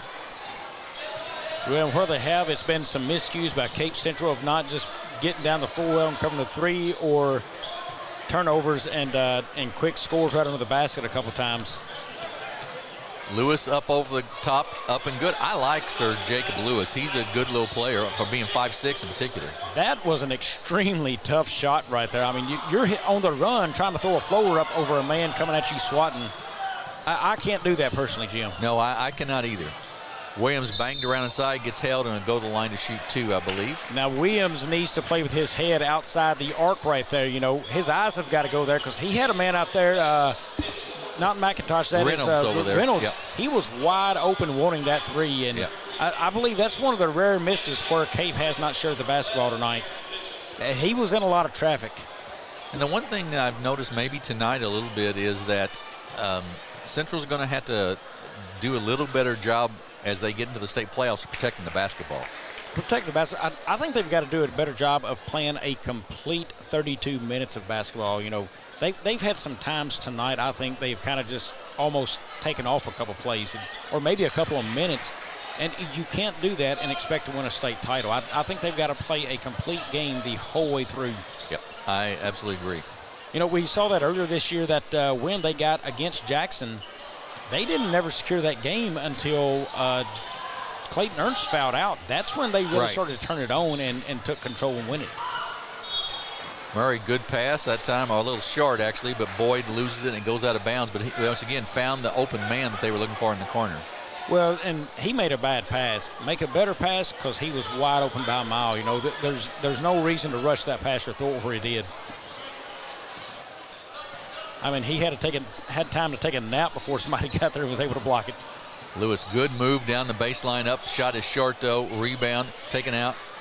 And ahead to McIntosh, who kicks it off to Williams, and he slams it home. I believe that's the second time Williams has had that exact dunk here this half. Yep, I believe you're right. Central by 20 now, 71-51. Puts it on the floor and going to be fouled on the floor. You know, Jim, translating his game from, he's in actually better physical shape this guy was when he came into college in the professional game. Grant Williams, former Tennessee Vol, Boston Celtic. Yeah. He reminds me of that.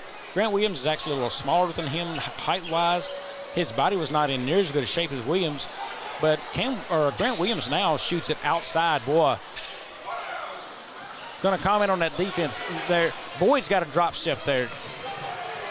Murray up, misses the shot, no good. So the reason I say drop step, when he comes straight at that guy, he's going to go around him, and he's beat already. If you drop step, you can move toward that line a little easier. So drop step with your right foot if you're near the baseline back. You can move him there and cut him off and make him circle back around. But he went straight at him, and that's too easy.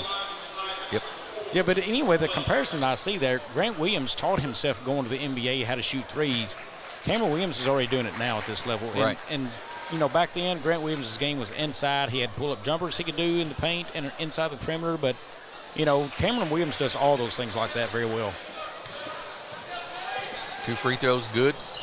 Boy, what an athletic play. That was an athletic play right there by Lewis. Up shot is no good. Rebound taken down by Reynolds. He comes up the floor with it. Kicks it off to Murray. Reynolds' eyes immediately went up the floor. Nothing was there, and he put it on the floor and pushed. You mentioned earlier about the way they share the basketball. Williams with a tough catch inside, goes up and good. And I'm not sure Drew Church gets the credit he deserves for the coach he is, because he does a great job with this group of being able to do that. And they play pretty good defense and you know, rebound well, do all those things well. And you do that, you know. One of the areas I remember in the SEMO conference tournament, we called that, and I picked against Cape Central because their inconsistency shooting. However, they still got the championship game and then just shot it lights out. But you look at that, when you're not scoring well, what do you have to do? You still have to play defense and rebound well, and they do.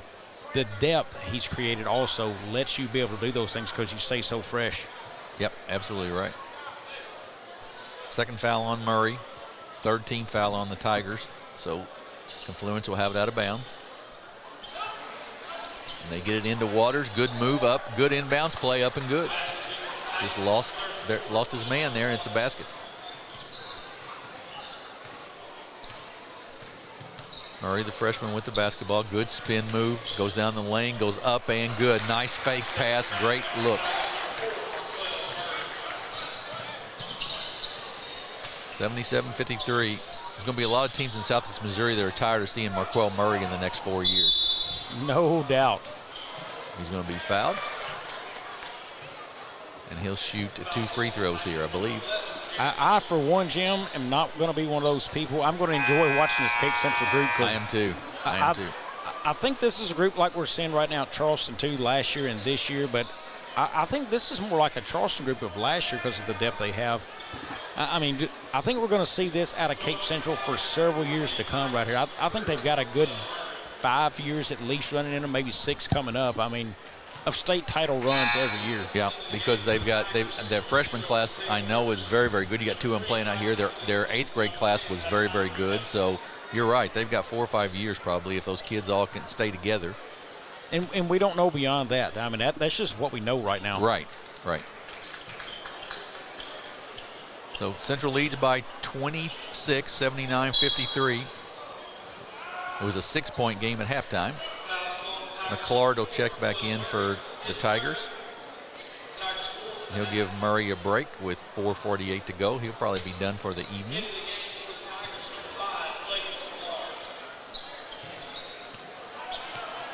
Screen set up top. Nadai gets it back and kicks it in the corner to Best for 3. Good. And Jim, I want to speak on Clayton McClard. This kid started last year. Very fine shooter. He plays well. Nothing against Clayton McClard. Very fine ball player in high school. It just tells you how good some of these kids come in and took his spot. I mean, that's how good they are as a team. Yeah, McClard would start a lot of places in Southeast Missouri, no question. And I have seen him come in and shoot lights out from 3. Williams' free throw is good, 80-56. He'll have another one. Up and good.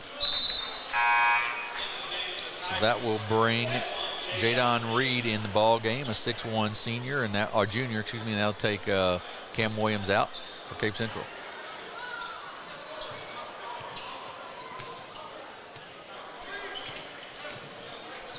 Quick hands there. Knocked out of bounds. Belongs still to Confluence Prep.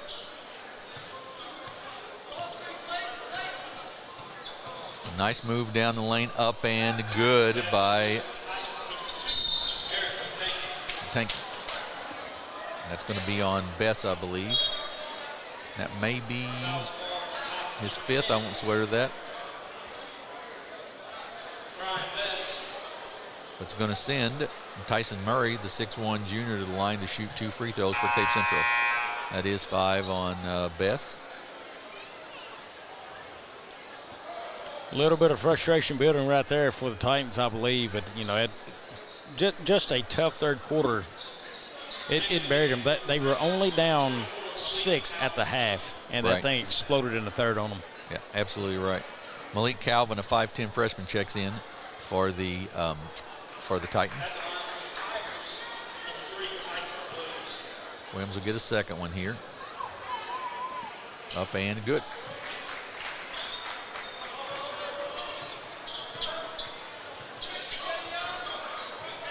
So 82-58. Central comfortably in hand now with 4 minutes to go in the ball game. Runner Tankin's going to be called. There'll be a travel violation on Tankin, and it'll go back to Cape Central. This will be Matthews checking in. Checking in for the Titans. First time.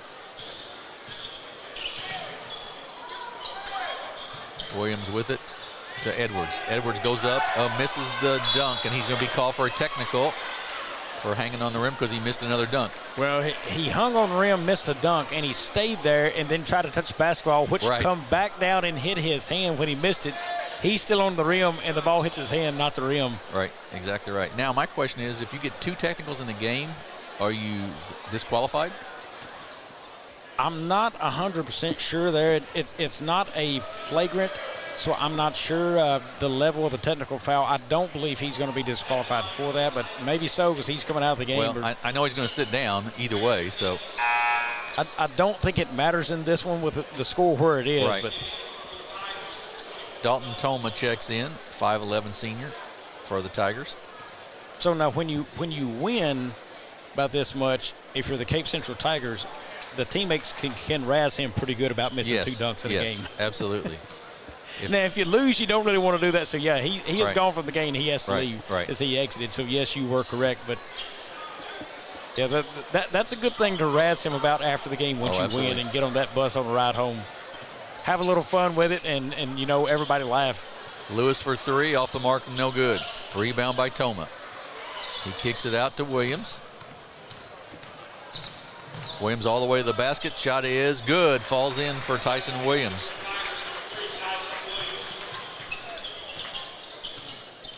Inside to Waters. Shot is short, no good. Rebound taken down by Reed. Gets it right back up. Gets fouled by Waters. And will go up to shoot 2. Once again, that unselfish McClard could have taken that 3, but saw the man cutting in down the lane.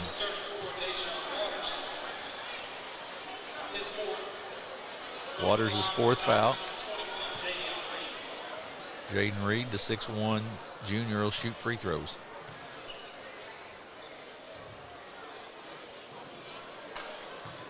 Rims out, no good. Now I'll ask you one other question on that technical and having to leave the gym. Does that keep you out of the first half of the next game in high school ball? I am not 100% sure of that one either. I mean, I don't want to say yes or no. I mean, those are rules that I generally don't get a whole lot involved in basketball, so I couldn't tell you. Toma for 3, banks that in. And football is the case, I believe, if you get kicked out. And generally things we don't have to commentate on very often. Right, I mean, right. That's just not there. Right, exactly right. Timeout by Confluence Prep, a full timeout. I would say my preference, Jim, is at the level of that, no, because that was just simply a hanging on the rim. Right. If it's something he did toward an official or another player, then I would say, yeah, I'm fine with that. But just hanging on the rim, I don't feel like, for me personally, he has done something to the level of that being warranted. Yeah, I would agree with that. It's just a question of, I think, what is the ruling? Is it because they don't probably differentiate very much on that? So it's sort of what's the ruling on that? And I don't even know who Central. I don't know if I've got a schedule at Ruster. I don't here. I didn't see it in our book, but if it is one, boy, now that's a conversation a coach is probably going to have with a kid. Hey, you got to know. Once you've done that, if you don't know you can jam this thing down, we don't take that chance again. Right, exactly right. And this team is good enough; they can surely get away without him for a half. But you don't want to see that to be an issue. Exactly right. Just a reminder: Aycorp Media will be at the New Madrid County High School Thursday night, February 9th, for the broadcast of the game between the Eagles and the Jackson Indians. Make sure you tune in about 7:15 on Thursday night and follow up along on the social media pages for updates. But should be a good one there. Another SEMO conference game, the New Madrid County Eagles and the Jackson Indians. Inside, going to be bumped on the floor. That foul is going to go on Maurice Boyd. Yeah, you've got a team of shooters in Jackson and a big man down low versus a team of ball control, methodical offense, and we find the right score in New Madrid. That is 2 different contrasts of teams. Could be a very good one there. Yeah, I think it's got a real chance to be. You're right. Up and good by Tankin. Actually, that foul, I believe, went on Tyson Williams a while ago because Boyd's not in the ball game. So, end of the game is Christian Nelson, a 6'4" sophomore for Confluence Prep. Both free throws by Tankin good. He's had a big night for Confluence. 87-62, 25-point Central lead with 2:49 to go.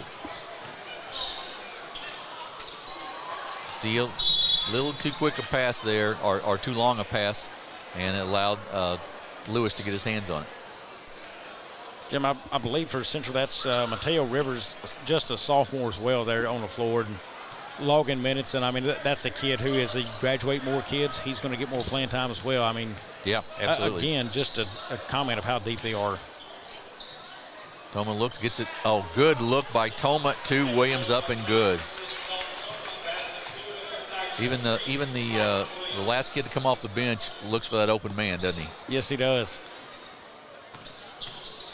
Lewis, nice fake, and then to the basket, and then kicks it off to Waters. Up and no good. Rebound taken down by the Tigers. All the way to the basket, up and good. Jaden Reed. 91-62 Central with the lead.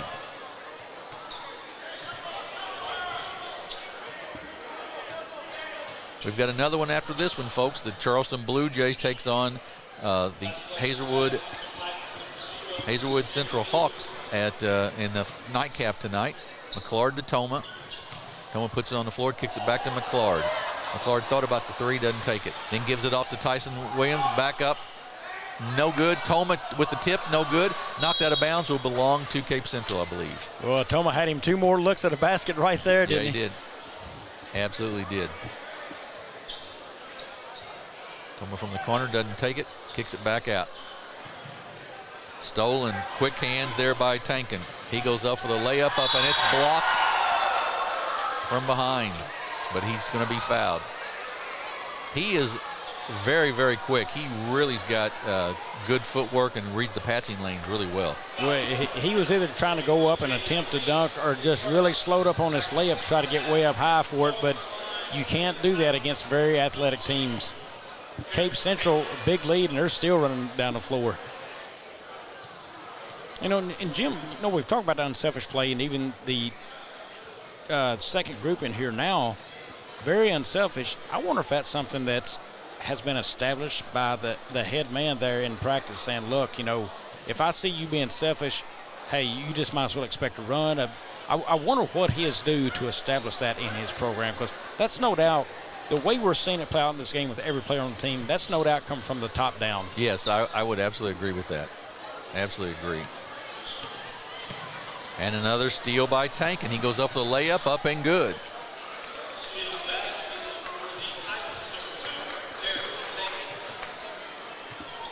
Williams with the basketball, 91-67. Goes to the basket, kicks it off. Reed with it, puts it on the floor, and that's going to be a foul, I think, on Tankin maybe. And we'll send Reed to the line to shoot 2 free throws.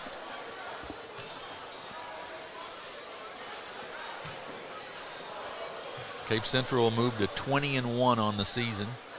Confluence Prep will drop to 4-12. And coming up next, #1 state-ranked Charleston Bluejays, and man, they have been on fire of late playing basketball. Absolutely right. Let's think about that today. The SEMO Conference, you think you've got a #2 ranked team in Class 5, a #1 ranked team, and a #4 ranked team in Class 3. There's some good basketball in that SEMO Conference. No doubt. Lewis with it. That's going to be on Waters. He extended the elbow there. Again, though, cut off tighter on that. He is setting his man up for fouls every time. You've got to drive to that shoulder. And of course, too, you know, the whole point of the pick right there is for that defender to be picked off. You're not picking him off. He's able to slide right between that screen. Right, absolutely. That'll be the 5th on Waters, so he'll be out. The die will check back in.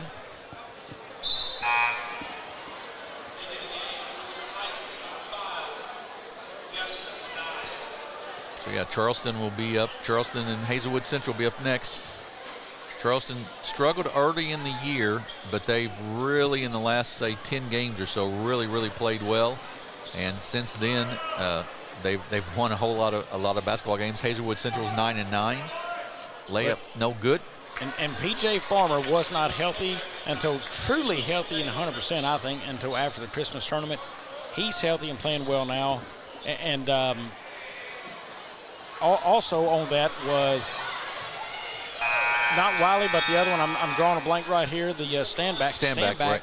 Shot it horribly to open the year. Right. He struggled so badly, and once he got on track, the Blue Jays took off. Yeah, absolutely right. 95-67 is the final. Cape Central with a big 28-point win here. Only led by 6 at the half, so it was all Cape in the second half, and we'll go over a little scoring. Yeah, for Confluence Prep, it was Sir Jacob Lewis. He had 22 in the game on 9 of 16 shooting. I believe that #2, it was Tankin had 28 in this game on 9 of 15 shooting for him. His 9 of 12 from the line, 8 of 11 inside the arc, 1 of 4 outside. It is Nade with 4 in the game, Young with 5. That is not Young, that is Best. Right. Best had 5, and also 4 by Waters and 4 by Wilford. Overall, they shot at 25 of 56 at 45% in the game. 19 of 35 inside the arc for 54%, and 6 of 21 for 28% outside. 11 of 18 on the free throws, and that was a total of 61%. So struggled from the line and really, outside that line, and couldn't get it going where they needed. Just a second, folks, as I find my Cape Central stats. Here they are. In the game for them as Mateo Rivers, 5 points in the game, 7 for Maurice Boyd, 6 for Tyson Williams, 16 by McQuarrie Murray.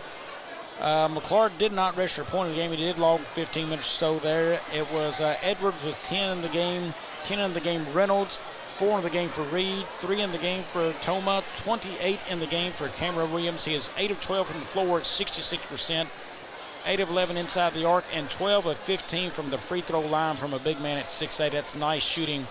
We've got him for 9 rebounds in the game. Sometimes those are tough to catch up to in a quick pace one. 6 points in the game also by McIntosh. As a total, they had 95 points on 33 of 55 shooting, 61% from the floor, Jim. Also, it was 29 of 43 for 67% inside the arc, and 4 of 11 from behind the arc at 36%. Wound up the game 25 of 38 from the free throw line at a 66% clip. And that will get it done for Cape Central as they put up 95 points tonight. So 95-67 win for the Cape Central Tigers to take them to 20-1 on the season. We'll be right back in just about 10-12 minutes or so for the final game of the evening, where the Charleston Bluejays will be up against the Hazelwood Central Hawks out of Florissant, Missouri. We'll be back after our break here with the tip-off of that last and final game of the Charleston Six-Man Shootout here on the Aycorp Media Networks. If you're in need of legal consultation, visit Mayor Law Office in Dexter, Missouri.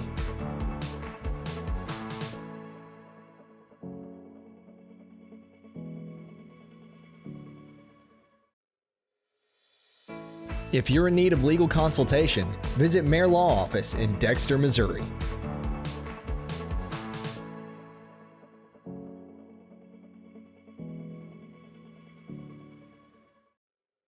Osborne Equipment specializes in all the equipment you need for your office, including copiers, printers, scanners, and fax machines.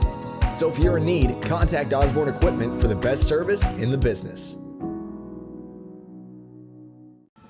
Entrusting us with your health care is one of the greatest compliments our patients and the community give us. Thank you, Dr. McFerrin and the entire team at Southeast Health for getting me back on track. Thank you, Eric, for placing your trust in our dedicated team. At Southeast Health, we have so many reasons to be grateful to our community and the patients who have chosen to place their trust in us.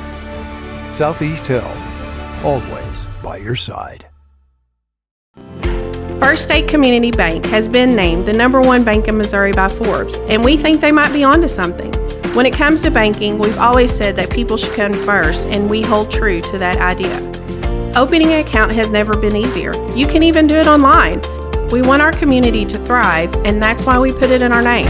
So come bank with the certified best at First State Community Bank, serving our community because it's who we are. At Focus Bank, we believe in really free checking. What does that mean? Well, opening an account requires no more than $25 with no minimum balance requirements or monthly service charges. You'll also have access to online and mobile banking, online bill pay, direct deposits, mobile deposits, automatic payments, e-statements, a nationwide network of ATMs, and an instant issue debit card, all for free. Your first order of checks is on the house, and you'll also receive a complimentary thank you gift. Come visit us in Sikeston, Charleston, Crothersville, or East Prairie. Focus Bank, simple, hassle-free checking that's really free.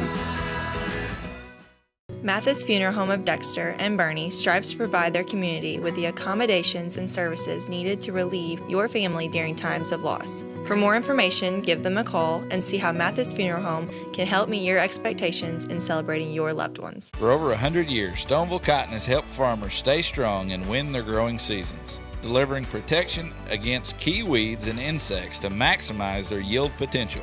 For more information, visit our website. Stoneville Cotton, own the early.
If you feel like you never get the time you need with your insurance agent to find the right coverage, it might be time to make a change. Tyler Miller of Flatland Ag Insurance in Clarkton works to make sure, each and every day, that his clients feel they are taken care of. With years of experience in crop insurance in 4 states, he strives to provide you with the exact coverage you need for your specific situation. For more information, give Tyler a call at 573-276-8044. Here's to another great year. Growing cotton in the Mid-South is hard work. As a farmer, you make tough decisions every day. Choosing a cotton variety shouldn't be one of them. Next-gen brand varieties from Americot are bred specifically for cotton growers like you. We're 100% independent and farmer-owned.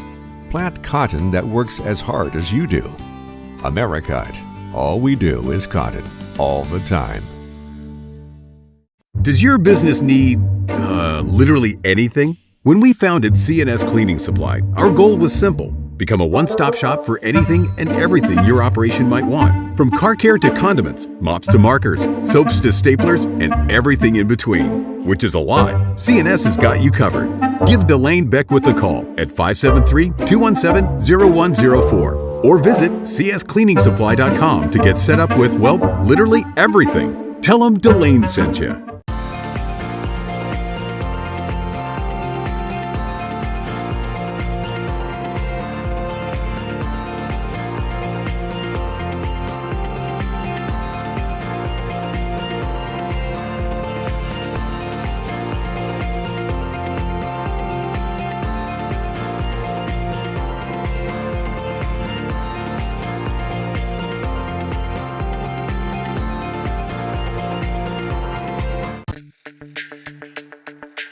We're for agriculture, for growers, doers, whatever it takers. We're for doing things with purpose. We're for the little guy with big guy dreams. We're for agriculture. We're for you. Nutrien Ag Solutions, leading the field.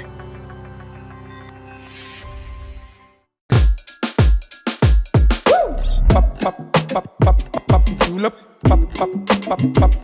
julep, julep,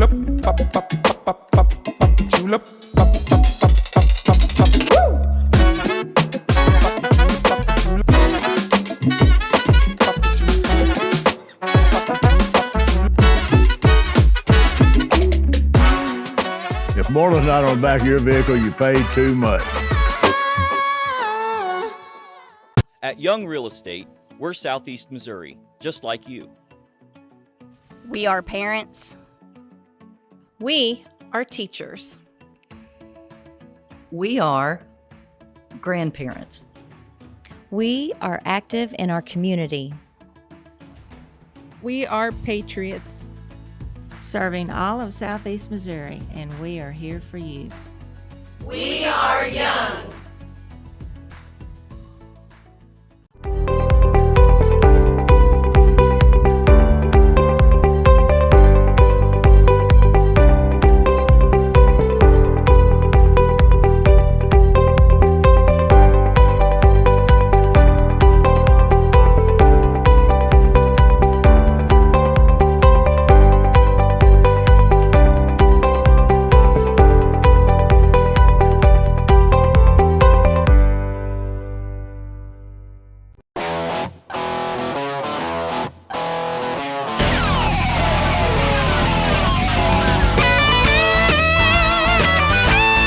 We're right here at King Jerry Lawler's Hall of Fame Bar and Grill on world famous Beale Street, and as you can see, oh my gosh, we have the best barbecue ribs in Memphis.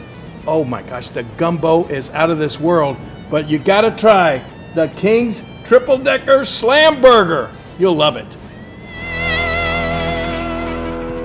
At Wings Etc., we take every one of our wings very seriously. Just like you do, Mr. Dipper, the master of measure, the prince of the poor. We know how you handle our jumbo wings with the perfect combination of urgency and care, just like we do.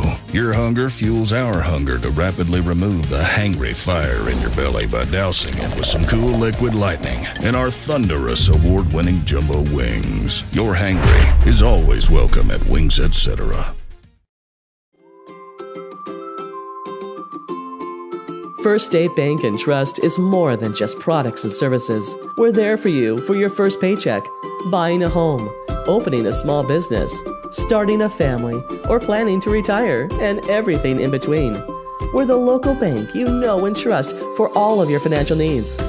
Visit fsbtrust.com or stop by your local First State Bank and Trust to explore all of your financial options. Equal housing lender, member FDIC. For all your banking and financial needs, visit First State Community Bank in one of their Southeast Missouri locations.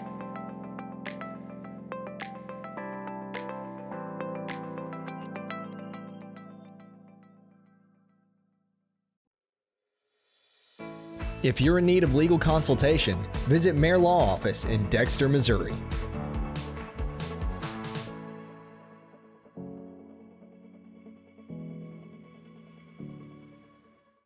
Juju Promotions in New Madrid is your one-stop shop for all your personalized merchandise.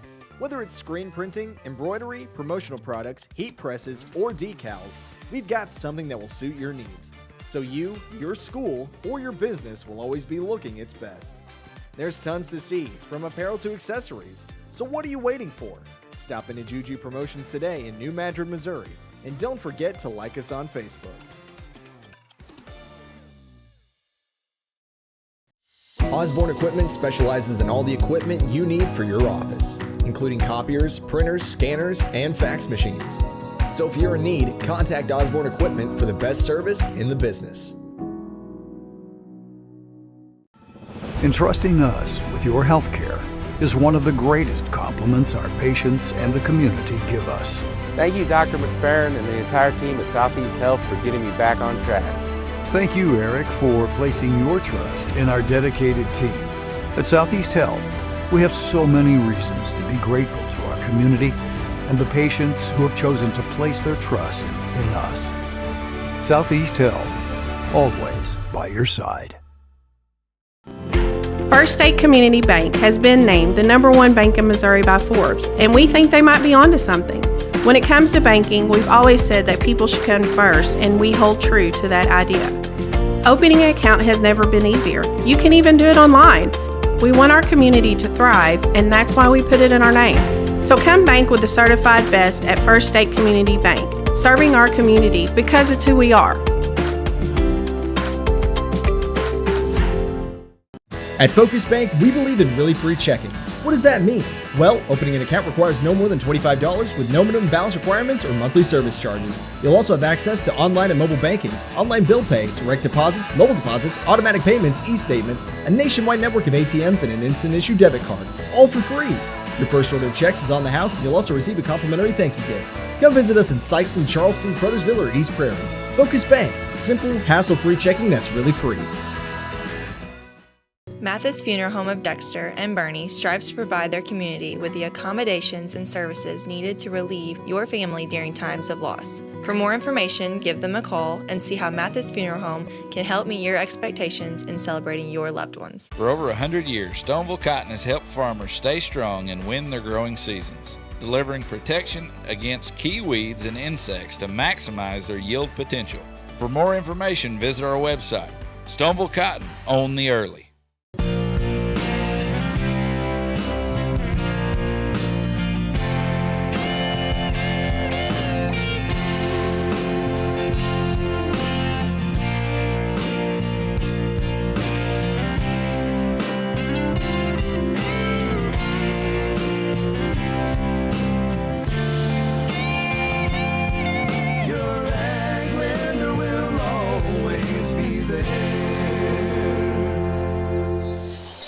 Welcome back on the court for the final game of the night here at Charleston, the Sixth Man Shootout. We're live on the Aycorp Media Networks. I'm Jim Riker alongside Bobby Alford as we get set for tonight's Game 6. Our sponsor is Focus Bank. For all your banking and financial needs, Focus Bank offers a variety of services to help make your banking experience better. Contact Focus Bank at one of their Missouri locations today. Two good teams here. Real difference in school size, though, Bobby. A Class 6 school in Hazelwood Central, it's 9-9. The Bluejays from Charleston, of course, 16-5, a Class 3 school, so lots of difference, but only 5 at a time playing, and Charleston's got a good 5 that they play. They've got a good 5, but right now, Hazelwood Central Hawks, they've got 11 players on this roster at 6 foot or better. You know, I think this is going to be a very athletic team, very good size team out of Hazelwood. I think they're going to give Charleston some toughness right there. Drama already building on this floor for Charleston. Pre-game, Rico Coleman come down bad on the ankle. He had it taped and was limping heavily earlier. He seemed to be moving a little bit better then. I see him walking now. He seems to be walking okay. I wonder how that ankle's going to feel later on this game. So, you know, that's a problem for them. But I tell you, you know, Rico's a big part of what they do. P.J. Farmer since Christmas has been a large part of what they do. He's a great player. Latravion Standback is as fine a shooter as they have on this team when he's hot, and he has been for a while now. Amarion Williams, he's a kid who can slash, he can get to the rim, he can shoot it outside. They've got people who can score outside of Rico. I think they'll be fine in that department, but when you're playing a class, what you said, a 6A school? Class school. That's a big loss if he is not 100% coming into this thing. Yeah, you are exactly right. So we have a little presentation here going on at halftime. Going to present some recognition of some of the sponsors, I believe. But so yeah, you know, anytime you're playing a school that much bigger than you, you know the talent level's got to be pretty good, Bobby, because they've got so many different kids to choose from. Yes, sir, it is. You know, the level of work you have to put into to get on the floor on a group like that. I mean, there's a lot of difference there, and it can make a difference for them. You know. Quick little name drop right here. If Charleston can make it there and New Madrid can make it there, Jim, there's been a little talk on air with Aycorp Media of carrying that game at their sectionals right there. Sectional game? Quarterfinal, yeah. Yep. Sectional game, yeah. I believe that's held at Bloomfield in that gym. It is, yes. And for those folks from Charleston and New Madrid, if they've not been in that gym a long time or ever, man, you talking about a fun place to play because the sound and the noise traps in very well. You'll also have neighboring towns, possibly the possibility of Bernie and Advance playing that night. Right. So those are close towns. You can have a huge crowd in that building. You talk about a fun atmosphere. You sit down kind of in a pit more so than this stadium is we're in tonight. It is an extremely fun and loud place to play basketball at. Yeah, you're exactly right. And you're right. The way they're doing the sectionals and quarterfinals everything this year, you will play. It won't be boys and girls. It will be 2 boys games. It'll be the Class 2 and the Class 3 boys game that night. So it could be a number of towns from around the area in that sectional game. So yeah, and I use those 2 towns because, you know, everybody talks about the New Madrid and the Charleston. It could be a very good crowd. New Madrid generally travels well with their team.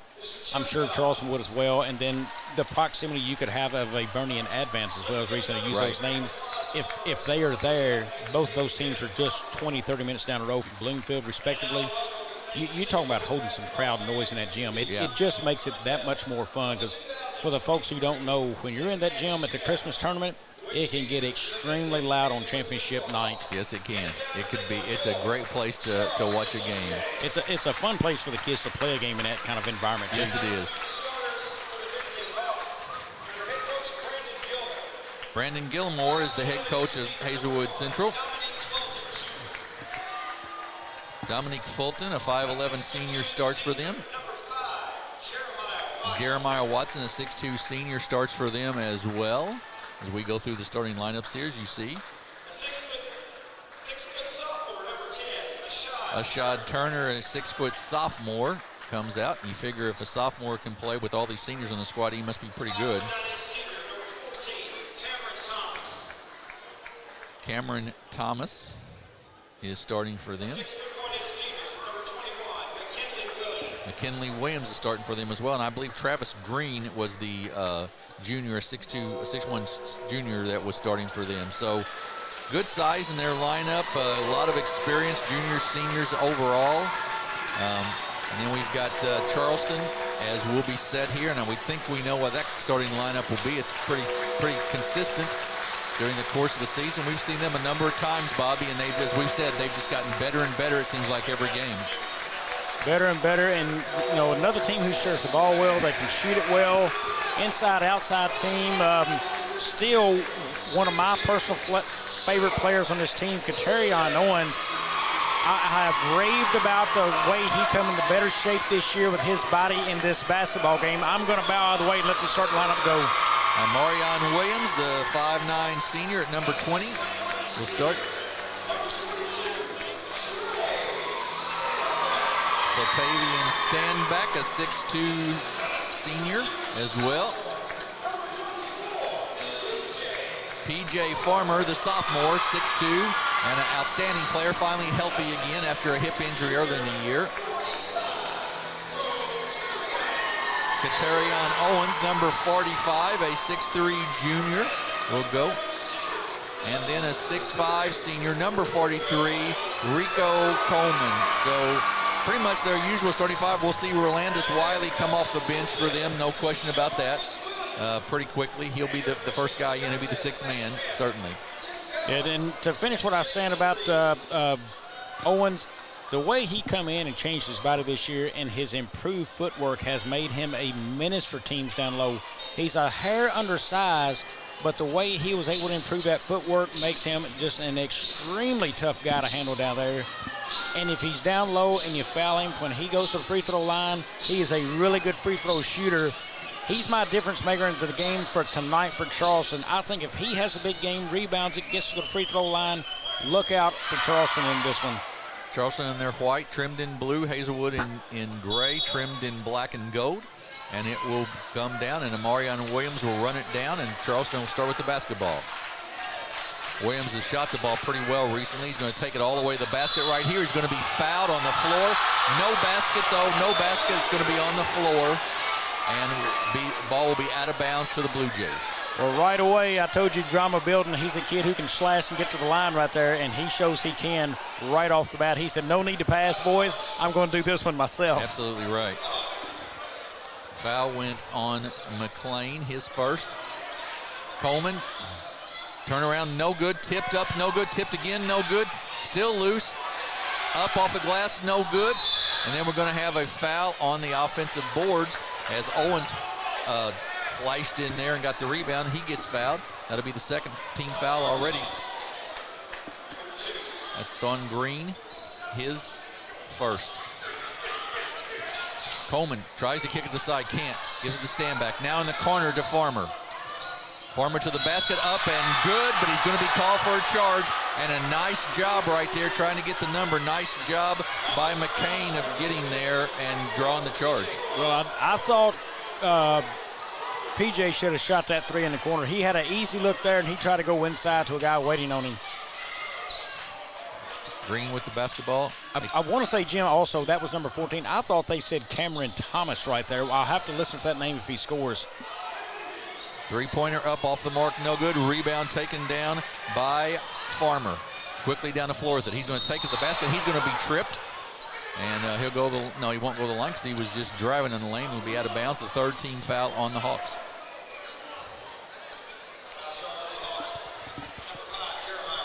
Watson with the foul. His first, team foul number 3. Well, I think we got the referees just saying right now, let's just knock off any nonsense and let's play. PJ kicks it out to Standback. And that is correct. That was a good call. That's right. That's exactly right. That was a good call. And he was going to be close to going over the line right there. Yep. That was on Ashad Turner. That'll be his first, team foul number 4. So 4 players with one foul each for the Hawks here in the first minute of the ball game.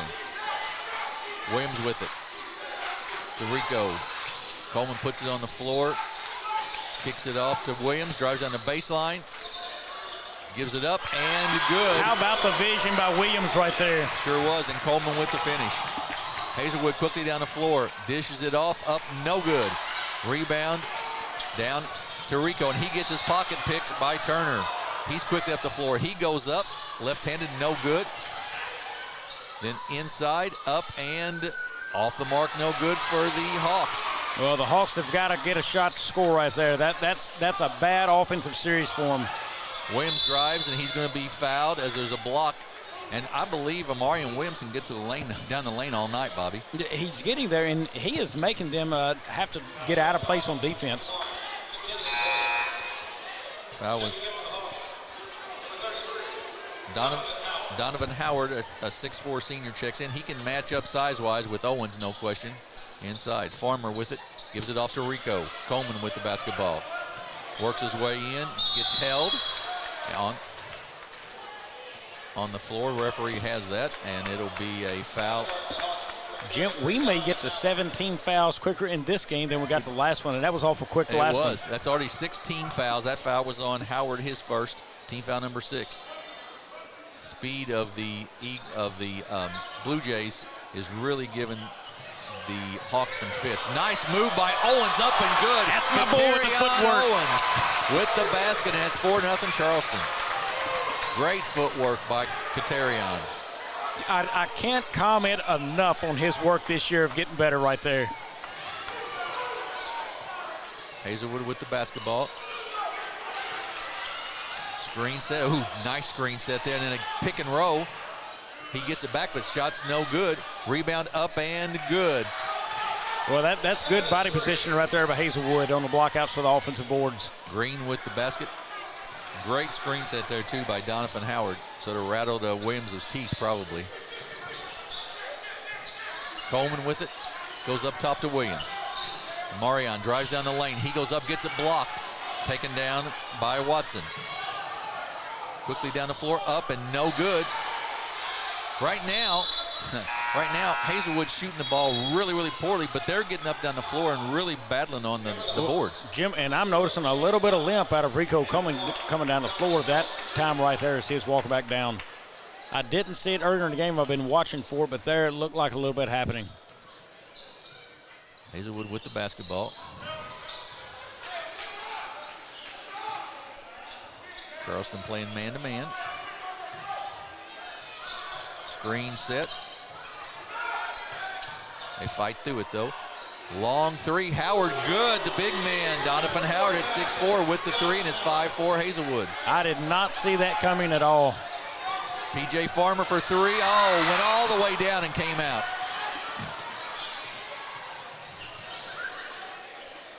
Left corner three for Hazelwood, up and good. These guys have come to shoot it now. They have. Jeremiah Watson with the three, and it's 8-4 Hazelwood. 4 minutes into the game. Stand back to Owen. Owen loses it. 3-on-2 break. Good pass up and good finish by Travis Green. Pass from Dominique Fulton Jr., and it's 10-4. Owen with the basketball. He's going to take it to the basket. He's going to be bumped by Howard. That'll be his second. That's a smart play by Owen. He saw that man had him angled to the baseline, and he said, you know what, I'm going to charge hard for it. 17 fouls, so Charleston will shoot free throws for the last 12 minutes of the first half. You know, one thing we've seen with Charleston right here, getting in this hole, once one person's out of control, it seems like the whole team will. And that starts that little run like you saw Hazelwood get onto. Charleston's got to regroup right there. They've got to regroup as a collective team and start playing smarter basketball. Jordan Covington-Berry checks in. He's a 6'4 senior for Hazelwood. Hazelwood can run a lot of kids in the ball game, I believe. Owen's second free throw is good. So 10-5. Charleston trails by 5 here. 4 minutes to go in the first quarter.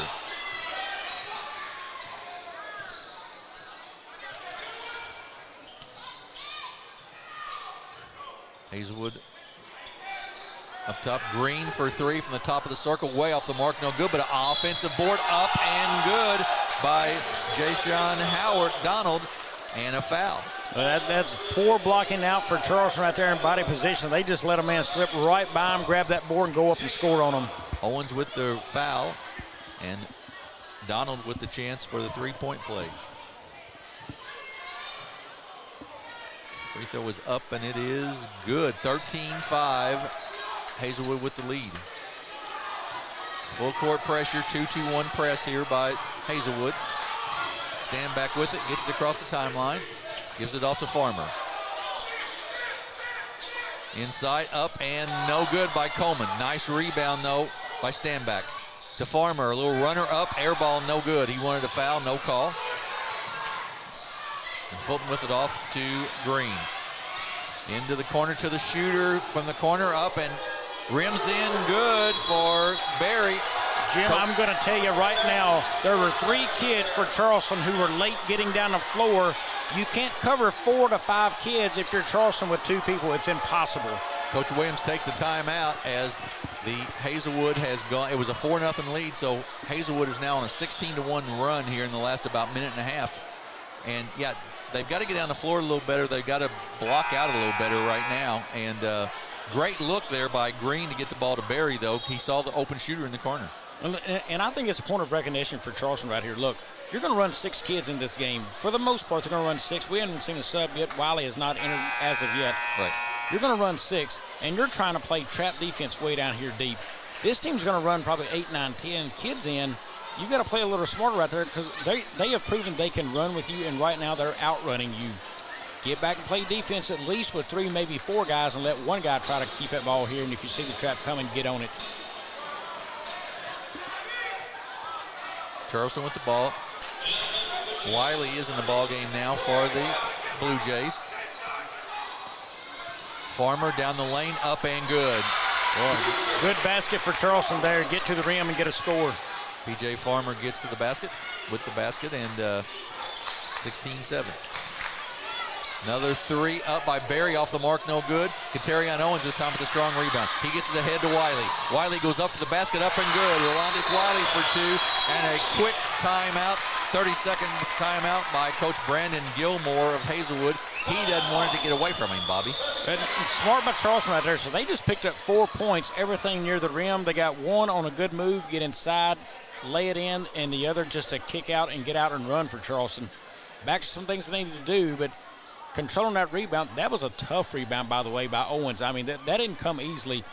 They're going to have to get stronger right there. I think Wiley may have to be a bigger part of this game than they had initially thought right there, and especially on the boards. I don't know how strong Rico Coleman can go up and do it right now with a bum ankle, but it remains to be seen. But Charleston's got to figure it out on the boards.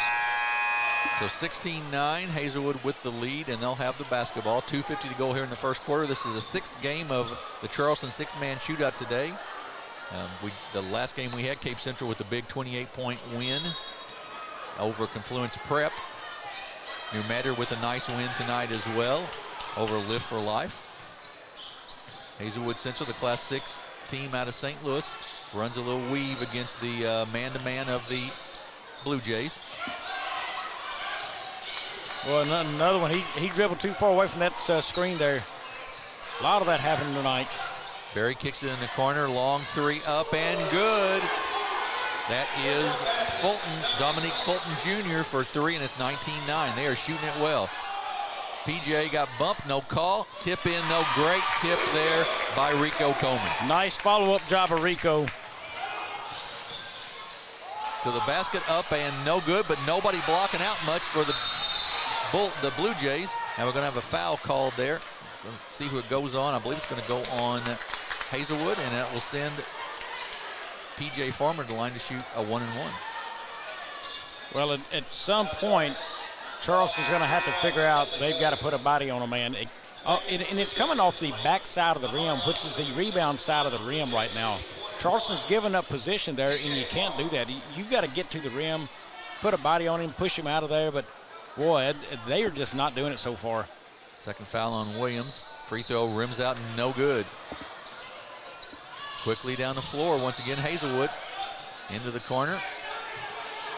And up top to Fulton.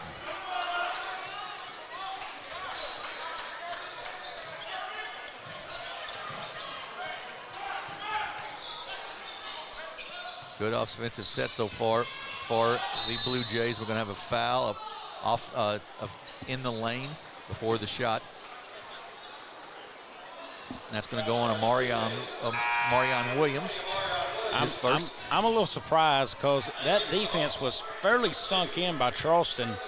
They had open people around the perimeter for Hazelwood, and they still got inside of that lane fairly easy with a defense that was sunk in. Goes around the perimeter with it. They kick it back out up top, deep up top to Barry. Loses the basketball. PJ goes up, no call. And a missed shot. Quickly the jumper up, off the mark, no good, tipped out. Rico Coleman with the rebound. Marion Williams brings it up for the Blue Jays.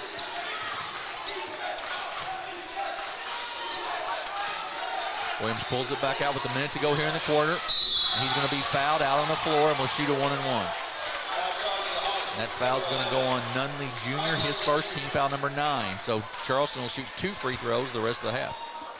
Well, you see right away Marion Williams back into this game. What he's doing is changing the way they can play defense with his ability to drive and handle that basketball. I think it's going to loosen up that defense a little bit more. I don't know that Charleston shot a 3 yet this game. If they have, it's only 1, but it's going to open up looks maybe for them. They have not shot free throws well for sure, and they need to here with the opportunities they're going to get in the second quarter. Down the lane, up and good. Travis Green gets to the basket and has 21-11. I'm telling you, Jim, it's way too easy. Hazelwood is getting right down that lane anytime they want. Farmer up, no good, but he'll go to the line to shoot 2. The Blue Jays are getting down and getting some shots, Bobby, but the whole team's not, they're running so fast they're not having a chance for the team to get on the floor, so no offensive boards, it seems like, right now. That, and I'm thinking maybe they've missed 6 free throws. Yes. Well, that will close that game out in a hurry here, too. Right. They've got to be good right here from the line. There's a free throw good. That foul was on Barry, his first, team foul number 10. Standback checks back in, and Katarion Owens will take a break with 40.9 seconds to go here in the half. That's good. I don't know, but Standback maybe 1 shot attempt, if any, this game. I think that's right, yep. Second free throw, Farmer, good. 8-point lead for Hazelwood, 21-13. 37 seconds to go in the quarter. Watson with it up top to Green.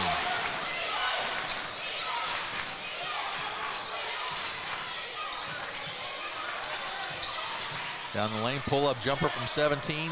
Shots no good. Nobody touched him as a rebounder. That's the thing. No, right now, Hazelwood is just beating Charleston all over the boards right now. I mean, right now, if it's an option to block out, Charleston picked the option not to do it. Farmer kicks it off right side to Coleman.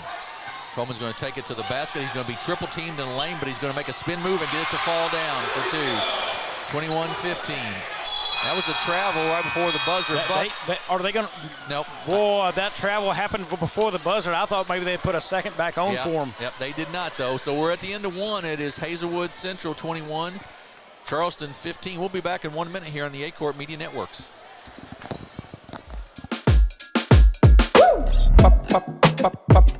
Julep, julep, julep.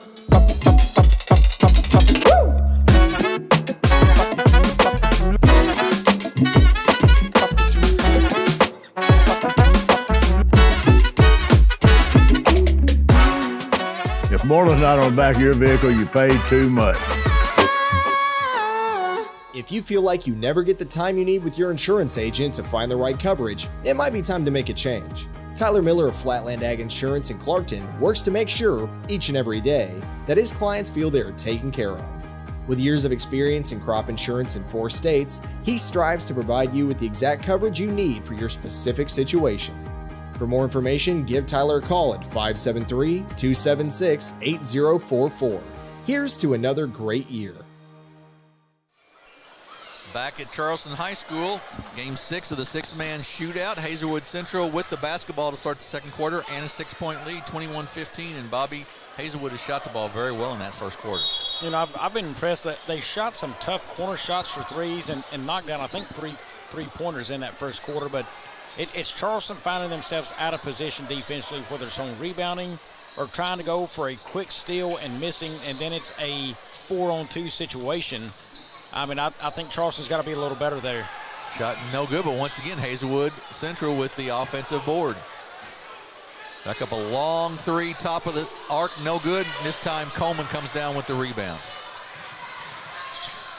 Rico with it all the way to the basket, up, no good, missed the layup. Ahead, Green with it, kicks it out. And then we're going to have a technical called on Coach Williams of the Charleston Bluejays. Well, and I'm going to tell you another one right there. Rico Coleman was extremely slow getting down that floor. Now, he's had a bum ankle, I agree. But that bum ankle ain't stopping him from trying to drive with the basket. If you can get to the basket, you can get your butt up off of the floor and get down there and play defense. I mean, you've got to be quicker to help your team out there. And part of the problem was, to be very honest about it, he was complaining to the official about not getting a foul call. And play the game and let your coach take care of that. I agree. And the coach did because he just got a technical on himself. Exactly right. Exactly right. Right now, I can tell you, I see more hustle, more strong mindset of this game, and more heart right now coming out of Hazelwood than Charleston. And I can tell you, Jim, I've made no secret I'm a huge fan of Charleston. We're from this area, and actually so with the folks at Hazelwood, but I'm a big fan of them. But I'm not a fan of the hustle I'm seeing on the floor right now. I think they're better than this. Both Matter free of fact, throws I know good. they are. Yeah, both free throws good. Charleston just needs to rebound and get a stop here. They trail by 8. Off of Williams, out of bounds, will belong still to Hazelwood. Just underway good in the second quarter. Hazelwood leads by 8, 23-15. Turner down in the lane. Goes up, no good. Nice block out by Wiley. He'll kick it off, and Coleman will bring it up for the Blue Jays.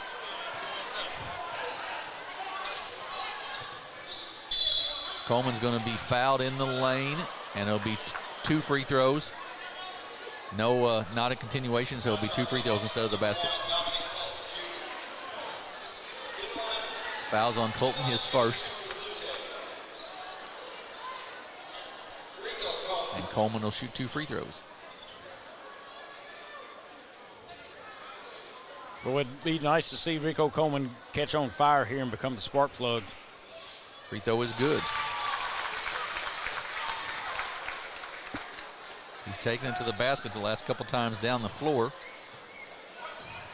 And Charleston's been able to get to the basket offensively, Bobby. They just haven't been able to finish very well.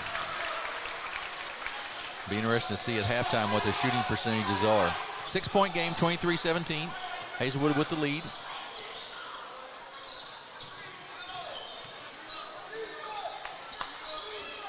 Left side, they look inside, nothing there. Back out to Green. He'll reset a little bit on that point guard spot. Williams goes for the steal, doesn't get it. In the corner, open 3, up and off the mark, no good. And a nice rebound by Coleman. He'll slow the pace a little bit and give it off to Williams. Marion's going to drive to the basket. He's going to be held out on the floor, and he'll shoot 2 free throws. Now, Jim, I like that from Williams. He's trying to take his man one-on-one, blow by him, and get the foul. And Marion Williams is a good free throw shooter. Clock has stopped. Let's catch this game back up, then see what we want to do from there. But, I mean, and he's also getting people in foul trouble. That's, what, 2 on over Turner 10 there. team fouls now for Hazelwood, so they've got to start making some decisions. Williams with the free throw, up and good. And right on cue, there he is knocking down a free throw. Right. Farmer checks back in. Orlandis Wiley checks out for the Blue Jays. Keep in mind, Wiley's pulled down at least, I know, 2 or 3 boards just here recently alone. And he just went to the bench. Both free throws by Williams. Good. Mike Nunley Jr. checks in for Hazelwood Central. 4-point game now, 23-19. Hazelwood with the basketball. Green with it up top. He sort of runs their offense. He's been a kid who hadn't been out very much in this ball game. Green with the guard there by Farmer.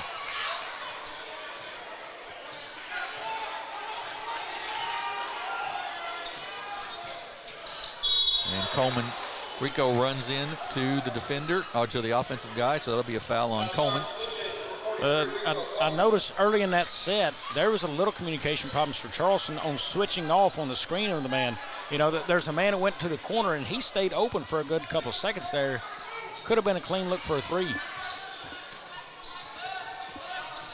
Nunley with it up top, kicks it off to Green. Green's going to put it on the floor, guarded there by Standback. Good pass out though, and they find the open three-point shooter up off the mark, no good. Long rebound, run down by Nunley. Marion Williams knocks it away, and it's going to stay with Hazelwood. I think that's Charleston basketball, Jim. I thought he touched that as it was going out and went toward the score table. So did most of the fans here, I believe, but the guy in stripes didn't, so it'll be Hazelwood's ball. They kick it out to Green. One thing I really notice, Hazelwood, look how quickly they run through their sets on offense. Look at there. Wide open lane opened up there, and he gets the basket. That is Nunley. He just saw the lane open. Charleston's doing a poor job right now of rotating off screens and switching men. I mean, it is a breakdown defensively. Farmer going to be fouled and go to the line to shoot two. Obviously, the Hazelwood coaching staff knows that Charleston likes to drive to the basket because they're collapsing every time one of the guys drives. It's a double or triple team against the Charleston offensive player. Yeah, and Charleston's not taking attempts to shoot threes. They're not setting out there, so it makes it a lot easier. You notice earlier in the game, Hazelwood knocked down threes, and then Charleston's trying to switch off screens, but Hazelwood's moving so quickly. Now it's leaving open gaps in the lanes to drive as well. Farmer misses both free throws. Quickly down Nunley. He's going to take it all the way to the basket again. Up and good. He's just got four straight down the floor. 27-19. Coleman with the basketball. Tries to drive. Gets bumped. No call. Misses the shot. Rebound to Green. He gets it ahead. 4-on-1 for... And up and good. Again, three Charleston players hadn't even made it to half court when that man's about to shoot the basketball. They are just getting beat up and down the floor right now. Stand back with it. And we're going to have a foul on, I believe that'll go on McCain. And means that Rico Coleman will shoot two free throws. So that is Cameron Thomas. I thought I heard that pregame, yes. So that is not McCain. So our roster is wrong. Okay. Well, we do know this is Rico Coleman, so that's a good thing. And he will be shooting two free throws. The first one is short. Boy, Charleston is really struggling from the free throw line tonight. They are not going to want to know what those are. I tell you, if they had to run suicides for all the missed free throws, it'd be a bad day of practice. It would be. You're right. Barry checked back in for Hazelwood Central, and another missed free throw. Front rim, the first one, and too long on the second. And that's not like Charleston. They usually are a pretty good free throw shooting team. Green in the lane. He gets bumped and will go to the line to shoot two as he was fouled in the act of shooting. That is a strong spin move right there for Green. Quick and tight. Foul went on Standback, his first, team foul number 6. So a 10-point lead for Hazelwood Central here. 4 minutes to go in the first half. Free throw by Green. Up and good. Charleston needs to be careful on this. If he pauses like that long again, not to step over. Yep. Wiley checks back in for the Blue Jays. Second free throw, rims out, no good. Rebound by Standback. He gets double teamed in the backcourt. They kick it off to Owens, who gets it across to Williams. Yep, that's the hold. Look at him. Yep. Green's pleading his case, but he definitely held up Williams on the drive. Yeah, he did. Again, I like what Williams can do that far out, and he made the man foul him. It's the second one on Green. Lots of players at Hazelwood Central with 2 fouls right now. Free throw by Williams, good. And I got to believe if you're Hazelwood, play off of Williams right now. He's showing he's the best free throw shooter on the team. As I just jinxed him on that one, but exactly boy, he has been pretty solid there tonight. Yeah, he has. Green with the basketball for Hazelwood to Nunley. Down the baseline, good move. That's beautiful defense on that baseline. Yes, it was. So that's what I was talking earlier in the broadcast tonight on. You've got to drop step that. He drop stepped it and moved at an angle right there, cut the baseline off finally, help came, and that drew the walk. Farmer with the ball for the Blue Jays. To Williams. Stand back looking for an opportunity in that corner over there. To Farmer. PJ with it, kicks it off to Owens. Owens drives the baseline, spin move, goes up, and going to be called for a travel. Turnover on the Blue Jays. He wanted it, but he got hung up just a little bit trying to make the spin move, and that caused the walk on him.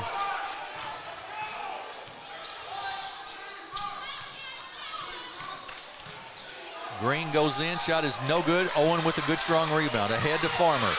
He gets it knocked away. Good defense there by Chaz Hodge. And Charleston will retain the basketball.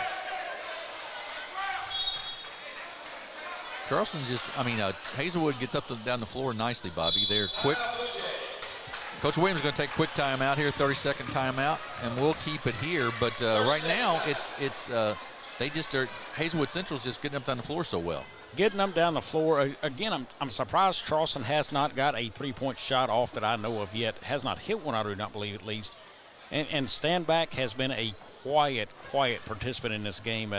It'd be nice for him to get a look out there somewhere. But, and I don't want to discredit Hazelwood because they're playing good, tight defense, and it makes it harder to get that shot off. And look where they're picking up Williams. They pick up a Marion Williams. As soon as he's crossing half court, he's got a guy tightly all over him. They've picked up fouls out there, but, boy, they are playing that tight. Right now you've got 3 minutes left in the second quarter. Charleston needs to make a run right here and close this. Get it to within 2 possessions at least going into half. With all that many fouls on Hazelwood, that sets you up well in the second half of this basketball game, I believe. Right. And they're gonna there's no coaching or anything else. They're just gonna have to make some free throws. They've just shot free throws really poorly, and they've had some opportunities. They're going to knock those down, and those two things will make a big difference. I don't know how much nice pass. PJ Farmer gets fouled, but nice pass by the big man Owens out there. Yeah, and that thing went from almost half court to right under the basket. That's a defensive breakdown for Hazelwood. But, right there, I don't know how much I want to give the basketball up if I'm Williams at this point. He's such a good free throw shooter. They can't handle him off the dribble. They showed that because he's made him foul him plenty of times. And he can shoot just like that with the clock stopped. He can knock down free throws and pull you back closer. Travis Green picked up his third foul there, and he's been their point guard and played most of this game out that point spot. So that'll be a little loss for Hazelwood. Yeah, that's number 3 for the half. Farmer makes 1 of 2. I think he's 1 for 6 tonight from the free throw line. He did have I think he's near 50%. He did have a set where he hit both. Okay. Long rebound. And then inside to Hazelwood, and we're going to have a push on the Blue Jays.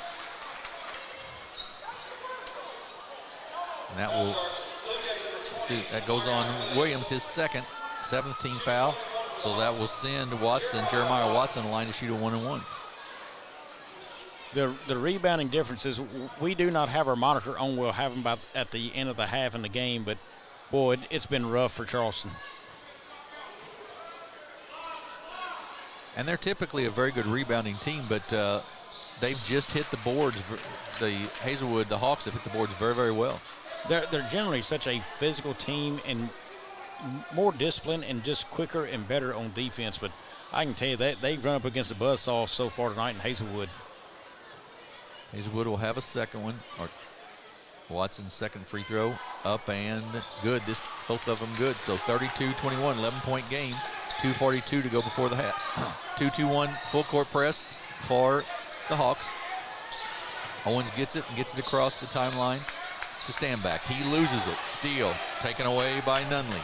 He's down, goes all the way to the basket. Short, no good. Farmer with the rebound. Tries to come out of there, gets triple teamed. Finally gets it out to Owens. Owens kicks it in the corner to Wiley. Wiley up top to Williams for three. Good. Marion Williams. The pace of this game, Williams is the one that sticks out for him in Charleston, who can do a lot of stuff. Again, miscommunication off the screen for Charleston.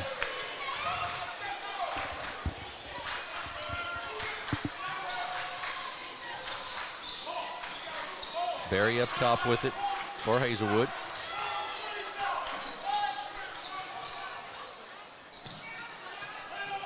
Nunley gets a little space, misses the shot. Wiley with the rebound. And now to Williams. Chance to cut it to 6. Williams going to try to drive and kick it out. Stand back. And to Owens. No reset with 1:25 to go before the half. Williams to the basket, up and good. Look at him go. And he'll go to the line to shoot one. Amarion Williams putting the Blue Jays on his back right now. He's cut it to 6, chance to cut it to 5.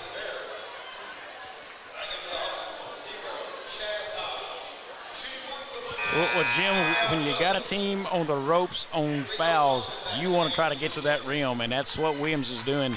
And he's just going to make it tougher and tougher. Now it's the 3rd foul on that. Who is number 2? That's actually a 2nd foul on Barry, I believe. Free throw second good. On Barry. I'm sorry. Yeah. 2nd on Barry. Williams makes that 3-point play, cuts it to 5, 32-27. Charleston needs a stop here. And then we're going to have a push on Charleston. That's a get me out of trouble right there, because Charleston had him set right where they wanted him. 2nd foul on P.J. Farmer, and we'll send Aiden Riley, a 5'9" senior, to the line to shoot the 1-and-1. Free throw up and good. Free throw's certainly been the difference in this ball game so far. Yes, it has. You know, just knock down, half of the ones you've missed, and you're tied or probably in the lead. Right.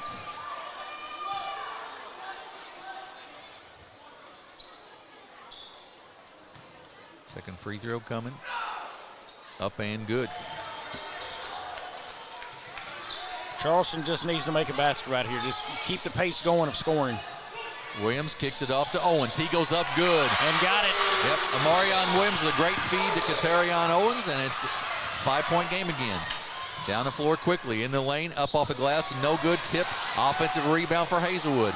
Down the baseline, Barry, he goes up and good. They're not shooting a great percentage, but when you get that many offensive rebounds, you don't have to shoot a great percentage. And it's like just trying to block out in bodies right there. They are not doing a good job of putting a body on the guy and pushing him out of there. Williams with the basketball, gets it stolen. Ahead is Riley. He goes up for the shot, blocked, but a follow by Barry, up and good. All of a sudden, a 9-point game again. Blue Jays had it down to 5. It's back up to 9. To Owens. Good catch. Gathers himself, misses the shot, but he'll shoot 2. Well, I'm ready to dig in and look at these team fouls on the other way, because they've got a bunch of them.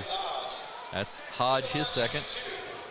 It's a good thing he plays about 9 or 10 kids, I think, because tonight they've picked up a bunch of fouls. Owens to shoot 2. Free throw is short, no good. Boy, the struggles are real for Charleston. Yeah, just not shooting the ball very well from the free throw line. I would say tomorrow needs to be an optional, non-optional day to show up to the gym and shoot free throws. Yeah. And like another one of those short with the first one along with the second one. Up the floor is Riley, and a foul on Standback. Both of these teams need to figure out, too, that it's a close-called game. You're not going to get by with the little bumps and everything with this set of officials, and that's fine because it's been consistent. Well, and this guy has got a running start at you right now. If you're Standback in that situation, he's got to run a start at you. The likelihood is that you're going to be able to run side by side and just kind of body him up and get away with it. Not very good. I mean, he has got you beat off of that. That should have been a foul there on the slap. Williams kicks it right side to Standback. Inside Coleman. He goes up, no good. He goes down hard, but he'll shoot 2. And that will go on number 1, and that's Fulton. That's his second. Well, the Blue Jays have not shot a whole lot of threes for good reason. You've got them just fouling like crazy. I think Charleston still has to stay on the attack. Free throw is long, no good. Nobody gets 2. That's right. He'll have a second. Rami Turner's going to check in to make sure Williams doesn't pick up a third foul here before the half. Coleman's free throw this time is good. So 8-point game, 38 seconds to go before halftime. Barry down the baseline. He goes up, and he's going to be called for a charge. That's big. That is. You're exactly right. Rico Coleman gets there with 2.7 seconds left, and that's the third on Jordan Barry. Well, another deal there for Charleston. Notice that ball got pushed to the baseline and how much easier that is to help out. Keep that thing out of the middle of the floor in that lane because you don't know where it's going, but the baseline definitely was a big play for Charleston to get to. Long heave at the buzzer, no good. Good effort there by Owens. So we're going to the half. It is Charleston trailing 38-30 to the Hazelwood Central Hawks. We'll see if we can get some quick stats here, and then we'll take a quick break. Jim, looks like we'll just take the break. We'll catch up on stats afterwards after we come back from half. Sounds good. So we'll be back here in about 7 minutes or so with the second half of this game. It's Hazelwood 38, Charleston 30. You're watching the Charleston Sixth Man Shootout here on the Aycorp Media Networks.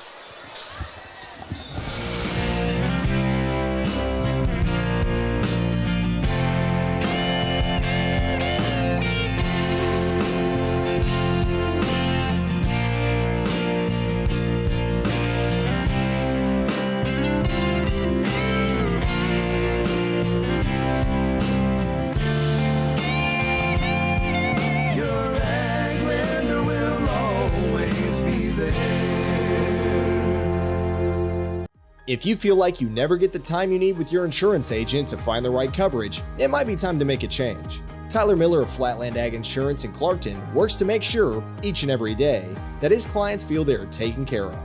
With years of experience in crop insurance in 4 states, he strives to provide you with the exact coverage you need for your specific situation. For more information, give Tyler a call at 573-276-8044. Here's to another great year. Growing cotton in the Mid-South is hard work. As a farmer, you make tough decisions every day. Choosing a cotton variety shouldn't be one of them. Next-gen brand varieties from Americot are bred specifically for cotton growers like you. We're 100% independent and farmer-owned. Plant cotton that works as hard as you do. Americot. All we do is cotton, all the time.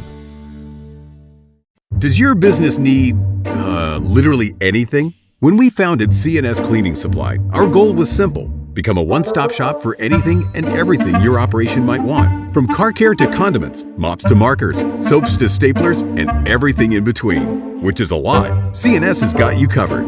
Give Delane Beckwith a call at 573-217-0104 or visit cscleaningsupply.com to get set up with, well, literally everything. Tell them Delane sent you.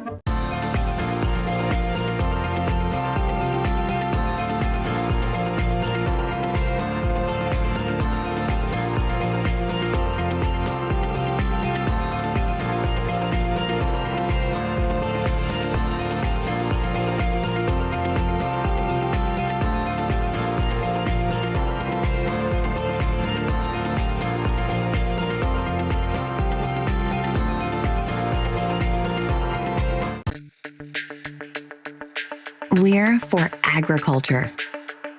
For growers, doers, whatever it takers.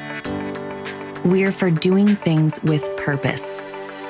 We're for the little guy with big guy dreams. We're for agriculture. We're for you. Nutrien Ag Solutions, leading the field.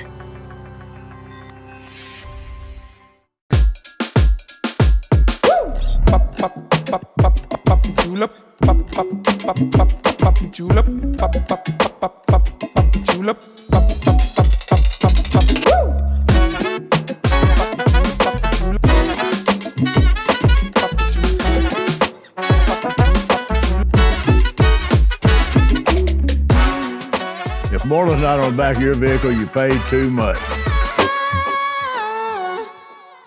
At Young Real Estate, we're Southeast Missouri, just like you. We are parents. We are teachers. We are grandparents. We are active in our community. We are patriots. Serving all of Southeast Missouri, and we are here for you. We are young.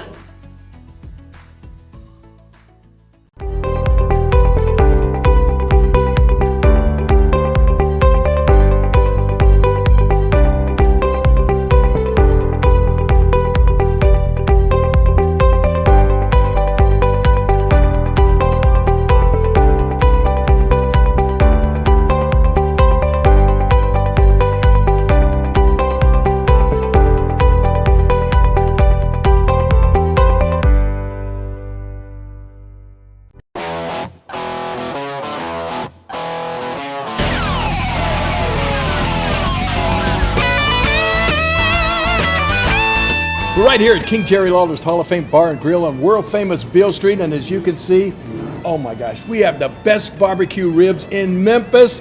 Oh my gosh, the gumbo is out of this world, but you gotta try the King's Triple Decker Slam Burger. You'll love it. At Wings Etc., we take every one of our wings very seriously. Just like you do, Mr. Dipper, the master of measure, the prince of the poor. We know how you handle our jumbo wings with the perfect combination of urgency and care, just like we do. Your hunger fuels our hunger to rapidly remove the hangry fire in your belly by dousing it with some cool liquid lightning and our thunderous award-winning jumbo wings. Your hangry is always welcome at Wings Etc. First State Bank and Trust is more than just products and services. We're there for you for your first paycheck, buying a home, opening a small business, starting a family, or planning to retire, and everything in between. We're the local bank you know and trust for all of your financial needs. Visit fsbtrust.com or stop by your local First State Bank and Trust to explore all of your financial options. Equal housing lender, member FDIC. For all your banking and financial needs, visit First State Community Bank in one of their Southeast Missouri locations.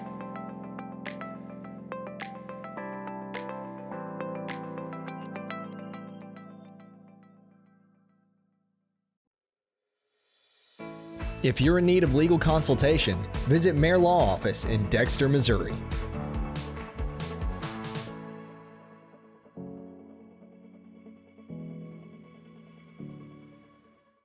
Juju Promotions in New Madrid is your one-stop shop for all your personalized merchandise. Whether it's screen printing, embroidery, promotional products, heat presses, or decals, we've got something that will suit your needs. So you, your school, or your business will always be looking its best. There's tons to see, from apparel to accessories. So what are you waiting for? Stop into Juju Promotions today in New Madrid, Missouri. And don't forget to like us on Facebook.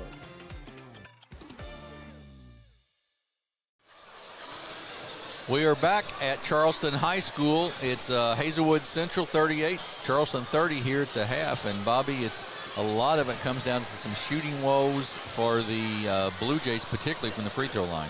Well, it's bad shooting woes in a lot of places right now. It's 9 of 21 shooting for the Bluejays for 43% from the floor, 8 of 19 inside the arc at 42%, 1 of 2 from behind the arc, and 11 of 23 for 48% from the free throw line.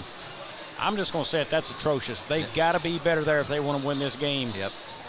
In the scorebooks real quick for Charleston, it is 9 points for Marion Williams, 5 points PJ Farmer, only 1 of 7 shooting there. PJ's got to find a way to improve that shooting a little bit, going 1 for 7 so far. 2 points in the game for Rolandus Wiley, 9 in the game for Rico Coleman, 5 in the game for Katerion Owens, and that rounds out their scoring. And real quick for Hazelwood, we'll jump over. It is 2 points in the game for Chaz Hodge, 3 points for Fulton Jr., 9 in the game for Travis Green. Berry has 5. We have Riley for 2, Watson for 7. Turner has not scored yet, 4 points in the game for Nunley Jr., and that rounds it out.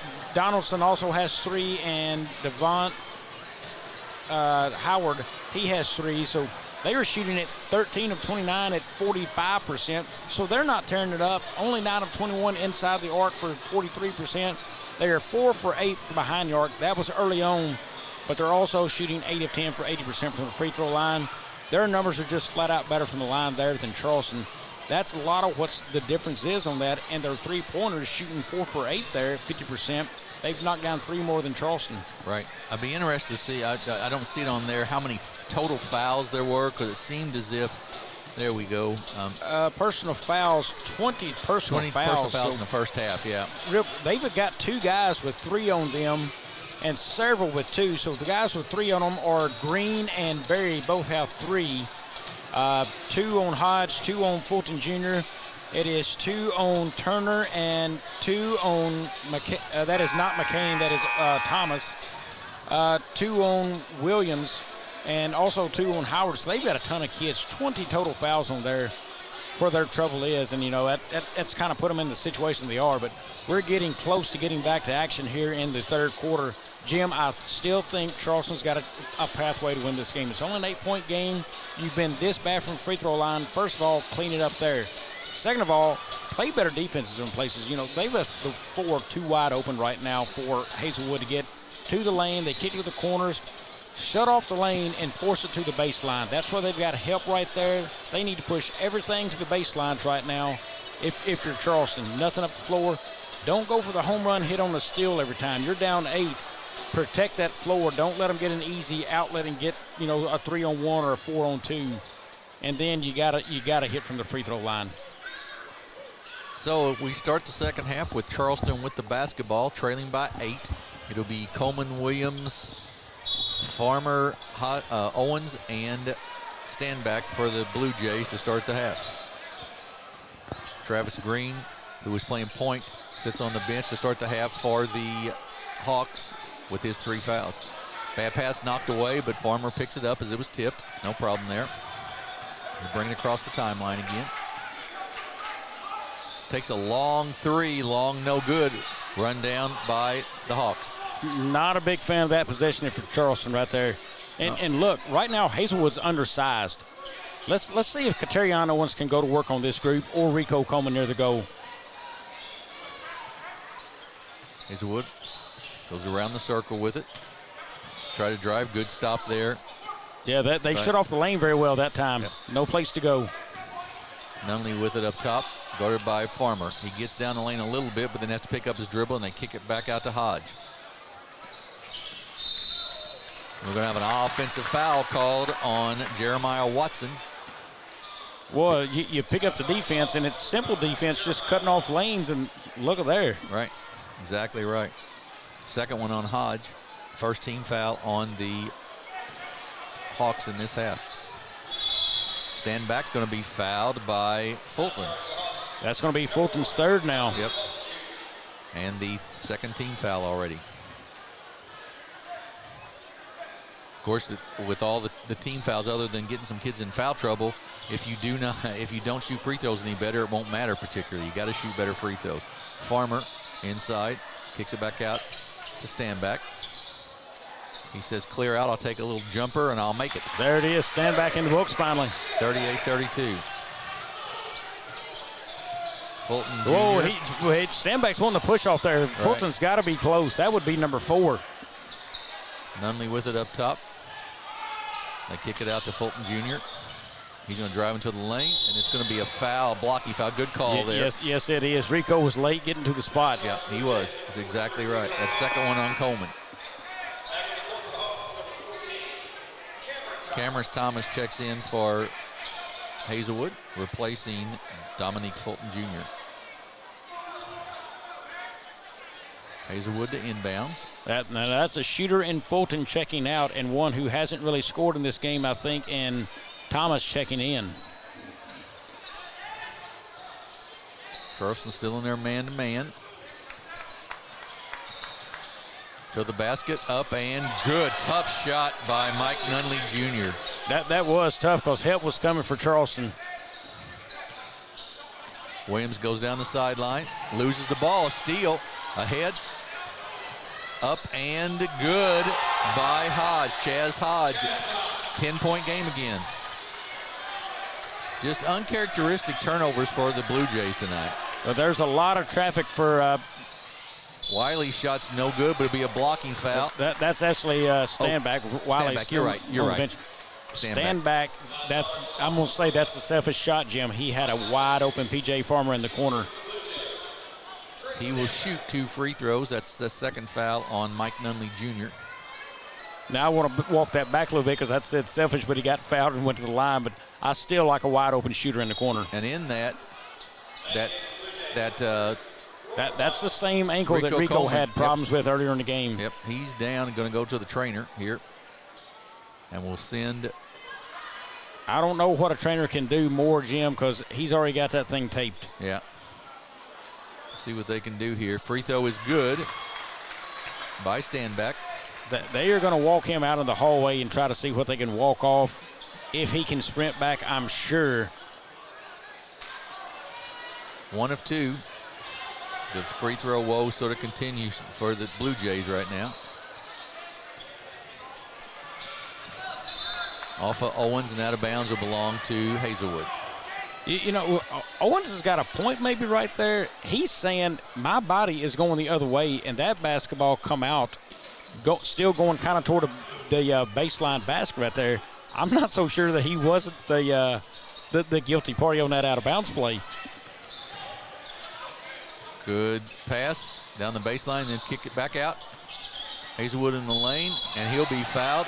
And we'll go to the line to shoot 2, and that is going to be Cameron Thomas. He'll shoot 2 free throws. And remember, we talked about it a little bit. There's Rico back in, walking better now that ankle. Yep. But remember earlier we said kick everything to the baseline. Well, they're starting to find the lane right there again a little bit more for Hazelwood. Foul was on Wiley, his first. Team foul number 2 on the Blue Jays. Free throw was long, no good by Thomas. Coleman does check back in. He'll replace Rolando Wiley.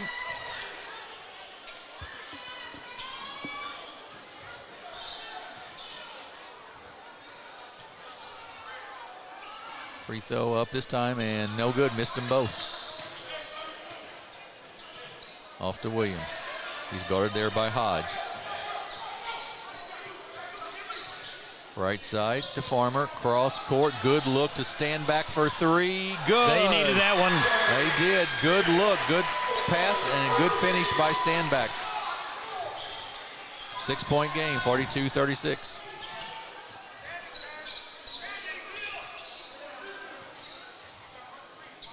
Nunley's gonna try to he'll take the 3, it's gonna be off the mark, no good. Rebound, Farmer flies in there and draws a foul at the same time. I'm not a fan of the shot by Nunley right there. That's a step back 3. That's tough to do even in the NBA, but at this high school level, a step back 3, that's a tough shot, and you've got a lead. You didn't need to take that one. 3rd foul on Williams, 4th team foul on the Hawks. Stand back with the basketball. Puts it on the floor, pulls it up. Keeps his dribble alive, though. Good job there. Tries to drive in the lane, and there'll be a block called. Well, Charleston right now is just going right at him. And that's on Williams. That'll be his 4th.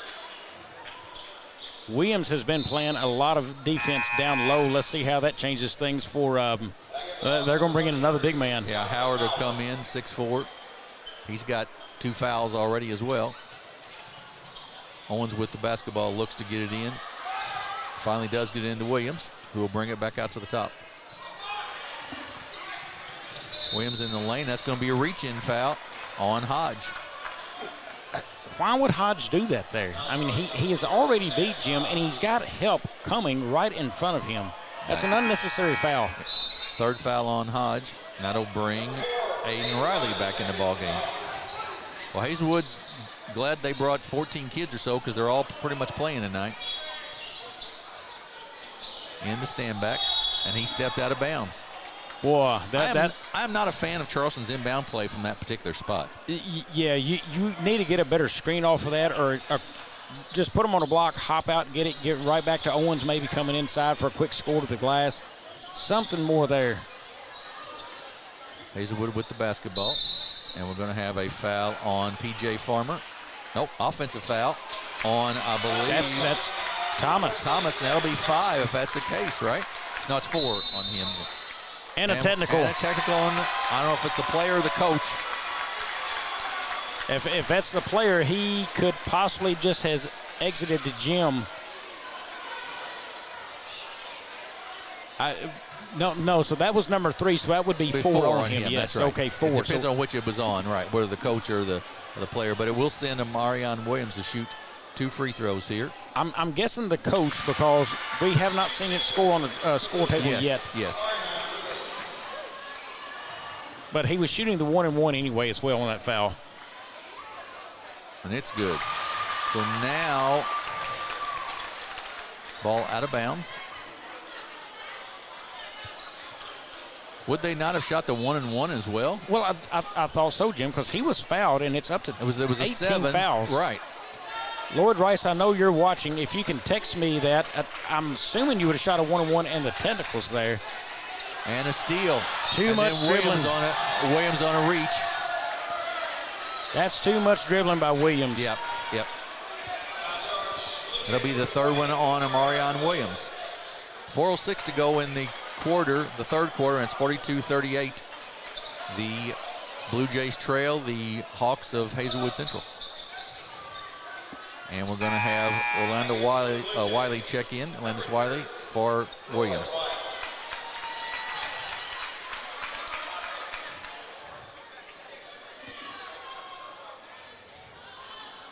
I'm sure that is trying to protect Williams a little bit. He has been really good for Charleston tonight. He's got 3 on him, though. Yeah, that's exactly right. You want to save him here.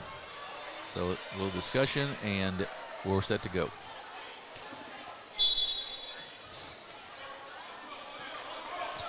Nunley with the basketball. Boy, that's nice. Inside, up, blocked, no good, but it'll be a foul on P.J. Farmer. He rolled very well down right there for that. Yep, he did. He rolled off that very well. You're right. 3rd on Farmer. Now, the problem for Charleston is they don't go as deep as Hazelwood. Correct, yeah, that starts to become a problem. So that's 3 on Williams, 3 on Farmer, and this will bring Rami Turner in the ball game. Well, that is both guys at your front court now on the bench, and Farmer and Williams. Howard with the free throw. And you've got a gimpy Rico Coleman. So it could get a little dire here. Shot no good. Owen with the rebound to stand back. Batavian cut off there nicely. Gets it inside, but knocked out of bounds. Good defense, interior defense there by Ashad Turner. It belonged to Charleston. Bad pass off of Coleman and out of bounds. That's too lazy of a pass right there, but stand back. And he's going to be your guy doing most of the ball handling, I would say, with Williams off the floor. I would and guess Farmer. that right. I would guess that to be right. Lots of movement by the Hawks offensively. A lot of cuts. Nunley That's walked. a walk. Yeah, that was a walk. He did. Sure enough. And another turnover, and it'll belong to Charleston. They trail by 5, 43-38. They were down 8 at the half. I'm not sure if the Hawks are falling asleep on this or they're just afraid of team fouls, but if you know the whole front court is on the bench for Charleston, why are you not pressing? Owen's going to pick up a foul. Good job there. He took it right inside. And that's on Donovan Howard, his 3rd, team foul number 9, and that'll send it'll send Katerion Owens the line to shoot 2 free throws. So Jim, the explanation I'm getting from our friend Lord Rice, if it was a bonus on that, you would shoot the bonus then the technical. So we're guessing maybe the board would have been wrong and it was not time for the bonus yet. Probably makes sense. What almost had to have been, you would have thought. That's right. Yeah, so his explanation is the technical would have been the 7th, so that doesn't get them there. So if that's the case, that does not count as a bonus. Okay, makes sense. 1 of 2 for Owens, and it's a 4-point game, 43-39. Hazelwood with the ball up top. We have not seen Travis Green at all, who handled the ball early on most of the game. They are wanting 5 seconds there. Yep. Down the lane, layup up, no good. Rebound by Katerion Owens. Good strong Great board. defensive stand by Charleston. Owens with the basketball. He'd like to take it inside, but good job of defense there by Howard. Then they give it off. Up and Rico. good. Rico Coleman with the flush. It's a 2-point game. The gym comes alive, 43-41. Look at this Charleston Blue Jay team right now. The dunk and within one. And a steal by Owens. Katerion Owens playing fantastically right now. He's taking it all the way to the basket. He goes up. It's good, and he's fouled. Good line to shoot one. Listen to this place. It is absolutely electric in this gym now. They were down 10, and look where we are. Well, Katerion Owens has just really put it on a clinic on here in this last couple minutes. A full timeout by Hazelwood Central. We'll take a break as well. We're tied at 43. You're watching the Charleston Sixth Man Shootout on the Aycorp Media Networks. At Focus Bank, we believe in really free checking. What does that mean? Well, opening an account requires no more than $25 with no minimum balance requirements or monthly service charges. You'll also have access to online and mobile banking, online bill pay, direct deposits, mobile deposits, automatic payments, e-statements, a nationwide network of ATMs, and an instant issue debit card, all for free. Your first order of checks is on the house, and you'll also receive a complimentary thank you gift. Come visit us in Sikeston, Charleston, Crothersville, or East Prairie. Focus Bank, simple, hassle-free checking that's really free. We are back at Charleston High School. Charleston was down 8 at the half, down 10 just about a minute and a half ago, and now we're tied at 43, Bobby. And a chance to take it right here on the free throw coming from Owens, who I've always said is generally a good free throw shooter. He has struggled a little bit tonight, but I'm gonna throw something out here real quick. Lord Rice, thank you. Number one, you're watching this, and number two, when we've got questions or things going on this broadcast, you are quick to chime in and give us that expert opinion as an official, and you're doing it for free. So we appreciate what you're doing to help us out and help our viewers, because there's some things that you may be sitting at home and questioning. Well, folks, that's a Missouri official hopping in and helping. He's working overtime on this because he's not calling this game, so he's giving us that information. Folks, I can tell you, there's a lot of those guys out there that do that. Lloyd just happens to have our phone numbers and text us and keep us up to date, but we've got some good ones in the area. Yeah, absolutely right. Absolutely correct.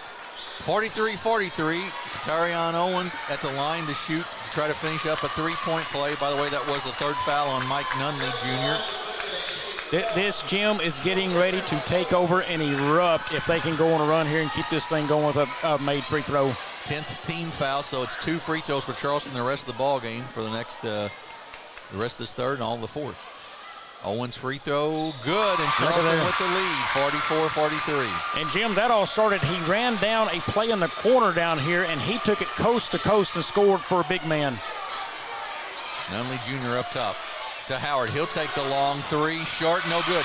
Rebound, stand back to Owens, up and, great block by Howard. A big man, 2 big men running the floor. Well, a foul or a score, and Owens just keeps putting on the show right there. Good outlet pass to get down there to him.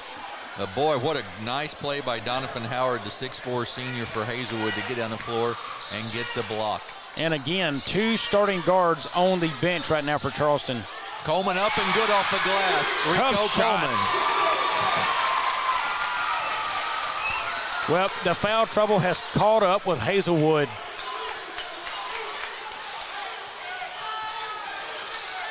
Watson puts it on the floor, drives inside, and there'll be a foul called there, and that will be on, I believe, on Rico Coleman. Well, that's a bad foul because he had help, and he was not getting to the basket right there. There was no shot available, and they just gave him a chance to go make some points. And that's the third foul on Coleman.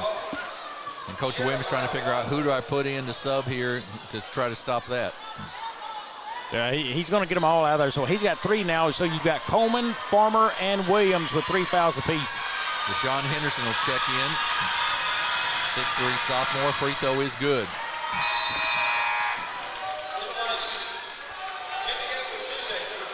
Right now, Charleston's just got to limp their way to the 4th quarter. And right now, 2-point lead, it can cut to 1, but up and 46-45. So out, I guess that is out is Howard, I believe. Yes. And he just made a fine defensive play on the other end of the floor against Owens. Yeah, Ja'Shawn Donald checks in for him. Stand back with the ball, and there's going to be a foul. Sure enough, a hold right there. And we'll send Stand back the line to shoot 2. You know, Jim, I'm a little surprised. Charleston's only knocked down 2 threes that I know of. Williams has knocked down 1, and Stand back has knocked down 1. Why are you not backing down and protecting that paint a little bit more and just make them try to shoot a 3? Yeah, good question. I mean, they've not shown they're going to shoot it effectively tonight or much, but they are going to the rack, and they are picking up foul after foul after foul on these kids, and you still just let them do it. Devarius Williams checks in for Charleston. Both free throws by Stand back good. 48-45. Generally in chess, when somebody says check, you try to make a checkmate. Right.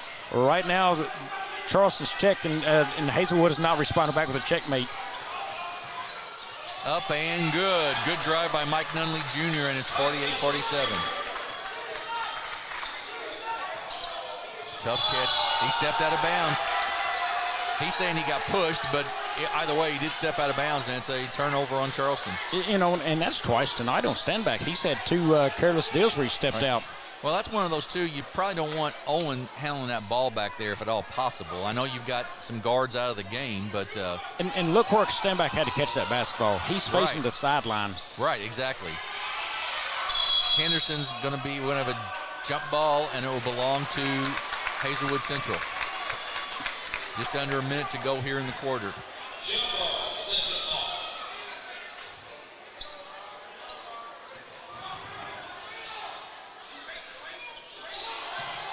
Up top, wide open look. 3 ball, Aiden Riley. And it's 50-48. That's a big shot right there. Aiden Riley, not a kid who's played a ton of minutes this game either. Right. Another sort of a difference, too, in these 2 teams is shooting a 3, and there it is. The rim goes all the way down, no good. Rebound by Hazelwood. 33 seconds to go in the quarter.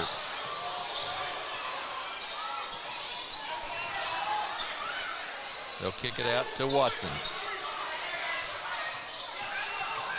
Nunley up and good, and they'll go to the line to shoot 1. That'll go on Stand back. And that is a foul on Stand back, and he had no help on the baseline there coming.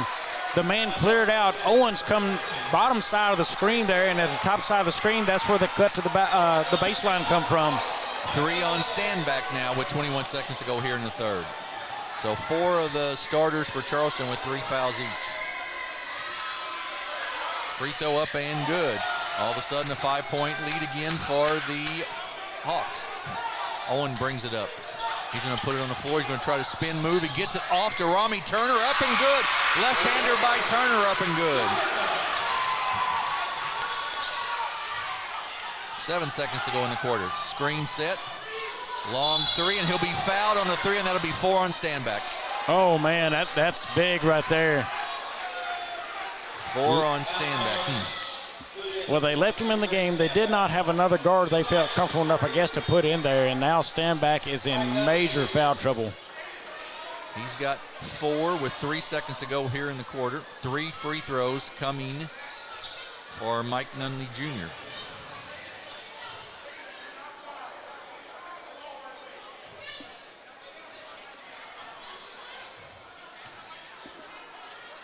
(53-50). Jim, they were 3 seconds away from making it to the fourth. Yep, free throw good. Yeah, they'll have to.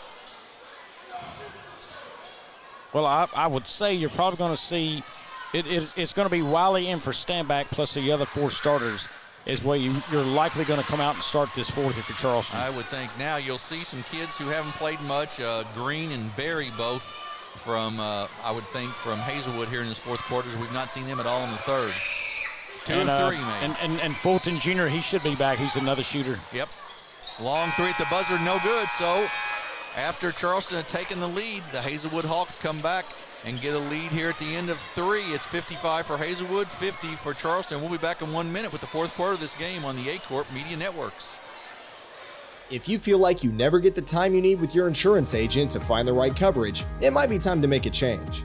Tyler Miller of Flatland Ag Insurance in Clarkton works to make sure, each and every day, that his clients feel they are taken care of. With years of experience in crop insurance in 4 states, he strives to provide you with the exact coverage you need for your specific situation.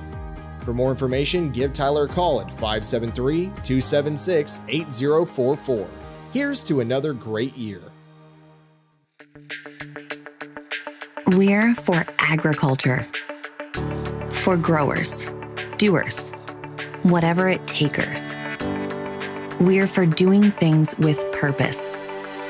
We're for the little guy with big guy dreams. We're for agriculture. We're for you. Nutrien Ag Solutions, leading the field. Back at Charleston High School, 55-50. Hazelwood Central with the lead and the basketball as we start this fourth quarter. Well, Green, you talked about he is back on the floor for Hazelwood, so they did bring some kids back in there. Hodge back in as well. He's got foul trouble, had foul trouble. Nunley back in. A lot of kids back into this game for Hazelwood. I was wrong there. Charleston with the basketball to start the quarter. Marion Williams in the ballgame. Charleston with some serious foul trouble. Wiley in up top. Guarded there by Green. Off to Farmer.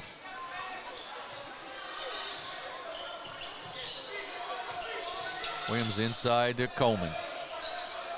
He puts it on the floor, stop in the paint. A little one-hander up and good. That's a good up and under move right there by Rico Coleman. When he is hobbling again down the floor.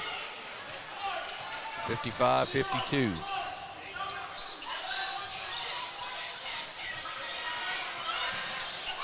Floater up and good by Mike Nunley Jr. Wiley with the basketball. Off to Owens. He's going to be pushed on the baseline by Howard. And they'll send Owens the line to shoot 2 free throws. Boy, that plays into Charleston's favor. If they can knock down free throws and catch up with this slow clock right here, no clock, get yourself in a position to win if you're Charleston. Yeah, they're gonna have to make these free throws, no question, because they're going to be shooting a lot of them, it seems like, the rest of the ball game. Barry set to check back in for Hazelwood. Owen with the basket, free throw. Barry checks in, and Howard checks out. So right now it is Hazelwood is shooting the bonus. Charleston is shooting the double bonus already. So that's a major factor if that becomes, is it 1-1 or not. May not be by the end of it, though. Right. That one no good. Rebound by Green. Kicks it out to Nunley. He's been the score machine recently for Hazelwood. Screen set up top for Barry. He doesn't use it, puts it on the floor, drives inside, gets it knocked away, and it's a steal. Wiley with the basketball. Off to Farmer. He loses it, gets it back again, goes all the way to the basket, up and good. Are you kidding me?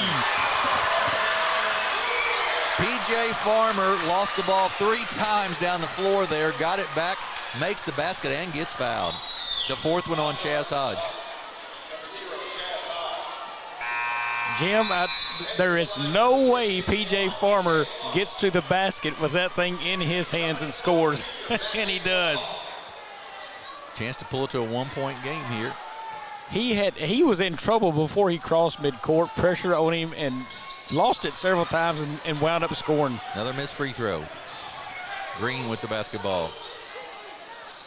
Puts it on the floor, drives to the basket, goes up, shots no good. Rebound taken down by the Bluejays. Ahead to Rico Coleman. He's got a bad ankle. Rico cannot move to the left. He could not get there for the help defense. Up and good, but he gets to the basket and he ties it up. Yeah, he is really hobbling down the floor. Charleston escaped. It's when he tries to go to his left. He could not move anywhere on that.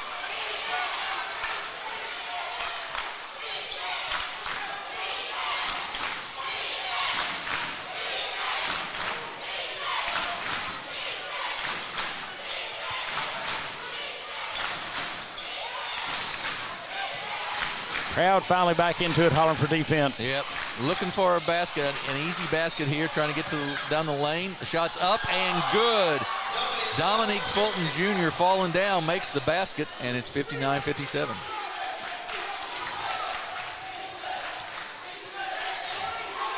Farmer gets it across the timeline. The driver and the slasher of Williams has been quiet for a while. He's got the ball now.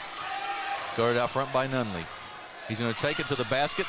Gives it off to Owens. Up and good, and he'll be fouled and he'll line to shoot one. They cannot stop fouling. If Hazelwood loses this game, that may be the dagger that does them in. They've had to run so many kids in and out right here and been in trouble all night long. That's 4 on Barry. Brings Turner back in. Katerion Owens a chance to give Charleston the lead here with the free throw. And now look on the floor. You're the undersized team, I feel like, if you're Hazelwood right now. Yep. I think Charleston's probably going to be stronger on the boards. Good, and it's a 60-59 Charleston lead. Charleston ranked number 1 in the state in Class 3. Hazelwood, of course, a Class 6 team out of St. Louis. Green with the basketball.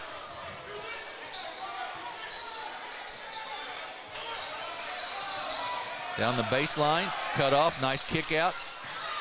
Baseline again, jumper up and no good. Rebound taken down by Owens. Well, Jim, look again. Charleston is so much better when they can force the ball to the baseline. When everything goes there, they can get help coming, and they had it there. Farmer, runner up, no good. Rebound, no Coleman. Oh, nice spin move up, missed the shot, no good. Farmer with the rebound, and he'll shoot one. PJ Farmer. I'm telling you, you cannot stop Charleston right now. Great finish there by PJ as he gets the offensive rebound and the putback. That foul went on Turner, his third. And Farmer with a chance to extend the Charleston lead. Well, Jim, as this clock ticks, I have to start wondering how much does rhythm and playing time and flow starting to affect Hazelwood. Farmer misses the free throw but gets his own rebound. Takes it to the basket, kicks it off to Turner, up and good. Good pass by P.J. Farmer, good finish by Owens, that's right, Owens, sorry.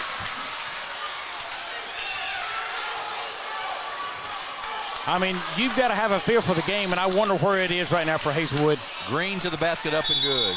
Right down the middle of the lane. Timeout by Brandon Gilmore with 4:15 to go in the ball game. It is Charleston 64, Hazelwood 61. We'll take a 30-second break, and we'll be right back here on the Aycorp Media Networks. Entrusting us with your health care is one of the greatest compliments our patients and the community give us. Thank you, Dr. McFerrin and the entire team at Southeast Health for getting me back on track. Thank you, Eric, for placing your trust in our dedicated team. At Southeast Health, we have so many reasons to be grateful to our community and the patients who have chosen to place their trust in us. Southeast Health, always by your side. Just a reminder, tonight's game is sponsored by Focus Bank. For all your banking and financial needs, Focus Bank offers a variety of services to help make your banking experience better. Contact Focus Bank at one of their Missouri locations today. Well, Bobby, Charleston down 8, at one point down 10 in the third quarter, now with a 3-point lead. Yeah, and you know, Jim, I just said it in the break. There's no way I'm shooting a three-pointer if I'm Charleston. You've already knocked out one front tooth of Hazelwood. Go ahead and make it 2. I mean, take it right at them and just keep making them foul, get to the line. And they're hitting a shot and then going to the line. Still missing the free throws, by the way. But they're getting there. They're getting kids. You know, as soon as you check in for Hazelwood, you check back out because you've got another foul on you. I'm telling you, Hazelwood is on the ropes right here. If Charleston can get a couple more on them, I don't know that they come back from it. Charleston has the basketball here. They lead by 3, 64-61. They're in the double bonus. The Hawks in the bonus. The possession arrow belongs to Hazelwood. 4 minutes to go in the ball game. Boy, that was almost another push. Yeah, it was. Owens with the catch. He's going to try to go baseline, cut off there. He goes up strong, no good. Rebound taken down by Irvin. Well, it looked tough, but I agree with the no call on that. Owens didn't really have the best position when he shot that. Nunley drives baseline, goes up a little floater, blocked by Rico Coleman. Do you know how high in the air he just jumped to block that? A long way. Farmer to the basket, no good, but he'll be fouled and will shoot 2. I'm going to tell you, Rico Coleman's elbow was above the rim right there, I believe, Jim. Yeah, what a block. And that's on a bad ankle. Right. I'm not so sure that he can't touch his nose to the rim. I mean, that was amazing. That was on Riley, his second. P.J. Farmer to shoot 2 free throws there. It's been sort of an adventure from P.J. tonight at the free throw line. Makes it the opposite. I'm trying to do the opposite announcer's curse. So we'll see if he can get the second one down here. 65-61, Charleston with the lead. Second one long, no good. But Wiley with the rebound, but knocked away and taken away by Hazelwood. Good play by Hazelwood. Oh, that's a walk. They missed him. Did you see him carry that thing out to his right? He did, you're right. Inside, no good. We're going to have a foul, I believe, on Owens. I believe that'll be it. Well, Owens was caught off guard. He didn't think he got him. Yeah, Katarion Owens with the foul.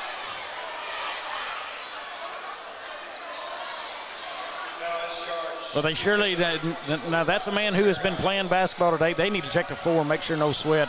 That is a dangerous spot. Yeah. Turner will shoot 2. That was the second foul on Owens. How about that for Owens? Only 2 fouls tonight, and he's had to play down low in that kind of traffic. Giving Turner a chance to sort of re-catch his breath there. Still have 2 free throws.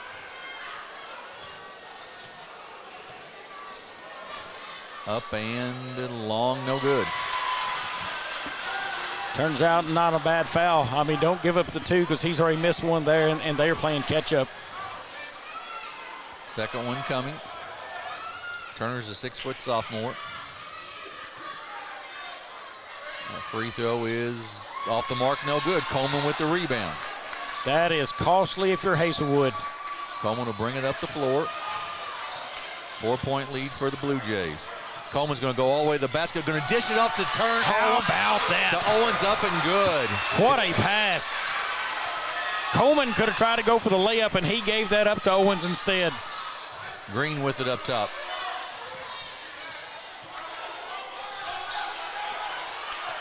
Cut the middle of the floor off for Charleston. Green does cut. They do cut the middle of the floor off on it. Riley for 3, no good. Long rebound, he gets his own rebound. He goes up in the lane off the glass, no good. Out of bounds.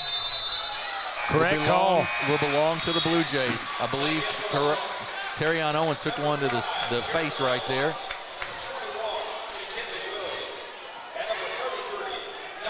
Charleston with the basketball, 6-point lead, 67-61.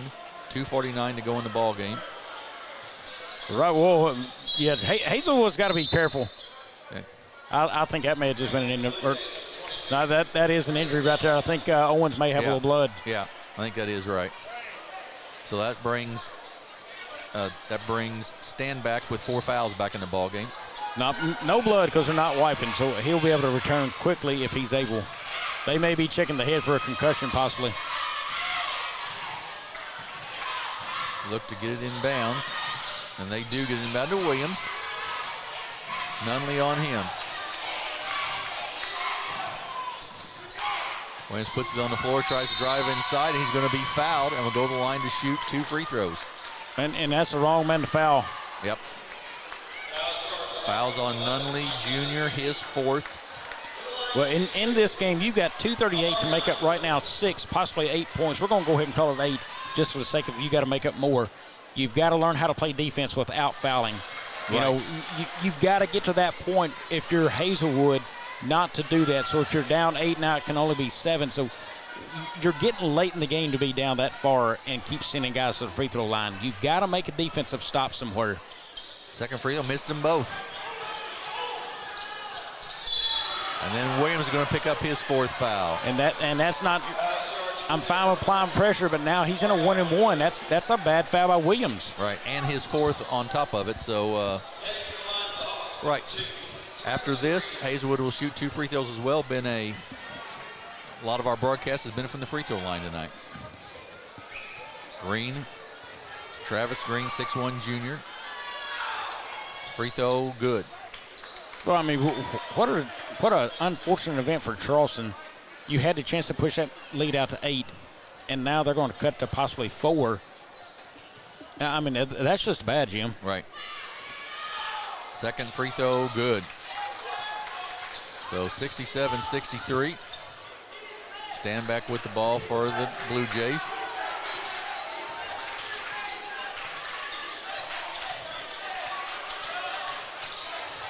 Kicks it off to Coleman. Coleman puts it on the floor, gets triple teamed, and gets fouled by Howard, I believe. And if that's the case, that will be 5 on him. Well, we'll see. And the lack of the ability to play good, clean defense right there. They had Coleman probably cut off from the basket, and they still slapping at the ball right there. Just play defense. That was actually on Watson. That was his third. And sends Rico to the line to shoot 2 free throws. Off the mark, no good. It's just a night that the free throw line has not been kind. They just can't seem to get any consistency there. Second one, no good. Rebound. That's 4 straight. And Charleston, it has been best when they're on the attack toward the goal and dishing to someone else. Green in the lane, no good, but he'll be fouled. So now here's how big that foul was by Williams earlier in that game. That is the 10th foul. That's the double bonus. You could still be 1 away from the double bonus if you're Charleston without that foul. 4 on Rico Coleman now. 4 on Williams, 4 on Rico Coleman. And 67-63, Charleston leads. And Travis Green at the line to shoot 2. He just made 2 there. First one is good. Owens checks in, and Wiley will check out for the Blue Jays.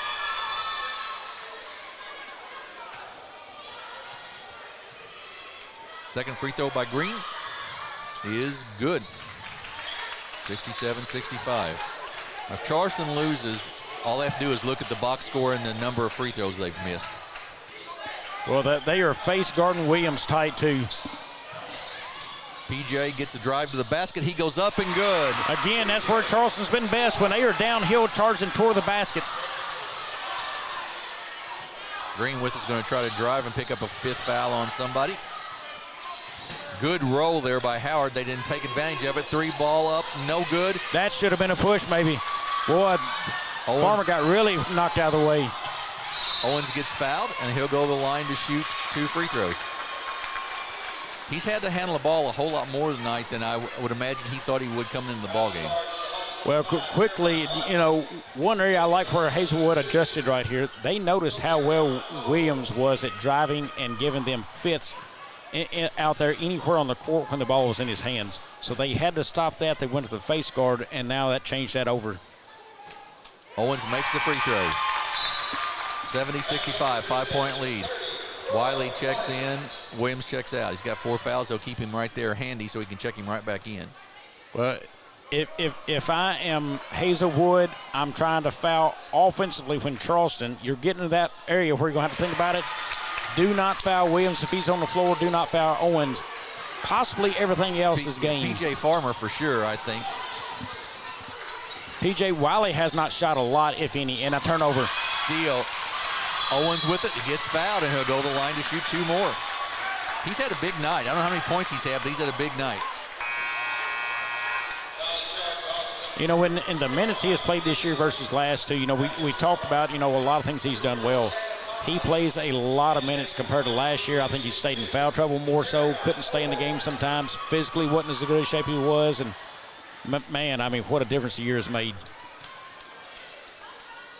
So left this season is still Cape Central, Charleston at Cape Central. What do you see in that one? I still have to believe Charleston is a great team, but I think Cape Central is a little better because they are so deep and so many kids can do all the same things. Green, no good. Owens with the rebound. Gets it out ahead to stand back, who gets it ahead to PJ Farmer, up and good, and it's a 10-point lead now for the Blue Jays. And Jim, I'm saying that now, but look what Charleston has done. They have shot poorly from the free throw line. They've given up their fair share of fouls, but they had to come back and fight for a win. Howard up, misses the shot, gets the tip, no good. Taken down finally by Coleman, and he'll shoot 2 free throws. And when you have to come back and fight for wins like they have tonight, there's something special in that team. Several times tonight, I'd have just about counted Charleston out and said, boy, this looks bad. Right. They have done everything, and I do mean everything they've needed to do to win this game. And I'm going to tell you right now, these are probably folks from other towns, but I hate to see them leaving this game because of what Charleston has been able to accomplish. They deserve to hear this crowd roar for them one more time or two. So, Rico Coleman to the line. That is the 5th foul on Howard. Here's where I think that if Charleston's going to make a run and beat Cape Central there, I think it's going to have to be the way they attack the basket and get a guy like a Cameron Williams in foul trouble. I don't know that Cameron Williams has done very well. I don't know his footwork's going to be good enough to handle some of these guys when they get going downhill toward him. Right. That would be a challenge. I think he could probably hold his own with Katerion Owens, and also how could he affect Katerion Owens' game as well on the flip side. But, boy, it'll be a fun night in the gym regardless when those two teams face here in a week or so. And Central has a lot of size, that will make some difference. But it'll be a good game. It should be a dandy to watch. That's in a week or so here, I think, at Cape Central. Well, and I think it had to be a totally different game for Charleston too. So they've done a lot of what they've done on the glass tonight. They're going to have to be able to shoot the ball against the Cape Central team who is bigger and plays better defense than this. Yeah, I would agree with that. No good. Shot is good by Watson, and he'll be fouled and go to the line to shoot the free throw. And P.J. Farmer's had a very good fourth quarter, but he didn't have a good first through third. And, those are things you look at, things that has to happen, and very well could. Right. Stand back really hadn't been in the scorebooks a lot. We'll have that here at the conclusion of the game. But, just some things there for Charleston, what they would have to have and clear up. 36 seconds left, 8-point game into Owens. Good place to have it right now, probably. And Williams off to Farmer. Gets it off to Standback. Standback picks up his dribble in a bad spot, and it's a steal. Ahead to Green, up and good. And a foul on that, I believe. That could cut it to 5. Well, that's a bad. You've already given up the play right there. Just let him get the basket and do not stop that clock. Standback will foul out of the ball game. Wiley will check in. Could be a 5-point game with 20 seconds left. So yeah, now you've got to pressure and inbound really hard and try to get a 5-second call before even a steal, but get the 5-second and get the ball back.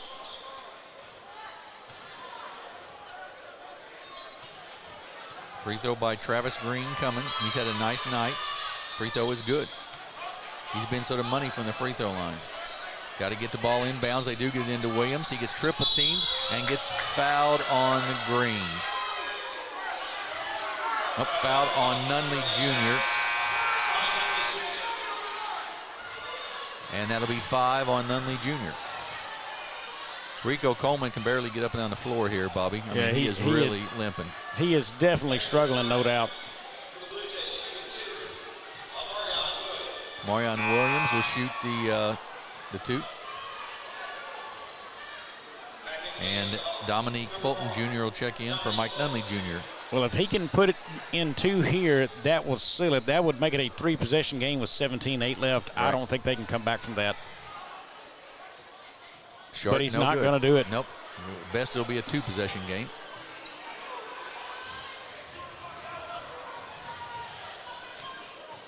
Got a second one. And good. As many free throws as they've missed, and they've scored 77 points. Well, Jim, I'm going to say this to every Charleston Blue Jay fan. If you've got a kid coming up and you're a parent, or if you're a kid listening, guys, take note of this game. Yep. Go shoot free throws and be good at it. Yep. If nothing else, that can win and lose games. Charleston's probably going to get lucky and win this one, but I'm telling you guys, be good at the free throw line. Well, you get to Columbia somehow if you get that far and shoot free throws like this, it'll cost you a state championship. You're 100% correct. It'll cost you a state championship, though. But Charleston does lead 77-71 with 17.8 seconds left to go in this game. They've played with a number of kids with 4. They've got some foul trouble of their own. Yep. And I think if I'm Charleston, I'm going to semi-pressure the ball right here without fouling. Make them dribble it up. Don't let it be a stop clock coming up right here. Make them use extra time. Give them enough space. They're not going to just run by you, but halfway pressure the basketball. Yep, I would agree. You don't want to. You want to take some time off the clock, not stop it, but force them to take a second or 2 to get up the floor. I agree. On the floor, all shooters right now. These are 5 guards on the floor for Hazelwood. They've had to go all in that area. Yep.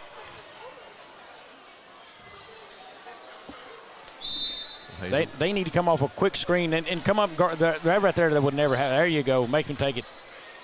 He's got to get a quick 3 off. And he went to the hole. To the basket, up and no good. Rebound loose, taken down, and ahead to Williams. Amarion kicks it off to Farmer, up and no good, but he'll shoot 2 with 4.4 seconds left. So Charleston is going to get away with a win. Go to 17-5. We just come out of a timeout. That's a timeout. How do you not know you're down 6 with 17.8 left? Look, you need to hit a 3 right there. A 2 makes it still a 2-possession game. You've got to cut it to 1 with that amount of seconds left. You've got to, I'm telling my guys probably to shoot the 3 right there. We got to get a look, get a screen, or get a wide open look and knock that down. And then he went for the 2 and missed. Hodge fouls out of the game, and it's a funny Farmer who struggled from the free throw line tonight when the 1 doesn't count makes it. But so Farmer will shoot 2 free throws here with 4.4 seconds to go. 6-point lead for the Blue Jays. Free throw is up and good. He'll have a second. I think Jamarcus Williams would tell you after this game that he feels fairly fortunate they got it here with a win.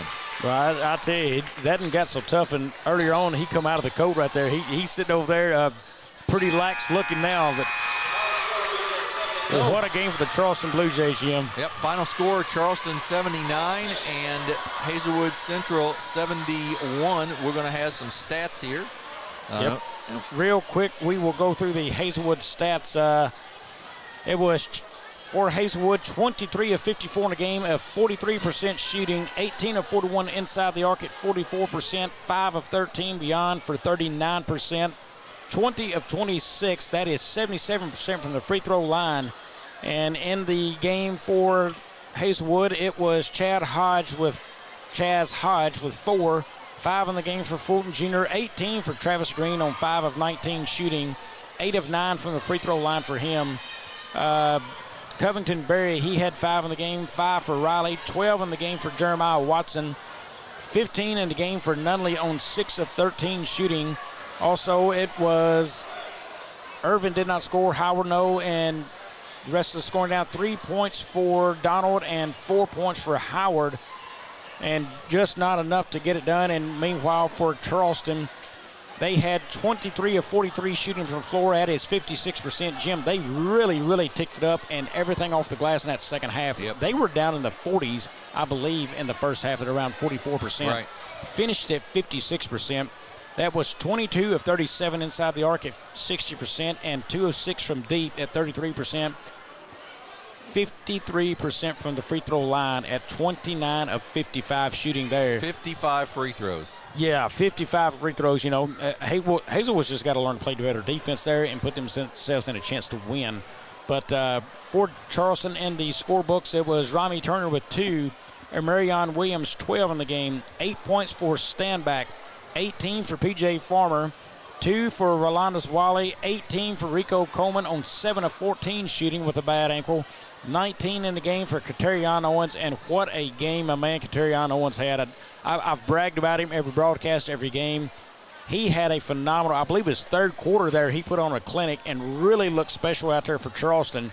Big part of why they were jumping in this thing. We have him for 7 rebounds. He may have had more than that. Like I said, in fast-paced games like this, it's really to keep up with him. But nonetheless, Charleston preserved and got through this one with a big win here tonight. Yeah, so today here at the Sixth Man Shootout, Thayer defeated Notre Dame on the boys' side 79-56. Sikeston with a 100-42 win over Meridian.